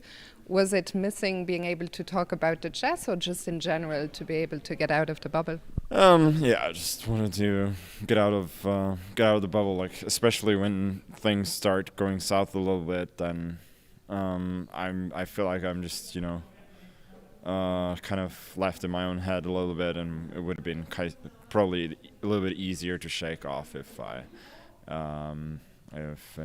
could talk to somebody very familiar. And the final question, you're not the only shock exit into the lower bracket, also Vincent Keimer, who won in Weissenhaus, so we will get a new Grand Slam champion in this event. Who is your money on? I really don't care. Was there anyone yesterday who surprised you doing really well? No, I mean, some people played well, others didn't. It happens. Magnus, congrats on the win today. Thanks for your time. Good luck tomorrow. Thank you. Are you curious to play freestyle chess but don't know how to? No opening theory, no memorized moves, just pure strategic creativity.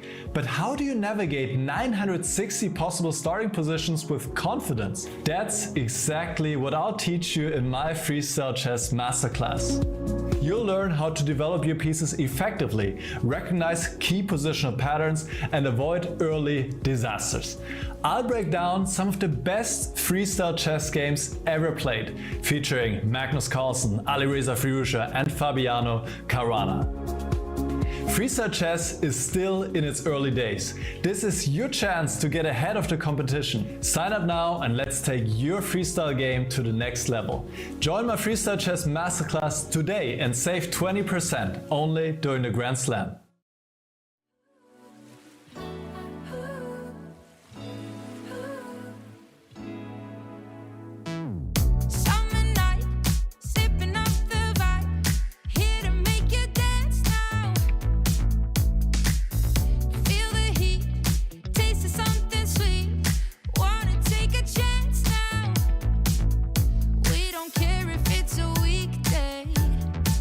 We're getting on it like we've nothing to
Welcome back as we go into the rapid playoffs here.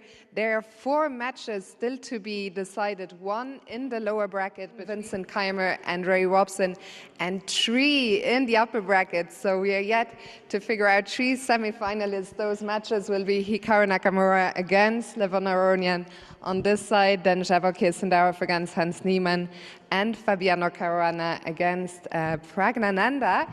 The players will get 10 minutes to prepare as always, and we are now going to find out what the next position is going to be. I would like to invite to the stage to help me with the draw former chess boxing world champion. Give it up for Matt Thomas.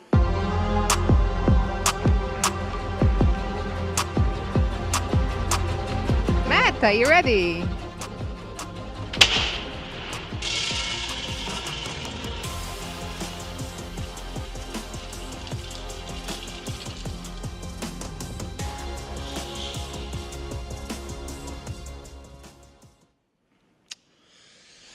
All right, we have number 101, position 101. Position 101, Matt, thank you so much. I'll leave you put the position in here. And just a quick question before we let you go. You are a big chess boxing champion yourself. Now you're training Team USA. If you had to pick one player to train as a fighter from the field here, who would it be? Oh, I'm spoiled here because we have multiple United States patriots here. Man, for the last year and a half, I've been talking to Fabi about it, and my fingers are crossed there. But after seeing Hans yesterday, the mindset, the grit, the bounce back from adversity, I really like his mindset. So I'd love to train all the USA guys, but if I had to pick one, I'd pick Hans. We'll ask him what he thinks about it. Thank you so much, Matt. We'll leave the players to focus now to our audience. Have fun to the players. Good luck.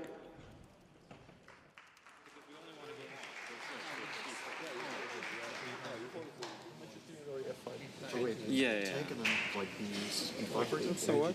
Bishop B7. Oh. Because also our queen is out. Yeah, this is true. That's why I think maybe we don't like. Okay, yeah. Knight G3 here? Knight G2. Yeah. Yeah, I like Knight G3. Probably have to go like C4, yeah? Yeah, it's like B3, C4. But F5 is maybe premature. But if you get E4 with Knight E4, I think it's quite. Yeah. E4? No, you want to go again. Now I think if you bishop F3, yeah, this is better than should take.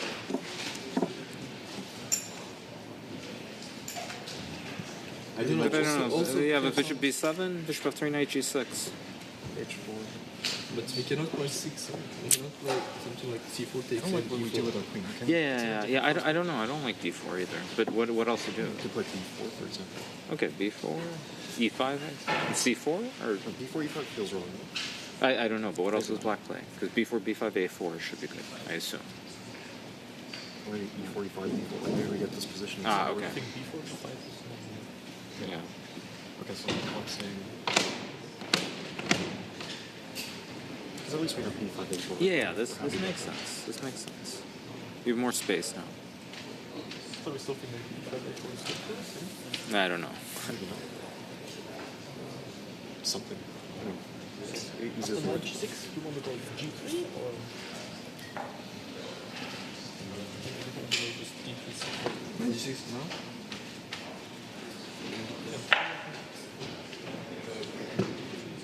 G3 isn't crazy. Yeah, I'm just thinking whether we need it. Yeah. Yeah, what I'm worried with G3 is we get H4, H5, but like plays D6 and that's including H4, H6 and knight on E7. Like, what's the real game in this whole thing? And then black plays F5. I don't think G3 is good enough. Not G3. Knight E3, yes. Or E3. What about G3? Because knight E3, B6, how do we... D3? I like this D3. Knight E3, D3, this is our setup? Yeah, I like this setup. Why is the knight on E3 better than G3? Like C6 you can never really push because of queen A. No, this I like. D6 is no longer good to get the knight to E6. Okay, let's Yeah. E6 because then you have black. Yeah, very logical. play like c4, then Knight c6? Yeah, knight c6, knight c4. That's a bad position. Okay, knight if you go bishop b2 and d4 is something good for us? How does knight g6, d4. Okay. I'm scared, like, Yeah, I'm kind of worried about this position. I can still play f6, I'm so scared. Yeah. It's not scared. Yeah, no, I did this. It looks reasonable. Also, like d6 and Yeah, d6 is worse. No, but okay, d6 you can just go knight g3 and castle, yeah? Because knight g6 you might have knight h5. This feels wrong. d6, d6. Okay. So what's wrong with d6, d4? Take a knight e6? I just thought maybe d6, d4 or knight g6. Ah, but anyway, it's on d. Yeah. Okay, d5, but d5 is also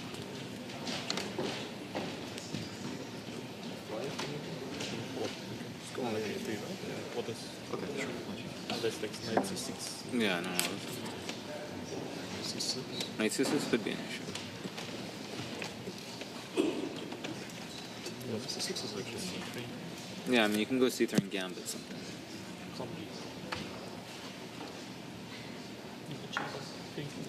Well, actually, I would take a knight before. I'm not so sure if that's...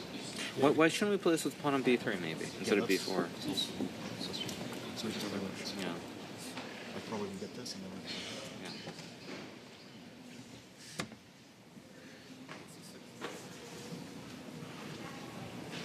Yeah, maybe. Maybe 5 is a must. b5, bishop b2. f6 we don't want to play. Way too annoying this bishop b2 stuff. Knight e6.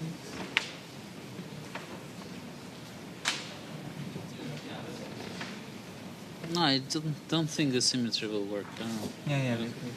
I have a feeling that it will be a disaster very soon. Also, maybe they don't expect this stuff. e5. But it's logical, no? Yes. But professor is there.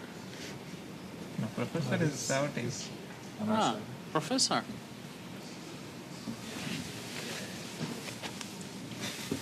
It's not joining us. This guy, look at him.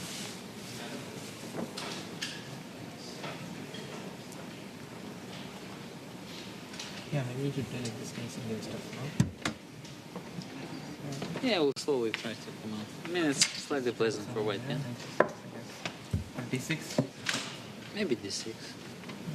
I mean, we have to play d6 anyway. And then bishop e6, yeah.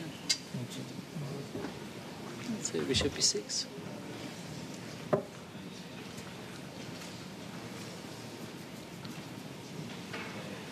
And the bishop is back, we can go c6 and... Knight d7, yeah. I just don't know what we're going to do with our queen. This is the problem. Queen c8, c6, bishop c7, It's slightly worse, but it's not the end of the world, yeah? I can also play some h5 or something, yeah? But bishop c2, Yeah, let's say bishop e6. knight e3. You want to play with d4, yeah? I understand. Yeah. Okay, and... maybe some knight c6, yeah. Also knight d7, I'm not so afraid of this d4 stuff. I can take it. Knight c6. Yeah, knight d7, c6. Play like this. And a bit better for white. Also, we can think here, yeah? We don't have to rush. Knight g6 we can go.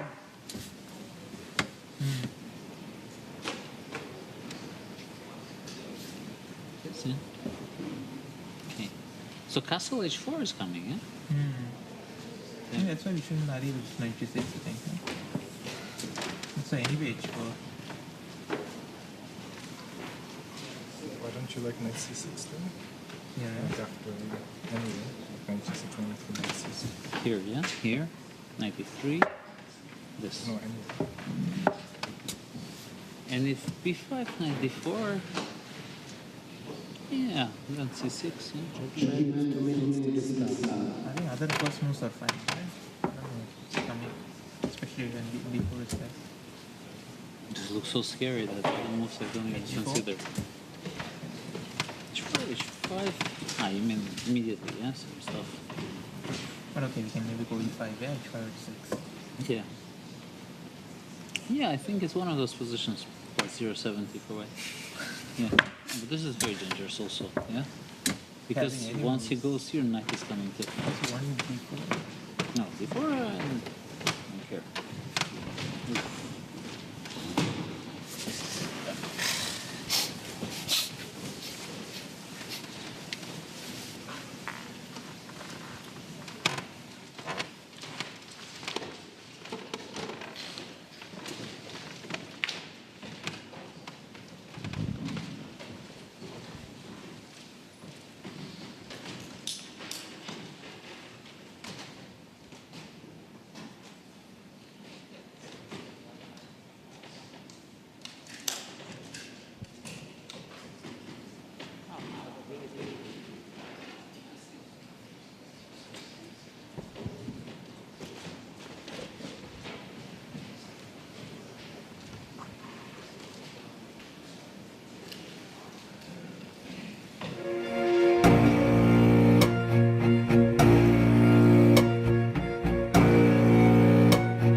Tiebreak for the first rapid game. You can start.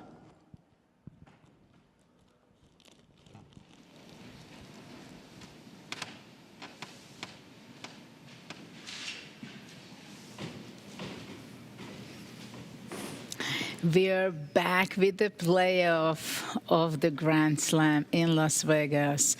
And let's say the games just have been started. We see 3 matchups. We are going to see the first one also. We are going to see the first with the Keimer. And yeah, that game is still missing. Don't worry. We have the other 3, which is actually, hopefully we will get back on the screen, those 3 games, which are really crucial because they are from the upper bracket. So those boards are still playing for the championship. Who is going to be the champion of this event? So we saw drama just before this. The last game finished between Nakamura and Levon Aronian with ups and downs. Levon Aronian just bounced back, so he equalized the match. So we'll see how Nakamura was able just in about 10-15 minutes to stabilize his nerves. How did he calm himself down? And let's see how he's playing with the white pieces. Peter, what do you think about the starting position? I see it is very much like a castling setup for the king already. Yeah, it's kind of interesting that if we look at all the games, all these 3 games, then we have e4, e5 structure, but it kind of all features from b4, e5, e4. Yeah, so I don't exactly know all the details. We also have to basically, honestly, say that during the break we ate something just to recharge, and I think also we rushed to the bathroom and so on. We missed out on the discussion of the players, so our audience, our viewers know more about the position, what the players discussed, and I'm a little bit puzzled to see on every single board very much the same thematic. One thing comes to mind that having the king on g1 and rook on h1, now that white plays the move knight g3, white will be able to play a very quick short castle. Yeah, the king stays on g1, the rook from h1 jumps to f1. And if white will get the chance to push f4 quickly, then one would be able to claim a fantastic king's gambit. But for that reason, the black knight jumped to g6 already in the Levon Aronian game, and also Hans Niemann follows the same path with d6 knight g6, trying to slow down white's initiative. Judith, what is your feeling, or Nicholas, do you have already any big news for us that you checked with the computer? No, no big news. I think this is a very reasonable way to play for white. White is grabbing some space on the queen side, on the left side of the board, also playing in the center. The king has already castled, so this is always, I mean, has not castled, but it is in a castling position, you could say, on g1. And now, actually, Nakamura has just castled, but the king stays on g1. The rook just swings over to f1. That makes a lot of sense, a lot of harmony there for the white pieces. But black is also having a solid position. One can kind of imagine this being a Roy Lopez of sorts, except for the bishop on d1. Wouldn't quite fit. Usually it's outside of the pawn chain. Here it's on d1, but if white maybe at some point plays c3, we can imagine this being some kind of Roy Lopez. And yes, in a similar fashion, also the other games developed. And to my eyes, it looks a bit more pleasant for white, but on the other hand, black is also quite solid. Look at this, what Hans is doing. He's giving up the center, and quite quickly with knight c6, e takes d4. Judith, your feelings? Giving up the center just like this with ed4. Having the queen on a8? Yes, exactly. This is the second part of the sentence you wanted to say, right? Absolutely. So why don't we zoom into one of the game? What do you think? Since the most action is on this game, I believe. I also think the so. other games are a little bit slower. Fabi has also played the move d2, d4, putting some pressure, direct pressure on Prague. Let's go to the Sindarov Niemann. Niemann game, yeah. Let me open it up. And then we keep an eye on the others also. And there you go. Sindarov sacrifices the pawn. It's interesting. I was thinking, like, does he want to sacrifice, or he also had the option of pushing b5 first and kicking the knight away. However, then he did not want black to be able to open up the queen with a6. Yeah, let me just show this quickly. We have, I think, as much time we have, that it was very natural and tempting to play the move b5, but he did not like it, because then the knight moves some... it can also move to e5 and cd knight d3 fork. That's a problem. That's a problem. But also just highlighting that eventually a6 will open up black's queen. So that was the reason why he did not say it. And apparently, do I see it correctly? The computer says that f4 was a way to go. Is that, but I don't have access to analysis, but I just see that f4 is kind of suggested by computer. Okay, in 10 minutes game, extremely difficult, so I perfectly understand what Hans is doing, that he kind of felt, I will challenge this center construction, and now we have this cd4, knight takes b4 position. What is this? Evans gambit, Danish gambit, but knight d3 is a threat. Be careful. That's the pawn sacrifice is something I'm very much favoring generally. Vote the center. Of course. I need one more move. I would like to have that pawn on f4 already. But rook e3, knight f4. Knight d4. Yeah. Look at this. Just a couple of moves ago, the pawn. That knight from b8. What a career. Yeah. Knight c6, b4, d3, f4. What a career. And actually it stands extremely well. Well, yeah, this is a lovely combination. Yeah, and we still have our pieces, knight on b1, queen on a1. So I think I would take black, to be honest, even though I love to sacrifice pawns. Yeah, also kind of nice. Let's just highlight that black's rooks are out of the game, normally into the game already. Normally the rook is on a8 and you have to develop the bishops. One has the feeling that black will, anyway, with some b5, also activate the queen. Where is the compensation? Is there a compensation? After rook f3, f4 knight is hanging, so can black defend it by bishop g5? Is that going to be the move? Because probably he doesn't want to go back with the knight to e6. Yeah, but Bishop g5, maybe h4? Does that work? H4 business. H4 business. Otherwise, you could fall back with the knight to e6. You have to, I think. We have to even, yeah. I felt like it's my emergency solution. It's my exit, yeah, because okay, putting the knight in front of the rook, closing down the bishop on c8, and white having the chance of potential, but I don't want to push d5, of course, because then the knight jumps to c5, the other knight gets access to the e5 pawn, e5 square. Well, but rook fc, I think it's a very good practical choice in a rapid game, and we already know that the players are exhausted. You have to create some problems, you have to ask questions. Absolutely. But it's very interesting that bishop g5 may be the wrong move because of the immediate h4. h4, yeah, it would be the desired move, yeah, bishop g5, but then... Yeah, you don't want to go back. That's why it was so nice to have the knight on f4, because it's a great spot for the knight. And he's back knight e6. Back knight e6. So will white go knight f5, but then knight g5? Mm-hmm. I have the feeling that this 10 minutes time control suits Hans so much.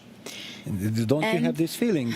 Because he plays with a lot of confidence, he puts pressure on the clock, also with his presence. Well, so far he made a great time management, it seems, but it is quite hard for the players to switch back and forth. It's like you have a running of 100 and then you have to run a marathon and then you go back and forth. It's not so extreme for chess players, but still it can be extremely challenging to switch back. Like today, both of the games were played with 30 minutes each plus 30 seconds, and I think this can be also something very difficult, that after a move you get 30 seconds in the first two games, and here you get only 10 seconds per move, and if there is a playoff of the playoff, so if we're going to see 1-1 in any of the matches, we move on to a 5 minute and then only 2 seconds per move. And if it's Armageddon, then no increment at all. Can you imagine? This is insane. Yeah, knight e6, d5 on the board. The knight is kicked, but the knight lands on c5 and finds a lovely eternal outpost. Yeah, so now Sindarov, will he play bishop c3 and then knight d2? And that looks like the natural, no? Kind of setup.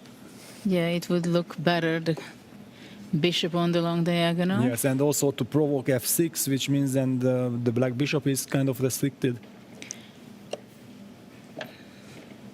He goes rook e3. He wants to go f4.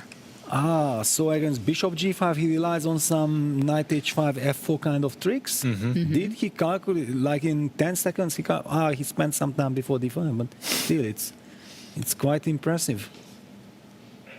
Navigating after 7 hours, because one could argue that yes, not all the players played 7 hours and so on, but believe me that just this uncertainty that you don't know when the next game starts and you are hanging around even in the players lounge or whatever, but it's not like you can really spend this time effectively. Yeah, and very often just waiting. For example, you lost a game and you just go crazy there, locked down for 1.5 hours. Come on, when is the next game? I want to bounce back, I want to fight, and so on. Should not be underestimated. Yeah, I mean, here you have to be very resilient in such an event where there are different kind of time controls, different kind of adjustment in the game, because it's each time in each round that after the last game finishes, compared to that, there is about 10 minutes break for the players. And this is what we've seen with Hikaru also, right? That they were the last one to finish, and then he had to recover in very fast.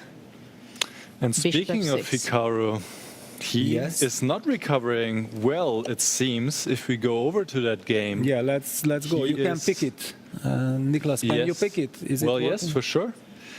He is in a lot of trouble already with the white pieces. Black is doing an excellent job here. We see a strong bishop on c4, pinning the knight. This bishop was really unpleasant. The last move was knight c3 back to b1. How to go knight d2.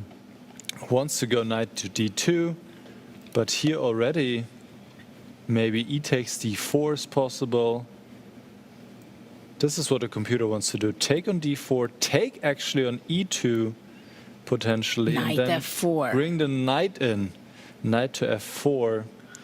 That's and a beauty there. potentially bring the rook to g6, going after the g2 pawn.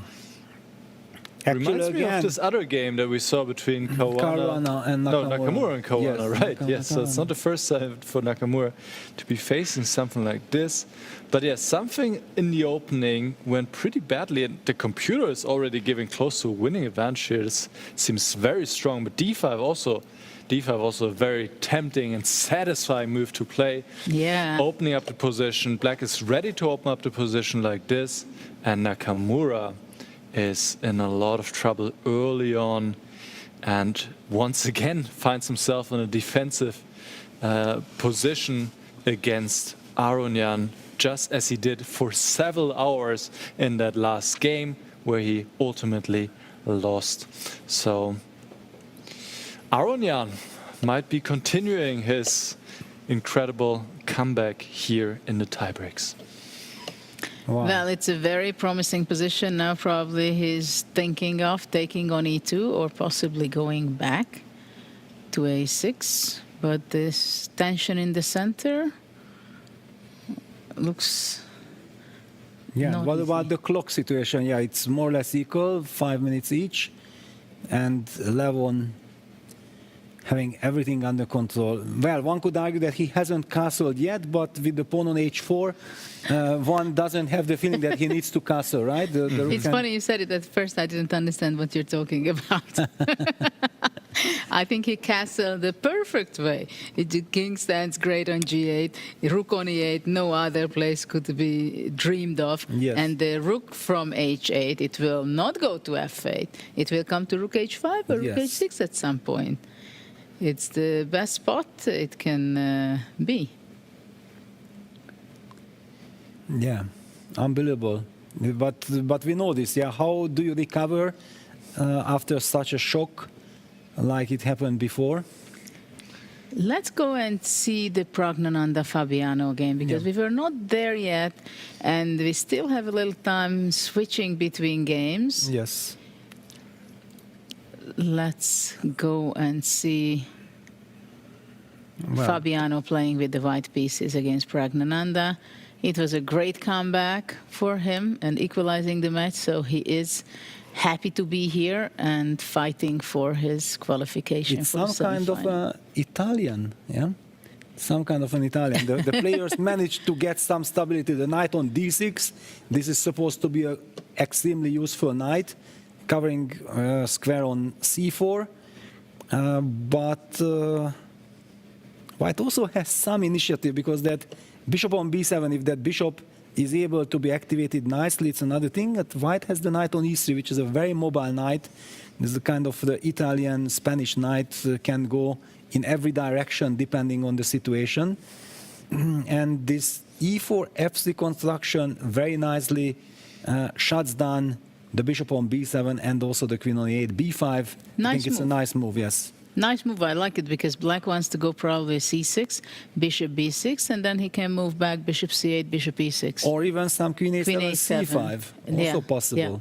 Yeah. In any case, b5 is a lovely move. Yeah, that's a very powerful move. A very nice move. My question is going to be g4 a plan of Fabiano? Let's say going king g2 now and then later g4. But the knight on d6 is actually such a lovely piece, because it blocks out the knight on e3. Yeah, the knight can never really get to f5 effectively. Rook h2, a professional move. But why is it? Queen a7? Where does that rook wants to go? Well, rook d2, knight c4. Maybe that if you playing, is this the reason why Fabi is hesitant? Going out from that diagonal. Going to that direction, yeah. But then actually I prefer black. In a practical, rapid game, it looks like black has quite a lot of dynamics. And maybe objectively white can be even a little bit better. But I don't even think. I would just be happy with black. These last two moves of black, I like very much. B5, keeping an option and planning queen a7. Yes. And rook f8, having in mind possible f5. Yeah, this diagonal, maybe next move black can even just move the king back somewhere in order to prepare f5 even better. Yeah, it's funny that eventually he's going to be castling, going back to g8, but not in a natural way. Bishop b3, okay, Bishop very natural. B3. The computer is a little bit critical about the move, but humanly speaking, this is clearly the move you want to play. Maybe he was afraid already about rook e6. Even that, yeah? Rook e6, rook g6? Rook g6, yes. Okay, I don't know if I'm so frightened, but yeah, it's an idea. King h8, yeah, just get out of this spin and get ready for f5. f5 might be coming. f5 might be coming. It's very unpleasant, and the bishop on c1 is a horrible piece.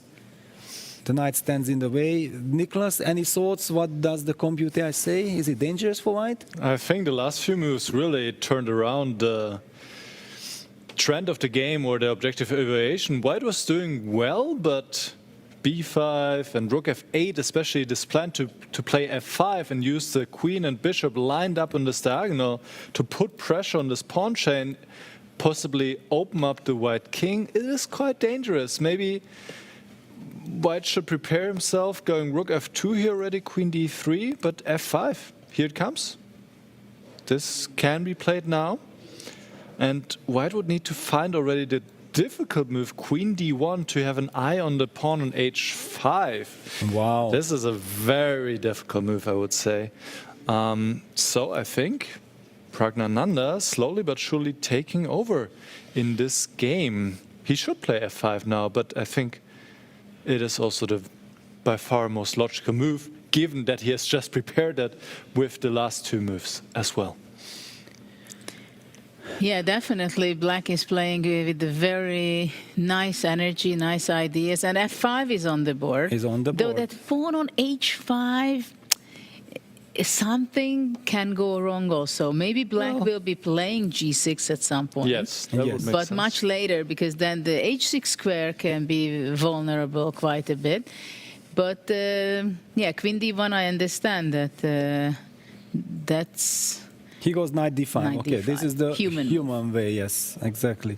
Though I wouldn't be surprised if Fabiano would have played queen d1. No, impossible. Queen e2 or queen d1, because you want to hunt that h5. Yeah, no, okay, it would have not crossed my mind at all.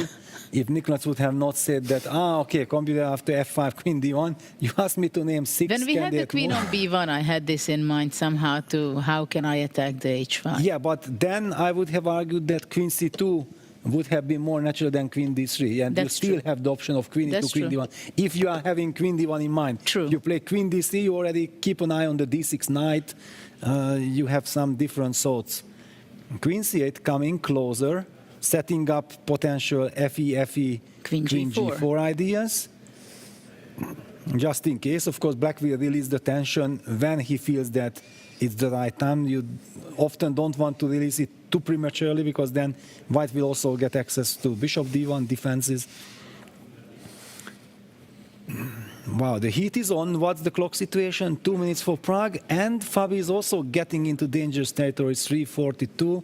Only 10 more seconds increment for the players, so everything will be so much more dynamic. Once it's time trouble, it's an eternal time trouble.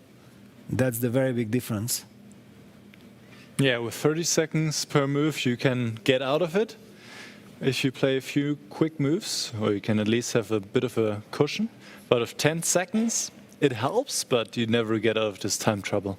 Wow, but wait a second, there I see some knight on e6 in the center position. Yeah, Hans is doing We fine. should- Maybe we can go back to the bird's eye view and then Yes. focus on Hans' game, because he has also quite a lot of time advantage. Yeah, Sindelov is down to 1 minute and 30 seconds, but he has some initiative going.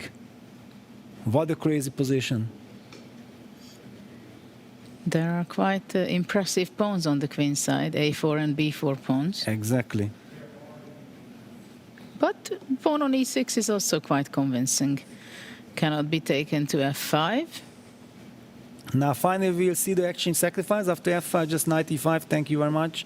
So I don't think that this is really a threat. The knight on e5 would be too strong. What is white at all threatening then? Well, I think maybe just bishop g6 and f5. Bishop g6 f5, but okay, the b pawn is also coming. I don't know, I would pick black, that's my instinct, but of course it's very sharp. Yeah, but for now, rook e6 is not possible. Yeah, rook e6 f5, that would Bishop hurt. c4 maybe? Yeah, bishop c4 is possible, but yeah, Hans goes for the more B3. straightforward, yeah, b3, ab, he is looking for direct clarity. And after queen c3, what is he planning? After queen c3, then Knight f4. So many tactics No, knight also. f4. No, that's too much. The rook is hanging, everything is hanging. Very shaky position for white. I was always trying this bishop c4, but then queen takes c4 and e7, but e7 check, rook f7. Wait a second, then after queen c3 I can just play bishop c4. Just bishop c4. Can I The shock you simple like bishop this? c4. Yeah, because we always wanted bishop c4, but I somehow felt like, no, I'm stepping into this trap, but it's not a trap. And I can do this. But also you can go rook b8. Maybe it's even better going out from the pin. If I can. But then I'm afraid that maybe somewhere some knight f5, bishop g6, knight e7, rook h3 checkmate is coming. Knowing you, I would be terrified. No, I would. Wow, what a game. And the clock situation also. Sindarov is under 30 seconds. Under 30 seconds, yeah. Queen c3 will be played, yeah, on the board. Bishop c4 or rook b8 are both good. Both good, yeah? Mm-hmm. But the advantage has shrunken. Well, forget about the advantage. Yes, it's about the time situation and how easy the position exactly, to play. Yeah, this is the point. The b3 looks more frightening than the e6 pass pawn. And this pin along the b6 g1 diagonal, yeah, this is the real problem. Yeah. If white would have already h3 king h2, Rook b8, it bishop would be chilling g6 time. takes. Bishop g6 was wrong. Rook b2, now bishop c4. But also rook e8 maybe. Then f5. But okay, I just want to get this bishop c4 going, because then I will go rook a8. I'm opening up the on the board. And bishop c4 on the board. And then rook a8, rook a2, I don't know this how long you can hold on to this. And even you don't have luft with h3, so even rook a1 check will be a problem. Hans will take this. Well, e7 is possible, rook f7, then f5, of course, protects the e6. And again, it does absolutely nothing, no threat. Can I just continue with rook a8?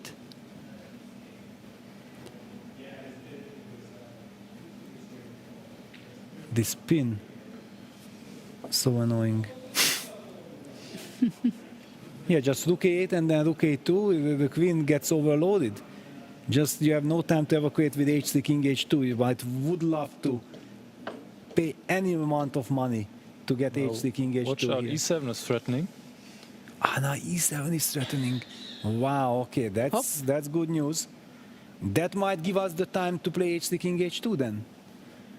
If you have to play a move like rook e8 or something. That's a different story.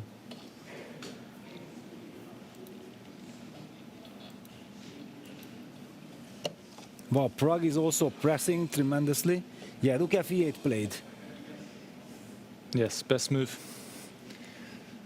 Stability, but does white have time to... he goes king h1. I don't like this king h1. There is back rank issue all the time. How is this supposed to work? This is really inviting rook a8 now. But he goes queen b4. Okay. Human move. End game. Not bad. Yep. But Very logical. white will not trade. Queen c1. Not much of an option. Because he's hoping queen to h5 somehow, yeah? Somehow checkmate, yes. Yes, queen c1 will be played. No. h4. Yeah, this is... You're shocked. Aren't you? We had the same reaction. A little bit, yes. Yeah, definitely. This is a move. It would not come to mind out of 10 or 20. If there is 20 legal Wow. move at all. But okay, It creating looks some like low. everywhere black is winning, at least in the upper bracket. Wow. Levon again is... Levon has the same pin as Niemann had Pin and fold up. a few moments ago. Yeah, All right, takes, queens takes, are rook off. b4. And preparing rook a8, rook a2. Exactly. And the knight on g3, how it will come back or where is it going? Where can white look for the counter chance? F takes g6 maybe? Yes. Rook takes e6 and then give the exchange. Rook But c4 this and rook cannot be enough. b3 and knight f5 and... Okay, it's on the board. Yes, that's the spirit. Yeah. I The already- shaking is already there with Sindarov. Yeah, Of I course. did not believe in the position, but yeah, if exchange sacrifice is possible, No, h5, and first. then we will have rook c4 when it hurts the most. Maybe d5. Oh, d5. And And this what? is difficult. And then e5 rook e1, rook h4 checkmate will be is bishop also on the d5. menu, yeah. Rook But e1, no, rook no, h4. no, no, no, no. Rook e1, knight f5 after bishop d5. You have time to play knight f5, yeah? Well, white makes moves too. That's good news It for just Sindarov. seems that it's only black making Yeah, moves. that because they actually ask. with the knight on f5 you will also create some threats on the back rank. Yeah. When the knight is around the king, you can get surprises. Rook e5. Wow, rook good move. e5.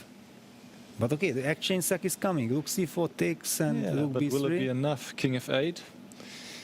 And check rook Rook e8. e8 back. Oof. No, rook e5 was good. Knight f5 maybe. Rook c1. But he can get rook a5. Yeah, I don't And like then, this rook and c1. then rook c4.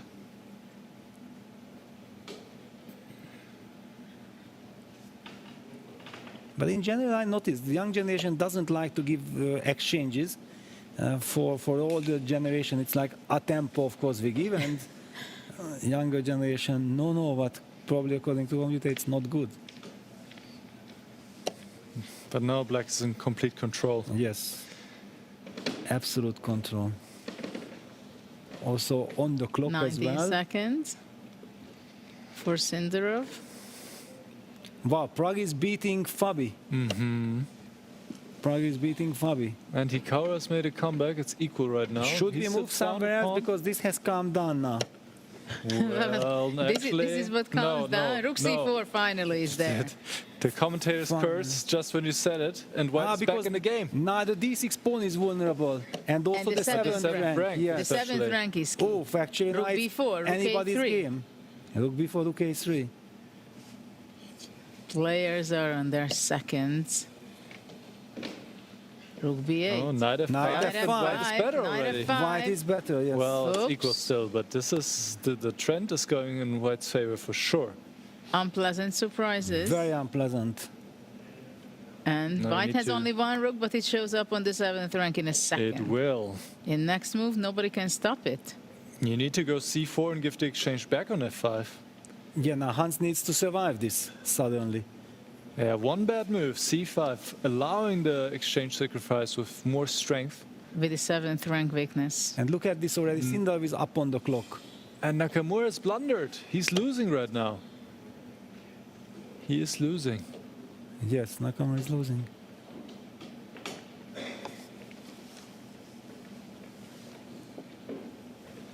But yeah, this is very tense. And c4 played by Hans. He's Best not move. collapsing. Yeah, he finds the only move. Rook a7. Rook a7 has to be played. And rook then f5 and then rook f5. c8. Rook c8. Yes, behind the pawn and enough counterplay.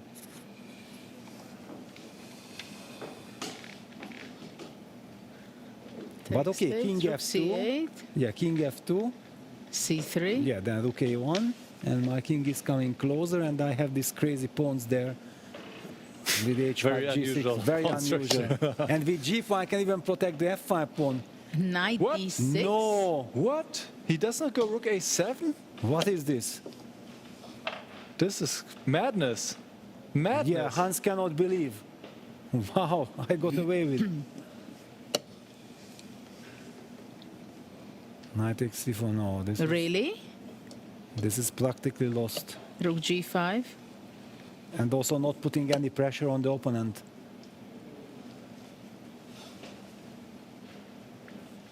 So Sindov is trying to set up some voters, but yeah, Rook f c5. a6.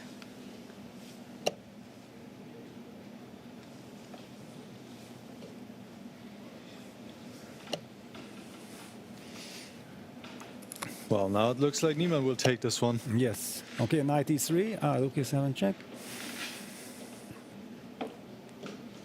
Just king f6. Just Can you king step up? f6. Knight e3, king e4. No, rook a6 check. King f5, knight d6 check. King g4. King g4, you have the g4 square. Oh no. Oh no. Yes, I thought that I am having counterplay, but no, I don't. King g4. On the board, yeah. Hans is merciless.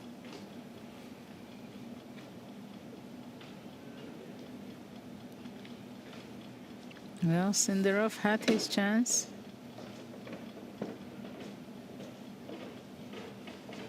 Yes, Sindarov had his chance.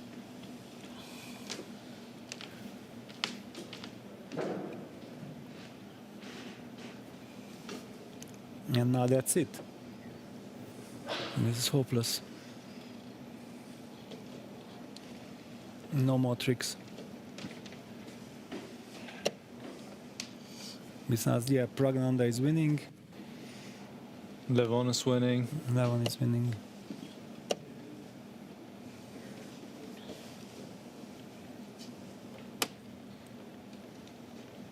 Ah, wow, knight f7. Knight rook g6, knight takes e5. Can white hope to get this? Yeah, but it's also lost, no? I don't know. I don't know. Practically speaking, if he can set up some defense with very little time on the clock. Rook g4 would be most clean then. Ah, there is rook g4. And he does it. Yes. With a lot Very of confidence. This is Hans's territory. In the meantime, Pragnanda seems to be winning.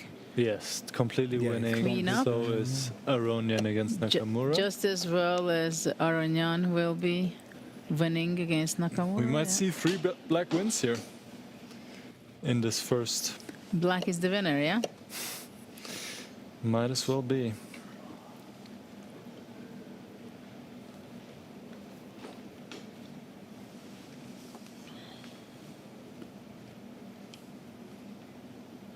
Sindarov still fighting, but he is a whole exchange down.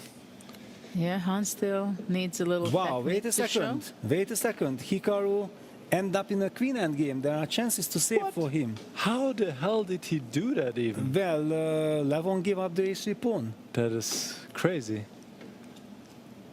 Unexpected. That is definitely unexpected. Okay, it's a very unpleasant queen endgame. Yeah, Well, yeah, he will centralize his queen to But e4. it's much better than resigning, right? Indeed. Just like last game, where Hikaru went from there we a go. very bad position to a bad position to an equal position, then to be lost again. Let's see if he can save this one.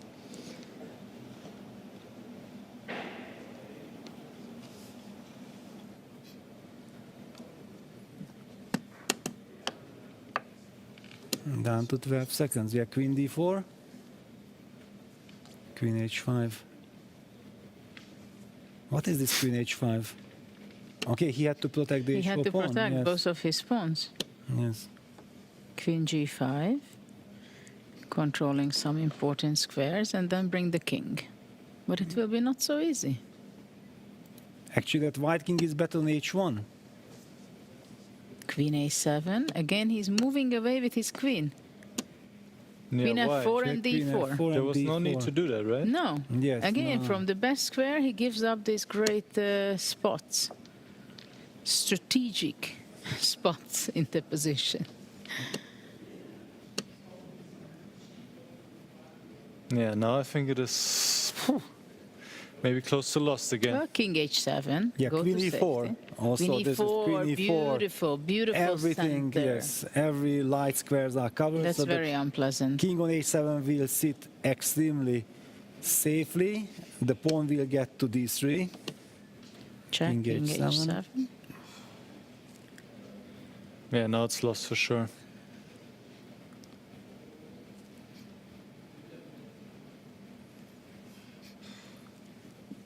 Yeah, how did he move his queen from D4? These are nerves.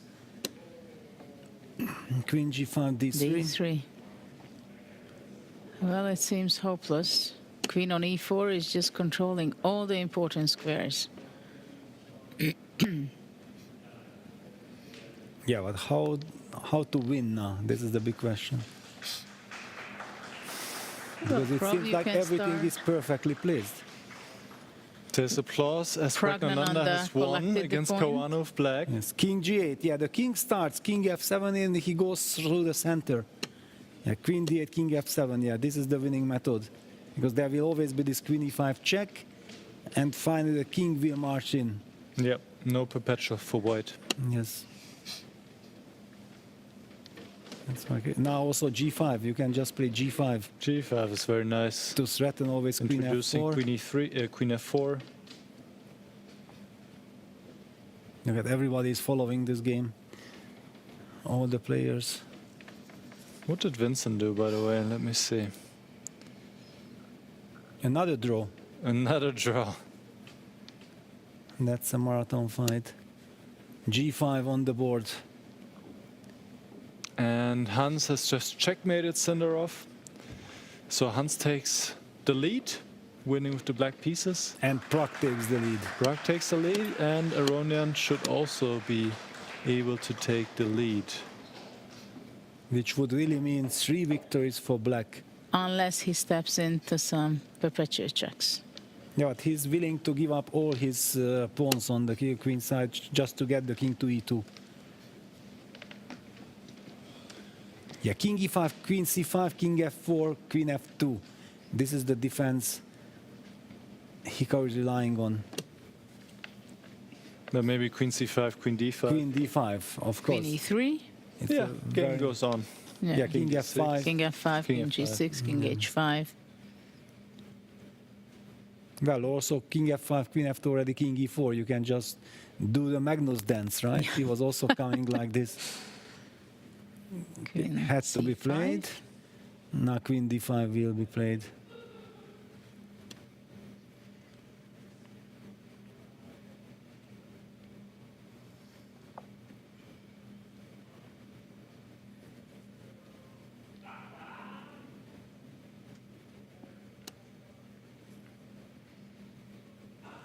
Check. King will go out. And then after King G6, now white has to put a queen into a passive spot. Or maybe there's still Queen B6. Yeah, going passive is not an resigning, option. Yeah. basically. Queen B6 check. King H5. Queen C7. Queen C7. Yes. Queen F5.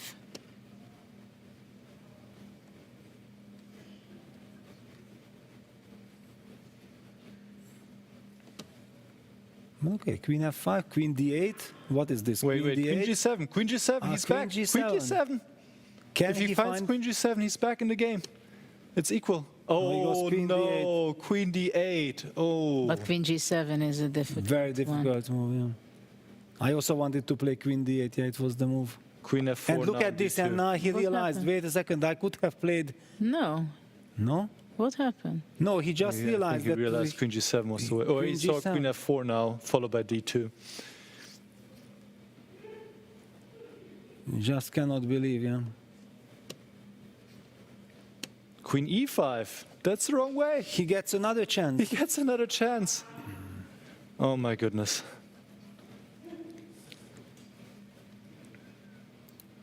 And Levon had over a minute. And King G1 was actually better than King H1. Well, this is too deep. All right. Yeah, King H1 is the human move. So what is it? Queen E4 he has to try now. Yeah, but that's already very difficult also. But yeah, he came from there. Yeah, Yes. he came from there. That Yes. was the plan, that he can give up the pawns. He needs to find Queen E4. 28 seconds for Aragnan. Can he win? Can he convert? How difficult position Nakamura is having game after game. Yeah, Levon is He still putting hopes, still sees hope. tremendous Nakamura. pressure. Probably now he will first give checks. Yeah. But a check again, and then King G1 is better. King G1 is better, but he goes will not back. play it. King H1 and now Queen E4. He has to go Queen E4. This He's feels down so to similar 10 seconds. Yes, there we go. Queen Queen E4. E4. Yes. Lack of other options. And the queen is actually well placed on D8. He should move the king. King G1. Well, if he finds But that. so this is difficult, yeah. impossible. This is impossible. Because he did not want to play. If he would have played King G1, he would play now King H1, yeah? Yeah, I think even coming closer, apparently. I'm not sure why. Somehow maybe to be able to block the king coming in. I'm not sure. Or somewhere that you are ready to trade queens? Or? That would be a very disturbing move to play King G1 for black. It's the only move. Maybe he will find it. Out of Because he desperation. knows King H2, Queen F4, I think he knows is bad. No, he goes back to H2, but now Queen F4 or bring the king back should be both winning again. Yeah, King on H2 is so badly placed. Queen F4 followed by D2, yes. And he's making Followed it. by D2. Because there's no perpetual here. Yeah, the queen on F4 stands incredibly well. And the king can go around. Yes, D2. And he goes D2. Queen D3. Queen D7. Queen D6. Now King H6. Yes, Yeah. be careful. Checkmate is a threat. Queen Well, H7. King H6 is obvious. There's a checkmating Well, threat. there is no other move, right? Yes. Basically. And now King G1. What else? Queen E2. Queen E2. What? Queen D4 check? Queen D6, that's it. No. Yeah, that's it. Oh, now Queen it's D6, over. yeah. Now he's passive. Queen D4. Queen D4, E3. Queen E3, Queen E5, and that's it. Queen E5 done. Well, Look at this. The emotions. Hikaru cannot control himself.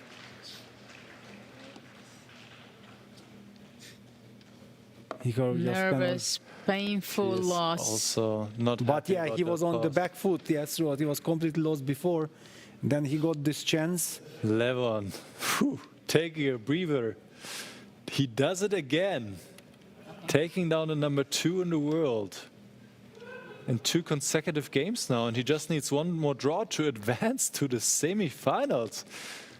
Levon Aronian.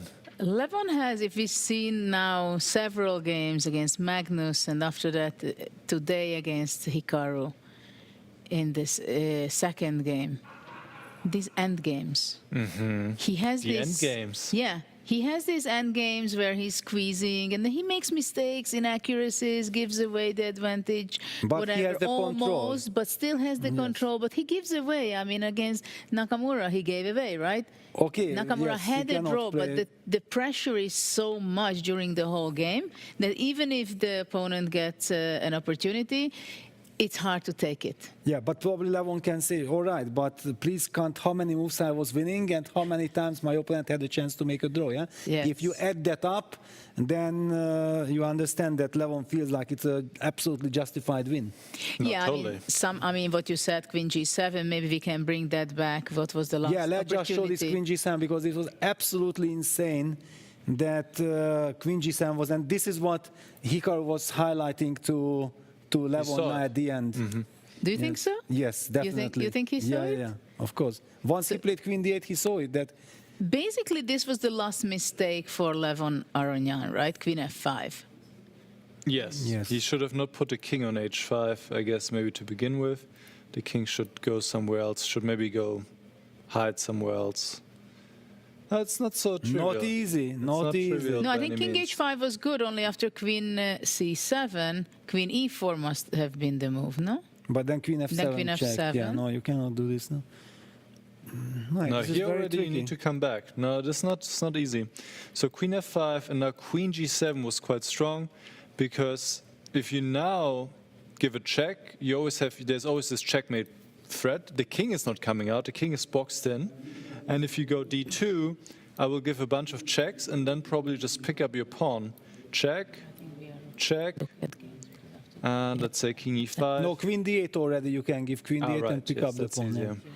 That's easier. I just go queen d8 here, and I pick up the pawn, and this is a draw. So after queen g7, I don't even think there's much that black can try, honestly. So this would have been. That's why Hikar was going crazy. That Yes, of queen course. g7 would have ended the game on the spot. Yeah, it's not Basically, like Hikar. I mean, Levon can just go back and start new. No, queen g7 ends the game on the spot. Well, crazy opportunities are missed, of course. And maybe we can take a look until the next draw, just to see the other games, what happened in Pragnananda's game, because we didn't have really time to look at it from a certain point, because it seemed like from distance, we keep an eye on the other monitors. It seemed like Pragnananda was somehow continuously putting pressure on Fabiano. And here we see the brackets, the upper bracket, and Arjun already in the semifinals. And we're still waiting for the others. Yeah, he can already enjoy the playoff from his room. Exactly, and this is where we see the lower brackets. Stage 1, Magnus Carlsen won with a very convincing 2-0, but I doubt that he's already happy man after yesterday's drama after drama in his games.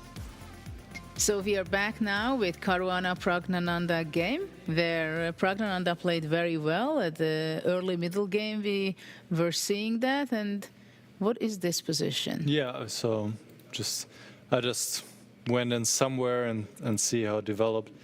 But I think Pragnananda played very powerfully around here, exploiting the weaknesses around the white king. Now rook f7, bishop g4, trading the bishops so that you get access to the weakened light squares. Rook d1, trading, and rook d7, queen b1. Now knight d2 was a very powerful move, hitting the queen but also trying to come in.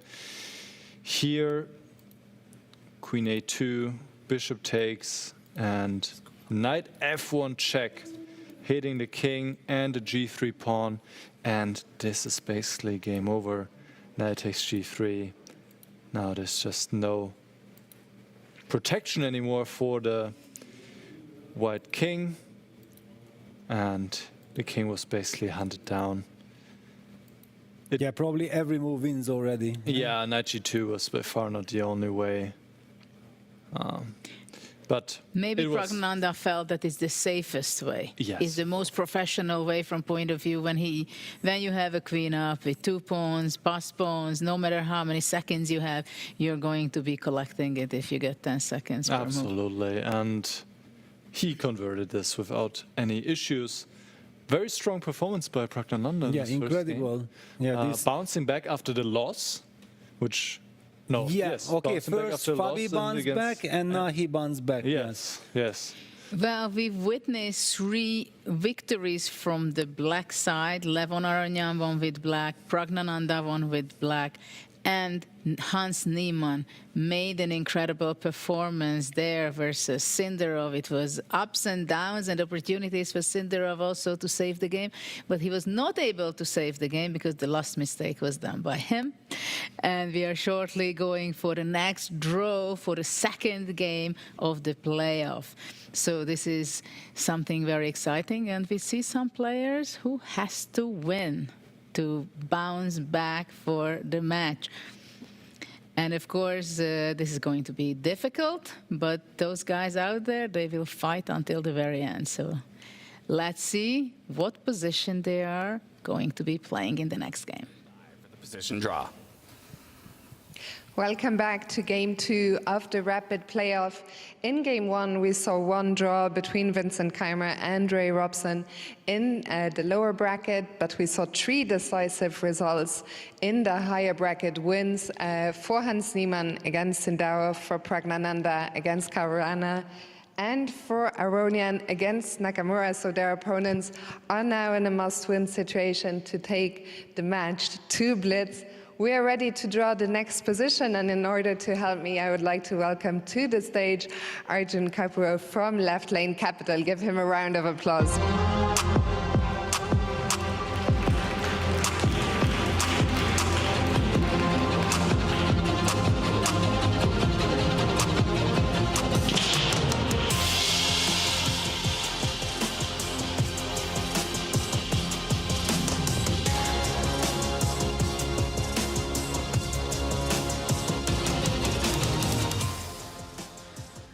Oh, 639.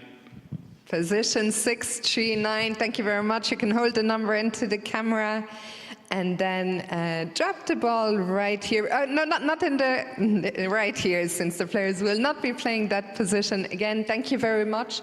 Arjun, we are going to let the players prepare now. They will get 10 minutes. So thank you very much, Arjun, and to our audience, please have fun.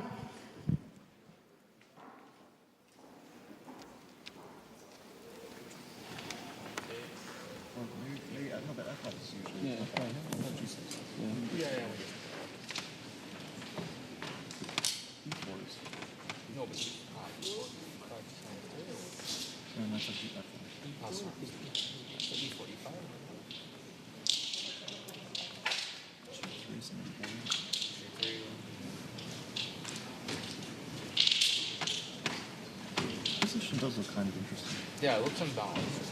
But I mean, okay, so we need imbalance. What about F4? Okay, so against F4, what are we doing? Kind of have to copy, right?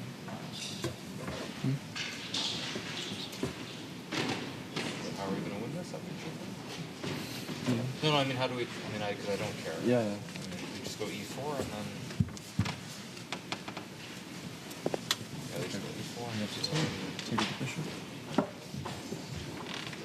Yeah, and you can go E5 and make it draw. No, I think at the F4 we have to play D5 and then we try. Okay, so we just play. I think we just go. We just play D5 and F6 or something, and then D5, F4. And okay, G3. G3. There's F5 home. F5 D3. This is a close position.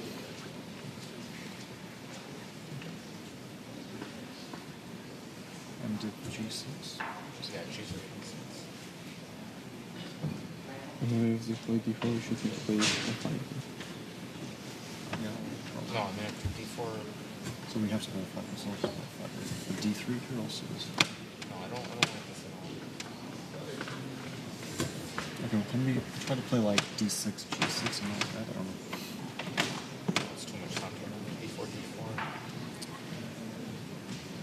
We kind of have to go F5. Unless we do this kind of French thing in D6. Yeah, but the bishop on H8 is very bad. We get G5, but yeah, it's gonna be a bad position if we do this. Maybe we play G5 next. Yeah, so it's, yeah, that actually makes sense. E4, G5 is already annoying because if G3 you take Queen F6 and you win a pawn. Yeah. No, this I actually kind of like. No, this I like. I do like this. Okay, maybe G5. We've got our game. G3, G5, G3, G5, what? Knight C3. Yeah, D5 or? D5, yeah. Or Knight G6 here. Maybe Knight G6. Yeah, G6, Knight G6, E3, D5, and then play chess. Can I just G6 E3 or what happens? Yeah. No, this. What's in here? Yeah, and D4, Queen D4. E4 queen d4. Just play 4, yeah? Should be good. Yeah. That looks good. F4, let's see. What do you guys do?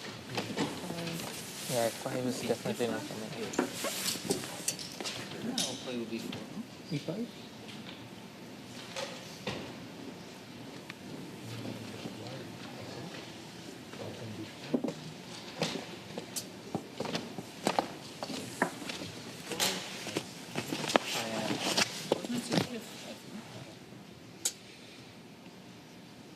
$593, no? Oh no, still not. Definitely not. Okay, E4 here, yeah. Just this and E4. But it's very comfortable. Yeah. I like the structure on c3, d4, bishop on h8 as well. I don't think e5. Okay, if someone is a must-win, they'll play e5. Which one? Since we're playing a must-win, I think they'll play e5. Yeah, and a must-win, that's what he played. Why not d5 also is... Yeah, but not just g3. Yeah, d5. E5. So what if they make it different? e5, okay, take. What if they just play g6 or something? G6, e4. No, maybe we can... Then take? No, but why not do g6? Even something like d4. Since we're only in a draw. And why not d4? Well, also possible. Chicken shit, huh? Well, we only need a draw. Yeah, but you can go along. No, but why not? Like computer usually likes this. No, exactly. Exactly. Because here, I think like knight c3, f5 is kind of... No, you have bishop d4. Knight c3. Is it? Wait, sorry. I need to sit.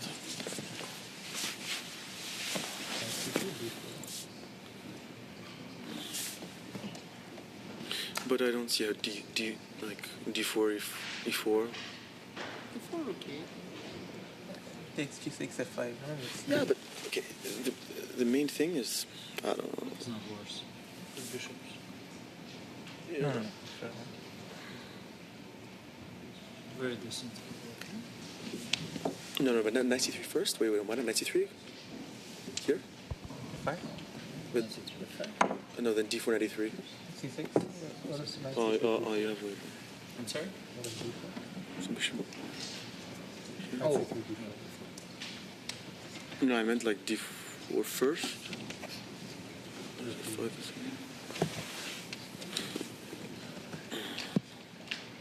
E4, d4 also. So we should play d4. Yeah, d4, rook e8. Wait, I just want... Let's just try to make e4 work on the tempo. But f5 is coming. What about g4?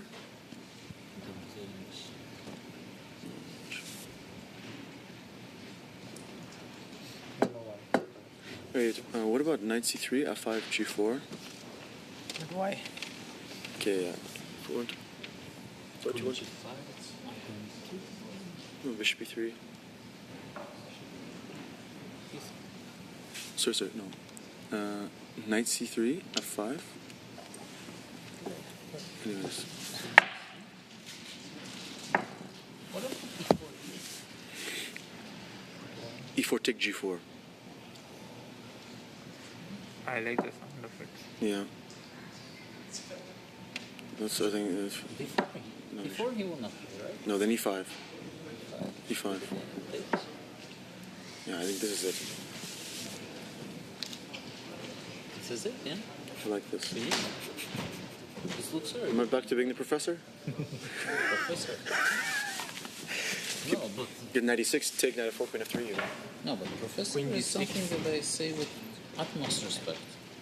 Understand? Oh, this you have a clear initiative. This looks nice. This is h3. Gentlemen, it's 2 minutes to the start. Again, I want to remind the audience, please stay calm, stay silent, take silence, not to disturb the players. Thank you.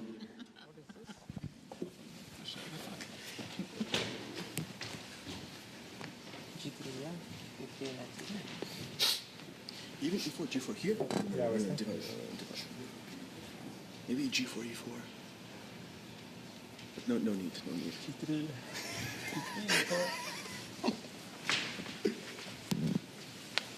Everyone is smelling the rain.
So, welcome to the second game of the tiebreak. Gentlemen, please start the games.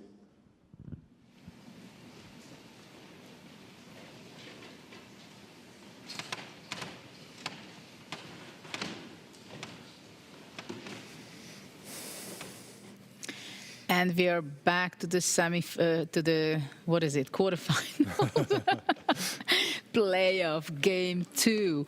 And we see 3 matches where there is a must-win situation for the players. And it is Fabiano who has to win with the black pieces. It's It goes for a gambit, f4, g5, fg6. Sindarov and also Hikaru Nakamura. And I think generally, Nakamura is struggling the most in this situation because what he had to go through in the second game of the 30 minutes portion, that was very painful and he did not have enough time to recover. So he actually lost with the white pieces again against Levon Aronian, who actually, by the way, I would like to remind our viewers and you guys, Aronian did not make a single draw yet. Yet in the whole event. So he won 8 games altogether and he lost 4. Yesterday in the 10 minutes portion and also already today playing 2 longer games and 1 shorter game again. So will he be making a decisive game again, winning again, or being unfortunate and go on and play the next playoff against Hikaru Nakamura? Just to make the show ongoing forever. Yeah, that's what we want to see. So what Fabiano did, is it a gambit story? Yeah, and but that's same, not the only one. Yeah, it's basically teams versus teams. They know that they have to go all in order to try to create some imbalance, because after f4, like Vincent playing f5, gc, g6, that leads to symmetrical positions. That was an absolutely no-go. Now the big question is that did Team Hans and Prague and Levon actually anticipated this? And also Levon, Nakamura, yeah, it's team versus teams. And the team of players who prepared with the white pieces, we could see that they were very happy. They were very cheerful. Can you imagine the mood of the other team who need to bounce back with the black pieces? Yeah, so it's very interesting, and they are trying to create chances. Yeah, and actually it's a very interesting situation that it happens extremely rarely. I'm not even sure, I think we haven't seen this during the Grand Slam, where we see a playoff and all 3 players are playing with the white pieces, who has to, draw is enough. Yeah. And all of them, they work together before the game and they know they have to bounce back. Of course, we have the 4th game between Robson and Keimer, but they are not in the upper brackets. They are already in the lower bracket, so they can be third in the tournament, but they cannot be the champions of the event. So what do you think? Let's pick one of the game, for example, Nakamura? Well, or you want to stay like this until it develops further? Yeah, maybe we can just keep the bird's eye view for the moment because, okay, the Robson Chimera game, yeah, it's the lower bracket. Also, looking at the position, this is a very quiet affair. So we clearly will be focusing on all the other 3 games where we see the same thematic. However, what I don't like that Prague is taking way too long. Yeah, he was also part of this team. It means that it came as a surprise. So the other guys are just pretending that we know what we are doing. Yeah, Hans and Levon. But Prague is an honest dude, and he's basically showing what the real situation is. Honest dude. Yeah, he's just lovely. Yeah, and H4, H6. Yeah, this is what he was thinking about, to go for this, playing the pawn to H5. But okay, Fabi will be happy. Yes, it might be a clever idea, everything, but we have unbalanced. There is so much to play for, no? Absolutely, and I love the idea of G5, either in the first move or as Hikaru played in the second move. And none of the players actually responded in the best way. It was better to not take that pawn, but to go F5.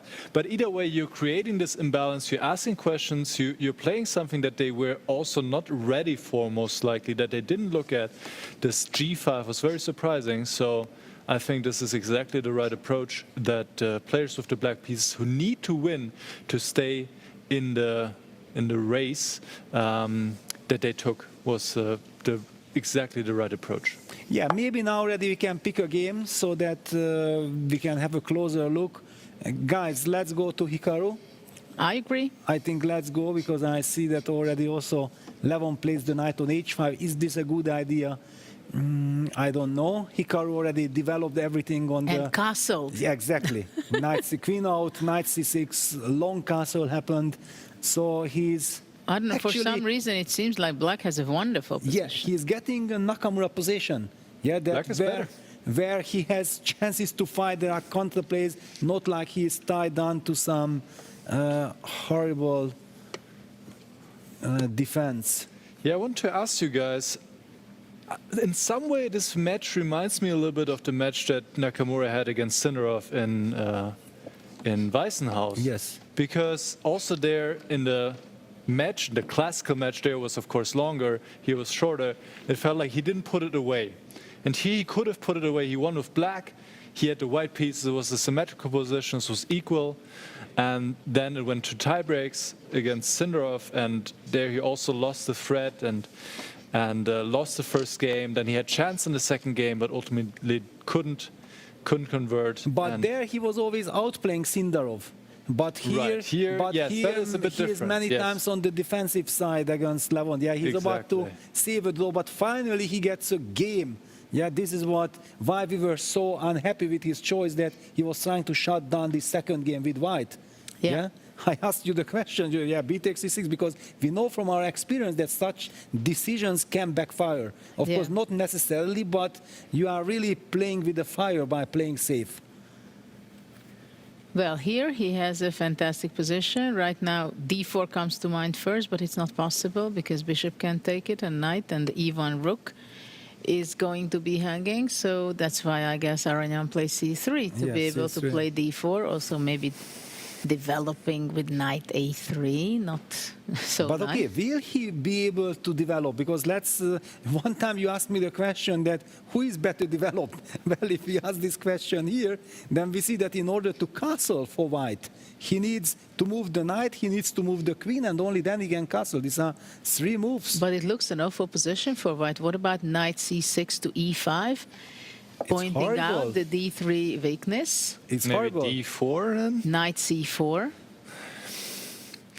I'm even Bishop afraid to somewhere, ask bishop H6? Nicholas, because if we ask Nicholas to please also ask Bishop computer, I don't think white will survive this. Well, yeah, the computer is not... Not so upset? the computer is upset, but only if you go f5 here. Only if you Really? go f5. Then black is it's better. And then you start storming with your center pawns, d5, e5, and you are coming. Yeah, f5 is Well, a big really? move. But it makes sense because you want to activate the bishop on g8 as well, and you want to try to open up the position while white is still behind in development. So it does make sense. But f5, yeah, you have to check for bishop g5. Yeah, so that's this is, what I wanted to Yeah, ask. but okay, this we give. Well, No, Peter you don't have gives to give. all You the just participants exchange. you can just play the knight to Knight to e7. e7, after- yeah, but after. okay, yeah, this is not a concern. You would just sacrifice their exchange, yeah, again. Yeah, of course, and then d5, e5, vamos, mate, checkmate, finish. Yeah, but no need. But a big moment for Nakamura, who's taking his time here to find the Maybe right he way wants to forward. put d5. D5 is also interesting. It's the D5, second yes. best, but f5 is clearly best. It's the only move which gives black a clear advantage. Because, for example, after d5, ed5, what do you do? ed5. ed5, then d4? Yeah, white gets more stability. Yeah? Yes. I was maybe thinking like I ed, don't rook, know. d5. Knight takes d4. Yeah, okay, cd, bishop, d4, Bishop, but d4. okay, I have bishop, d2. And you're happy. Don't tell me you're happy there. I'm not happy from the beginning. What is this knight doing on h5 with the king on c1? Yeah, this is a very nice strategical idea. I And love actually, knight h5. Levon had this knight on h5 already, where he got punished by Sindarov, knight c4. Exactly. And also there he did some c3 was the losing mistake. I just don't understand, yeah, that why is Levon doing this to himself? All he needs is stability. Why he gets provoked? Yeah, he's such a strategist. He understood that the knight is going to h5. It's a good idea, but once the king is safe, Knight e5. your move is played. Knight But I c5. don't like when you say it's my move and it's a question mark there. Should I really be proud of it? Well, or but we should just ignore it as you say? No, that's not a question of course, mark. this question mark is nonsense. Yeah, because okay, knight c5, d4, knight c4 made perfect sense. And otherwise, then maybe queen e2, but I'm not sure that I can play queen queen e2, e2. knight e3, knight is hanging, so knight d2 as I think you said before. No, I mean in the queen e2 now. here. Now. Yes, but I'm very afraid. Yeah, d4, but then knight He goes c4. knight d2. Yeah, but now black is just better. Wait, he just gives this bishop on e3? No. That was not necessary. You could have Yeah, moved but that he bishop. got sick of that knight on b1, which is also understandable, I think. Take Oh, that the bishop and nerves. play f5 again. But this time it's a bit more difficult because you have to check for e5, but you can break the pawn Then to you f d6. change d6. This is horrible. It's lost. This is crazy. Yeah, no, because You're okay. very harsh on the guy. No, but come on. What is this? You'll talk to Levon afterwards. No, I don't Tell need him. to. He will tell. Yeah, he knows. He knows. He This knows. is It's lost. just nerves. Okay, dark squares, everything. Knight on h5 had a purpose to fight for the dark squares with bishop g5 connected. Queen g5. Queen g5 back. Black will start pushing in the center. But I But don't why even queen understand g5? why. Yes. Because it's a logical move. He doesn't want to keep his queen on a5. Because Yes. after f5, e5, he felt that it stays very much out. Yeah. Maybe it's not good, but I understand his logic. Yeah, but queen g5, it will step into some h4. h4, knight No, no, f3. queen e2 yeah. now. Okay, queen e2, f5, h4. Now already h4 And will queen make h6. some. Then ef and the rook on e8 is hanging. Yeah, there are suddenly some Issues. hopes for white for no reason. Absolutely no reason. But I think so far all the black players are happy with the positions they got out of the opening. Yeah, they got- Fabiano is also better. Jawaki has a fighting position. Well, Hans is very solid, but still, it is a fighting position. So the opening went well, I would say, for the three players who need to win to force a blitz tiebreak. And The you next know, one. I did not like the attitude of the white players. Like they cheerfully were going towards the stage. Like we are leading. I don't like. They I may did be not see old G5 school. coming. They did not see G5 coming. You before the game, you cannot be in such a cherished mood because it means that you are not alert. At least this is the old school. I think that you normally the people always said, as long as the match is not over, your opponent did not resign. You have to be super serious. Absolutely. They were just enjoying, cherishing the moment way too early. So I have a question to you. Which of the match will go up to 7 games? To 7 games. Well, I believe that every single match will be continuing. Every single one? Every single. Because of punishment for this attitude. You can't be laughing. All three. Because Vincent will make a draw. It will go on forever. And here they are bouncing back. Because you have to punish this attitude. You can't be smiling, thinking that, yes, I won with black, and I'm enjoying, already in a driver's seat. This attitude should be punished. Yes. Okay, what are the odds that all 4 are going to tie breaks? Well, I think that the Vincent game, it was symmetrical stuff. It's very logical. Yes. And nobody wants to really do something crazy there. It's understandable. But all 3 here winning with the black pieces? Why not? Why not? They are playing on the nerves of their opponents. But they're also having nerves themselves, right? Yeah, but they have nothing to lose already. They have nothing to lose. But why did Hikaru play Queen G5? That's the only thing. Yeah, now Levon is completely back in business, to say the least. Yeah, now Knight 7 is a good move. You know take it with what white. it reminds us? The Rossolimo with G6, Bishop C6, BC, and then Knight H6, F6, Knight F7, when white occupies with D4, CD structure. And this is what Hikaru is relying on, that it's always long-term playable, but he should have punished.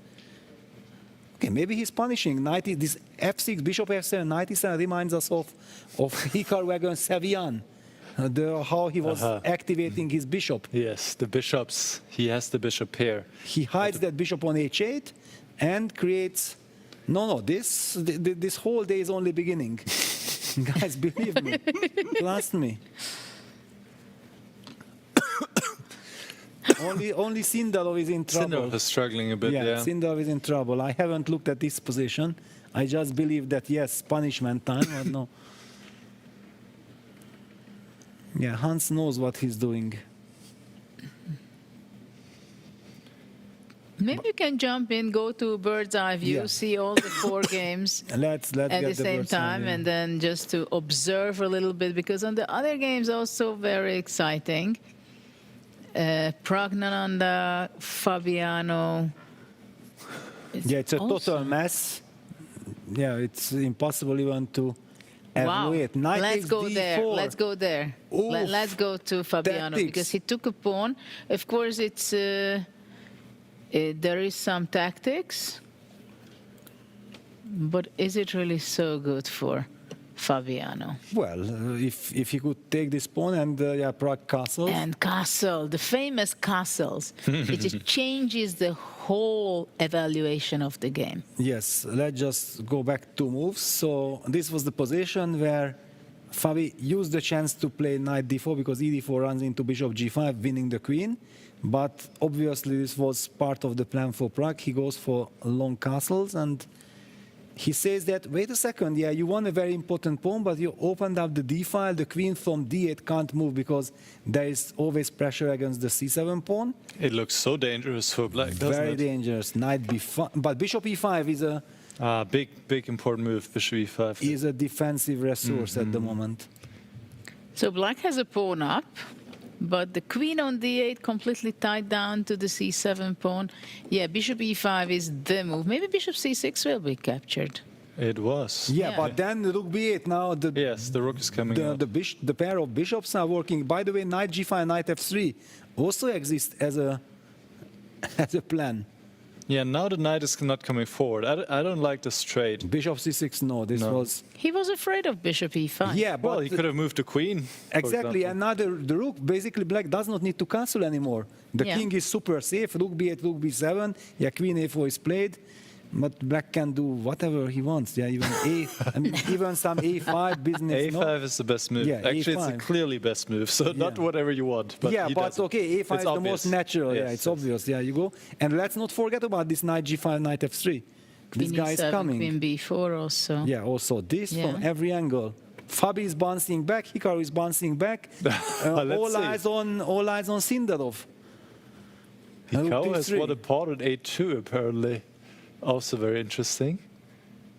Okay, what do you think? Let's go back to Hikaru's game?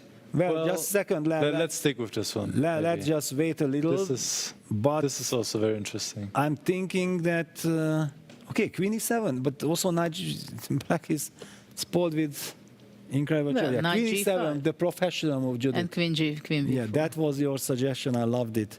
Yeah, because if Queen B4 comes, it's game over, finish. Yeah, then. Okay, Black is pawn up. But that is Black is a pot up, plus And better pot structure, plus and bishop pair. pair of bishop, and the knight on H7 is a brilliant piece coming to F3. So But now Queen F4 comes back. what are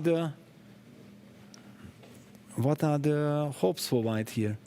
Yeah, Queen Queen F4. F4 makes sense. Rook A7 or?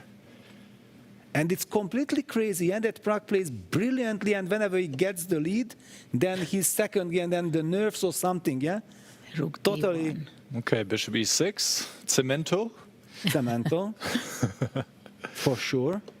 But bishop E6, Queen F4. Okay, Queen F4, Rook D6. A7, that's no You can problem. also go Rook D6 already. A7. No, but Rook A7 is very nice. Yeah, of course, D6 is also possible, but Rook A7 just shows that I have everything under control. A3, now the knight Knight can come G5. forward, knight G5. Ah, this plays itself, basically. No, I did not like this. You remember, guys, when he played with this G4 and then AG H5? Yes. Mhm. Creating. He took This a lot of time This and- is not an Yeah. end game. Yeah. Excuse me, this is not an end game.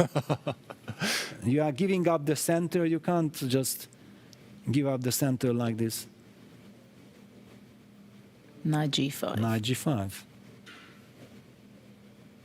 Again, Fabi cannot believe that. Wait a second, I was so stupid in the previous game, and now I'm bouncing back immediately. Knight D2.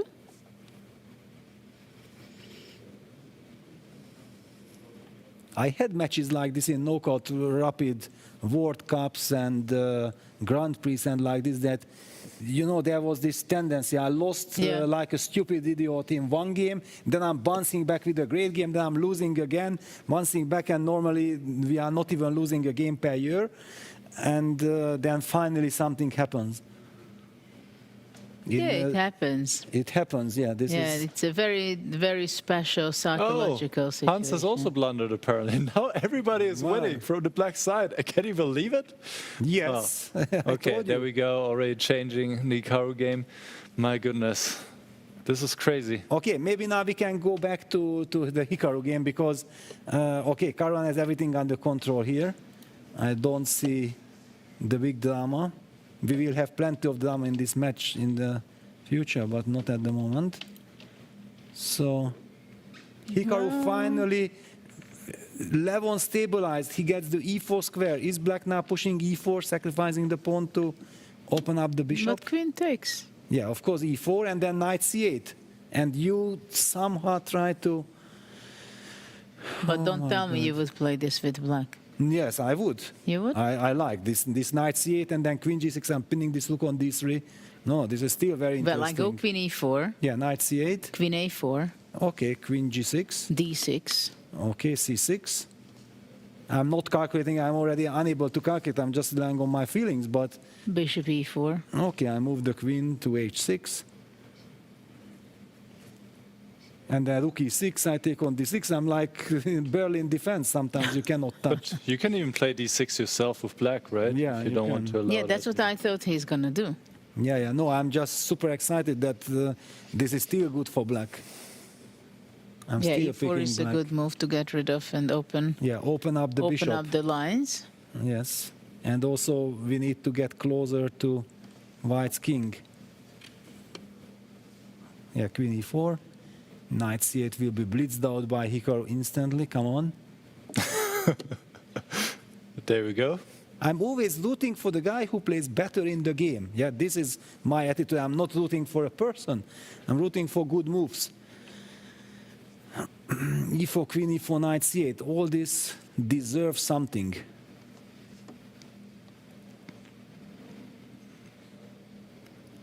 All this deserves something. Yeah, there's missing some harmony in the white position. All the Yes. white pieces are Yeah, a somewhere. little mess. And 1:38 on the clock.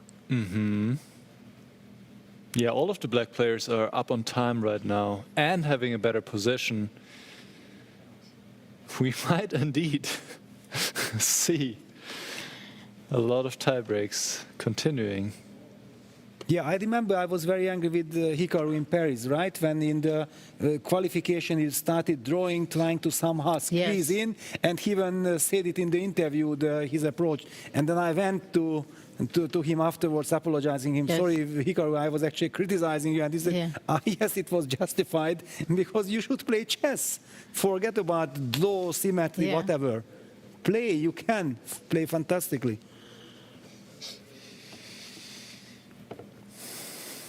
Queen h4. All right. You can Rook activate f8, the bishop rook. f6, or rook e1.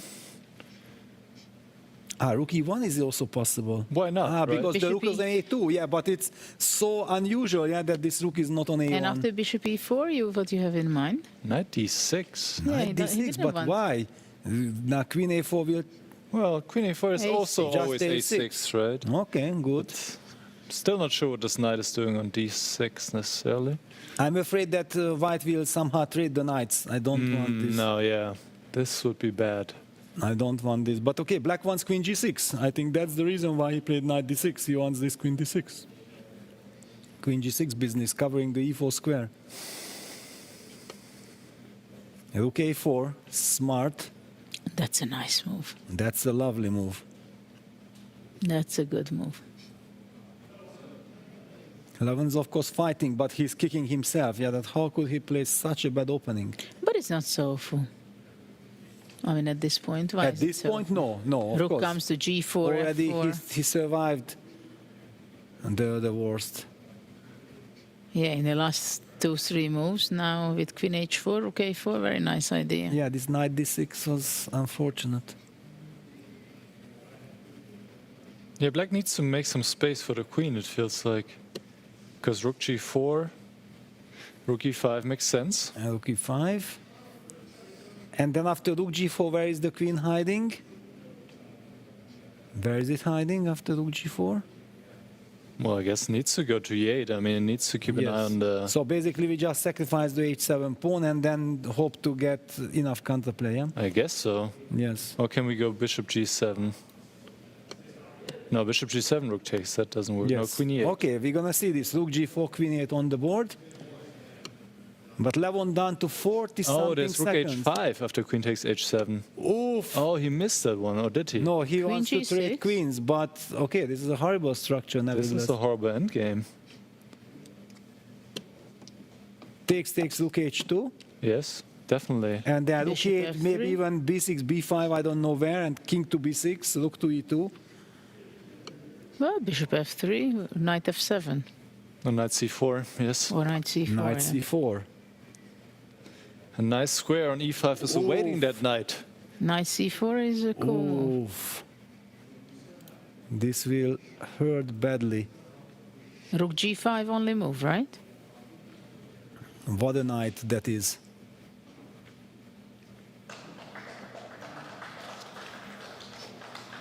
Oh, the first game ended.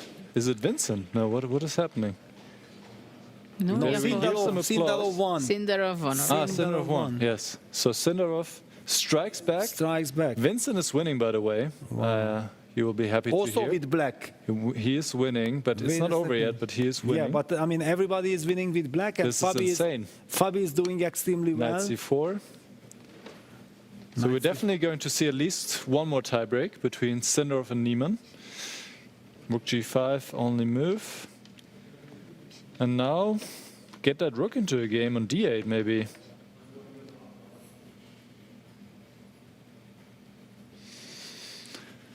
Yeah, now Hikaru needs Can Nakamura strike back as well? That's the big question. to control his nerves because he knows that he has a chance. It's a great chance. Does white want to play rook h5 after Maybe. rook e8? Yeah, so he goes bishop f6 so that he can move the rook to f2. Keep the pressure. Yeah, that's nice. You don't want to trade pieces. Okay, rook h5 is forced, actually. Wow. Rook f5, rook d2, knight e3, 4. The rook can never go to f5 because of these tactics. Rook d2, knight e3, winning a piece. Ooh. Because of the 4. It's easy to overlook. Oops. And Levon is thinking, which means he didn't realize yet that rook h5 is an only move. Because if you go to g6, then Rook it's just f8? rook f8. And knight e5 is deadly. Yeah, but rook h5, rook f2, he still has problem because his bishop is hanging as well. And it seems that Koan has won as well. But Lisa here, or maybe Vincent won, because I heard applause again. Ah, okay, yeah, because this game is still Yes, on. Of course, it's Vincent won. Vincent won. then So qualified. he stays in the tournament, succeeds, proceeds to the next round. Robson is out. Well, what a day this is. Yeah, rook h5 was finally found by And rook Levon. f2, and Levon is down Rook to f2. 17 seconds in a horrible position. Bishop d1 he needs to play. Whew. Quite an only move. Not an easy move. And you are still completely Bishop tied. Yeah, he goes e4, bishop rook e8 e4. is winning now. Rook e8 is winning now, and he plays it instantly.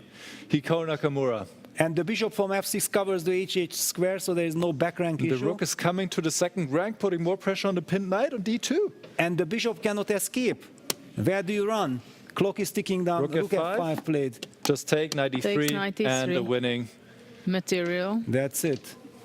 winning the exchange, and that should be it. Hikaru bounces back. Hikaru is also bouncing back. Here it looks like Well, gonna take in g4, but Yeah, this you is will play hopeless. on, but this is pretty hopeless. This is hopeless, yeah. knight e4. Yeah, Levon is fighting, but okay, just bishop e5. You can't even take Bishop on d7. e5, but bishop e5, king d2, and bishop d7. Ah, okay, that's why Well, bishop bishop- g7, so to have Yeah. bishop h6, yes. But he goes bishop e5, king d2, Oh, rook he goes f3. bishop. Rook f3. But now you can take on g3.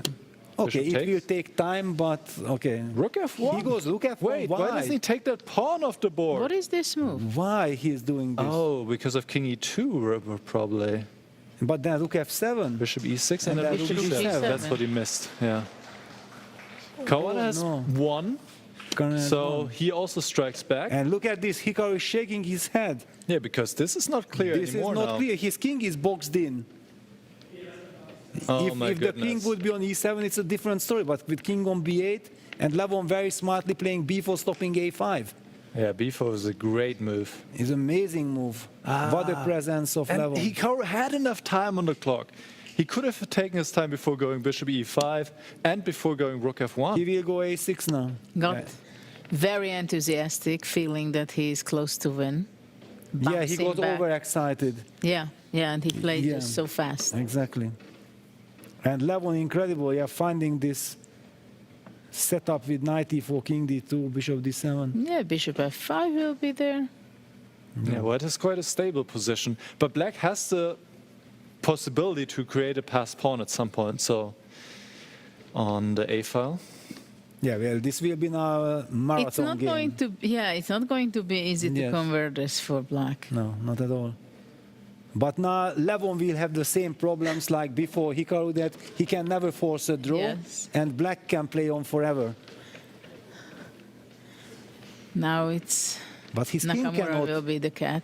Yeah, but now the king cannot really come. Even king a7, king b6, you can never get to b5. Yeah, it doesn't really help you. I guess you need to play with b6 at some point. B6, A5 you want to Yeah, do, something right? like this, but And then Yeah. white will come up with the quick king to D3 and C4. Like Yeah, this, this yeah, you is- open up the long diagonal. No, king D3 and king C4. Ah, king d3, king c. Yes, of course, yeah, Yeah. the pawn stays on c3. Yeah, Yes. that's why I was shocked that I was mishearing. Bishop G7. King C2. Rook f3. Rook f3. well, But white can what's defend next? so well with bishop and F5. But then the king can start to go to b5. Yeah, you cannot really rely on. C4. Oh no, c4 really? Is it Maybe he wants to possible? go C5. He wants to go c5. Yeah. Yeah, maybe Black it's a, should maybe go b6 Actually- now. Anyway, C5. maybe it's a clever move, but a surprising move. Because actually it seems like pretty stable for white, even these pawns. Yeah, the knight if on you go e4 c5. covers all the squares. Yeah. The knight is excellent. The bishop can defend bishop E6 or bishop F5. B6 plate, c5 plate.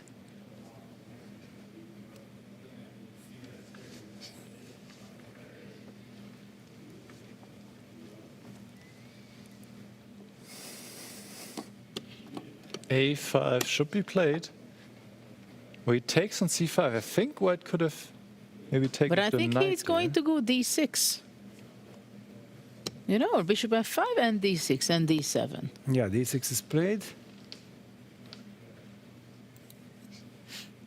Yeah, how much is this? How This straightforward active play This by is Levon. actually, this is very clever.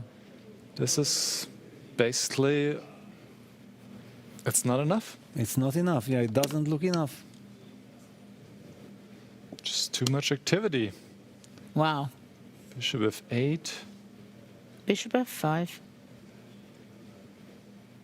Bishop F8. What is the What's the idea behind it? big idea? After D7, he wants bishop E7. He wants to set up like this. Okay, Yeah, he can because also then the play knight king- is controlled. Well, okay, you are a little overloaded with the bishop, yeah?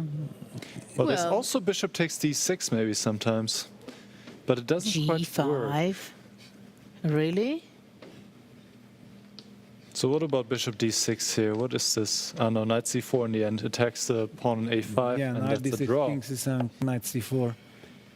Yeah, so this is not working. Because takes king C7, knight C4, and the final pawn will be eliminated. That's not an option. Too many passed pawns for white. Too many, yes. Unbelievable, it was completely winning and Hikaru had 3 minutes on the clock. Yeah, that's 3 minutes so on the painful. clock. Telling you, it reminds me of the Sindarov match in Weissenhaus. The nerves. The nerves, yes. Now on bishop C6, bishop D6 maybe? No, it's not because but king takes D3, an... no? King D3 is coming. King D3 is simple and good. King D3 is coming, I guess. Well, bishop C6 is also good.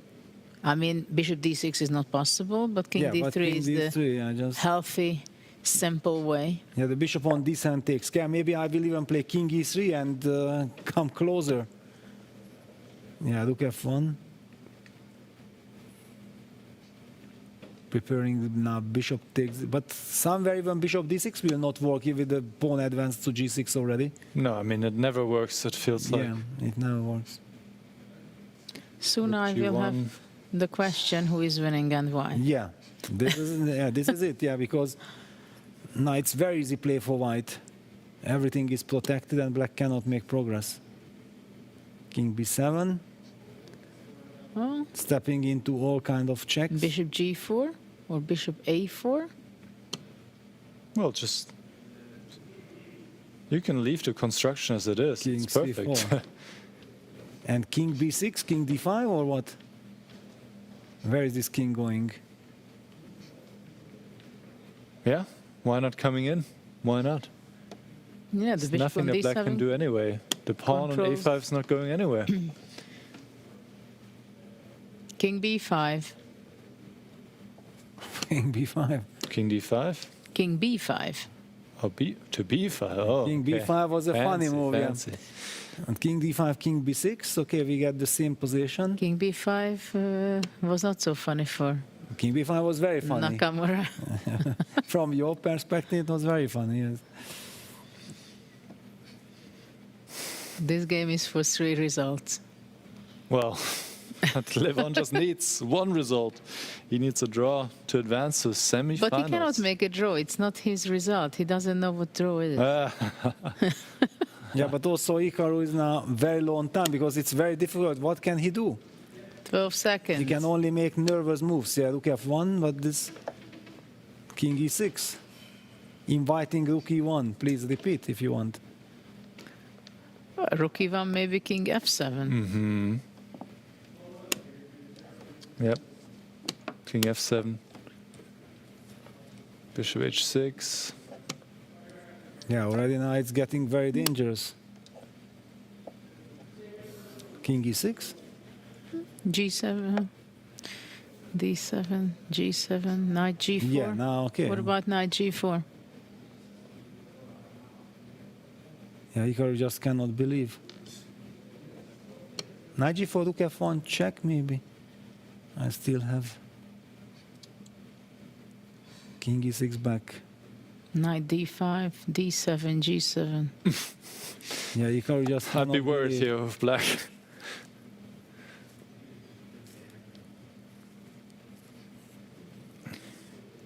Unbelievable. He had such a great chance.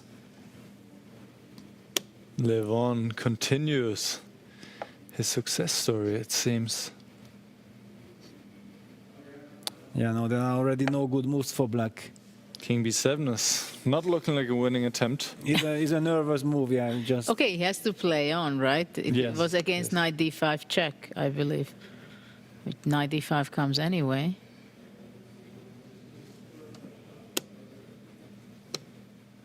Rook e1 check, king f7, rook f1, king e6.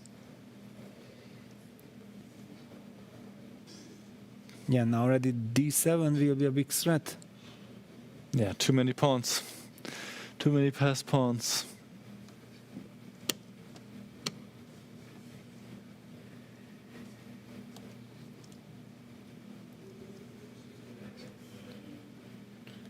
Yeah, nothing to be done. Maybe he goes king c8. Yeah, maybe king c8, yeah, only move to...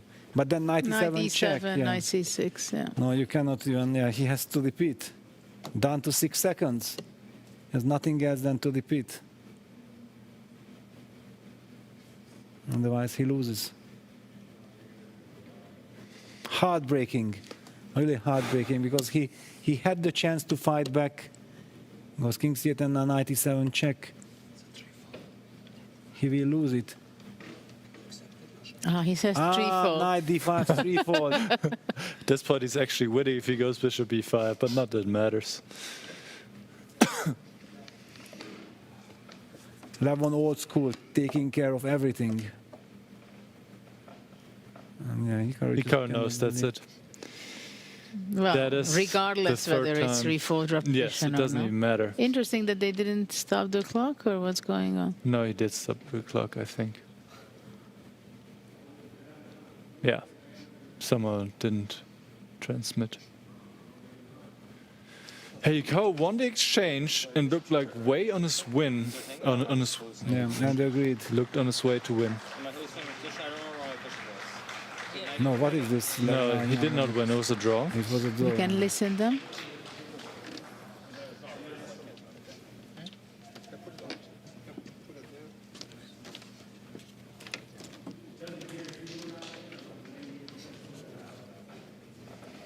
Levon. Once again, succeeding in the tiebreaks, just like against the #1 in the world, Magnus Carlsen. He has beaten Hikaru Nakamura, the #2 in the world. He has both kicked him out at this point, you could say. Wow, Absolutely. I'm speechless. Yeah. Absolutely brilliant fighter. Yeah, it's Levon all smiles, of course. He survived this incredible scare. And he was the only one who survived from the white group in the last round. Yeah, the game was just amazing what has been played between actually all 3 matches. And we are going to see a follow-up, a playoff between Fabiano and Praggnanandhaa, because Fabiano was able to bounce back just as well as Sindero versus Niemann. And we have a winner we just witnessed, Levon Aronian, who won his match because he had more energy somehow. This is what happened today, and we have to say that, well, poor Nakamura, he had a very unfortunate afternoon today, but we are going to go for a very short break, and we'll be back very soon. Are you curious to play freestyle chess but don't know how to? No opening theory, no memorized moves, just pure strategic creativity. But how do you navigate 960 possible starting positions with confidence? That's exactly what I'll teach you in my Freestyle Chess Masterclass. You'll learn how to develop your pieces effectively, recognize key positional patterns, and avoid early disasters. I'll break down some of the best freestyle chess games ever played, featuring Magnus Carlsen, Alireza Firouzja, and Fabiano Caruana. Freestyle chess is still in its early days. This is your chance to get ahead of the competition. Sign up now and let's take your freestyle game to the next level. Join my Freestyle Chess Masterclass today and save 20% only during the Grand Slam. I've been waiting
This is the start of something new. Taking my steps only forward. A change in the air, can you feel it too? This world is so big around the corner. So many possibilities. No dream can be too big. 'Cause this is the start of something new. 'Cause now I know this is my time. Time to just be me. Time to go my key. 'Cause this is my time. Time for me to choose what I wanna do. My time. My time. Life is a blessing, such a gift, and I am so lucky to be here. Live to the fullest, don't resist. No time to waste, so have no fear. So many possibilities. No dream can be too big. 'Cause this is the start of something new. Position lottery.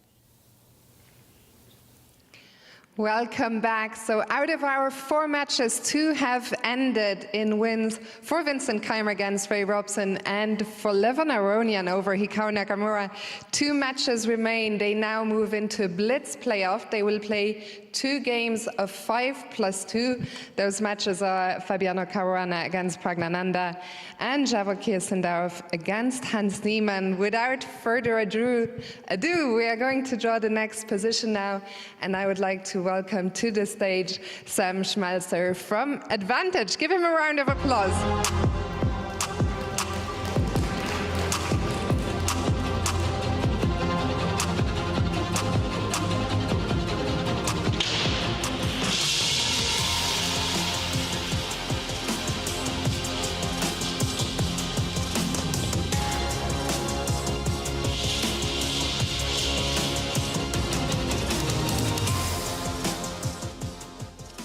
893.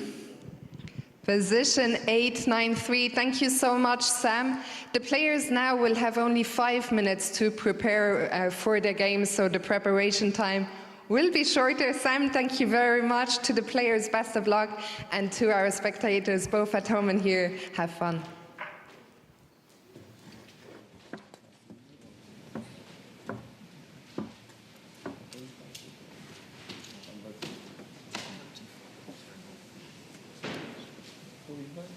We just interchange them. Which of that shape might be okay?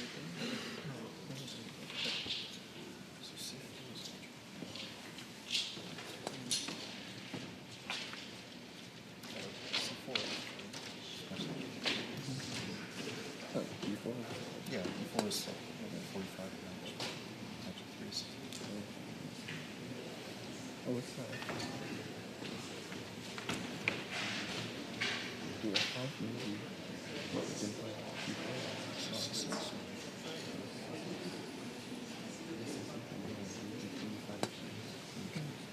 F5 is too much. 5 is 6. They can't do that.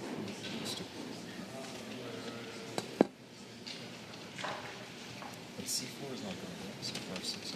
Yeah.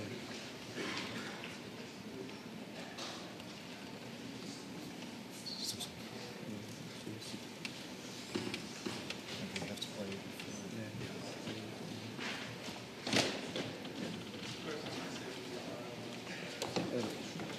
before. So 6 of 6. Yeah. 63. I'll take D4, so. Knight G3, yeah. No, it's not so. Okay, let's see. Oh, mine is D4. So, what is it? CD? D5. I don't know.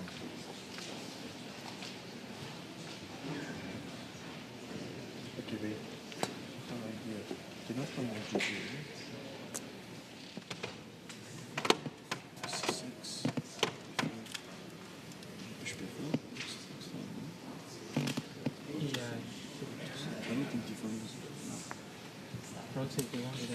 first c6 and first c6. Then you could take bishop e6, f6, bishop e6. You can dark players. If you take bishop e6, then g6.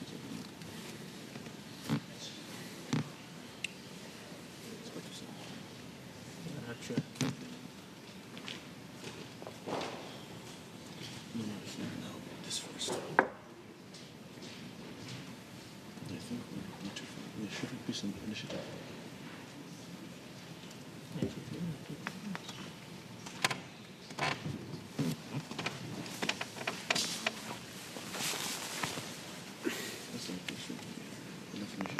Yeah, this was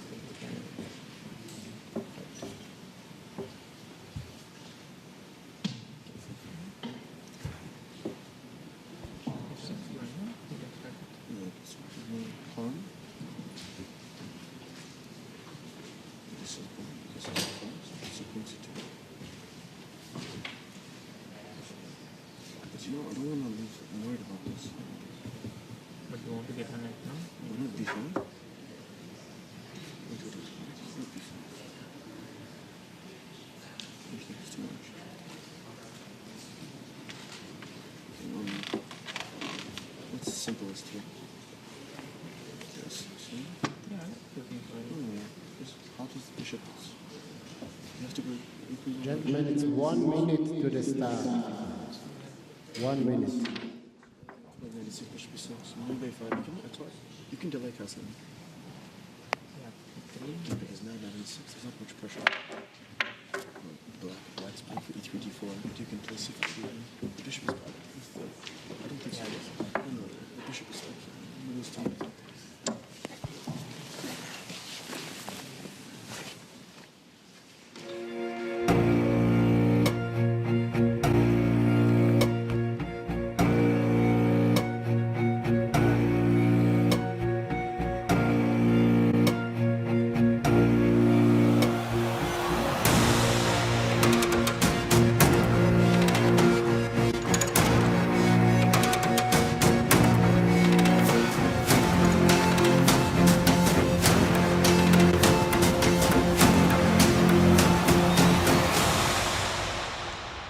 So, welcome to this first blitz game of this tiebreak.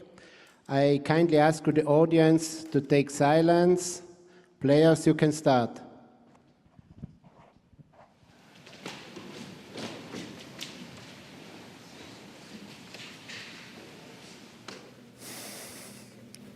Welcome back, and here we are going to see another playoff session.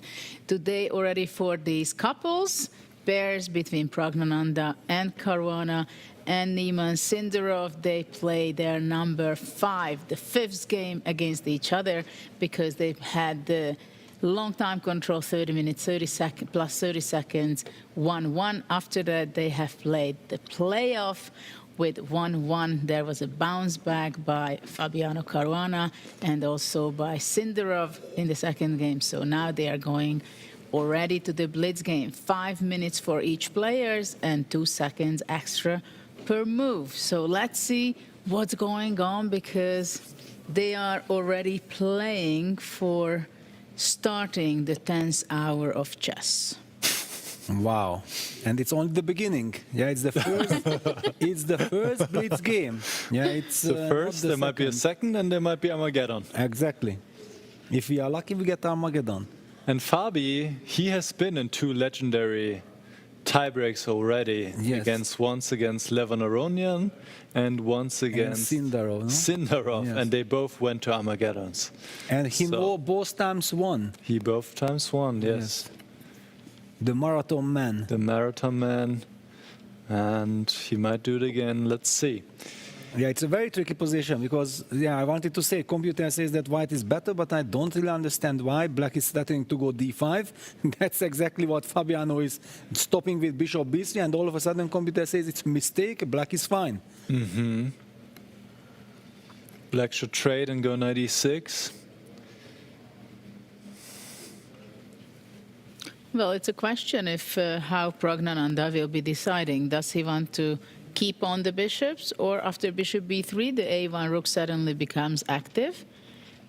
It doesn't seem to be natural to capture on b3 to me. I Knight understand, e6 seems yes. to be 96. much more logical, and that's what he's playing. And bishop b2 played, bishop f2 played. Preparing to Isn't- castle. But yeah, I was wondering. Ah. Yeah, knight g6 is coming. Oh, this is almost a symmetrical position. We're talking about the left board, by the way, between Kawan and Pragnananda. Yeah, bishop f7. However, here now it's working very nicely for white because black has played the move queen c7, which is not necessary. And Fabiano going knight f5, setting knight take g7. Castle. Yeah, so Makes castles, sense. protecting the pawn on g7, just in time. And now what? How does white continue? This is the big question. Should we focus on one game at a time, or should we keep it like this? Yeah, good question. Because there's so much action, it will be Well, difficult actually, to follow. both games are very similar. Maybe for the moment, for a minute, we can keep it this way. Yes, exactly. And then Yeah, let's keep it. Knight c4. Sindalov goes knight c4. Knight d6. Check is there. Ooh, that's How an is- unpleasant threat. How is Hans planning to meet that? He needs to castle, I suppose. He needs to castle to the right to the g8 square. To the right side. Oh, but it's not a happy move because knight this. Oh, he goes king b8. Interesting. King b8. But anyway, white will get the light square bishop. And if white gets the light square bishop, this is a dream come true. Bishop will be a monster on b3 later on. unexpected move, isn't it? Actually, he couldn't castle short because I mean H5, all the H6, and all kind of unpleasant well, stuff. knight h8, knight e7 checkmate. Oh. It was awkward. Checkmate in 2 moves, yeah? Crazy. So king b8 is a desperate move.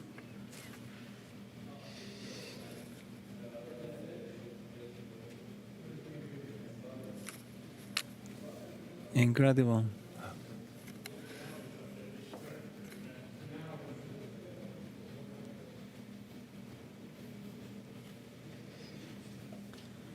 Yeah, We have so many knights there, f5, f4, Yes, the on other every board board. also knight on f5. King h1, preparing maybe to go g3 the right moment. But on it's the very left board. interesting that in one board we see the kings being on the right side, and on the other board most of the kings are on the left side. Though there can be, Sindarov can still make a choice. d5. Niemann is striking in the center on the right board. Of course, he understands that he has to use drastic measures because the position is... Are you surprised Sindarov didn't go for the light squared bishop? And took Exactly. the dark squared bishop? I'm shocked. Yes. I'm completely shocked. Yes, yes. That is indeed That's why shocking. Nicholas asked. Yes, Yeah. absolutely correctly. Nicholas knows me. And it's not only that the bishop, we would choose maybe the other, but also the a8 rook suddenly. Yeah, it's in the game. It's greatly active. It can go rook a5 at some point, maybe rook And a4. especially after 10 hours of chess, why do you give your opponent any chances of counterplay, whatever, yeah? Knight d6, knight takes f7, put the pressure and just enjoy. By the way, on the left board, it's completely symmetrical except for the queen position. That is funny. If white plays queen c2, it would be completely symmetrical, but Yeah, but Koala it is will white use his to extra move Yes. the better way. He goes d4, clearly he goes d4 yeah, on the nice. board. ED-CD, d5, I'm expecting. Otherwise, you don't give up the center unless you think Yes, that you but can... d5 is a pawn sacrifice. Well, but then I will have some rook Play d8 rook at the end. And I don't think that queen we will b3, take... knight the d4. pawn. Yeah, many tactics, then it's like Petrov. But he goes g6. No. Wow. No. Allow And he knight goes h6? pawn hunting. No, no, no, no, no. Again, Really? giving up the light square bishop? No, you cannot do this. At this time of the day? Wait, so time of the knight day. f7, rook f7, g3, knight h3, bishop takes e6, knight f2, rook f2, bishop e3. Somehow works for black, yeah? Barely. Yeah, but there are also some knight d5 intermezzos as well. I don't know. This looks risky. Please calculate this. On the other board, Niemann is taking over, going d4, grabbing space, and he's looking good. All his pieces are Blocking well the placed. G1 bishop. Yeah, the bishop on G1 is completely logged. How on earth knight takes b6? Yeah, just one terrible move changes everything. Look at that. Goes knight f8 and wants to go g6 probably. Okay, I believe that Fabi just cannot believe that there is no win here. Finally goes queen d2. Settles on a quiet move. Oh, that feels too quiet, A honestly. little bit too quiet. Well, that's also Maybe a he good just move. wants to go knight g4 from e3 in the next move. Yeah, knight d5, what you said, Peter, that was actually strongest. But okay, I could not calculate that. I saw the motive, but where does it lead? I had no idea. And anyway, Yeah, it's not this my... leads to probably better, a little bit better position. Queen d2 also fine, keeping the tension. Yeah, putting the pressure and the clock situation. Do we see the clocks? Fabi 1.5 minutes for 1:30? both players. Yes. And Sindarov is down to 45 seconds actually against 2 minutes 12 by Niemann. Wow, and Niemann going h5, he wants to really also trap this knight on f5 with g6. Because if the knight goes to h6 with the pawn on h5, that's a completely different story.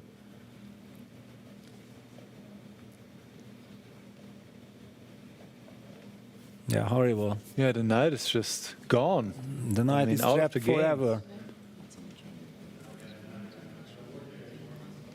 But this is the thematic that we have seen also in the Carlsen Chimera game in Grenke, that actually Magnus could have placed the knight on a6 in a certain structure like this. Peter Heine Nielsen also made this fantastic analysis on in the New Chess magazine. And Fabiano is winning at this point. Yeah, knight e3 to g4. Judith already said it. It's on the board. Just everything's coming now. G3, F4. Yeah, everything is falling apart. Should we tune in to this game? We can. Yeah, let's go move on to the Caruana Pragnananda game. Because the other one will be clearly longer. Well, who knows, but... But that's the impression. Yeah, Rook c1, just like this. He has time for everything. Against but d5. why? Why Rook Against c1? d5, prophylactic. Against d5, but he does not want to win the game? D5 can be still played, apparently. E takes d5. Well, man, what's the problem? Knight takes?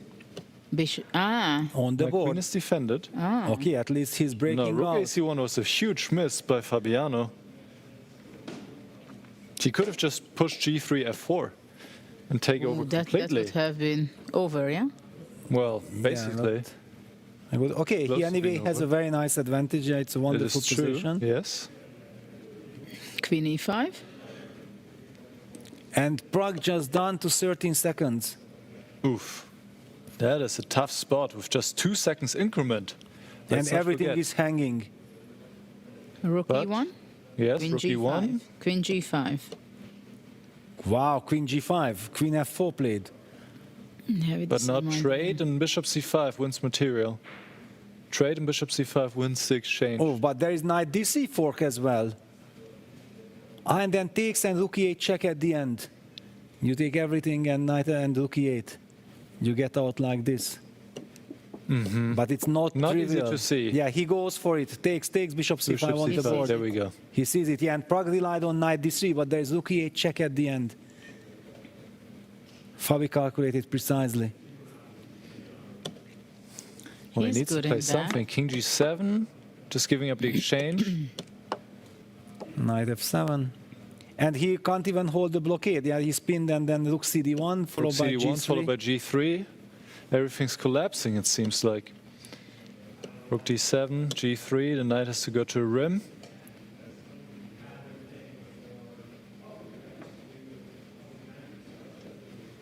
The bishop from b3 protects the rook on d1, so no tricks with knight e3. Wow, Fabi took on d5. And he just wants to double, and the knight is not in time to protect the pawn. F4 He's going even. down on time.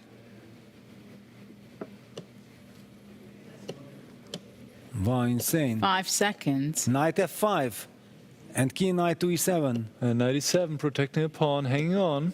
And Fabi also down to 6 seconds. King goes to D6. In the meantime, Niemann is winning completely against Sindarov. This game should be over soon.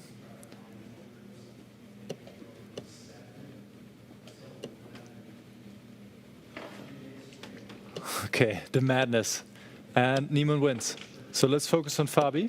Yes. Niemann won his first game. Niemann wins again with the black pieces.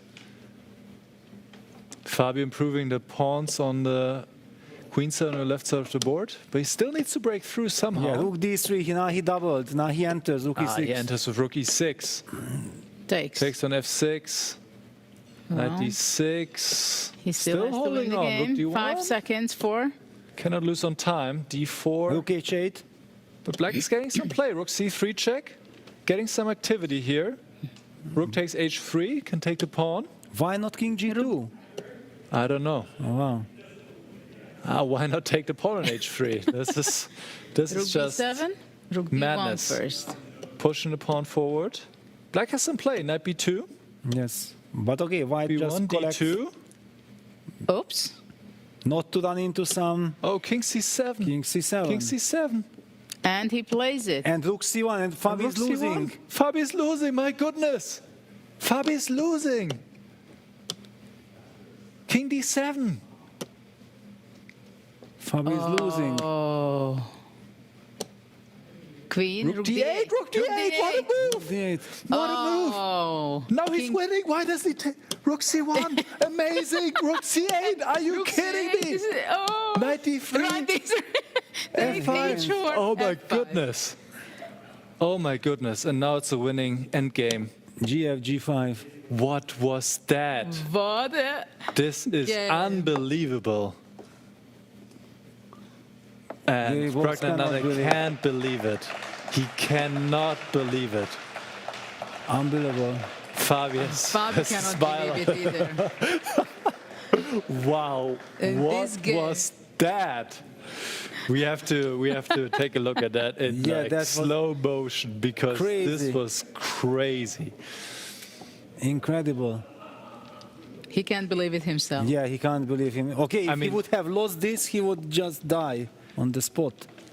Well, first of all, to let it slip away like this, and then but with this 2 seconds increment, if you go down, insanity. But Fabi was in the critical moments. Then he found it. As rook takes c1 and rook c8. Yes. We'll take a look at it in a moment. He was very together. focused. We have to calm down ourselves. It was like second to second. It was white is winning, black is winning, draw, and also you could see the bar also jumping from up and down. My goodness! Absolutely unbelievable. But can we pull that up? Yeah, of course, Nicholas. I'll take us through. I just wanted to add that basically I think the players are also not used to this time scramble with the headphones. Yeah, who has ever played? You know, because then you need all your instincts, all the reflexes when you hear the surrounding. Yes. Yeah, this is I think a very big challenge because I haven't seen them making so many mistakes in the time scrambles. Normally they are handling it better with an increment. I think it's interesting what you're saying because they have this headset, and indeed, when you play this action, it comes together with a noise, right? The voice that you're hitting the clock, you're making your movements, you're breathing, you're coughing, you're whatever. But it's part of the game. Exactly. The little noise. All right, so let's have a look at this critical phase. Yeah, now the drama Black starts. Is banking all of his hopes on the d-pawn, which is a good try, admittedly, in combination with the knight and the rook supporting, so knight b2. And here, I think what white should do is somehow give up the exchange, like the computer is saying, king e1, give up the rook, take the pawn on a7. You have a lot of pawns. But I go rook c2. And it should win. And then rook d2. Rook c2, rook d2. Rook d2, yeah, that's it. Enough. So, but Fabi, of course, he doesn't want to give back material, so he goes rook to b1. But now there's d2 already. And now, of course, he should approach. But already here it's tricky because there's rook c1 looming. Yeah, and this is just working out because the king is approaching, and black cannot keep the extra knight. So Fabi probably panicking here a little bit, noticing rook c1, trying to get behind the pawn, going rook b8, but after rook b8 there's king c7, gaining the tempo, not allowing rook to d8, and now rook to e8 seems to be exactly the wrong square. So what was correct here is somewhere else I should go. Isn't it king e2? King e2 maybe also, but why is rook f... What is the difference here? If rook c1, now this b6 check somehow, and yeah, forcing the king away, and then you are able to... Rook d8. To give a check here. Okay, this is super complicated, but white is somehow making a draw in this instant. But with the rook on e8, yeah, why not with rook on e8? Rook on e8, then black is winning this tempo because king b7 against the rook. Yes, now b7, and now the winning move here, which is of course very difficult to play, is knight d3 check. Knight d3 check, king moves. Well, you don't want to go to e2 simply, because of d1 queen with check, so king e3.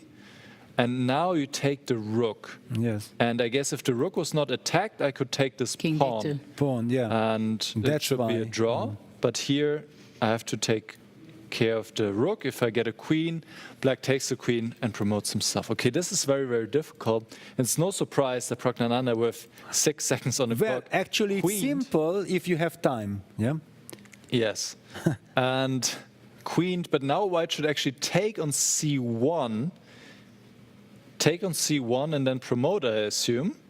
You have to take care of the checkmate threats. So you have to take on c1, and then actually the king can escape. There's no perpetual, and white should win. So if queen takes... It seems like it is complicated. We are going to throw it to the drawing for the next round. It is already continuing, yeah? Okay, so...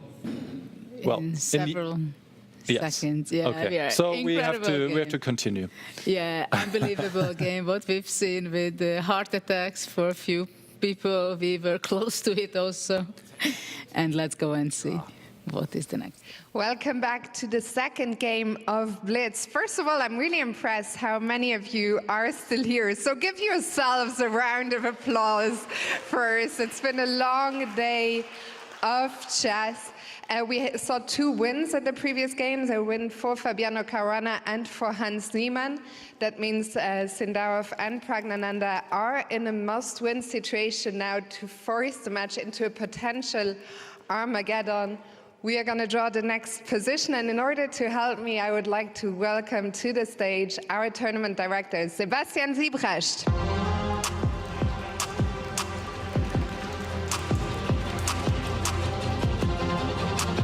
Sebastian, are you ready?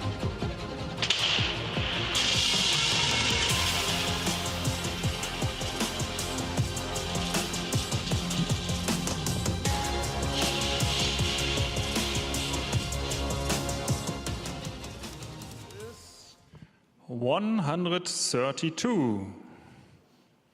Position 132. Thank you very much, Sebastian. The players will get 5 minutes now to prepare. So to the players, best of luck, and to our audience, please enjoy.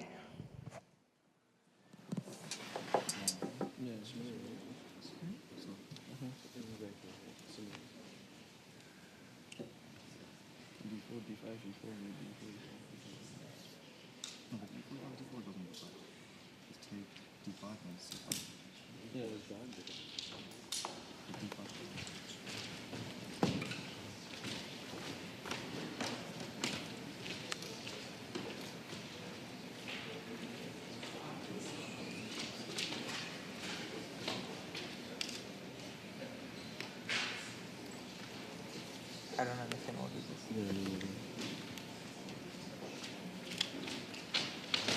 Before.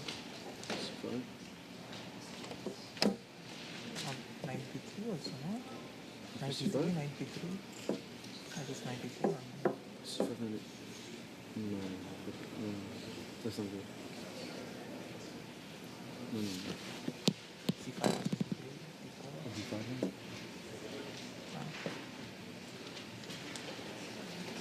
Usually, such quick to change. for example, C5, C3, D5, ED96. Relation of thumbs. This is. You know, yeah, you've seen the Magnus.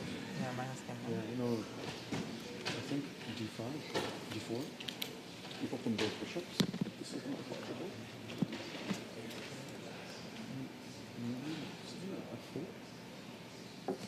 Five.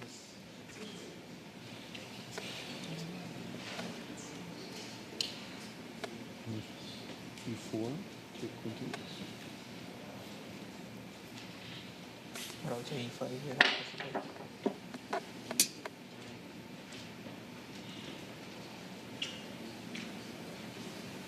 Wait, so can you go C4? And if E5? Sicilian. Maybe E5, we play D4, take knight D3. Yeah, it's just Sicilian, right? What do you say? D4, C5.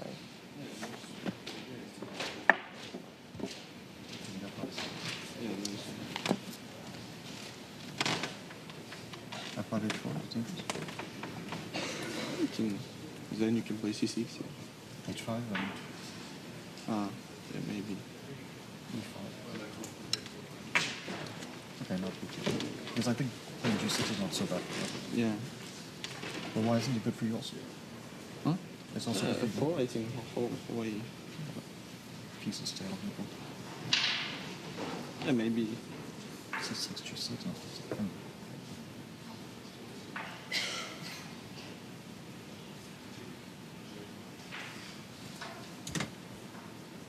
So first move, what are options do you guys have?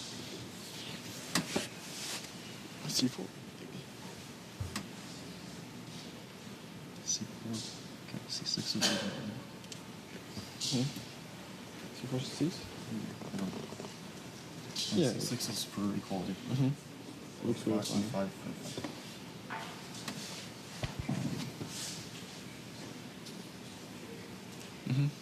Yeah, I have a position for C6. You think also to play for win? No, okay, yeah, for win, I think. Change and try to reach 5, so you take you.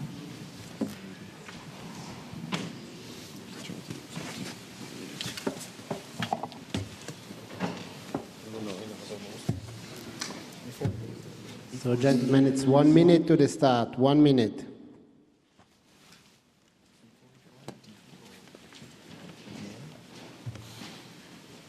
I think black is okay, right? Yeah, black should be okay. How do you play? Take 2. I don't know. Okay. Maybe T46.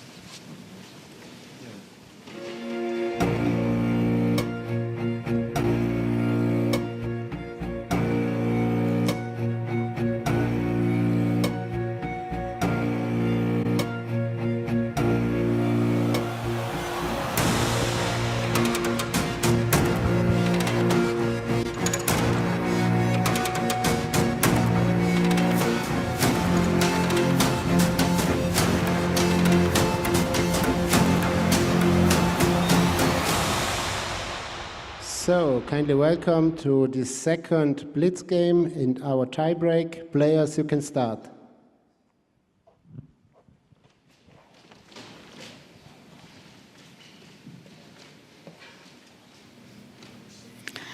We are back and looking forward for a more excitement, what there is going to be in the next Blitz game. The bounce back, will that happen?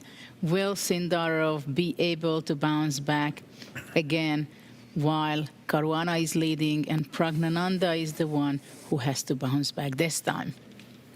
Yeah, in the break we were discussing this situation, that it's very unfortunate for the teams because the players need completely different results, which means that very difficult to come up with a common strategy. Yeah, Fabiano has won his game, so he wants to be solid.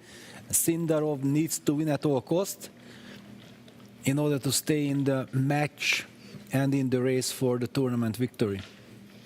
But probably anyway, first of all, they have only half of the time, which they had been previously. So they had only 5 minutes to get familiar with the position. And already if they start understanding a little bit what are the plans, right? Then already they Wow, understand it Fabiano got a dream. Look at this. He got everything that you can just dream of. Center already, very harmonious development. The bishops on b8 and c8 are perfectly placed. The knight from f8 can go to g6, even to e6. It will be very difficult for Prague to create something. Also, Sindarov is building some, again, 2 bishop versus 2 knights, but it's a locked position. There is something to play for. The knight will get to e6. You mean the A8 one? Well, it depends. Yeah, depends. I don't know yet. Because the game that comes to mind is which? From Weissenhaus, the Caruana Sindarov tiebreak, which was also this locked, and then which knight should go where and so on. It was even more locked than this. Yes, even more locked. And with more pieces on the board. Yeah. Queen f2. White has this luft on the f file and the f4 square. The b1 bishop cannot be too proud of its power. That's the price White is paying, but otherwise everything is great. Goes bishop c2, tranquilo. He wants to go a4, I guess. Pragnananda is already in a tough spot because the natural move bishop a1 would run into knight a3. Going after bishop this other c1, bishop. Bishop very c1 is sad sad move. This is going horribly so far for Pragnananda. He's down on the clock, and he is just clearly worse. Black has a dream position, dream center, and it's looking good so far for Caruana. But this is a blitz game. We have seen the craziness that happened on the last one. So, everything to play for. Whereas on the right side, Niemann against Sindarov is a more quiet position, a maneuvering position. Sindarov bringing back the knight, probably wants to bring it to d6 or e7. Or e7, yeah. White is solid, but does not really have play of his own, seems pretty passive. So not an ideal situation for Hans Niemann, who just needs a draw to proceed, but... There is a great spot for black for the f8 knight. I can imagine to stand on h5. Yeah, that would be lovely. And then combine it with knight h5, knight f5, targeting the g3 pawn and winning the game. That would Bishop be ideal. a3, trying to exchange the d6 knight? No, I don't think so, but he just wants to activate the, for example, against knight h7, maybe queen f4.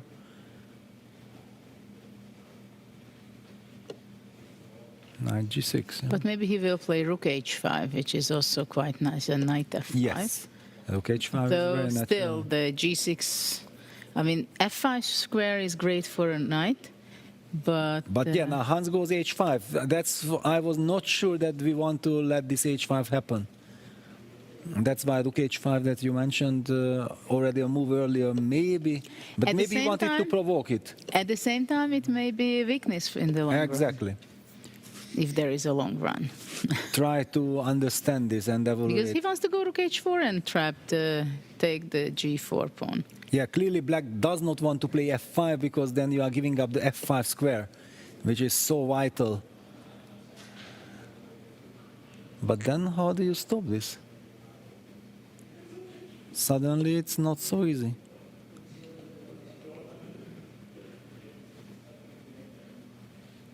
Knight f5. Wait, what about the pawn? I was just wondering, what is that? Well, queen g4, knight e3. Queen e6 queen and e6, rook d2. f6. Rook d2, okay, but this is a very tricky structure. Then knight d6 to f5. I don't think that Hans will go for it because this is very tricky. Especially when your opponent was thinking and was inviting you to take like this. Don't believe he will do this. Why double question mark? Yeah, and that no, seems very harsh. because there was something. No, it's a concept. It's a concept. Queen take g4, knight e3. He needs to win. Actually, it's brilliant. Yeah, first of all, that it's a surprise. It's a big surprise. And yes. also knight on e3, it can bother white's position. And it forces Hans to burn time, and he's not happy. He thought like, now I know what I'm gonna do, and all of a sudden things are different.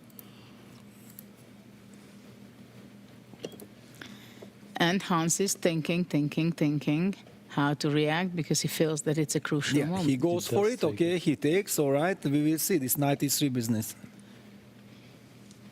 This is very interesting. Queen g5. Oh, he blundered this queen is the g5. trick.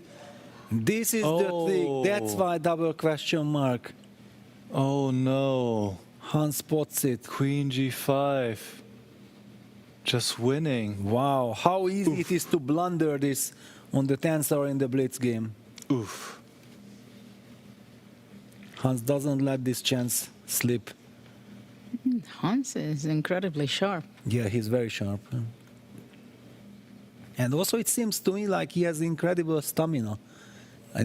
Looking at his body language, I don't have the feeling that what happens if I have to play 4 more games. I think he's ready.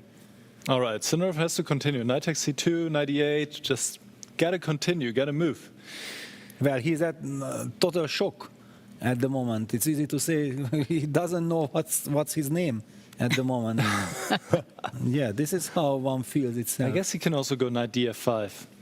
Then queen d8, king h7, then take on c2. Maybe this is a better version, actually. But either way, of course, it's bad. He's losing an exchange. It was not the concept. Yeah. No. The concept was great, but just that did not work. The unprotected pieces. Double attack. Yeah, very unfortunate. Will he play queen e7 now? Or that would be compensation for black knight a3, knight f6, knight g4. Yeah, that is that tricky. looks good. That looks good. That is very tricky. No, I would like to keep that bishop. Maybe bishop c1. Bishop c1, yeah, to avoid any He goes knight queen jumps. e7. Now knight a3 and knight f6. Sinnerov is back in the game. Back in the game. I mean, it's still bad, but he is back. Is it bad? In the blitz game? I would pick Wait. black. Oh, he trades the queens. Oops. Wow, and traps the knight. And then he wants to play castle? Bring the king over? Damn. Oh my God. Beautiful. Incredible. Wow. This is genius. Genius. You Knight gotta d6. be aware. Okay, but knight d6, we sacrifice it on c4. We damage the pawn structure. This is not clear, but Sinnerov okay, has to win. Exactly. This is the problem. Yeah. What is the time situation? Wait, knight f5. Knight f5? And black is doing definitely okay again. Knight f5. The knights are jumping. And he misses it. Oh no, knight f5 was the chance. He relies on this compensation.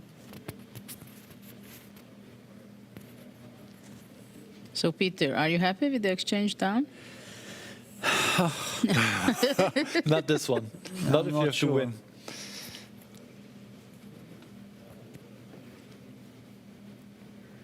Yeah, now that white was able to get the king to a2 and a4, the knight jumps. Yeah, how are you going to get that rook out without allowing white to activate his rooks? Yeah, you might even have to play a6, yeah, just to keep the queen side. Like king b3, the king might be coming in. Now a5. King b3, a5. Tricky stuff. Still not easy for white also to untangle. Indeed. Prague is also trying to... Prague is down to 15 seconds. Oof, that is bad Maybe we news. can go to that game? Can we? Should we? What is the clock situation? We should go to one of the games, I guess, or... Oh. But then we are missing out on the other one. Just let's keep it like this.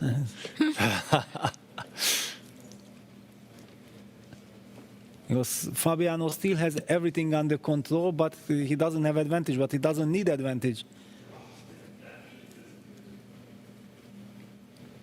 There can be some tricky things on the diagonal. Oh, there's some rook c4 looming right now on the left side. Rook c4 followed by queen h7, g6, weakening the king.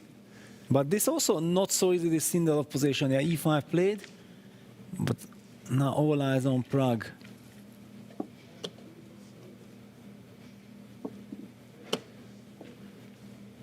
This is time situation. His time situation. This is the problem. 4 seconds for Prague.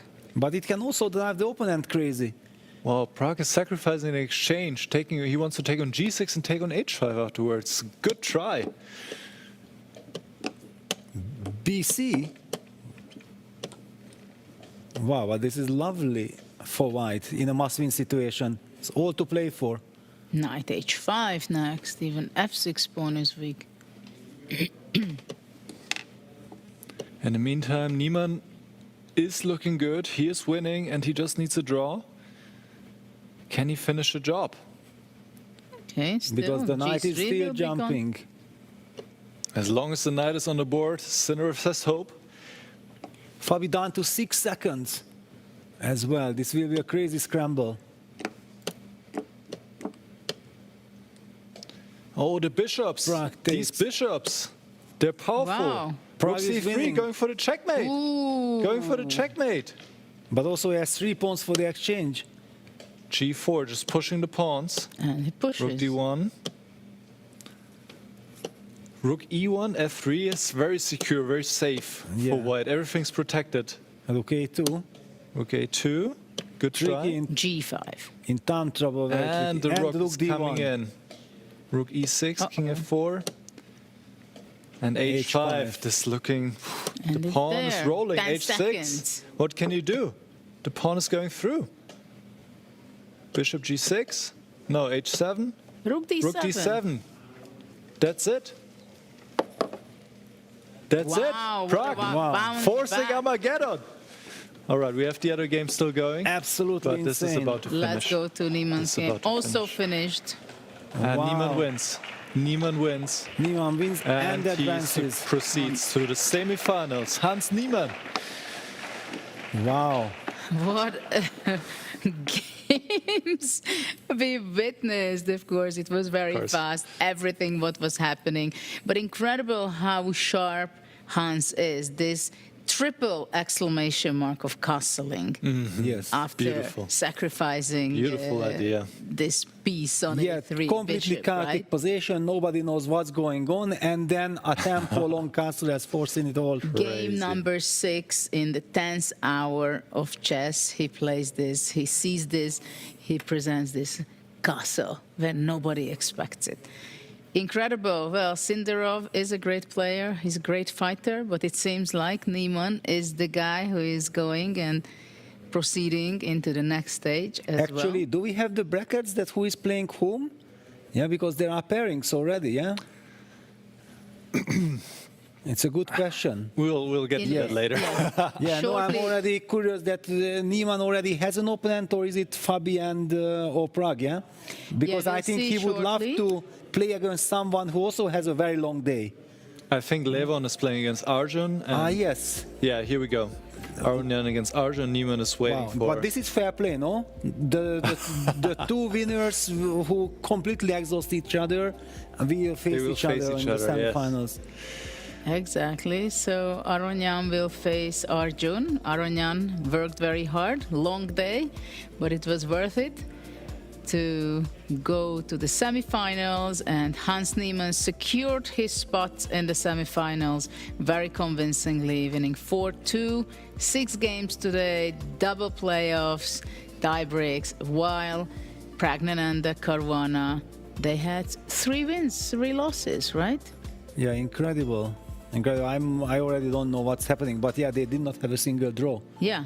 Yeah, it was going back and forth. Yesterday, Fabiano was practically making all draws except one, the final game. And today they are just playing, winning, bouncing back and going back. And what about the lower bracket? Because let's not forget that Magnus Carlsen, Hikaru Nakamura, and many brilliant other players are there as well. If we will have the graphic, let's take a look. Oh, so whoever loses now between Caruana and Pragnananda will face Carlsen. This is the punishment. This is the punishment. This is the punishment. Sindarov so, Nakamura Dominguez, and up to Zatorov against Keimer. Wow. Yeah, this is the problem. No matter whether you win or lose, you're going to get even a stronger player. Exactly. Well, it depends, but yeah, in that case. It can happen. It can happen. All right, so Yeah, but what a tournament! Yeah, lower bracket. It's Carlsen, like a world championship. Nakamura, Keimer, the Yes. three leaders of Yeah, the tour of on the the lower tour. bracket. But this also means that there will be a lot of catch-up, Yes. which actually makes it the whole tour all the more interesting. Definitely. Yeah, because Levon is also now trying to qualify for South Africa. Yeah, because if he collects a lot of points, and now he's very much Hans Niemann, very hopes to be there for sure, and everyone, Caruana, can make a giant step forward if he survives and goes on to fight for first place. Absolutely. We have very short time, so maybe we can make a summary, highlight Niemann's highlights the game, or you want to go to Pragnananda? Because we have, I think, about a minute or two until it's the next playoff starts. Well, maybe covered the Niemann game more. We covered, yeah. Maybe just to see where things went wrong for Fabi. Sure. But it's up to you, Well, Niklas. if we can figure out in such a short time. Yeah. We are going to be witnessing the next game. It's going to be number 7 of the players between Pragnananda and Fabiano. The next game is going to be in Armageddon. I'm not sure what is the time control. Well, no, it's a bidding procedure. So the players are doing the bid. Exactly, it's a bidding procedure. So they can say, let's say 426. The other one says 5. And then who gets white? The lower. Well, basically you bid to be black, I guess, no? Yes. No, Yes, you can bid- choose, no? No, you bid to It's be not black. that you can choose? No, Then the how lower much time that you have- choose, yes. then you have black. And you take the time that you bid, basically, I think. Yes. So And if you say then, yeah, you get 426, then that- you have yeah. 426. Yes. All right, so since we don't have much time, this was a key moment here. Pragnananda, 5 seconds on the clock, realized he can sacrifice the exchange in this way, go into this endgame. Queen Beast takes C6 was already a mistake. And then this endgame is just really difficult for black because this pawn is going to drop. White has the 2 bishops.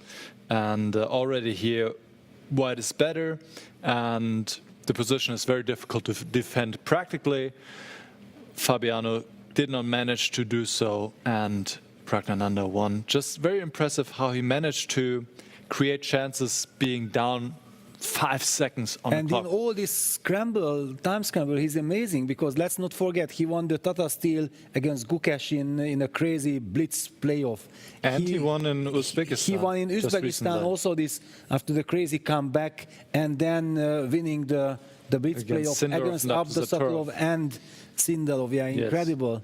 No, he's very, very good in blitz. And now it will come down to the Armageddon. So one game to decide who wins this match. White needs to win. Black can draw. If black draws, black proceeds. So What do you it will be think? decided. Who does it favors to play with the black side?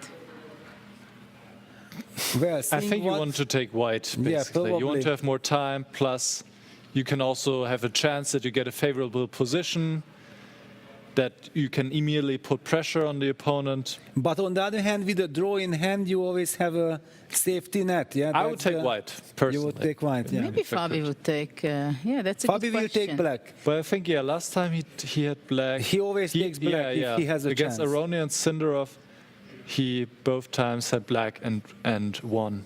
But one thing is clear for Fabi that whenever it gets down to a couple of seconds, Prague is faster. Yes. In general, this one Yes. has the feeling. Now we are about to start and see the final position of today, game number 7, and let's see what will be the outcome. Very first Armageddon game, no draws between these two players, such a fighting match. This is the only match that goes to Armageddon. Hans Niemann won his match against Sindarov. And what's going to happen now is we're going to do a bidding for the time control. So So the player of these two who bids lower will get the time they bid, they will get black, and they will have draw odds. So our chief arbiter, Gerhard Becktownuli, will now give the notepads to both players. Both of them will write down a time that's under 5 minutes, and the player who bids lower, as I said, will get black and will get draw odds. So we get for Prague 4 minutes 27, and for Fabi 4:02. So Fabi will play with black. He will have 4 minutes and 2 seconds, and a draw will see him through to the next round. Now it's time to move over here to the table to find out the final position for today.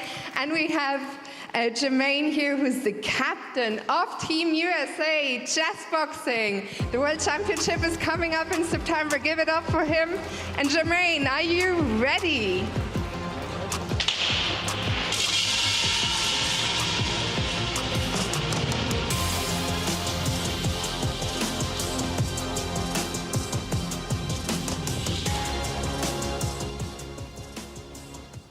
$356. Number 356. Thank you so much, Jermaine. Give it up one last time for our players who've given it their all. They will have 5 minutes now before we get to the decider, the Armageddon. To the players, best of luck. To our audience, please enjoy.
So gentlemen, 1 minute to the start, 1 minute.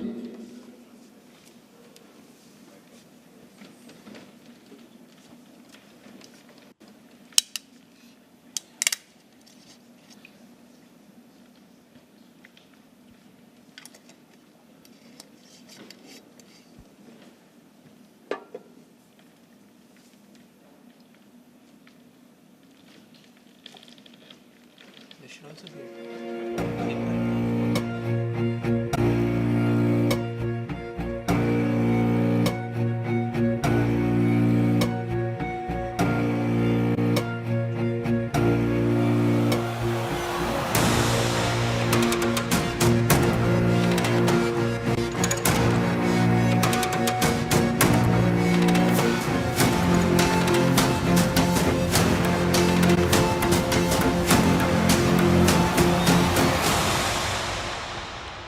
So, welcome. So, for this last game, it's an Armageddon. As Fiona already explained, it's 5 minutes for Bragna and 4 minutes 02 for Fabi. Are we ready? We are ready. I kindly ask to the audience, please be quiet until the end. After a big applause is fine, but please be quiet during the game. Thank you for this. Dear players, you can start.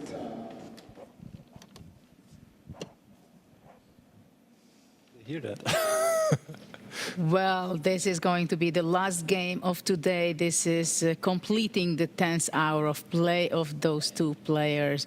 And we are witnessing here the game which will decide who qualifies to the semifinals and plays for the title. And it's the same opening like in the last game, except for, of course, a different starting position. But once again, c4, c6, and Pragnananda is thinking. He should not let go already so much of his time advantage so early. I'm surprised because c4 he should have expected in his preparation time already. No? c4, c6, yeah, it's Fabi's style. Trademark. Okay, now it's a Dutch after all.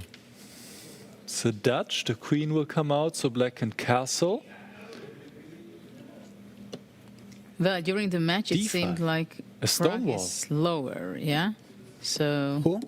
Fabi is faster. In the beginning, yes, Generally. but Prague does not seem to mind getting low on the clock, yeah? But Prague is good in the time scrambles. Yes. That's his big strength, as he also Especially showed when in he the goes last game. under 5 seconds, yeah? Yeah, then he's incredible, yeah.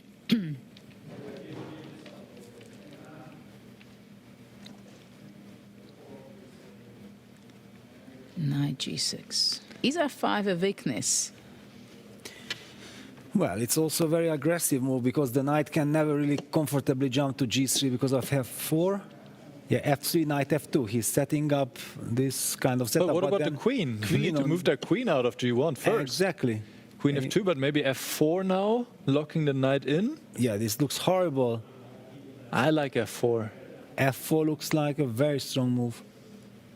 Because you're also opening up the bishop to go to f5. It is committal, f4, but he goes e5. Also makes a lot of sense. Castle, knight b6, the knight is developed. But now white can at least play knight g3, also getting that knight into the game. Also, Black is a maybe little bishop better. a3 first. Bishop a3 is the move, yes. Okay, yeah, first let's get the knight. Let's get that knight into the game. Black is doing okay so far. Time advantage still for Pragnananda, but just a bit over half a minute. e4. e4 is played. Does make sense opening up the bishop on b8, which is hitting or pointing towards the white king. Pragnananda had problems also in the previous game with playing with white. Somehow Fabi is very good getting this very energetic position. This is absolutely great active position for black. Those bishops again so powerful. But yeah, Fabi is Absolutely. the one who has tremendous experience, yeah, playing all these St. Louis events Knight e3. for a very long time already. Oh, now white can take on f5. White can take on f5, give up the two knights against the rook, and take over the center. He Yeah, should do it. white And to Fabi has e6. recognized it. Fabi has recognized it, yes. And he plays it. The queen should not have gone to e6. This is nice for white. But okay, how nice and how easy, it's another question. Yes, but white F4. moves the bishop back, will push the pawns forward. The knights don't have any outposts. Time-wise, there is a very little advantage, only a few seconds for Pragnananda. e4, knight c3 is possible? Knight c3 is possible, and the pawn on d4 can be taken afterwards with the fork on e2. Wow. This would win one of the important pawns. But knight c3, Rook rook d3. Rook Exactly. d3 is the Knight problem. a2 is possible. He goes knight knight f4. e5, Locking out the bishop. blocking the bishop. But okay, then I will set up a blockade on d5.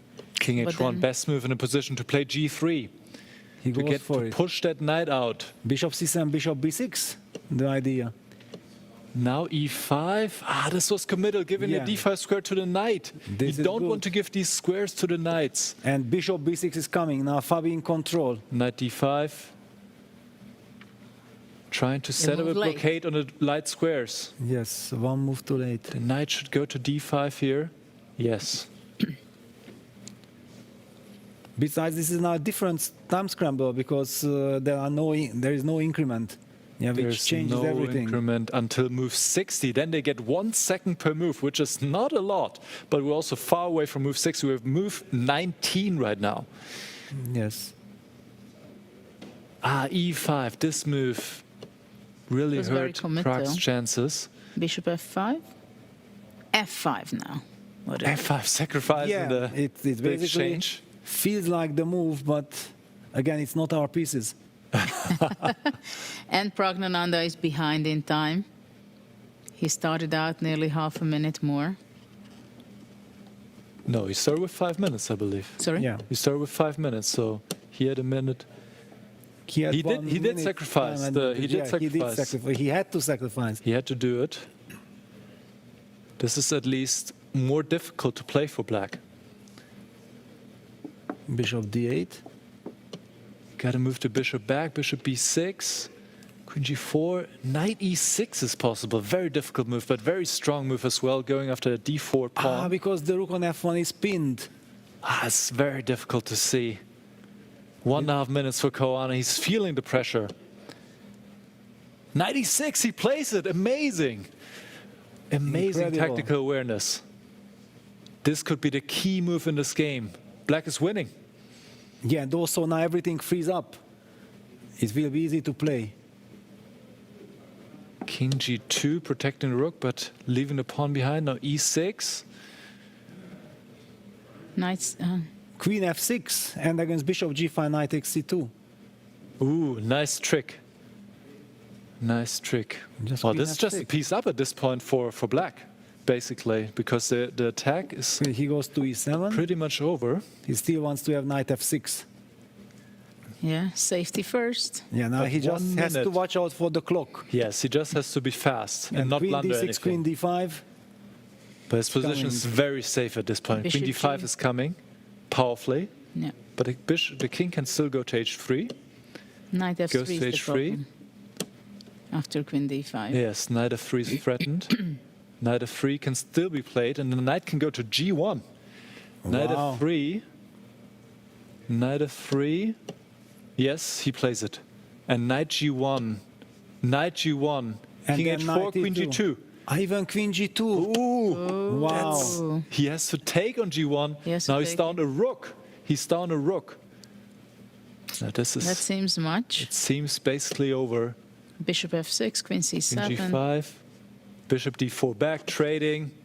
Just trading down. And Fabi should take this one, but it's not over yet. Queen f3. It's Well, it's only very move close to- 36. It's only Yeah, move he even 36. has to offer a trade of queens.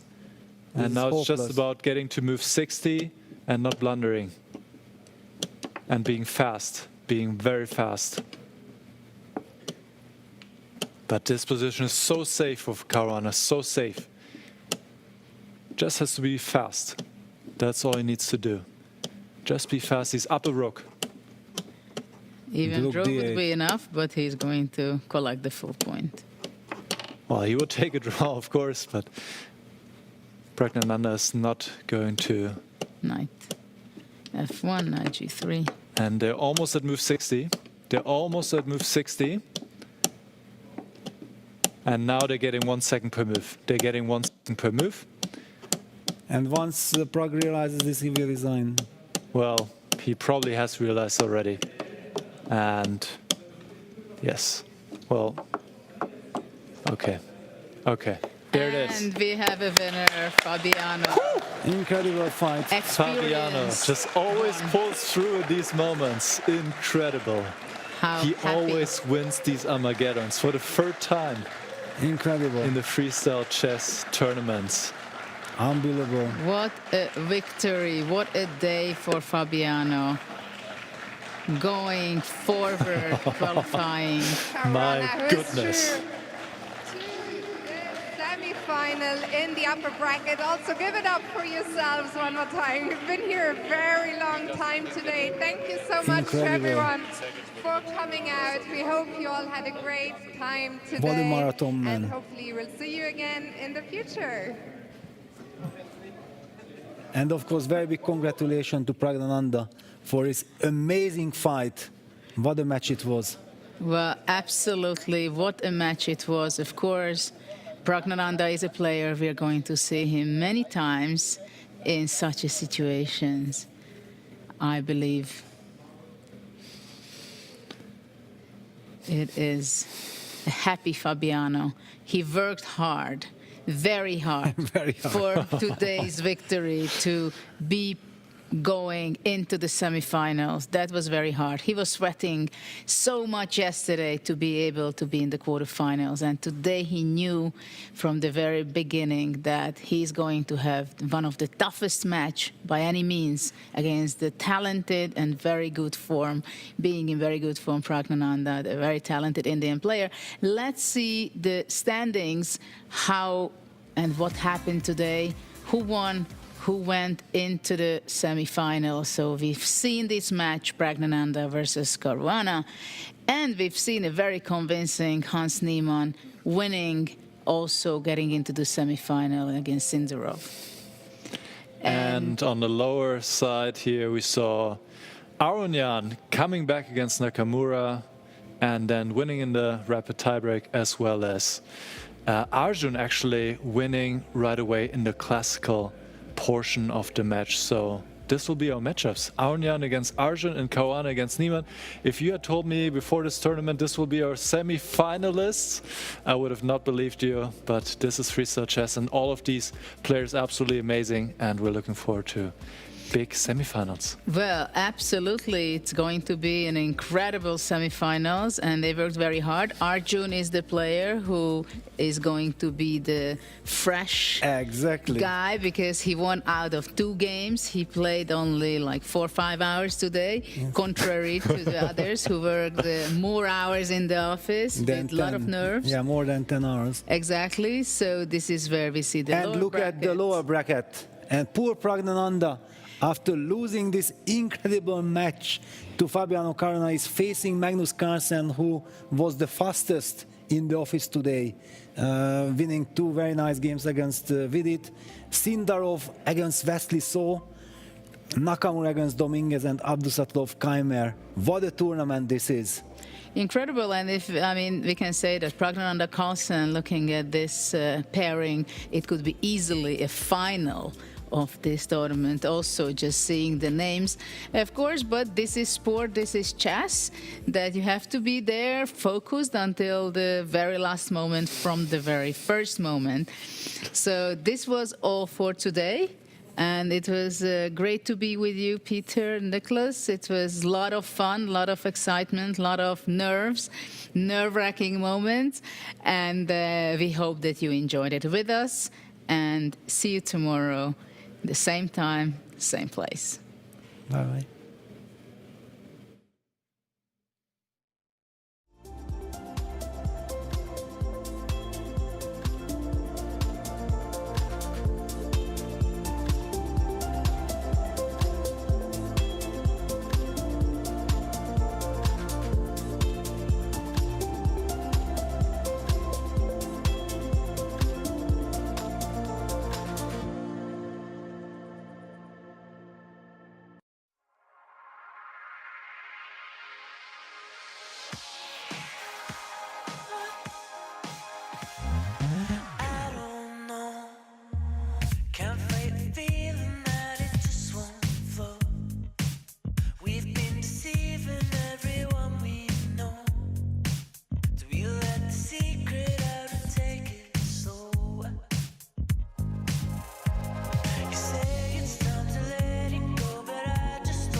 thinking about tomorrow more than I ever have before. You're bringing light to my shadows. Every day you leave me wanting more. Every time you come up in my mind, a smile comes across my face. Even though I have no idea what we'll find, when I'm with you it falls in place. You're one of a kind.